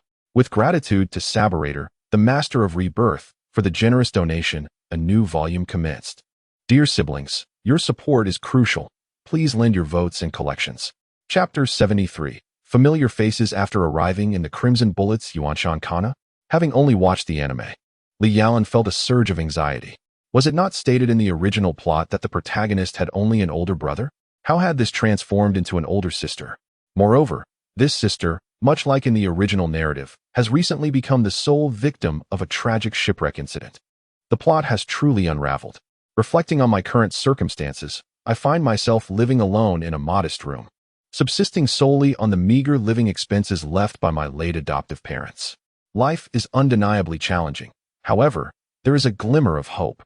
Once I gain admission to the Martial Arts Academy, I will be able to accept commissions for earning a living. In terms of financial aspirations, Li Yalan harbors no extravagant desires. Merely enough to sustain oneself suffices. Observing my own physique, I notice no significant changes. Yet I am astounded to realize that my age in this world is merely 16. Is this game, perhaps, a magical realm that bestows youth upon its players? In the realm of Resident Evil, I have already transformed into an 18-year-old, and now I must feign youthfulness as a first-year high school student. What a tragic predicament. Speaking of Li Yalan's physique, he is not the robust type.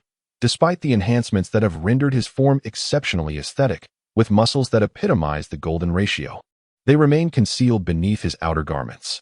Who would have imagined that within that seemingly slender frame lies the strength capable of confronting a predator head-on? Glancing at the time, it is already 7:30 in the morning. Today marks the official entrance examination, assessing the strength levels of new students. It would be prudent to arrive early, not only to prepare, but also to familiarize myself with this campus. Tokyo Martial Arts High School is established on a rectangular artificial floating island, known collectively as Academy Island. Located south of a rainbow suspension bridge, stretching 2 kilometers in length and 500 meters in width. The concept of martial arts was created as a new profession to combat the escalating severity of crime. Holders of a martial arts license possessed the rights to carry firearms and make arrests, functioning similarly to police officers. However, unlike the police, martial arts practitioners operate for remuneration. Within the confines of the martial arts law, they undertake any task, no matter how brutal or trivial, as long as they are compensated. Of course, individual principles vary. Many martial arts practitioners do not solely pursue monetary gain. At this Tokyo Martial Arts High School, alongside standard academic studies, students must also delve into various specialized subjects related to martial arts activities. There are numerous specialized programs, which I shall enumerate later. Upon arriving at Academy Island, I could not help but feel as though I had entered an entirely different world. Although the students at Martial Arts High wear seemingly ordinary uniforms, hidden in the shadows are various weapons concealed upon their persons. Just observe those bulging waistlines. One can only speculate what formidable firearms might be concealed within. Well, overthinking serves no purpose. Wait, what is that sound? Just as Li Yalan approached the school gate, a girl's piercing scream suddenly echoed. Was someone bullying a vulnerable maiden? Surely not. Those who could enroll in the Martial Arts Academy were, regardless of gender, quite formidable and resilient. How could they possibly be victimized? Curiosity piqued. Li Yalan gazed in the direction of the sound, and his expression instantly turned frigid. The scene before him became alarmingly clear. Several upperclassmen were attempting to flirt with a newly enrolled, charming girl. When she rebuffed their advances, these ruffians resorted to coercion. One of the boys had grasped the girl's wrist, prompting her terrified cry. As for the surrounding students, they were likely all freshmen. The traditions at the Martial Arts Academy were notoriously oppressive. Underclassmen were strictly forbidden from confronting their seniors. Of course, exceptions existed, but only if an underclassman possessed sufficient strength to overpower all opposition. Otherwise, they were left with no recourse. Regardless of the circumstances, unless a teacher or senior intervened, they could do nothing but watch helplessly. Are they truly forbidden from standing up to upperclassmen? This rule was nothing but nonsense to Li Yalan, especially considering that the girl entangled before him was none other than Xingjia Bai Shui, a childhood companion with whom he had grown up. She was also an armed shrine maiden of the Xingjia Shrine. Despite possessing formidable strength, her demeanor was somewhat delicate, and as long as her boundaries were not crossed, there existed methods to unveil her true power. It was evident that these unfortunate upperclassmen were perilously close to breaching Bai Shui's limits. Yet, how could Li Yalan possibly let such an opportunity to be the gallant savior slip away? Perhaps it was due to fragmented memories that his fondness for Bai Shui intensified. He had always admired her while watching anime, but now, it was even more profound. The audacity of those ruffians to harass Bai Shui before him was utterly intolerable. Stop right there. Though a bit cliché, the phrase proved effective. Li Yalan's sudden appearance left everyone present momentarily stunned, Bai Shui included. You are Lord Yalan? Bai Shui was troubled, pondering how to rid herself of these persistent seniors, when unexpectedly, a figure appeared before her. Gazing at this silhouette, she felt an overwhelming sense of familiarity and warmth. Indeed, it was the very figure she had been pursuing, one that had even transcended the barriers of the Saiga Shrine. At long last, she had awaited your arrival, my hero, my Lord Yalan. It had been quite some time since they last met. Bai Shui, however, was not overly sentimental. Instead, her gaze fell upon the enchanting maiden concealed behind her, whose long, silky black hair was adorned with a white velvet ribbon. The familiar and charming countenance evoked an irresistible urge to pinch her cheeks. Yes, it was decided. Bai Shui must have her as one of her allies. It has indeed been a long time since we last met. Shiroyuki, in a flurry of emotions, bowed deeply to Li Yalan. Despite their childhood bond, she, embodying the essence of a modern Yamato Nadeshiko, maintained a profound respect for him, akin to a devoted wife serving her husband, her very deity. It is undeniable, however, that the intricate ties between the Toyama family and the Hashiga Shrine play a significant role in this dynamic. For reasons unknown, the connection between the Toyama family and the Hashiga Shrine is remarkably close. Even though Li Yalan is merely an adopted son, the shrine regards him as the young master of the Toyama lineage, and the shrine maidens hold him in high esteem.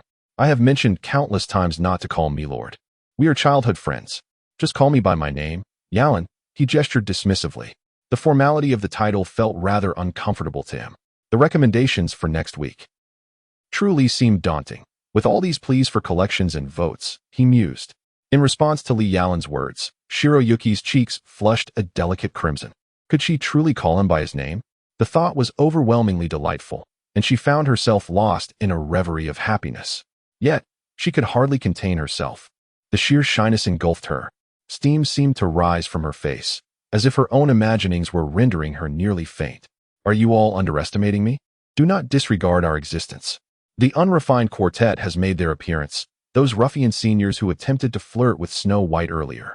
Observing the four of them, their heads adorned with dark lines, it is evident they were utterly snubbed in public, a grievous affront to their dignity. Oh, are you still not leaving? Li Yalan feigned surprise as he regarded the four ruffians. He initially contemplated granting them a reprieve, but since they seemed intent on courting disaster, he would oblige them. Let us dispense with the pleasantries. Swiftly bow your heads and admit your wrongdoing, lest you wish to provoke our ire. It appears that the golden-haired fellow is their leader. As he threatened Li Yalan, the others brandished their weapons, two wielding Italian-made 40 Elite's handguns, while the remaining two brandished daggers, their expressions sinister and menacing. Could these individuals truly be considered martial enforcers? They are scarcely superior to the thugs on the streets. What do you intend to do? Upon witnessing their display of arms, Snow White could no longer contain herself. It was evident that Li Yalan was clad in ordinary attire, yet they dared to wield real firearms. Was this a prelude to murder? What do you think you are doing? In a realm where the strong dominate, once you step foot in this institution, you must be prepared for a certain degree of humiliation. We are merely here to provide you with your initial lesson. The golden-haired man smirked sinisterly, convinced that as long as no one was killed, everything could be managed. My Lord Yalan, please come to my side. Unexpected events unfolded as Bai Shui, usually delicate and fragile, suddenly displayed an unexpected strength, shielding Li Yalan behind her. Although Li Yalan felt a surge of emotion at Bai Shui's protective gesture, he couldn't help but notice the absurdity of the situation, marked by a few dark lines of disbelief on his forehead. Did you truly underestimate me, Bai Shui? And please, just call me Yalan from now on. No need for formalities. With a gentle pat on Bai Shui's head, Li Yalan firmly pulled her behind him, relishing the idea of a heroic rescue. Yalan. Bai Shui hesitated momentarily, but upon witnessing the calm determination in Li Yalan's expression, she finally addressed him by name, obediently positioning herself at his back. She had unwavering faith in him. If Yalan was so confident, then she would embrace her role as his supportive companion. Let me take you both to the hospital for some rest, Li Yalan said, a mischievous smile gracing his lips. Before the blonde-haired man could react, Li Yalan had already darted in front of him with astonishing speed. Just as the man raised his weapon, he received a powerful punch to his abdomen. Was this individual a monster? Despite his seemingly frail physique, he possessed an incredible explosive strength. You wretched fool. The last remaining assailant, clutching a gun, witnessed his leader being beaten and disregarded everything else. He aimed to shoot at Li Yalan, but Li Yalan would not grant him such an opportunity. Before he could pull the trigger, a playing card had already embedded itself into the man's hand. A piercing scream echoed as the injured man bled profusely, unable to maintain his grip on the weapon, which clattered to the ground with a thud. Who are you? The two remaining knife wielders exclaimed, their faces filled with dread as they gazed at Li Yalan. Could he possibly be an A-class martial investigator?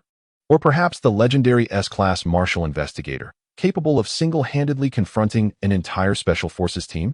As it turned out, he was merely a freshman who had just enrolled.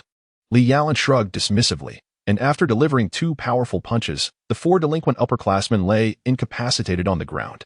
Such pathetic strength, how dare they emerge and harass others? Li Yalan, relentless in his pursuit of justice, showed no mercy even as the unfortunate quartet crumpled to the floor. How dare they lay a hand on the innocent Bai Shui? I'll make you pay dearly, he declared, delivering a series of kicks. Feeling unsatisfied after several strikes, Li Yalan pondered for a moment before retrieving a .44 Magnum revolver from his pocket. He had heard that the martial investigators' uniforms had excellent bulletproof capabilities. He wondered if they could withstand his bullets. As he spoke, Li Yalan truly prepared to pull the trigger. Of course, he had no intention of actually taking the lives of these four individuals. Instead, his first target was the left arm of the blonde man. Li Yalan could vaguely sense that this woman possessed strength equal to his own. She was undeniably formidable.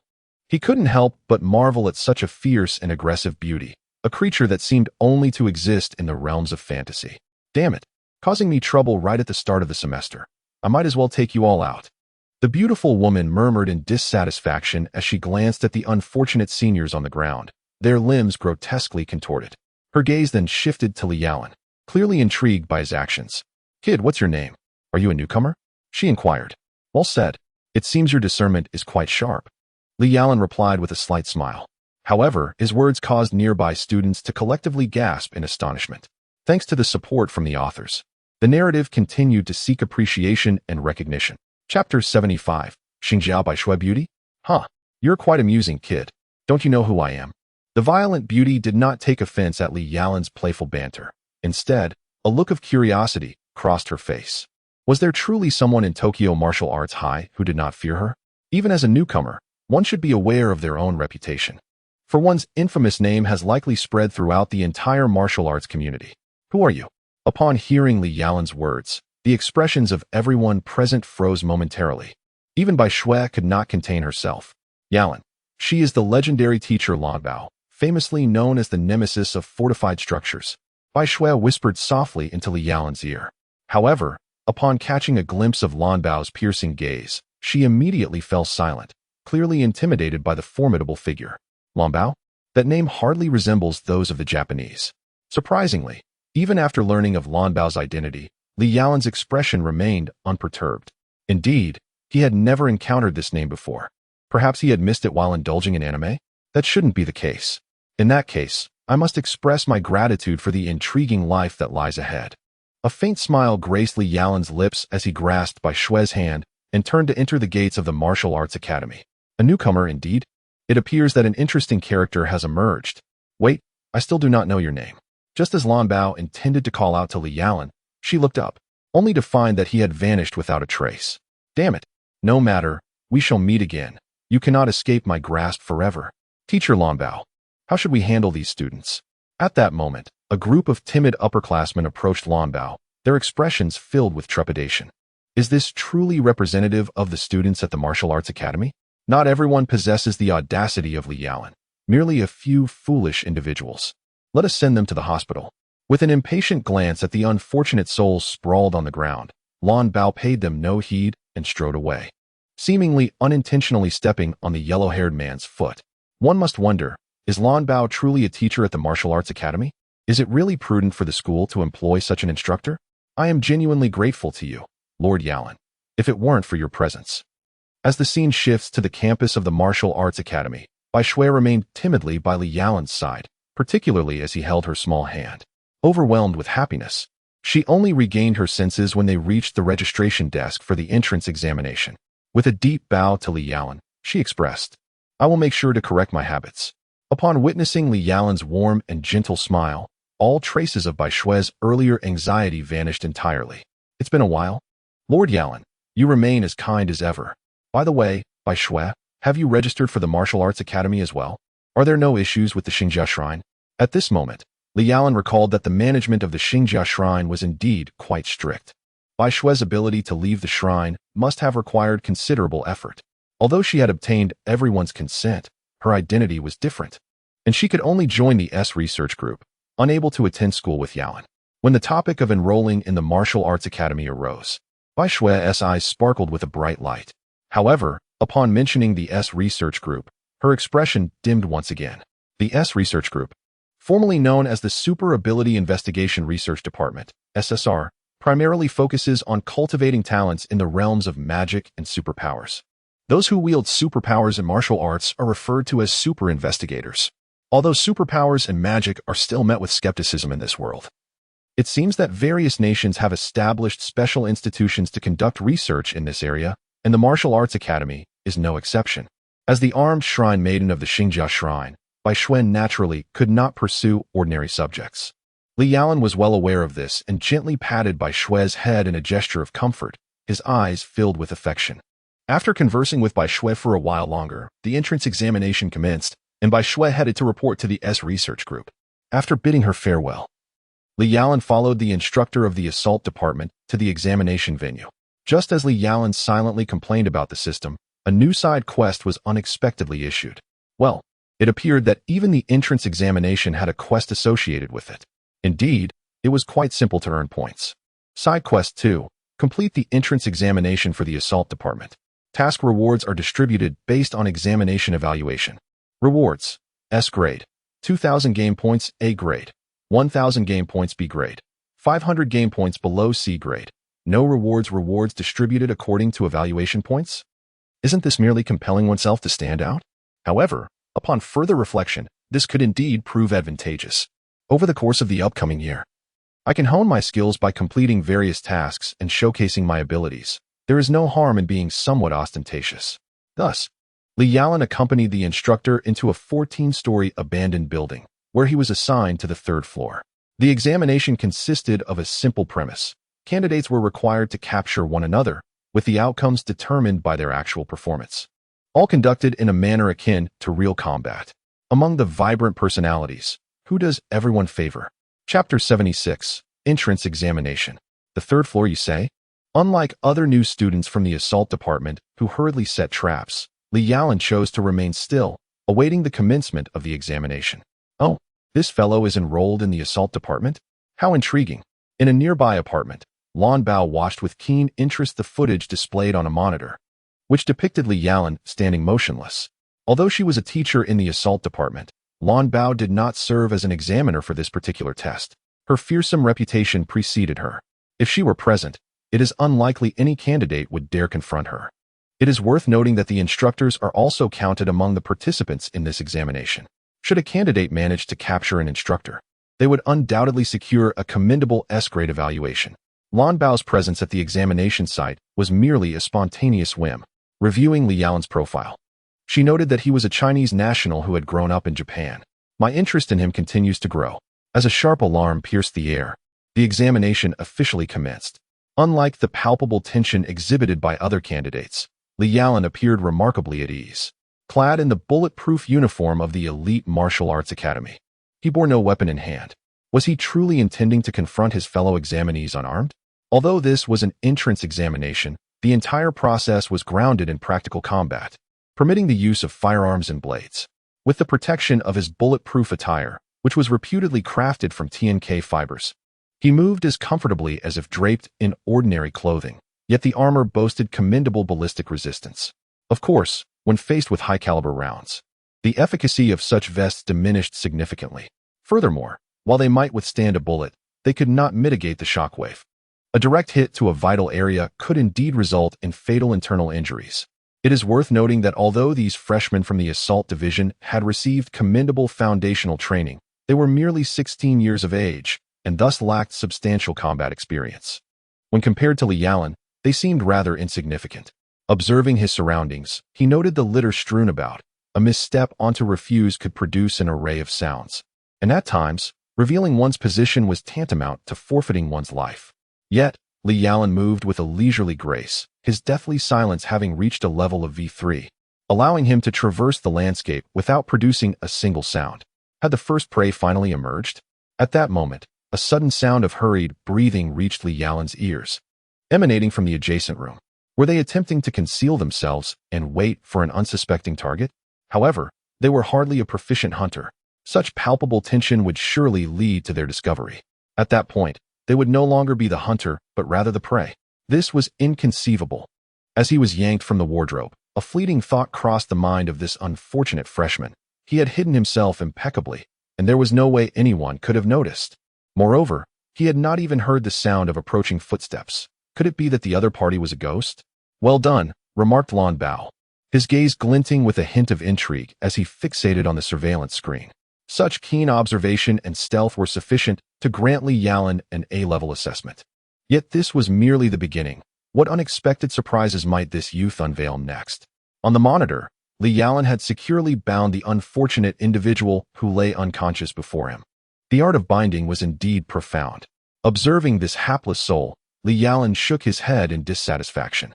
Perhaps it was time to revisit some romantic films from a certain island nation and study the techniques of binding portrayed therein. Li Yalan moved with remarkable speed.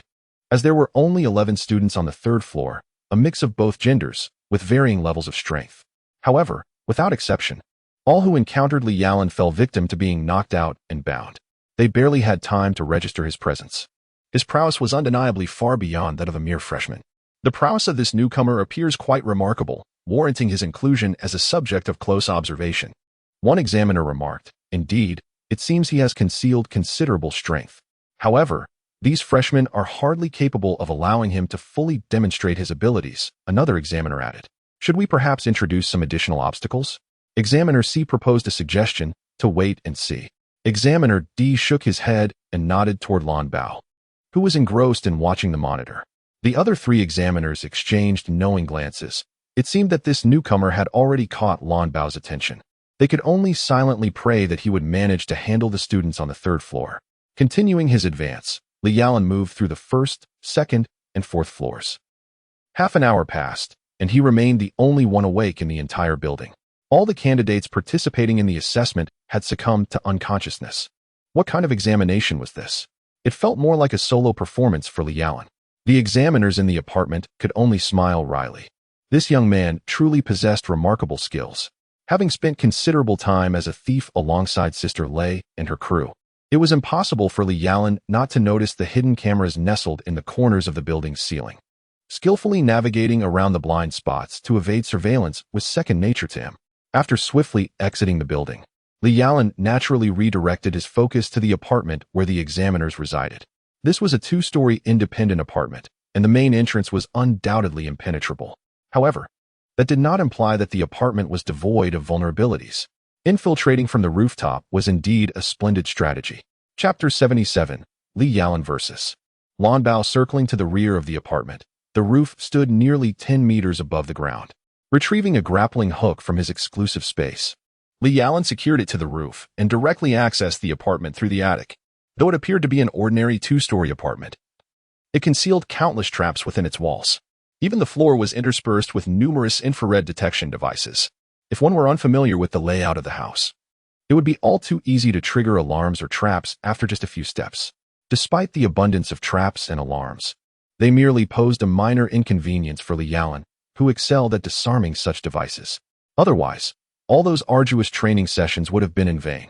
Having conducted a brief exploration, Li Yalan could ascertain with complete certainty that a total of 5 individuals were gathered in a single room, a situation that could indeed complicate the mission. However, it is precisely the presence of such challenges that renders the endeavor all the more intriguing. In light of this scenario, Li Yalan was unperturbed by the prospect of employing a few clever tricks, playfully toying with 2 flashbangs and a stun grenade in his hands. A faint, sinister smile crept across his lips. These trifles had been recently acquired from a novice who had intended to use them against him.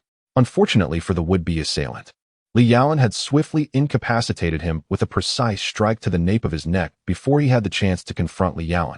It is worth noting that the skill deathly silence proved to be remarkably convenient. If this trend continued, his level would likely ascend to V4 in no time. Indeed, passive skills tend to upgrade with impressive rapidity.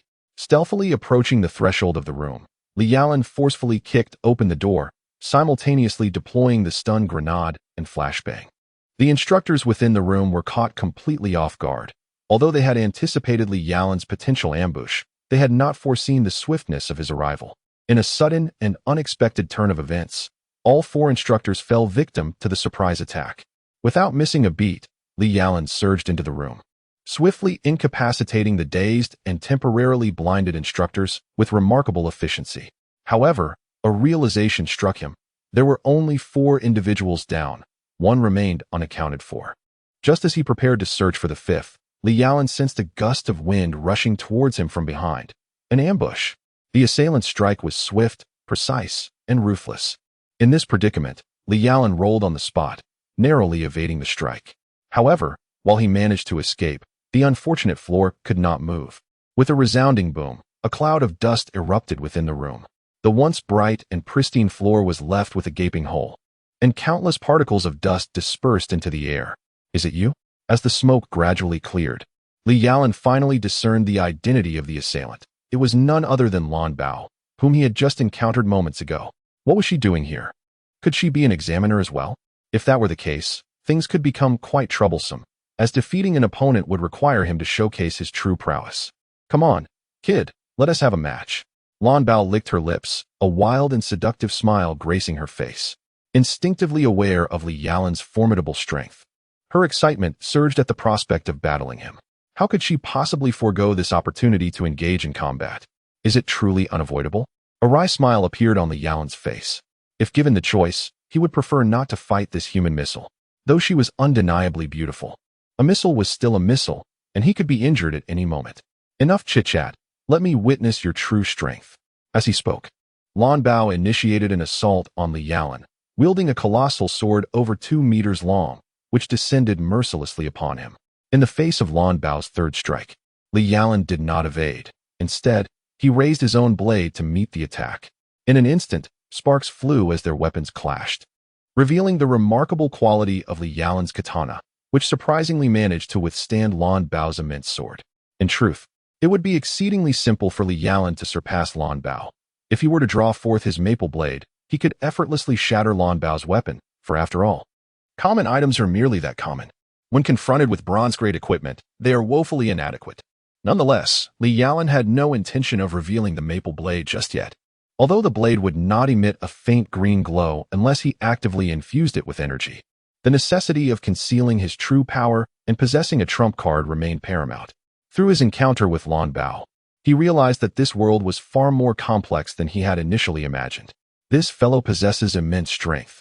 On the other side, Lan Bao was equally astonished. He had not anticipated that even 70% of his power would fail to force Li Yalan back a single step, and that his offensive would be entirely thwarted. This was a first in his life. Having failed in his initial strike, Lan Bao swiftly withdrew his sword to attack once more. However, Li Yalan would not grant him a moment's respite. With a flourish of his blade, he unleashed the second-tier skill, Huashan Sword. The so-called Huashan Sword does not possess any particularly exquisite techniques. Li Yalan merely follows the skills at his disposal. Nevertheless, the power of this move is indeed considerable. Of course, power is secondary. The most significant aspect is that Lan Bao was unexpectedly rendered unconscious by this strike, although she managed to block Li Yalan's blade. The stunning attribute inherent in the Huashan Sword was triggered. Today, as fortune is quite favorable, as the chance of stunning an opponent is subject to probability. Should the adversary possess greater strength than Li Yalan, the likelihood of triggering such a stun would diminish significantly. Upon witnessing Lan Bao fall into unconsciousness, Li Yalan hastened to approach her. In reality, she had merely been dazed for a few seconds. By the time she opened her eyes again, Li Yalan was already close at hand. "I apologize, but it seems you need to rest," he remarked, and with that, he struck again, landing a blow to Lan Bao's abdomen.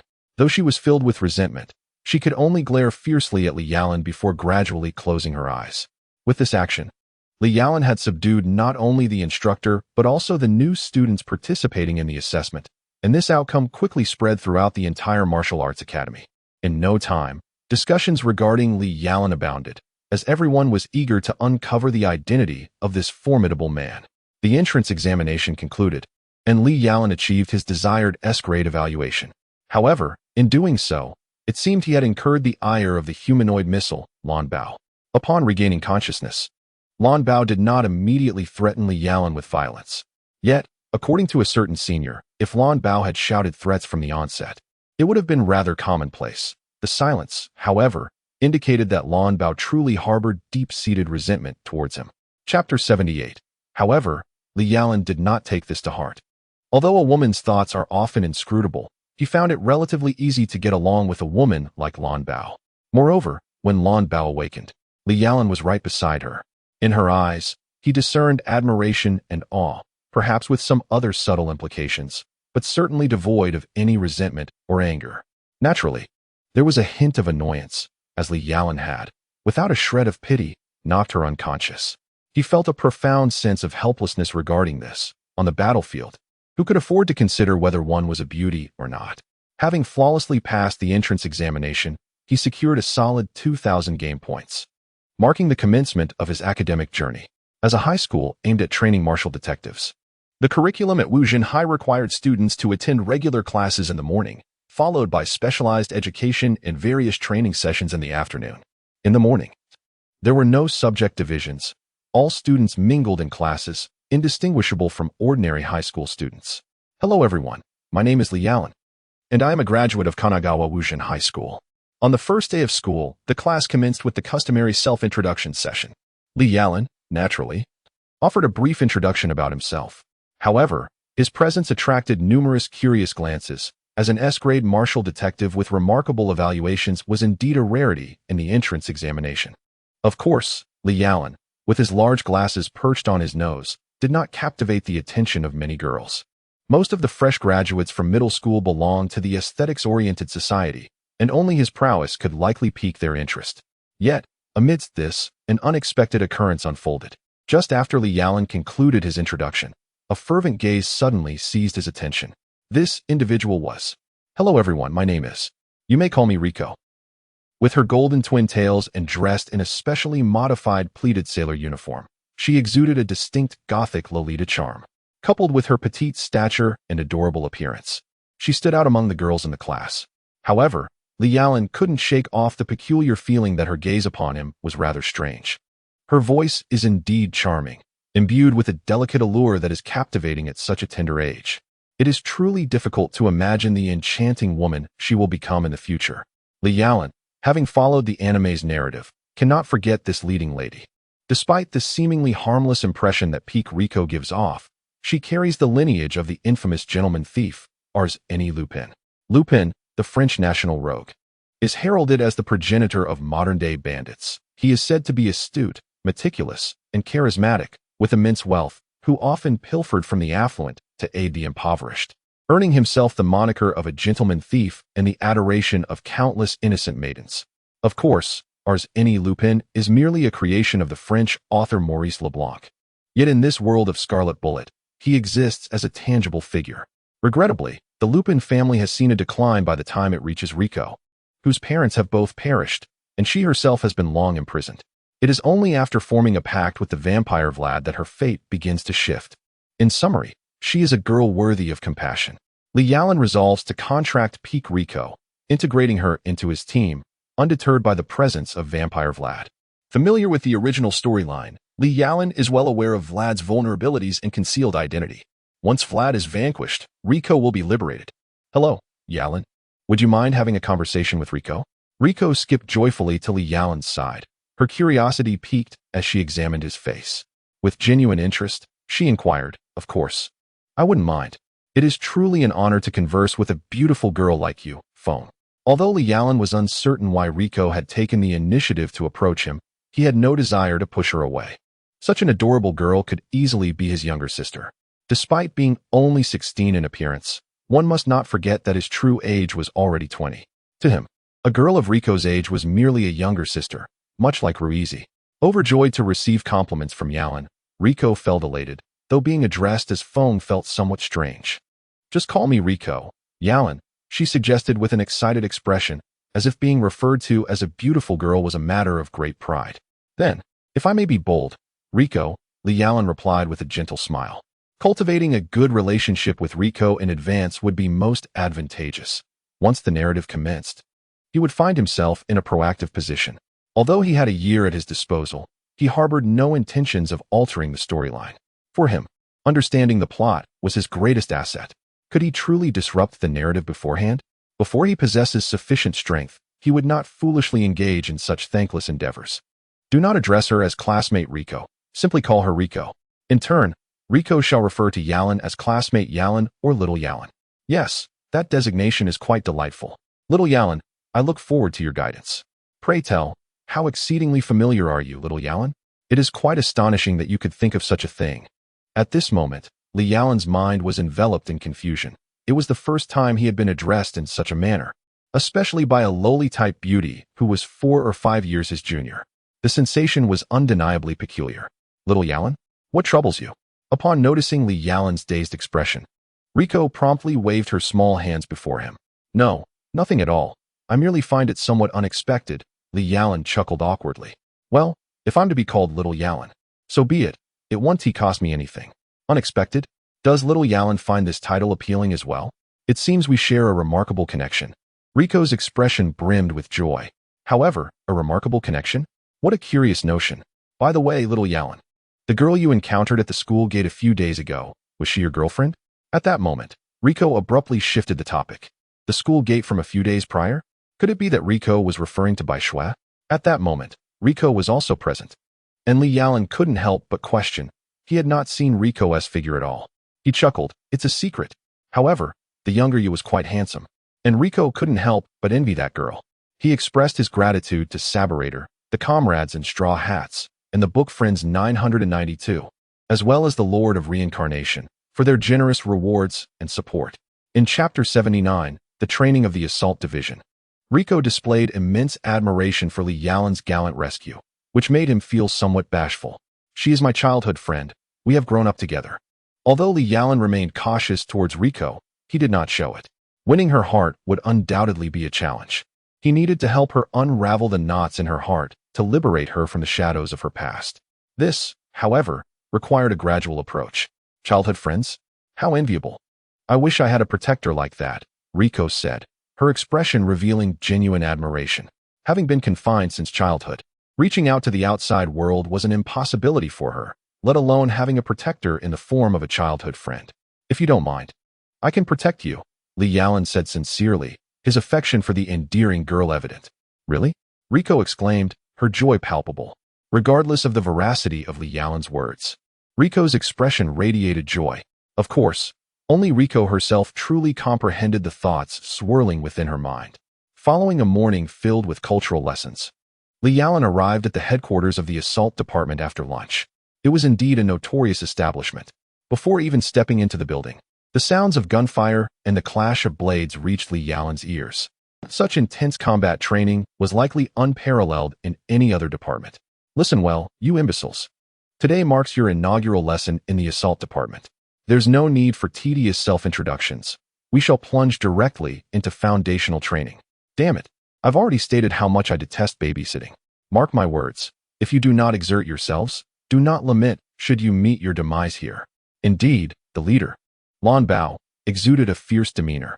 Upon entering the headquarters, Li Yalin observed Lan Bao, wielding a 2-meter-long sword, gesturing impatiently towards the new recruits.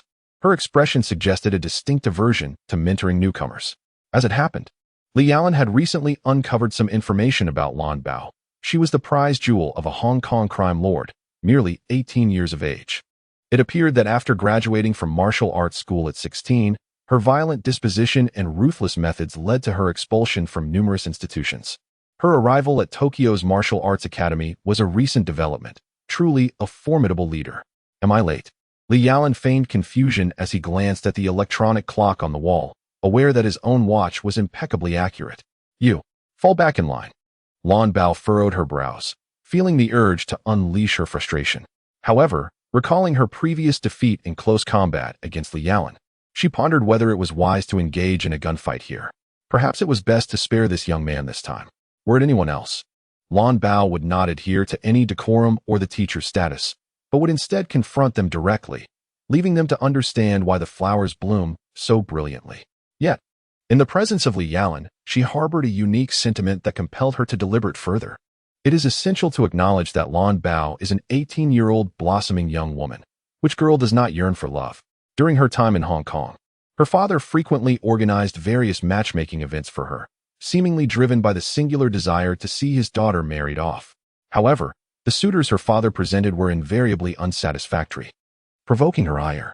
After administering a sound thrashing to these prospective matches, Lan Bao left Hong Kong in search of a man who could truly capture her interest. For a man to be deemed worthy by Lan Bao, he must first possess the strength to defeat her. A man who cannot conquer his own woman is hardly a man at all. Yet, given Lan Bao's exceptional prowess, far exceeding that of the average S-rank detective, how many men could possibly triumph over her?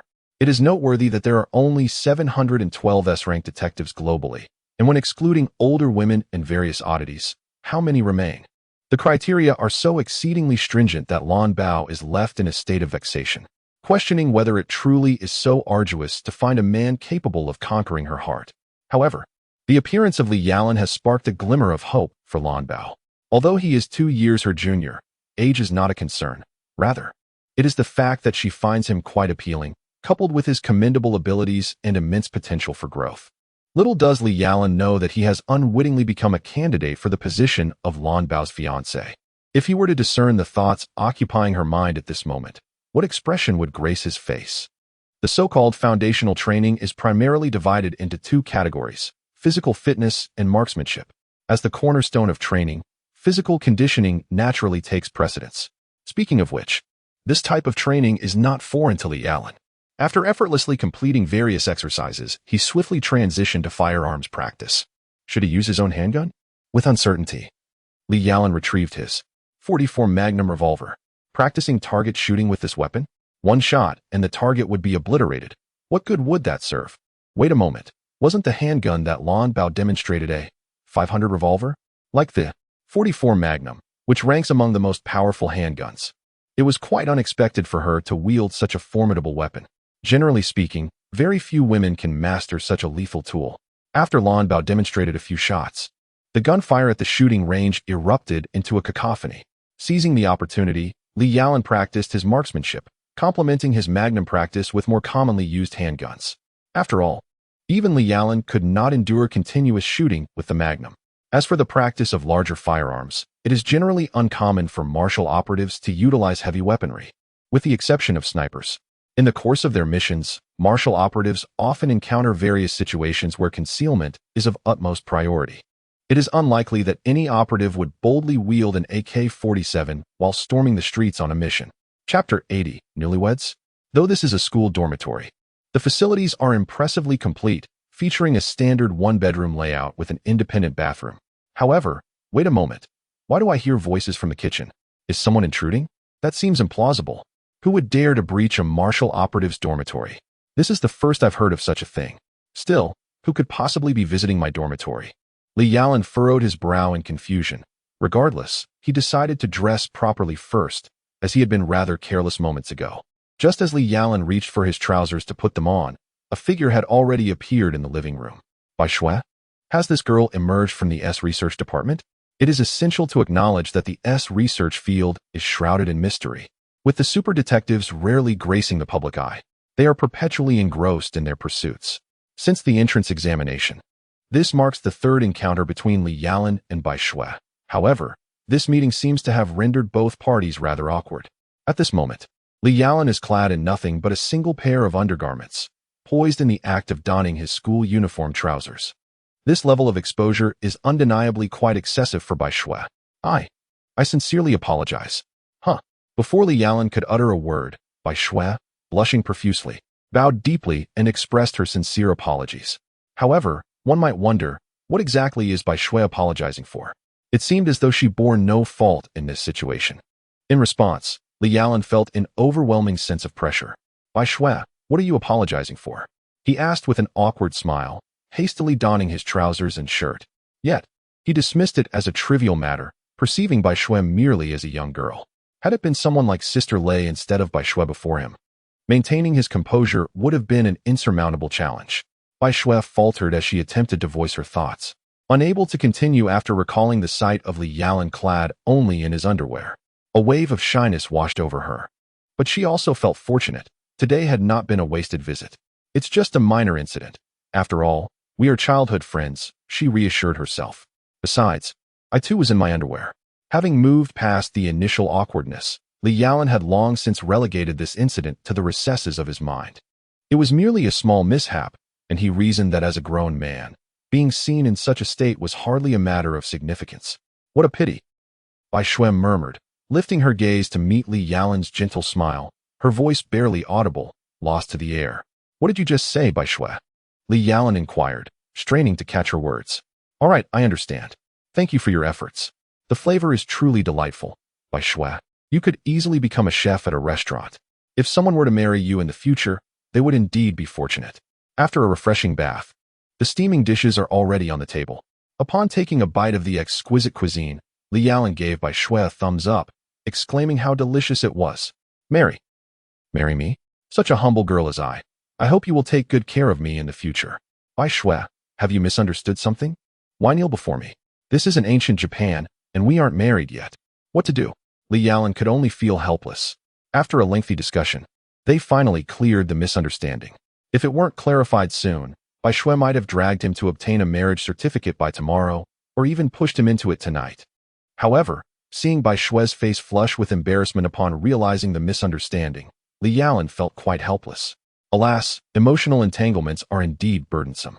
A month later, the basic training officially concluded, and Li Yalan expressed immense relief at finally being free from the domineering Lan Bao. The training over the past month was enough to send chills down one's spine. Due to Li Yalan's unique circumstances, Lan Bao had prepared an entire series of high-intensity training exercises for him. This was hardly basic training. The training was an utterly terrifying ordeal that exceeded the limits of human endurance. Li Yalan's regimen was conducted in solitude each day.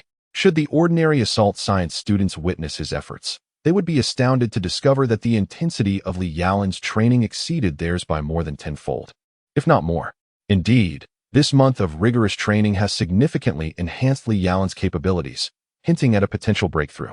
This was the first time Li Yalan experienced an upgrade without vanquishing foes or expending game points.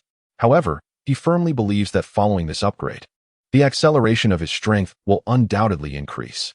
Furthermore, his skill levels have also seen various improvements, which need not be elaborated upon. Upon concluding his training, Li Yalan felt a sense of emptiness within. Would he no longer be able to train alongside Lan Bao? In all honesty, Li Yalan and this compatriot from Hong Kong, Lan Bao, share quite a common understanding. During moments of leisure, Li Yalan often engages in casual conversations with Lan Bao. He has come to realize that, despite the external rumors depicting Lan Bao as fierce and relentless, there exists an unexpectedly tender aspect within her. At 18, she harbors her own dreams and fantasies. Yet she keeps these sentiments deeply concealed within her heart, rarely expressing them. I recall an occasion when we shared drinks. Lan Bao confided in Li Yalan, lamenting her desire to find a good man to marry. Fortunately, she was merely tipsy and refrained from revealing her true intentions to him. It is worth noting that Japanese law prohibits individuals under the age of 20 from consuming alcohol. Yet this regulation has long been disregarded by both Li Yalan and Lan Bao. I extend my gratitude to Tianwen Zi, Shenyans Hao Tu, S 2010, Zilong Yoxia, AI In, Quartet, Sheng Wu Kulian, the most adorable Ikuchan, Luanhui Zhizhu, and Saberator for their generous contributions. Today has been fraught with various tragedies. I am contemplating whether to redo the system. Is it possible that playing a horror game is also against the law? Or have I been cursed? Chapter 81, B-Level Team Mission. Nevertheless, through that drinking session, Li Yalan gained a deeper understanding of Lan Bao. Perhaps he was overthinking. It would be better to focus on what work assignments he would choose next. It is essential to recognize that completing these assignments involves more than mere monetary gain. Li Yalan discovered that the tasks issued by the Wu Zhangao Institution remarkably align with the missions of the Divine Ascension game.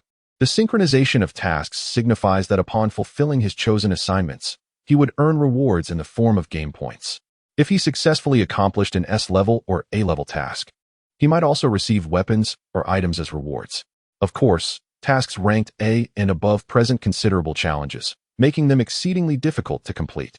After completing their foundational training, new students at Wu Zhangao have the option to engage in specialized learning or undertake external work assignments each afternoon. They may also choose to participate in courses outside their primary field of study, although all these activities are reflected in academic credits. Wu Zhangao operates as a meritocratic institution. As long as one's credits are sufficient, no one will intervene. Among these, the credits earned from external tasks are the most significant, for all theoretical knowledge is but a paper tiger. Only through the effective completion of tasks can one truly embody the essence of martial investigation. What assignment should he choose? Gazing at the task list on the detective department's bulletin board, Li Yalan found himself lost in thought. He dismissed the E and D level tasks, as the prospect of earning merely 0.2 credits seemed utterly tedious, with the additional game points amounting to a mere 50 or 100. Quite uninteresting indeed. As for the S and A level tasks, well, those would never be posted by the higher echelons of the detective agency. It would be prudent to examine the B-level tasks instead, as they represented the pinnacle of what the bulletin board could offer. Higher-level missions would necessitate direct issuance from the upper echelons of the agency. One task read, investigate a notorious criminal organization, unearth the true mastermind behind the scenes. And under specific circumstances, the extermination of the crime group's leader and their subordinates is permitted. B-level task. This is a transnational mission requiring a duo to complete. Restricted to S-level detectives. Rewards include 100 credits and a monetary prize of 10 million yen. This was the sole B-level task available on the bulletin board, and it necessitated a partner, with specific restrictions on detective rank. Li Yalan felt quite put out. The number of S-level detectives in the agency was exceedingly scarce. Where could he possibly find a partner? Should he seek out Lanbao?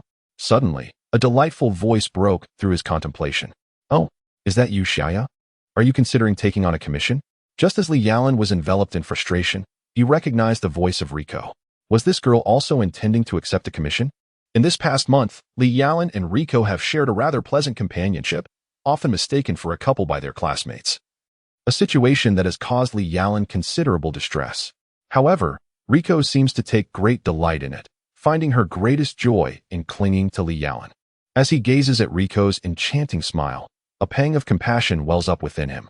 If he were not privy to her circumstances, he might genuinely believe that Rico was perpetually happy and carefree. Now that the foundational training is complete, it is time for Li Yalan to earn some living expenses. He smiles faintly, acknowledging the truth in this. Although he possesses some savings, it is dwindling. With a reward of 10 million yen, he would no longer need to worry about financial matters in the future. Earn a living? Little Yalan truly works hard. Which task has caught your interest? Rico can provide you with information for free. Upon hearing this, a spark of excitement flickers in Rico's eyes. She is well aware of Li Yalan's background. He is an orphan, having been taken in by the Yama family since childhood. She has heard his name more than once from his sister, Kanai Yama. It is no wonder that Rico approached Li Yalan at the beginning of the school year. Having grown up without parents resonates deeply with her own experiences. Unconsciously, Rico has come to regard Li Yalan as a companion, a kindred spirit in their shared plight. Actually, Li Yalan gestures towards a B-level task. Feeling a sense of inadequacy. A B-level task, you say? Indeed, one cannot help but admire the prowess of an S-rank combat operative. Alas, it is regrettable that Rico is merely A-rank and cannot join forces with Xiaoya. Is Xiaoya troubled by the lack of a partner? If so, Rico can provide you with intelligence. With a beaming smile, Rico gazed at Li Yalan, her playful demeanor undeniably charming. Really? You already have intelligence? Li Yalan exclaimed, astonished at Rico's assurance. Of course, just give me 10 minutes. With unwavering confidence, Rico vanished in an instant. In less than 10 minutes, a dossier materialized before Li Yalan. What is this? Li Yalan flipped open the first page, revealing a girl with short, light green hair, a mysterious figure who seemed to embody the essence of anonymity. It's her? I can't believe I forgot about AI. She's also an S-rank combat operative. Li Yalan slapped his forehead, realizing Rico's efficiency in gathering intelligence was commendable. The dossier read, Reiki, a freshman in the sniper department, an enigma with no recorded data. Her name itself is shrouded in uncertainty. She achieved an S-rank rating during the entrance examination, showcasing exceptional sniping abilities that may surpass even those of her instructors. Thank you, Rico.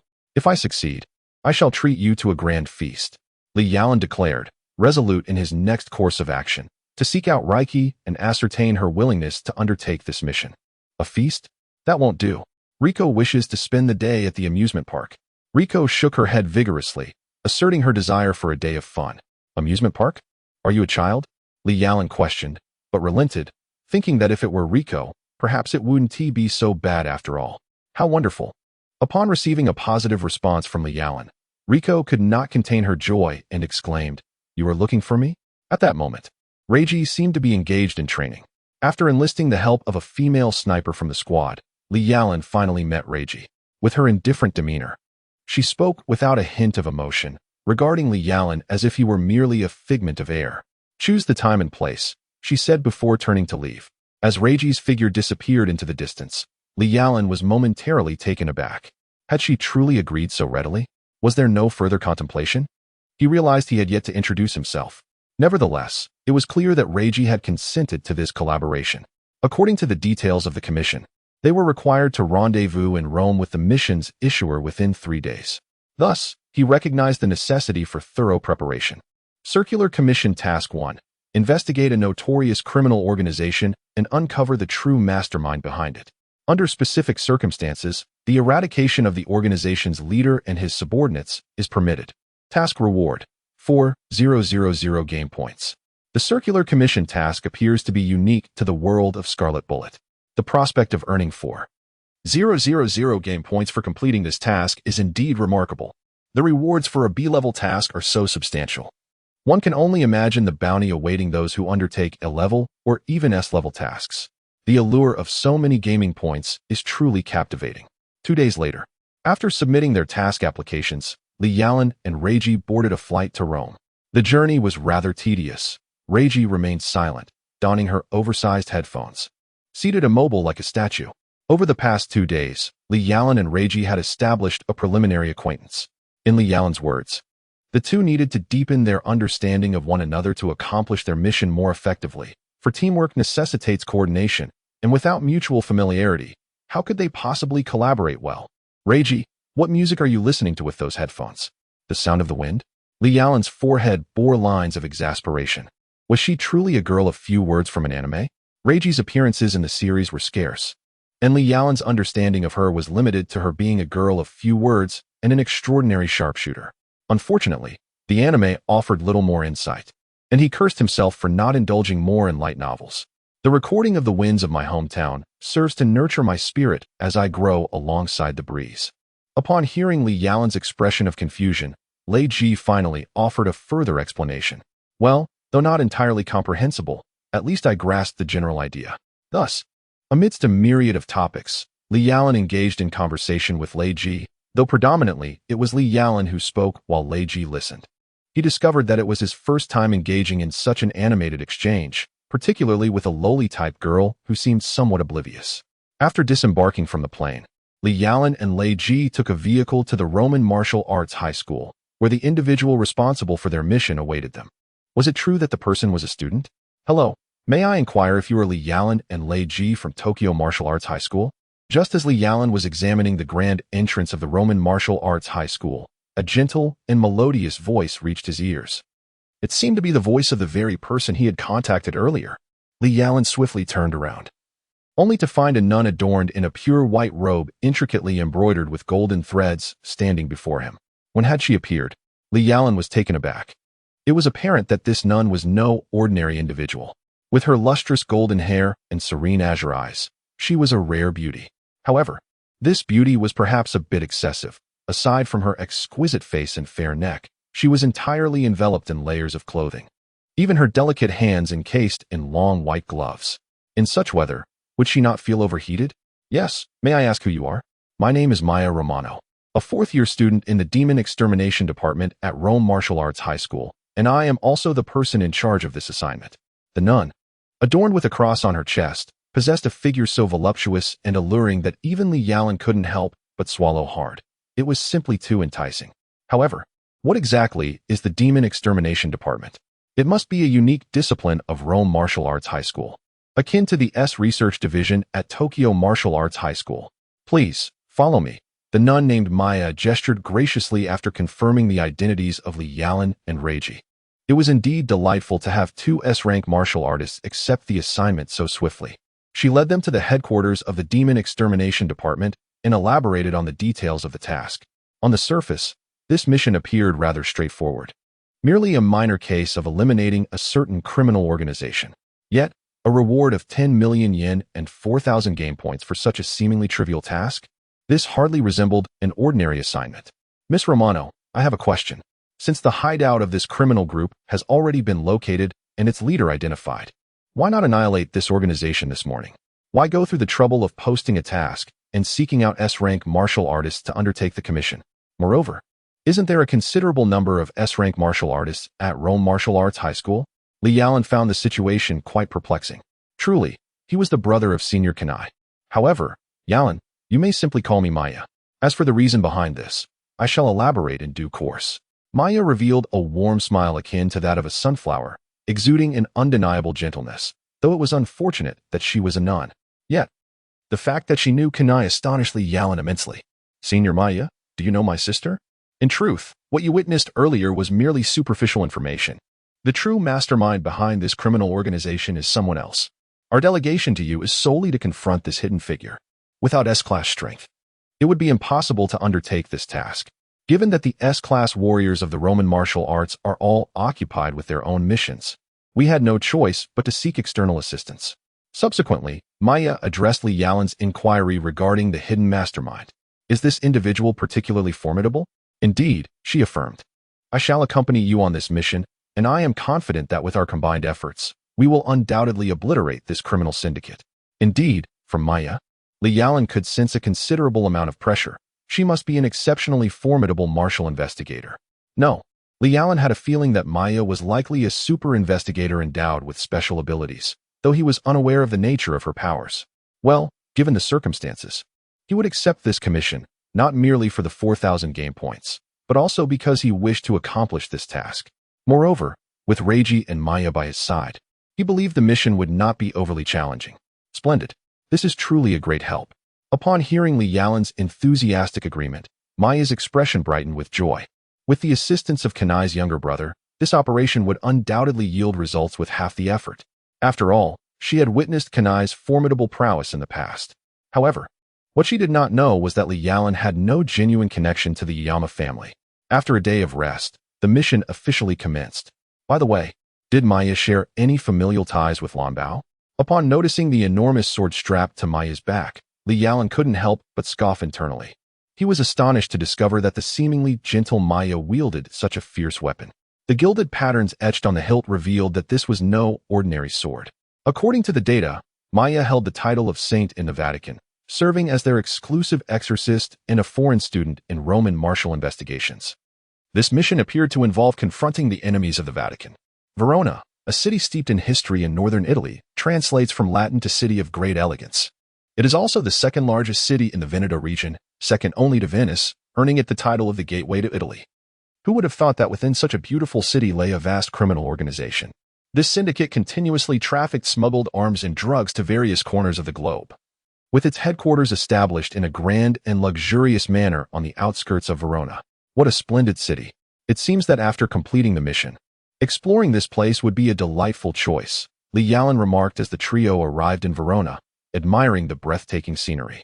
Of course, that would be no problem at all. After the mission concludes, I would be happy to take on the role of tour guide, Maya replied with a slight smile. Her fondness for Li Yalan seemingly influenced by Kanai. Really? It is settled then. Reggie, you will join us, right? With these words, Li Yalan shifted his gaze towards the inconspicuous girl standing nearby. Upon confirming the mission objective, Reggie promptly departed from the group, seeking a suitable target for her sniper's gaze. Meanwhile, Li Yalan and Maya prepared to stealthily infiltrate the castle. As Maya expressed, it would be even more advantageous to uncover incriminating evidence against the adversary, thus legitimizing their actions. Stealthy infiltration was, after all, Li Yalan's forte. As Maya looked on in astonishment, he swiftly identified the optimal entry point for their covert operation, employing suction cups to ascend to the pinnacle of the targeted structure. How remarkably proficient!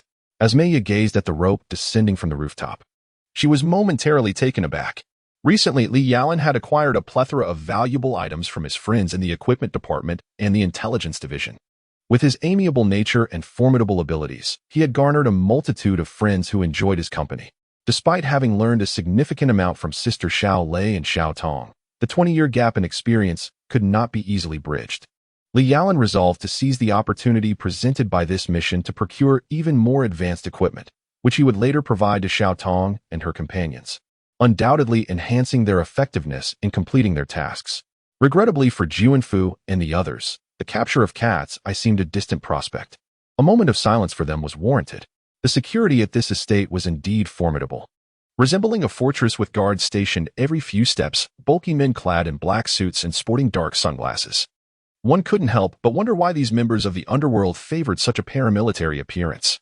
This situation makes it exceedingly difficult to discern who belongs to the underworld and who does not. Presenting the blueprint of the castle. Intelligence reports indicate that the office of this criminal syndicate's leader is situated in a room on the 3rd floor. While it serves as an enticing distraction, it is likely to contain a wealth of actionable intelligence. Li Yalan and Maya have temporarily set their sights on him.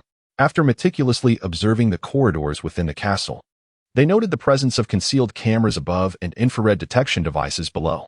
An internal breach is certainly out of the question.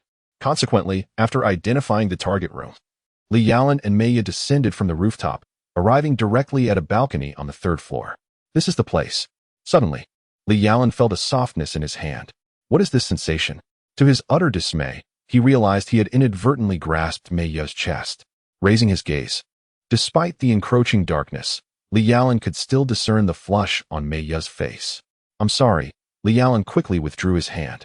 Although his actions were unintentional, an apology was certainly warranted given that she was a girl. Never mind. The mission takes precedence. Maya, nearly losing her composure at being so brazenly assaulted, understood that Li Yalan had acted without malice. Now was not the time to settle scores. They could address this matter later. Seeing that Maya would not pursue the issue, Li Yalan let out a sigh of relief. What terrible luck! How could things have turned out this way? However, just a moment ago, it felt incredibly soft and comfortable. Li Yalan glanced at his wolf claws, pondering how fortunate he truly was. Cautiously surveying the brightly lit room, he deduced that this must be the largest chamber on the 3rd floor. There was but a single individual present. Seizing the opportunity, Li Yalan exchanged a knowing glance with Maya, both nodding in agreement before gently pushing open the balcony door and stepping into the room. You are, indeed. The figure before them embodied the archetype of a cinematic villain. Li Yalan could not help but marvel at the middle-aged European man, short, stout, with a plump face, large ears, and a balding head. The surprise on the man's face at their sudden appearance was palpable, yet before he could utter a word, Li Yalan swiftly incapacitated him with a precise strike, leaving him unconscious on the floor. Chapter 84. The Masked Sorceress Taking Advantage of the Bald Man's Unconscious State. Li Yalan and Maya meticulously searched the room, but found no substantial evidence to implicate this criminal organization. Such a lack of findings would be difficult to justify. Should they interrogate this bald man instead?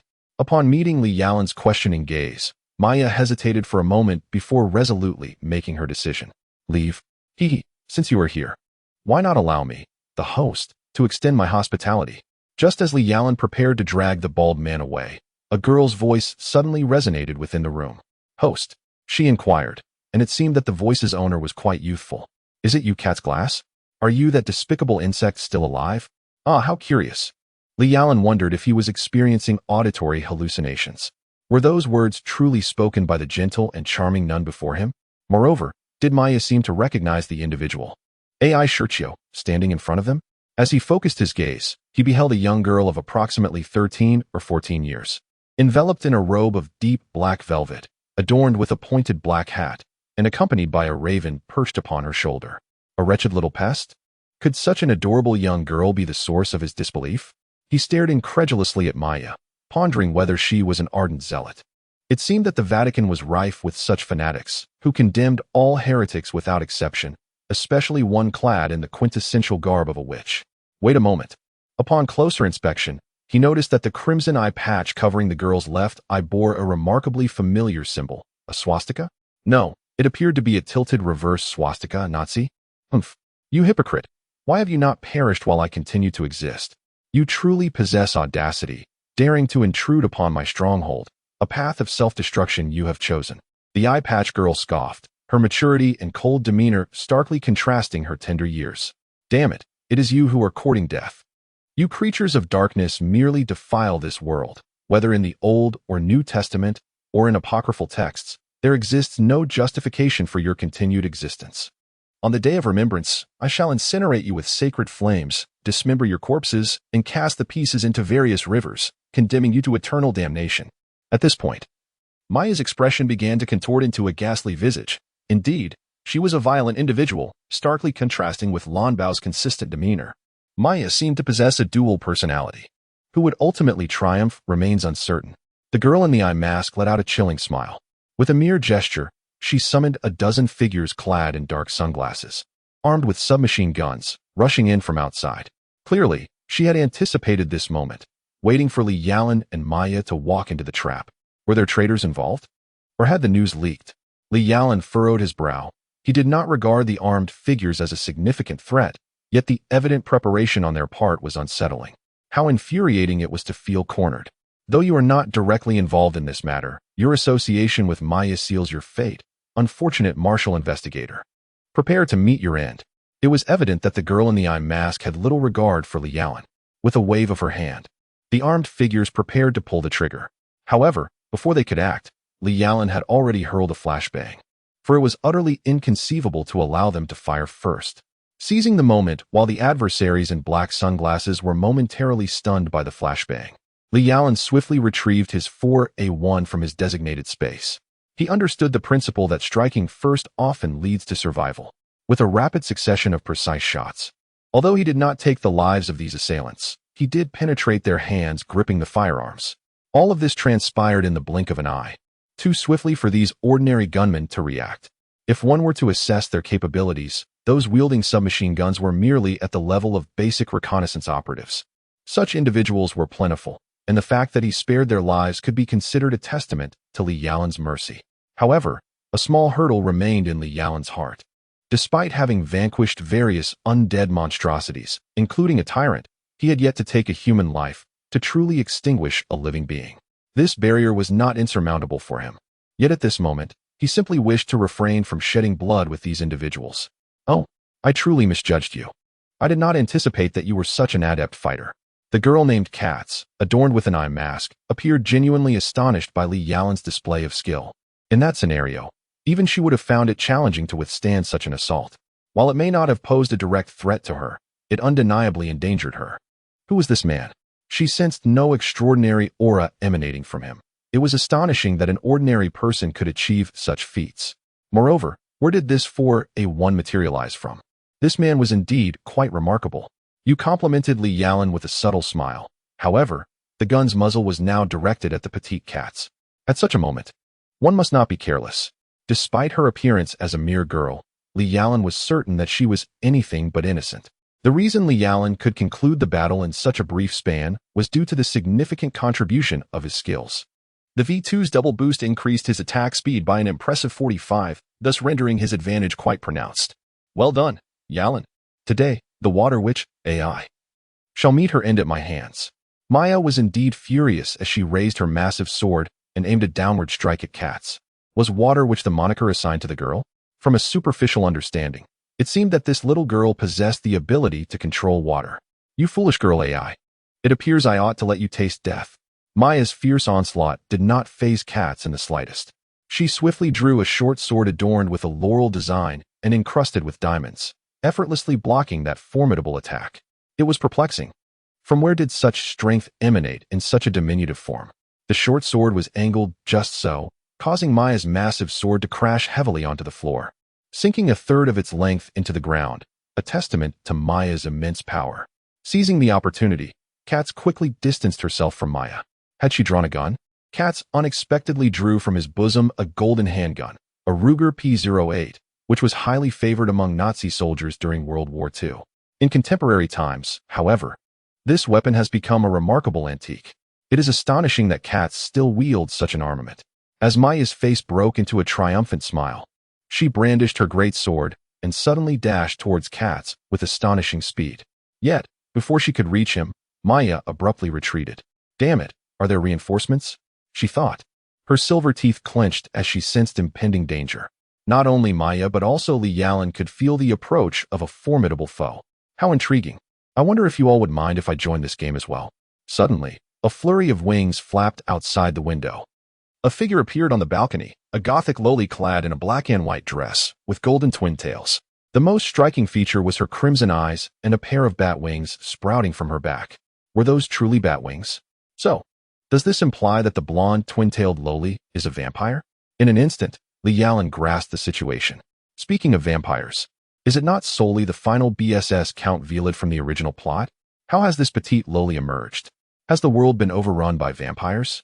Dracula Hilda, have you and your kind conspired with the Witch Clan? Indeed, you are all wretched and malevolent beings. If AI has arrived, then prepare to meet your demise here. O omnipotent and benevolent Lord, forgive me for raising my sword once more. It seems that Maya is also acquainted with this vampire lowly, Dracula Hilda? Another connection to Dracula? Yet, Maya, are you not being a tad too hasty? Or do you truly intend to face two adversaries? Vatican's ineffectual non. Today shall be your end. Well, the vampire maiden named Hilda appears to have similarly disregarded Li Yalan, her presence seemingly so insignificant. A few lines of frustration crossed Li Yalan's forehead. Damn you, Maya shouted, swinging her colossal sword in a fierce strike toward Hilda. However, Hilda's abilities are rather peculiar. With a swift twist of her body, she melded into the shadows. But is that truly a shadow? Li Yalan could not help but harbor doubts at that very moment.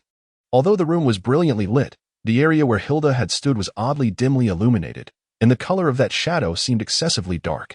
In light of the circumstances, it seems prudent to test the waters.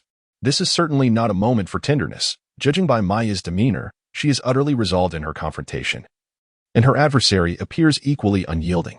It is regrettable, indeed. Though she is an endearing young lady, Li Yalan must take decisive action. He pulled the trigger of his 4A1, unleashing a relentless barrage of bullets towards the shadow on the ground. Initially, Maya's strike missed its mark due to Hilda's shadowy evasion, and her excessive force nearly caused her to stumble. However, at that very moment, Li Yalan's assault commenced, the bullets penetrating the darkness with a series of muted thuds. Did he miss? Li Yalan furrowed his brow. The despicable man dared to inflict harm upon the esteemed bloodline. I had intended to eliminate you last, but now, you shall be the first to perish. It seems the previous bullets had some effect after all. Hilda emerged from the shadows, her expression one of evident fury. A contemptible man? Does this girl harbor gender biases, or has she suffered at the hands of men? As Li Yalan's malicious conjectures swirled, Hilda's attack surged toward him with the swiftness of lightning. To his astonishment, even a vampire could unleash such a natural elemental attack. As he faced the serpentine bolts of electricity swirling through the air, Li Yalan swiftly maneuvered his form, fully aware that these lightning strikes, no thicker than a thumb, were far from mere playful spectacles. A direct hit would undoubtedly result in searing burns, and he had no desire to end up with a hairdo resembling a broom. As he dodged, Li Yalan swiftly raised his firearm for a counterattack.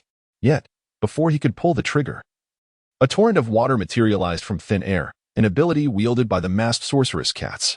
He had just heard Maya refer to her as the Water Witch. Indeed, her power was the manipulation of water.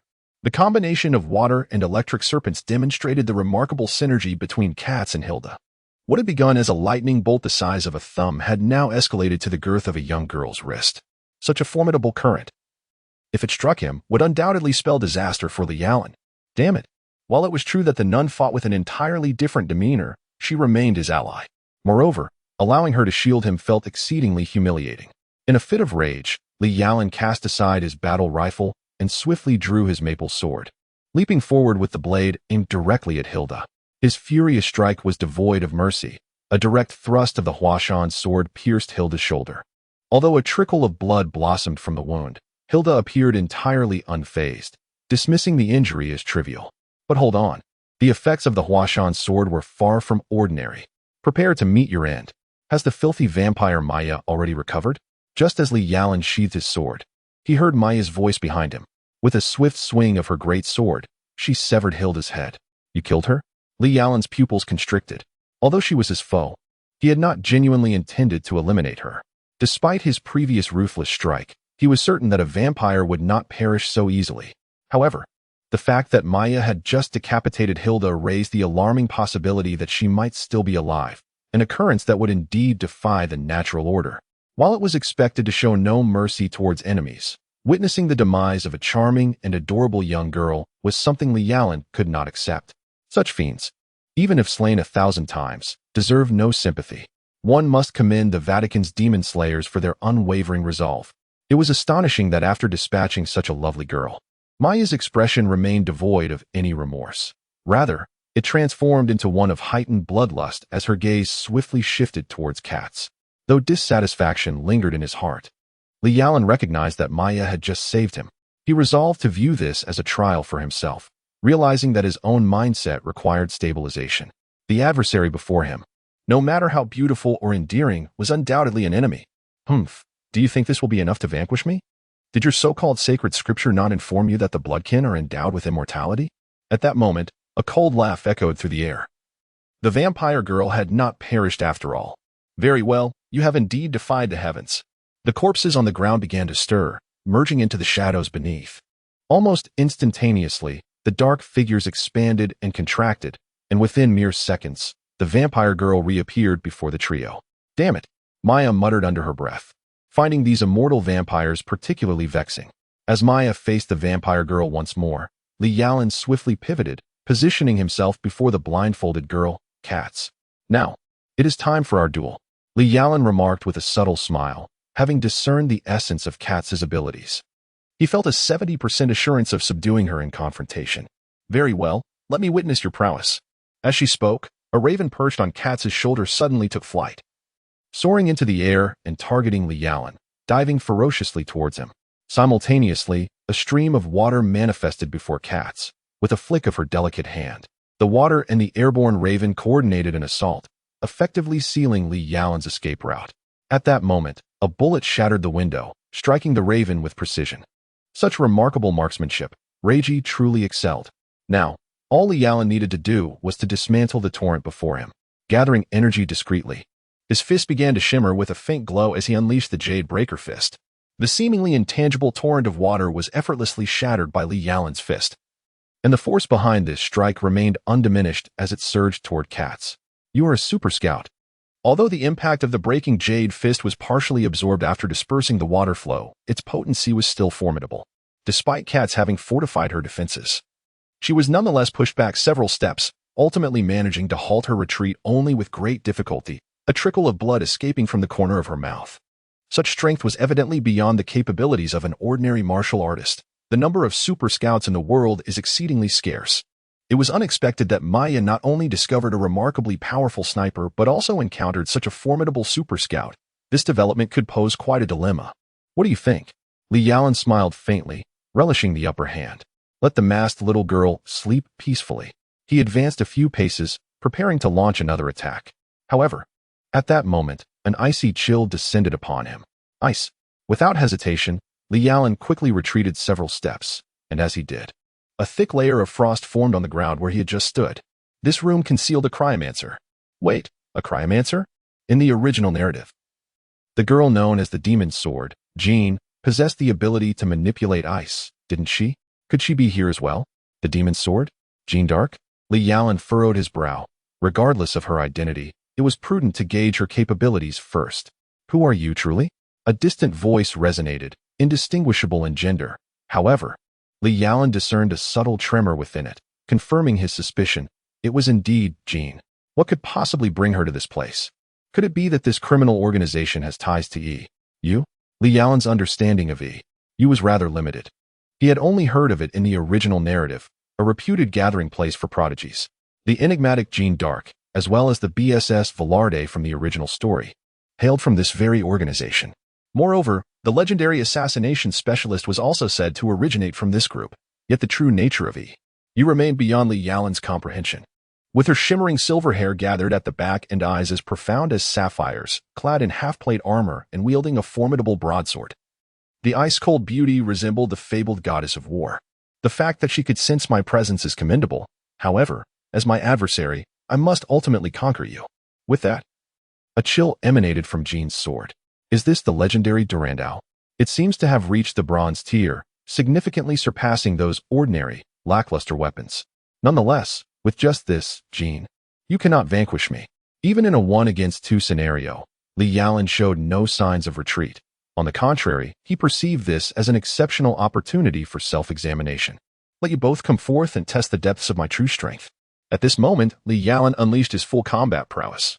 Wielding a gun in his left hand and a sword in his right, eager to test the skills he had acquired from Lan Bao, he crouched and surged forward, executing an extreme dash that propelled him almost instantaneously before Katz. Thank you for your generous support, Guak65, S2010, and Shengyuk Lian, for the donations. Ah, Jean, my dear. In truth, my greatest admiration lies with both Snow White and Jean. Chapter 87. Li Yalan's transaction. How swift. Katz could scarcely react in time, managing just to parry Li Yalan's assault with his short sword. However, attacking Katz was not Li Yalan's primary objective. As their blades clashed, sending sparks flying, Li Yalan raised his gun and fired a bullet at the demon, Mag-eyed. Though the .44 Magnum revolver carried immense power, it could be evaded if anticipated. Yet, Li Yalan's firing rate was astonishingly rapid. Jean, having miscalculated, found herself unable to execute her planned evasion. Before she could properly dodge, she suddenly realized the bullet was upon her. In an instant, an ice wall materialized, successfully withstanding the bullet's onslaught. Of course, a mere ice wall could not wholly nullify the bullet's force. It merely served to delay its impact. Nonetheless, this was sufficient to afford Jean ample time to evade. Though somewhat disheveled, she ultimately managed to escape Li Yalan's strike. Jean looked at Li Yalan with a hint of irritation. Never had anyone made her feel so flustered.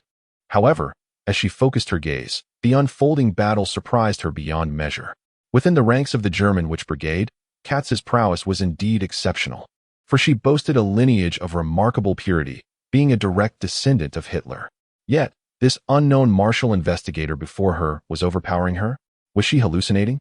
It must be said that, in a straightforward confrontation, Jean could not guarantee her victory over Katz. But now, was the adversary's strength truly this formidable? In reality, Li Yalan had already shown restraint. Had he intended to eliminate Katz, she would have likely met a swift demise. However, that would be a regrettable loss. For Katz displayed considerable potential. Should he consider making her an ally? Indeed, Li Yalan had entertained such thoughts. In his eyes, Shiryuki Riko and Reiji had already become his comrades, while the soon-to-appear Arya and Jean were merely substitutes. Yet, even so, he still lacked two partners. What about the Vatican's exorcist Maya? That was a jest. Although Maya was gentle in her demeanor, she was a formidable and ruthless combat nun when facing hostile forces. Li Yalan certainly would not wish to engage her in battle. Realizing the precariousness of the situation, Jean promptly prepared to assist Katz, if this continued. Her own safety might be at stake. However, before she could take a step, a bullet struck the ground at her feet. A sniper. The hidden marksman was issuing a warning.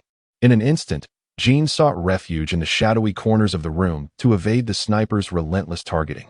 However, it was evident that her adversary harbored no intentions of engaging her in combat. Their sole aim was to prevent her from aiding Katz. Yet, once Katz was eliminated, would there be an avenue for her escape? In a flash, a sense of urgency surged within Jean, compelling her to extend her assistance to Katz. If close proximity was not an option, then she discreetly summoned the power of ice, preparing to obstruct Li Yalan's movements with frost. Yet, evading the targeting of an S-class weapon specialist was no simple feat. Just as Jean had crystallized the icy energy, a bullet grazed her neck, causing her body to weaken and collapse onto the ground. After delivering a swift blow that incapacitated the masked girl, Li Yalan approached Jean, observing the ice princess before him. Adjusting his glasses, he found her even more endearing up close. "So, it's Jean. I have a proposition for you. I wonder if you would be inclined to accept?" "A proposition? You wield the knife, while I am merely the meat on the chopping block. What choices do I have left?" Truly, the sorceress, renowned for her strategic prowess, maintained her composure without a hint of disquiet. "Of course, there are choices. Surrender all evidence of this criminal organization, and I shall allow you to leave," Li Yalan stated with a slight smile, confident that Jean would be swayed. Is it really that simple? Jean found herself momentarily taken aback. Evidence of criminal activity? Although the destruction of this criminal organization would indeed result in significant losses, such losses pale in comparison to the prospect of safely departing. Yet, could it be that the adversary possesses such benevolence? How could they refrain from seeking retribution? Or perhaps they are prepared to offer something more substantial. As he spoke, Li Yalan crouched before Jean, merely half a meter from her delicate visage. This marked the first instance of such close proximity with a man. And despite Jean's perpetually frosty demeanor, a faint blush inevitably crept onto her cheeks. "If these are your only conditions, then I acquiesce." Jean averted her gaze, feeling somewhat hesitant to meet Li Yalan's eyes. This fellow truly exhibited audacity. Was he a lecher? In light of this, may our collaboration be a harmonious one. Observing the flush upon Jean's countenance, Li Yalan found it quite intriguing. However, given that Jean had consented to his terms, this outcome could be deemed mutually satisfactory. "No, I cannot agree. As a child of the divine, I must eradicate all evils that plague this world." At that moment, amidst her struggle with the vampire Loli, Maya suddenly let out a fierce cry, abandoning Hilda to charge towards the unconscious Katz, evidently intent on vanquishing the malevolent forces today. Maya's speed was impressive, but Li Yalan was even quicker, having sensed the impending danger the moment Maya began to speak. In an instant, he dashed to Katz's side, their actions unfolding in a flash. Li Yalan's maple sword intercepted Maya's downward strike with her massive sword, while Maya's blade was a mere 30 centimeters from Katz's nose. A truly precarious situation. "Li Yalan, what are you doing?" Maya exclaimed, visibly infuriated by his obstruction of her attack. "Ah, could it be that I have been betrayed by my own comrade?" With a sense of determination, she thought, "Let us give it our all today and see if we can achieve a triple update tomorrow." I had intended to post 3 chapters today, alas. Chapter 88, The Heart of a Nun, The Affection of a Witch. Li Yalan's intervention against Maya's assault brought a glimmer of joy to the vampire Loli across from them. She would not miss any opportunity to undermine Maya, her voice dripping with mockery, which only fueled Maya's ire further. "Step aside, Li Yalan. These monsters must be eradicated. Although furious, Maya managed to retain a sliver of composure. Had Li Yalan not been Kanai's brother, she might have already struck him down alongside Maya. I stand by my word, Maya-senpai. Our mission this time is solely to gather evidence of criminal activity, not to vanquish demons. Li Yalan's expression grew serious. Regardless of the Vatican's grievances with the Witch Brigade, he was resolute in his conviction that following his own principles could never be misguided. In a fit of rage, Maya found herself momentarily frozen as Li Yalan suddenly raised his hand and fired a shot in her direction. Was he attempting to attack her? However, to her astonishment, the anticipated searing pain did not come. Instead, she realized that the bullet had merely grazed her cheek, striking instead the unsuspecting Hilda behind her. Ambush is certainly not a commendable habit. Li Yalan smirked coldly, having shielded Maya from harm, yet resolutely refusing to allow an assault on his companion. His action was swift and unexpected, catching Hilda completely off guard. The bullet found its mark in her abdomen. Although the vampire's immortal form was formidable, it did not render her impervious to injury. Hilda would likely be incapacitated for some time after receiving that bullet from Li Yalan. Damned! How dare that despicable man ambush me? The young girl exclaimed defiantly, displaying a resilient spirit that belied her appearance. Li Yalan couldn't help but reflect on the undeniable pride of the golden twin tails. Yalan, you. Maya was perplexed, unsure of Li Yalan's true intentions. Let us not forget, we are partners. Li Yalan smiled faintly. Partners, you say? A warm sensation surged within Maya. Although she had previously collaborated with numerous combat teams, none had felt like a fitting match for her. If not for Li Yalan, perhaps her ideal partner would have been Senior Kana. Yet today, the benevolent fate had brought her to him. Could they become the most formidable duo in the future? No, Maya cannot guarantee this. Her mission is to vanquish demons. While Li Yalan treads a path entirely divergent from her own, she fears that she may drift further away from Yalan in the future. A sigh escapes Maya's heart, and the light in her eyes dims significantly. He is indeed a commendable man, but alas, your aspirations may ultimately prove futile. The Maya standing before you is merely a genuine hypocrite, a lackey of the Vatican. As long as it is the command of the Vatican, she will execute it with unwavering loyalty, even if it means taking your life. At that moment, Katz, who had been knocked unconscious by Li Yalan, regained her senses. She clearly observed Li Yalan's movements and heard his words, yet she held them in contempt. It must be noted that Maya's strike was evident to Katz. Although she wished to evade it, her body betrayed her. When Li Yalan intervened to shield her from Maya's assault, a flicker of confusion crossed Katz's eyes as she gazed at Yalan's silhouette. Does Katz harbor resentment towards Li Yalan? No, they are rivals, yet not mortal enemies. In fact, Katz holds a profound admiration for Li Yalan. Even as a sorceress, she possesses an innate reverence for the strong, especially after Yalan defended her against Maya. This act ignited an inexplicable sentiment within Katz. Can a sorceress truly fall for someone? The answer is a resounding yes, and once a sorceress becomes enamored, it is often an uncontrollable affair. Indeed, Katz remains somewhat oblivious to these matters. By the time she comprehends her own feelings, she will likely love with a fervor surpassing that of anyone else. Witnessing Li Yalan assist her formidable rival, Maya, a twinge of bitterness arose within Katz. Consequently, she could not refrain from voicing her mockery, yet her words were undeniably grounded in truth. Truth that left Maya with no room for rebuttal. Having been loyal to God from a young age, Maya's fidelity to the Vatican was unquestionable.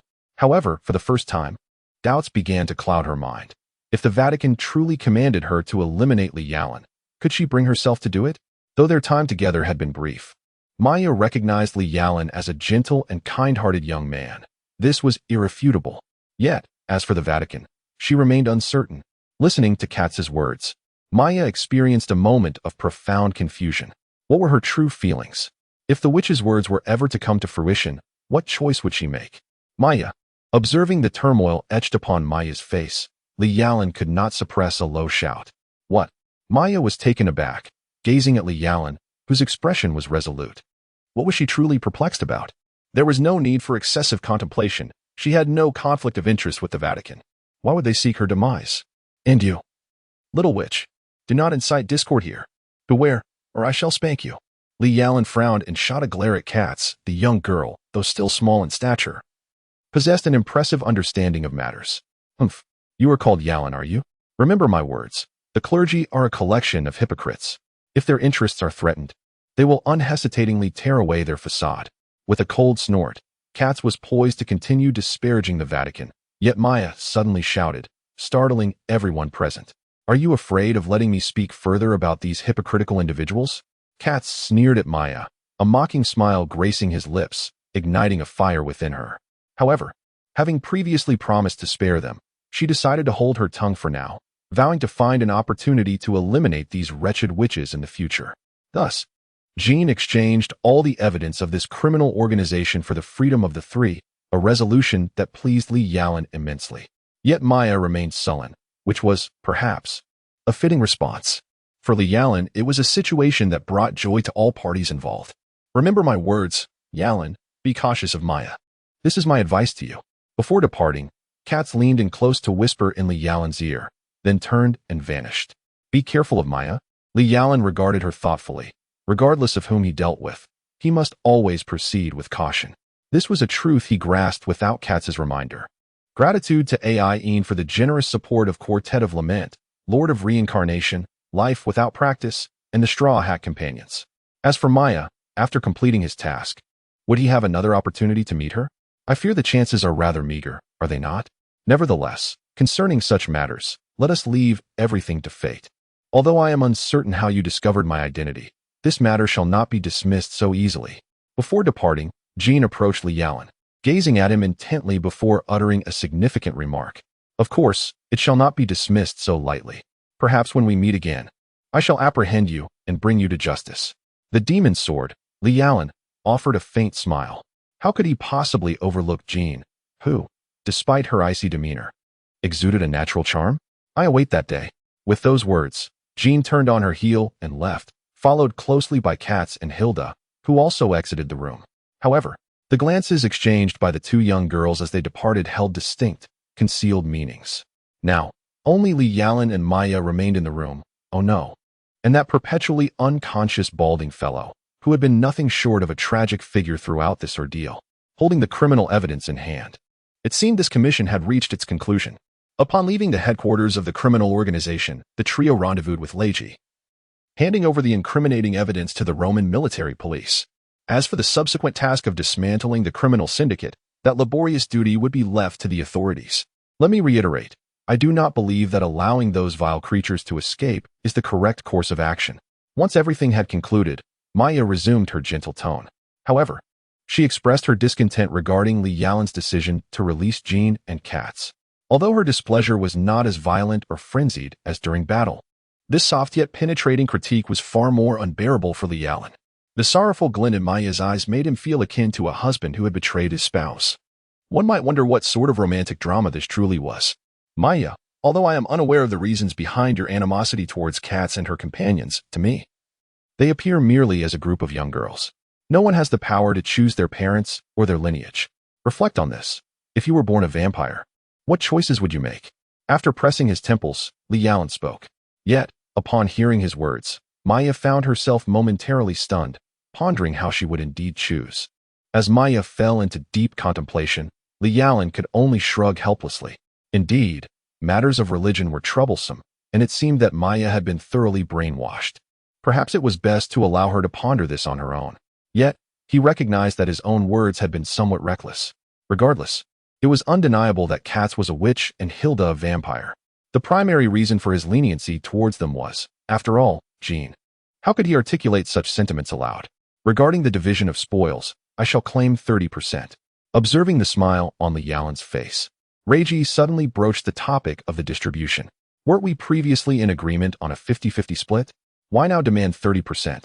Based on the contributions made during the operation, I am entitled to 30%. As Li Yalan gazed at her with a puzzled expression, Reiji continued. I must remind you that we never stipulated a division based on the level of effort exerted, did we? Li Yalan's lips twitched slightly. What on earth was this child thinking? The thoughts of a girl devoid of any worldly concerns are eternally inscrutable. It settled then.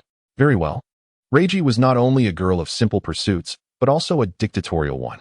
Was it truly decided so easily? Though he was benefiting from the arrangement, Li Yalan felt an inexplicable dissatisfaction. Maya, what are you doing?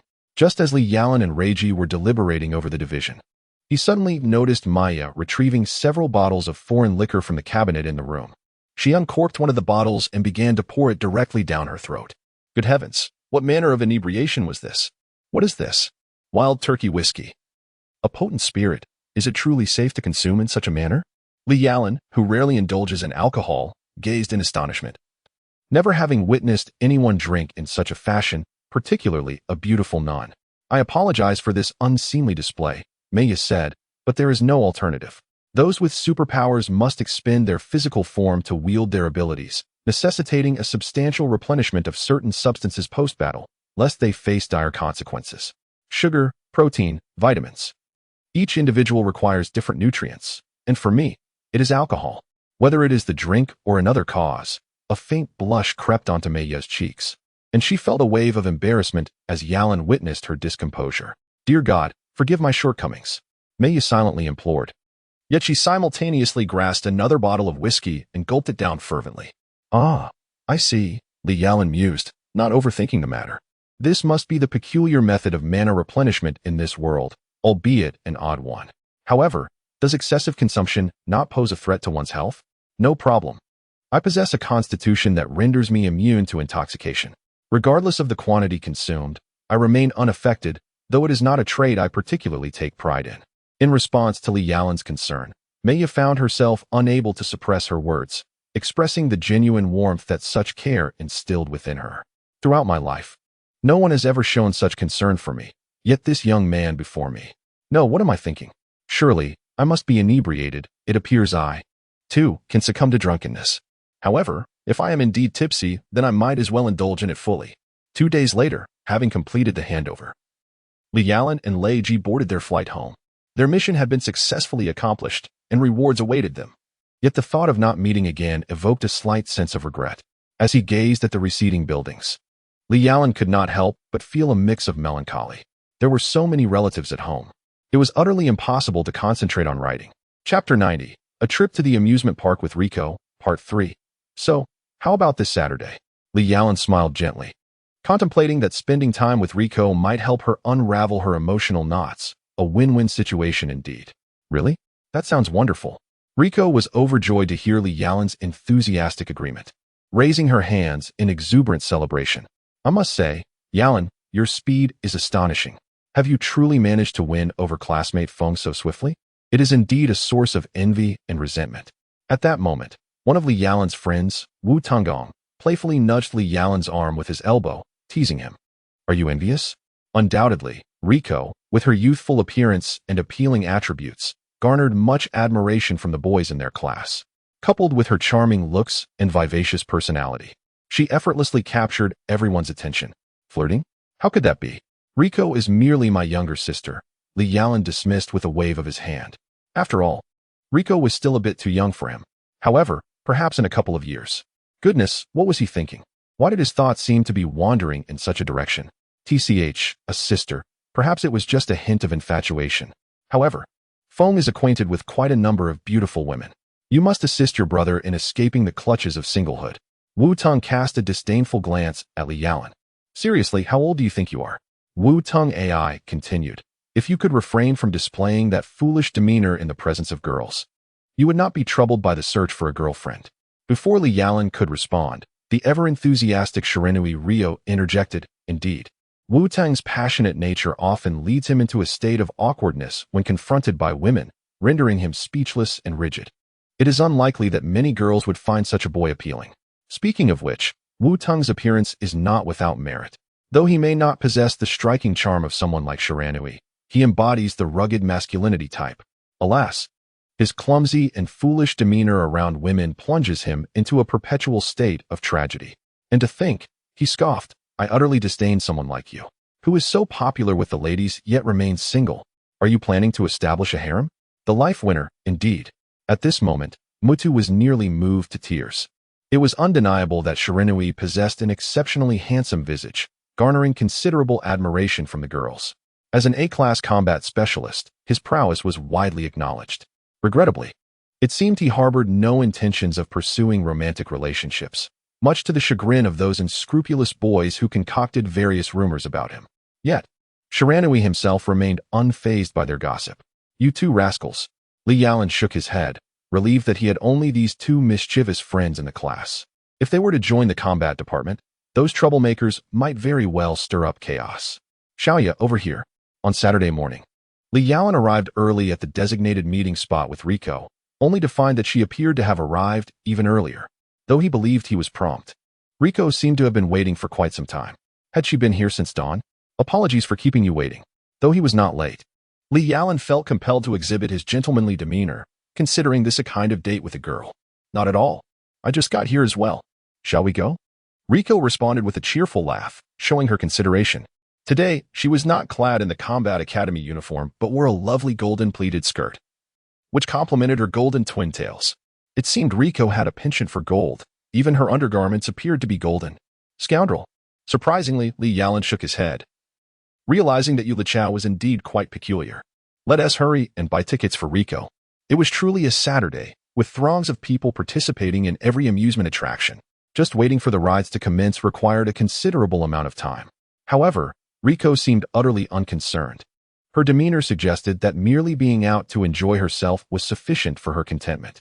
Observing this, a wave of affection stirred within Li Yalan. Rico must have endured a difficult childhood. Cursed be Velard. The moment you appear will be your demise. Rico eagerly attempted each ride. From the Ferris wheel to the roller coaster, the pirate ship, even bungee jumping, and the carousel. Yet, it was somewhat embarrassing for Li Yalan, a grown man, to join her on the carousel. Nonetheless, Rico remained unfazed, pulling him onto the ride. Gazing at her radiant smile, he decided to let it be. The carousel was just a carousel, and he would ignore the other onlookers.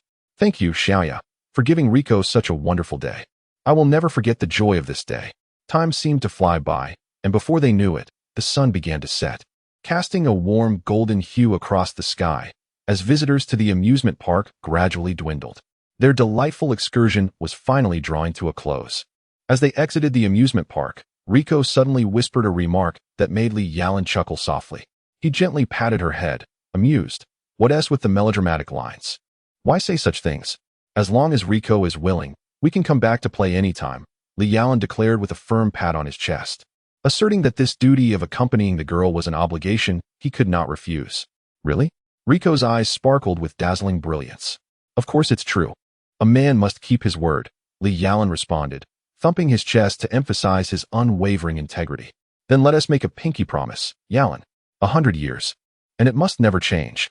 Rico playfully extended her little finger towards Li Yalan, her eyes twinkling mischievously. It won't change for 1,000 years. Are you a child? Li Yalan couldn't help but internally scoff, but he decided to let it go. Today, Rico was the priority. He extended his pinky, interlocking it with hers. A knowing smile gracing his face. Thank you, Yalan, truly thank you, Rico said, her eyes welling with tears. Initially, she had approached this boy with her own ulterior motives.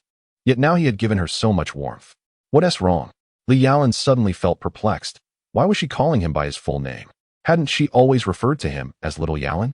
Scratching his head, he wished to console Rico but found himself at a loss for words. It's been a long time since I felt this way. Please support me and cast your votes. Chapter 91. Junior, the Wind Demon Haruna has arrived. Nothing much. Little Ya is indeed quite the blockhead. From Li Yalan's embrace, Rico shot a charmingly disdainful glance. Her cheeks flushed adorably. However, she eventually regained her usual composure. Well, if being a blockhead is what it is, I wonder if the beautiful Miss Rico would graciously grant this blockhead the opportunity to share a dinner with her? Li Yalan shrugged, and then made a gentlemanly gesture of invitation toward Rico. After a day filled with amusement, a dinner was certainly in order. Humph, seeing Little Ya's sincerity, Rico decided to acquiesce. She proudly placed her hands on her waist, nodded, and could not help but let out a delicate giggle. Grateful for Li Yalan's cooperation, Rico took his hand, and together they made their way to a nearby restaurant near the amusement park. While it wasn't particularly luxurious, it exuded a warm and inviting atmosphere. Yes, this was the place. Hello, welcome. A familiar face greeted them as they entered the restaurant. At that moment, Li Yalan caught sight of another acquaintance from his memories. It was Kazana Fumika, a junior from his time at Kanagawa-affiliated high school. He recalled easily subduing her during a training session, after which she had persistently followed him, referring to him as her master. Fumika, what brings you here to work? Li Yalan asked, momentarily taken aback. Though Fumika's family resided in Tokyo, she attended school in Kanagawa. It was puzzling how she had ended up here for a job. Surely, she should be working in Kanagawa. This is a journey of self-cultivation. Indeed, this is my path of growth. I have temporarily withdrawn from school. Fuma Yinzai wished to justify, yet under the pressing and authoritative gaze of Li Yalan, she ultimately revealed the truth. Withdrawn from school? Li Yalan furrowed his brow. In his memory, this junior of his indeed came from a rather impoverished family, often working to support household expenses. However, even in dire straits, was it truly necessary to abandon her studies? After all, Yinzai was a descendant of the renowned ninja clan, Fuma, from the Warring States period of Japan. Had the value of ninjas diminished so drastically in this era? But master, Fuma Yinzai hesitated, as if burdened by unspoken difficulties. Regardless of her hidden troubles, since this matter had crossed his path, he felt compelled to see it through to the end. First, she must resign from her job. Everything would proceed according to his guidance. Although Yinzai was reluctant, she could not withstand Li Yalan's solemn gaze, and thus, she gently nodded. Turning away, she sought out the manager, reminding herself that she was merely a temporary worker, free from any contractual obligations and able to leave at any moment. Unbeknownst to them, Ai Xiaoya had such a stunning apprentice. At that moment, Riko, standing behind Li Yalan, appeared somewhat envious, pouting as she gazed at him. Indeed, despite being merely 15 years of age, Yinzai was already a breathtaking beauty. Her long, lustrous black hair was elegantly tied in a ponytail, and her fair, youthful skin shimmered with a dewy radiance, as though one could almost squeeze water from it. It was evident that the grown-up Yinzai would undoubtedly be a figure to behold. Yohane is a junior student of mine, and perhaps she might even become my battle sister. Li Yalan offered a faint smile. The term battle sister refers to a mentorship system at Wuzhan High School, where upperclassmen and underclassmen are paired together for one-on-one guidance, forming a relationship based on mutual consent. Among the male students, this bond is known as battle brothers, while among the females, it is termed battle sisters. A concept that is quite straightforward. I truly envy her for the opportunity to become Xiaoya's battle sister. It is evident that Riko is feeling a tinge of jealousy. However, it was Yohane who first broached the subject of battle sisters with Li Yalan. Now, the fact that she has chosen to drop out is something Li Yalan finds hard to accept. Alas, since we are from the same grade. If she cannot be my battle sister, perhaps we can still be partners, Li Yalan remarked with a smile. Partners? Riko's eyes sparkled as if a thought had just crossed her mind, although she refrained from voicing it. Before long, Yohane's resignation was processed. Yet upon noticing that she hadn't eaten, Li Yalan promptly invited the two girls to dine at the restaurant. Observing Yohane's hearty appetite, one couldn't help but wonder how long it had been since this girl had enjoyed a proper meal. As they conversed while eating, Li Yalan learned about the recent circumstances surrounding Yang Kai's family. To his astonishment, shortly after he enrolled in the Tokyo Martial Arts Academy, Yang Kai's family encountered a significant upheaval. Yang Kai's father sustained severe injuries during a commission, and ultimately, the court ruled that the failure of this mission resulted from his negligence. The Fingma family lost the lawsuit. And in addition to compensating the client with 10 million yen in damages, they also faced substantial medical expenses for Yang Kai's father. This dire situation exacerbated the already impoverished state of Yang Kai's family. With no other options, Yang Kai had no choice but to drop out of school and seek employment to repay what amounted to a staggering sum for her family. How much do the penalties and medical costs total? After Yang Kai spoke through tears, Li Yalan pondered for a moment before inquiring. At least 20 million yen. But our family. Yang Kai choked on her words. Even if they sold their house, she and her mother could not possibly gather such a sum. She felt utterly lost. All right, I understand, Li Yalan nodded. 20 million yen was indeed a considerable amount. After completing his task, he had only earned 7 million yen. However, for Li Yalan, acquiring such material wealth was not a daunting task. It was quite simple to procure these external resources. Riko, I will need to trouble you this time, he said, turning to Riko, who appeared puzzled. Could it be that Xiaoyu intended to borrow money from her? While it wasn't out of the question, how could an orphan like herself conjure up 20 million yen without arousing suspicion? Or had Xiaoyu already discerned her true identity? In an instant, Riko's body tensed, and her gaze towards Li Yalan was imbued with an unprecedented seriousness. If there is anything you need, Xiaoyu, feel free to speak your mind. Although her heart raced with anxiety, Riko's exterior revealed not a trace of her inner turmoil. Well, I wish to sell this item and was wondering if you could assist me in finding a suitable buyer or perhaps recommend an auction house.